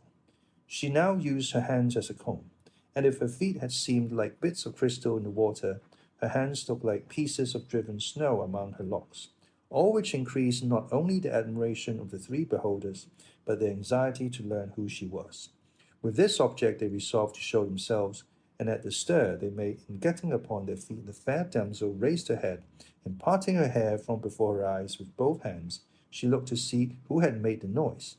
And the instant she perceived them, she started to her feet, without waiting to put on her shoes or gather up her hair, hastily snatched up a bundle as though of clothes that she had beside her, and scared and alarmed, endeavoured to take flight. But before she had gone 6 paces, she fell to the ground, her delicate feet being unable to bear the roughness of the stones, seeing which, the three hastened towards her, and the curate addressing her first said, "Stay, Signora, whoever you may be, for those whom you see here only desire to be of service to you. You have no need to attempt a flight so heedless, for neither can your feet bear it, nor we allow it." Taken by surprise and bewildered, she made no reply to these words. They, however, came towards her, and the curate, taking her hand, went on to say, "What your dress would hide, Signora, is made known to us by your hair, a clear proof that it can be no trifling curse that has disguised your beauty in a garb so unworthy of it, and sent it into solitudes like these where we have had the good fortune to find you, if not to relieve your distress, at least to offer you comfort. For no distress, so long as life lasts, can be so oppressive or reach such a height as to make the sufferer refuse to listen to comfort offered with good intention. And so, Signora or Signor, or whatever you prefer to be, dismiss the fears that our appearance has caused you, and make us acquainted with your good or evil fortunes. For from all of us together, or from each one of us, you will receive sympathy in your trouble." While the curate was speaking, the disguised damsel stood as if spellbound, looking at them without opening her lips or uttering a word, just like a village rustic, to whom something strange that he has never seen before has been suddenly shown. But on the curate addressing some further words to the same effect to her, sighing deeply, she broke silence and said, "Since the solitude of these mountains has been unable to conceal me, and the escape of my dishevelled tresses will not allow my tongue to deal in falsehoods, it would be idle for me now to make any further pretence of what, if you were to believe me, you would believe more out of courtesy than for any other reason. This being so, I say I thank you, sirs, for the offer you have made me, which places me under the obligation of complying with the request you have made of me, though I fear the account I shall give you of my misfortunes would excite in you as much concern as compassion, for you will be unable to suggest anything to remedy them, or any consolation to alleviate them. However, that my honor may not be left a matter of doubt in your minds, now that you have discovered me to be a woman, and see that I am young, alone, and in distress, things that taken together or separately would be enough to destroy any good name, I feel bound to tell what I would willing keep secret if I could." At this she, who was now seen to be a lovely woman, delivered without any hesitation, with so much ease and in so sweet a voice that they were not less charmed by her intelligence than by her beauty. And as they again repeated their offers and entreaties to her to fulfill her promise, she, without further pressing, first modestly covering her feet and gathering up her hair, seated herself on a stone with 3 placed around her, and, after an effort to restrain some tears that came to her eyes, in a clear and steady voice began her story thus. In this Andalusia there is a town from which a duke takes a title which makes him one of those that are called grandees of Spain. This nobleman has 2 sons, the elder heir to his dignity and apparently to his good qualities, the younger heir to I know not what, unless it be the treachery of Valido and a falsehood of Ganelon. My parents are this lord's vassals, lowly in origin, but so wealthy that if birth had conferred as much on them as fortune, they would have had nothing left to desire. Nor should I have had reason to fear trouble like that in which I find myself now. For it may be that my ill fortune came of theirs in not having been nobly born. It is true that they are not so low that they have any reason to be ashamed of their condition, but neither are they so high as to remove from my mind the impression that my mishap comes of their humble birth. They are, in short, peasants, plain, homely people, without any taint of disreputable blood, and, as the saying is, old rusty Christians, but so rich that by their wealth and free-handed way of life they are coming by degrees to be considered gentlefolk by birth, and even by position, though the wealth and nobility they thought most of was having me for their daughter. And as they have no other child to make their heir, and are affectionate parents, I was one of the most indulged daughters that ever parents indulged. I was the mirror in which they beheld themselves, the staff of their old age, and the object in which, with submission to heaven, all their wishes centered, and mine were in accordance with theirs, for I knew their worth, and as I was mistress of their hearts, so was I also of their possessions. Through me they engaged or dismissed their servants. Through my hands passed the accounts and returns of what was sown and reaped, the oil mills, the wine presses, the count of the flocks and herds, the beehives, all in short that a rich farmer like my father has or can have, I had under my care, and I acted as steward and mistress with an assiduity on my part and satisfaction on theirs that I cannot well describe to you. The leisure hours left to me after I had given the requisite orders to the head shepherds, overseers, and other labourers, I passed in such employments as are not only allowable but necessary for young girls, those that the needle, embroidery cushion, and spinning wheel usually afford, and if to refresh my mind I quitted them for a while, I found recreation in reading some devotional book or playing the harp, for experience taught me that music soothes the troubled mind and relieves weariness of spirit. Such was the life I led in my parents' house, and if I have depicted it thus minutely, it is not out of ostentation, or to let you know that I am rich, but that you may see how, without any fault of mine, I have fallen from the happy condition I have described to the misery I am in at present. The truth is that while I was leading this busy life, in a retirement that might compare with that of a monastery, and unseen as I thought by any except the servants of the house, in spite of all this, the eyes of love, or idleness, more properly speaking, that the lynx cannot rival, discovered me, with the help of the assiduity of Don Fernando, for that is the name of the younger son of the Duke I told of. The moment the speaker mentioned the name of Don Fernando, Cardenio changed colour and broke into a sweat, with such signs of emotion that the curate and the barber, who observed it, feared that one of the mad fits which they heard attacked him sometimes was coming upon him. But Cardenio showed no further agitation and remained quiet, regarding the peasant girl with fixed attention, for he began to suspect who she was. She, however, without noticing the excitement of Cardenio, continuing her story, went on to say, and they had hardly discovered me, when, as he owned afterwards, he was smitten with a violent love for me, as the manner in which it displayed itself plainly showed. But to shorten the long recital of my woes, I will pass over in silence all the artifices employed by Don Fernando for declaring his passion for me. He bribed all the household, he gave and offered gifts and presents to my parents. Every day was like a holiday or a merry-making in our street. By night, no one could sleep for the music. The love letters that used to come to my hand, no one knew how, were innumerable, full of tender pleadings and pledges, containing more promises and oaths than there were letters in them, all which not only did not soften me, but hardened my heart against him, as if he had been my mortal enemy, and as if everything he did to make me yield were done with the opposite intention. Not that the high-bred bearing of Don Fernando was disagreeable to me, or that I found his importunities wearisome, for it gave me a certain sort of satisfaction to find myself so sought and prized by a gentleman of such distinction, and I was not displeased at seeing my praises in his letters, but that my own sense of right was opposed to all this, as well as the repeated advice of my parents, who now very plainly perceived Don Fernando's purpose, for he cared very little if all the world knew it. They told me they trusted and confided their honour and good name to my virtue and rectitude alone, and bade me consider the disparity between Don Fernando and myself, from which I might conclude that his intentions, whatever he might say to the contrary, had for their aim his own pleasure rather than my advantage. And if I were at all desirous of opposing an obstacle to his unreasonable suit, they were ready, they said, to marry me at once to anyone I preferred, either among the leading people of our own town, or of any of those in the neighborhood. For with their wealth and my good name, a match might be looked for in any quarter. This offer and their sound advice strengthened my resolution, and I never gave Don Fernando a word in reply that could hold out to him any hope of success, however remote. All this caution of mine, which he must have taken for coyness, had apparently the effect of increasing his wanton appetite, for that is the name I give to his passion for me. Had it been what he declared it to be, you would not know of it now, because there would have been no occasion to tell you of it. At length he learned that my parents were contemplating marriage for me in order to put an end to his hopes of obtaining possession of me, or at least to secure additional protectors to watch over me. And this intelligence or suspicion made him act as you shall hear.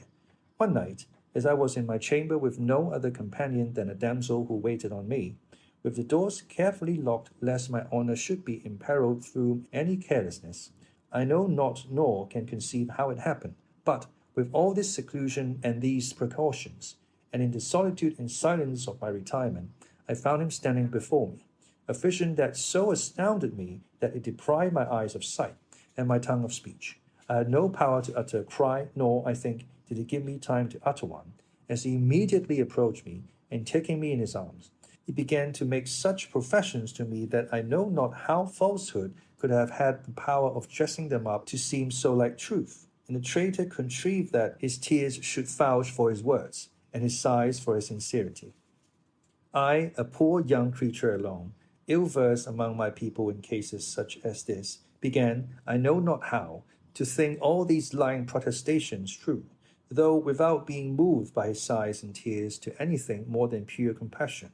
And so, as the first feeling of bewilderment passed away, and I began in some degree to recover myself, I said to him with more courage than I thought I could have possessed, if, as I am now in your arms, Senor, I were in the claws of a fierce lion, and my deliverance could be procured by doing or saying anything to the prejudice of my honor, it would no more be in my power to do it or say it, than it would be possible that what was should not have been. So then, if you hold my body clasped in your arms, I hold my soul secured by virtuous intentions, very different from yours, as you will see if you attempt to carry them into effect by force. I am your vassal, but I am not your slave. Your nobility neither has nor should have any right to dishonor or degrade my humble birth, and low-born peasant as I am, I have my self-respect as much as you, a lord and gentleman. With me your violence will be to no purpose, your wealth will have no weight, your words will have no power to deceive me, nor your sighs and tears to soften me.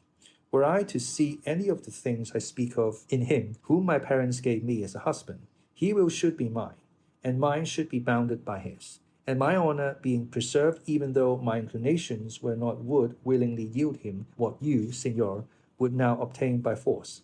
For this I say, lest you should suppose that any but my lawful husband shall ever win any of me. If that, said this disloyal gentleman, be the only scruple you feel, fairest Dorothea, see here I give you my hand to be yours, and let heaven, from which nothing is hid, and this image of Our Lady you have here, be witness of this pledge. When Cardenio heard her say she was called Dorothea, and felt convinced of the truth of his former suspicion, but he was unwilling to interrupt the story, and wished to hear the end of what he already all but knew, so he merely said, What, is Dorothea your name, Signora? I have heard of another the same name who can perhaps match your misfortunes. But proceed. By and by I may tell you something that will astonish you as much as it will excite your compassion. Dorothea was struck by Cardenio's words, as well as by his strange and miserable attire, and begged him, if he knew anything concerning her, to tell it to her at once. For if fortune had left her any blessing, it was courage to bear whatever calamity might fall upon her, as she felt sure that none could reach her capable of increasing in any degree what she endured already.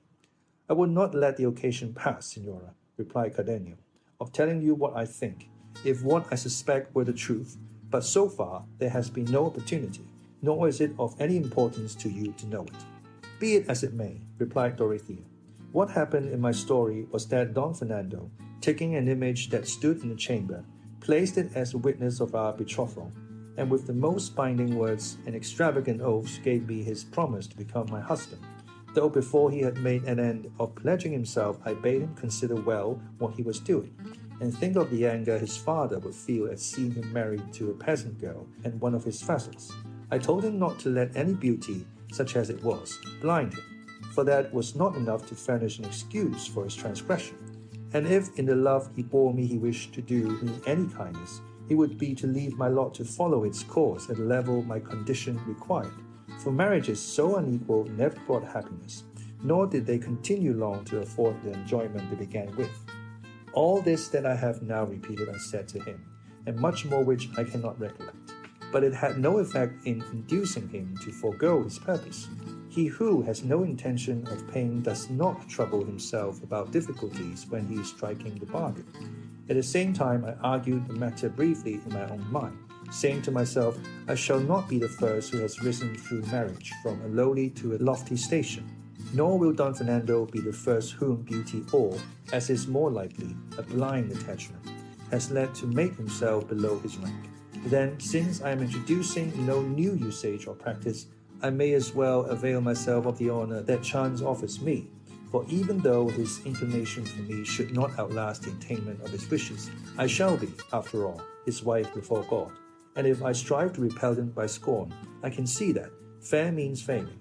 He is in a mood to use force, and I shall be left dishonored and without any means of proving my innocence to those who cannot know how innocently I have come to be in this position.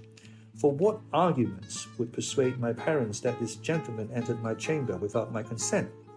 All these questions and answers passed through my mind in a moment, but the oaths of Don Fernando, the witnesses he appealed to, the tears he shed, and lastly the charms of his person and his high-bred grace, which, accompanied by such signs of genuine love, might well have conquered a heart even more free and coy than mine.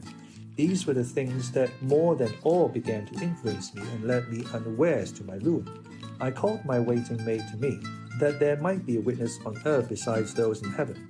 And again Don Fernando renewed and repeated his oaths, invoked as witnesses fresh saints in addition to the former ones, called down upon himself 1,000 curses thereafter should he fail to keep his promise, shed more tears, redoubled his sighs, and pressed me closer in his arms, from which he had never allowed me to escape.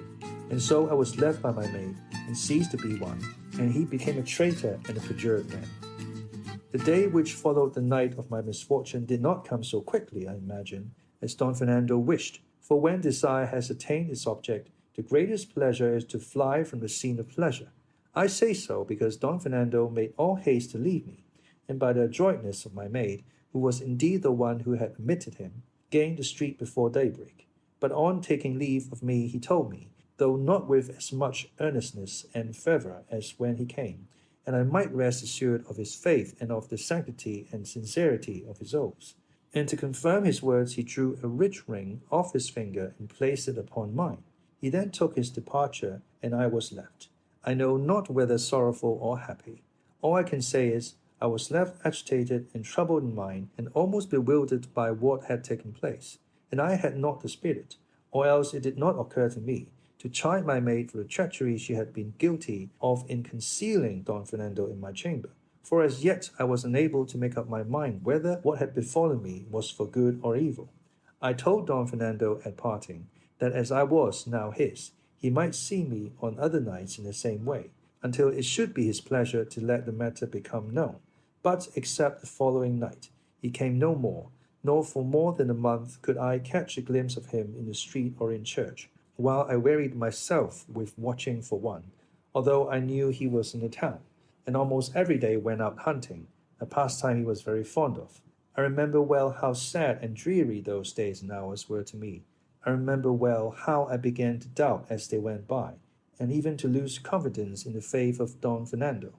And I remember, too, how my maid heard those words in reproof of her audacity that she had not heard before, and how I was forced to put a constraint on my tears and on the expression of my countenance, not to give my parents cause to ask me why I was so melancholy, and drive me to invent falsehoods in reply.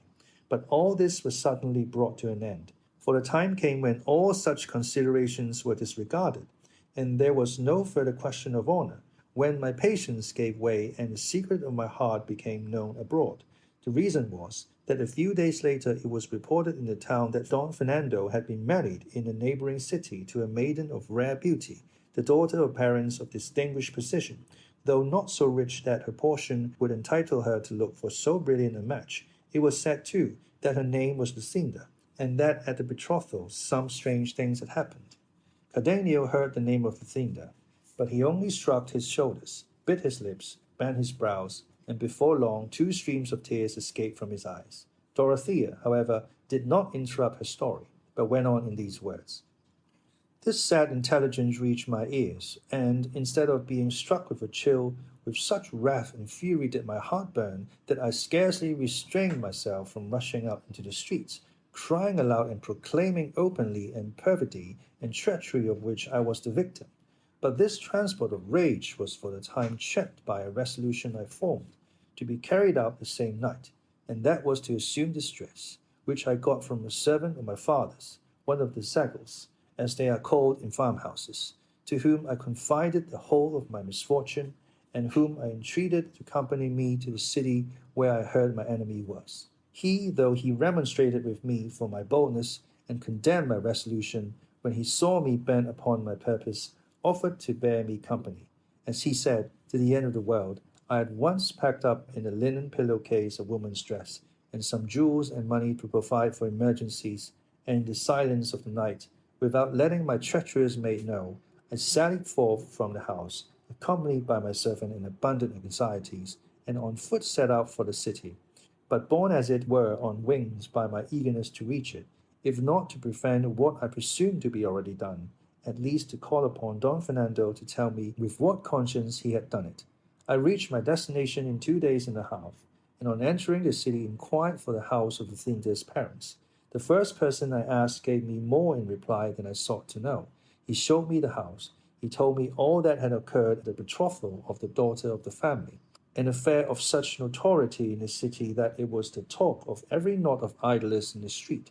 He said that on the night of Don Fernando's betrothal with Lucinda, as soon as she had consented to be his bride by saying yes, she was taken with a sudden fainting fit, and that on the bridegroom approaching to unlace the bosom of her dress to give her air, he found a paper in her own handwriting, in which she said and declared that she could not be Don Fernando's bride, because she was already Cardenio's, who, according to the man's account, was a gentleman of distinction of the same city, and that if she had accepted Don Fernando, it was only in obedience to her parents. In short, he said, the words of the paper made it clear she meant to kill herself on the completion of the betrothal, and gave her reasons for putting an end to herself, all which was confirmed. It was said, by a dagger they found somewhere in the clothes.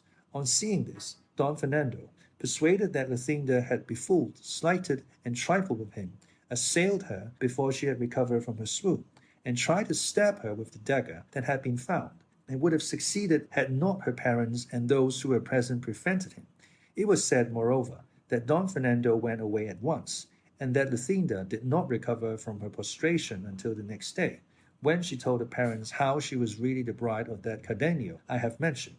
I learned besides that Cardenio, according to report, had been present at the betrothal, and that upon seeing her betrothed contrary to his expectation, he had quitted the city in despair, leaving behind him a letter declaring the wrong Lucinda had done him, and his intention of going where no one should ever see him again. All this was a matter of notoriety in the city, and everyone spoke of it, especially when it became known that Lucinda was missing from her father's house and from the city, for she was not to be found anywhere, to the distraction of her parents, who knew not what steps to take to recover her. What I learned revived my hopes, and I was better pleased not to have found Don Fernando than to find him married, for it seemed to me that the door was not yet entirely shut upon relief in my case, and I thought that perhaps heaven had put this impediment in the way of the second marriage, to lead him to recognize his obligations under the former one, and reflect that as a Christian he was bound to consider his soul above all human objects. All this passed through my mind, and I strove to comfort myself without comfort, indulging in faint and distant hopes of cherishing that life that I now abhor. But while I was in the city, uncertain what to do, as I could not find Don Fernando, I heard notice given by the public crier offering a great reward to anyone who should find me, and giving the particulars of my age and of the very dress I wore, and I heard it said that the lad who came with me had taken me away from my father's house, a thing that cut me to the heart, showing how low my good name had fallen. since it was not enough that I should lose it by my flight, but it must add with whom I had fled, and that one so much beneath me and so unworthy of my consideration. The instant I heard the notice, I quitted the city with my servant, who now began to show signs of wavering in his fidelity to me, and the same night, for fear of discovery, we entered the most thickly wooded part of these mountains. But, as is commonly said, one evil calls up another, and the end of one misfortune is apt to be the beginning of one still greater. And so it proved in my case, for my worthy servant, until then so faithful and trusty, when he found me in this lonely spot, moved more by his own villainy than by my beauty, sought to take advantage of the opportunity which these solitudes seemed to present him, and with little shame and less fear of God and respect for me, began to make overtures to me. And finding that I replied to the effrontery of his proposals with justly severe language, he laid aside the entreaties which he had employed at first, and began to use violence. But just heaven, that seldom fails to watch over and aid good intentions, so aided mine that with my slight strength and with little exertion I pushed him over a precipice, where I left him, whether dead or alive I know not. And then, with greater speed than seemed possible in my terror and fatigue, I made my way into the mountains, without any other thought or purpose save that of hiding myself among them, and escaping my father and those dispatched in search of me by his orders. It is now I know not how many months since with this object I came here, where I met a herdsman who engaged me as his servant at a place in the heart of this sierra, and all this time I have been serving him as herd, striving to keep always afield to hide these locks which have now unexpectedly betrayed me. But all my care and pains were unavailing, for my master made the discovery that I was not a man, and harbored the same base designs as my servant.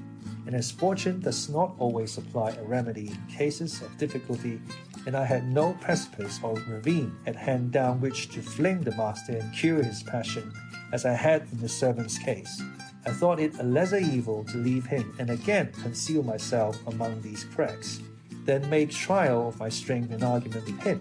So, as I say, once more I went into hiding to seek for some place where I might with sighs and tears implore heaven to have pity on my misery, and grant me health and strength to escape from it, or let me die among the solitudes, leaving no trace of an unhappy being who, by no fault of hers, has furnished matter for talk and scandal at home and abroad.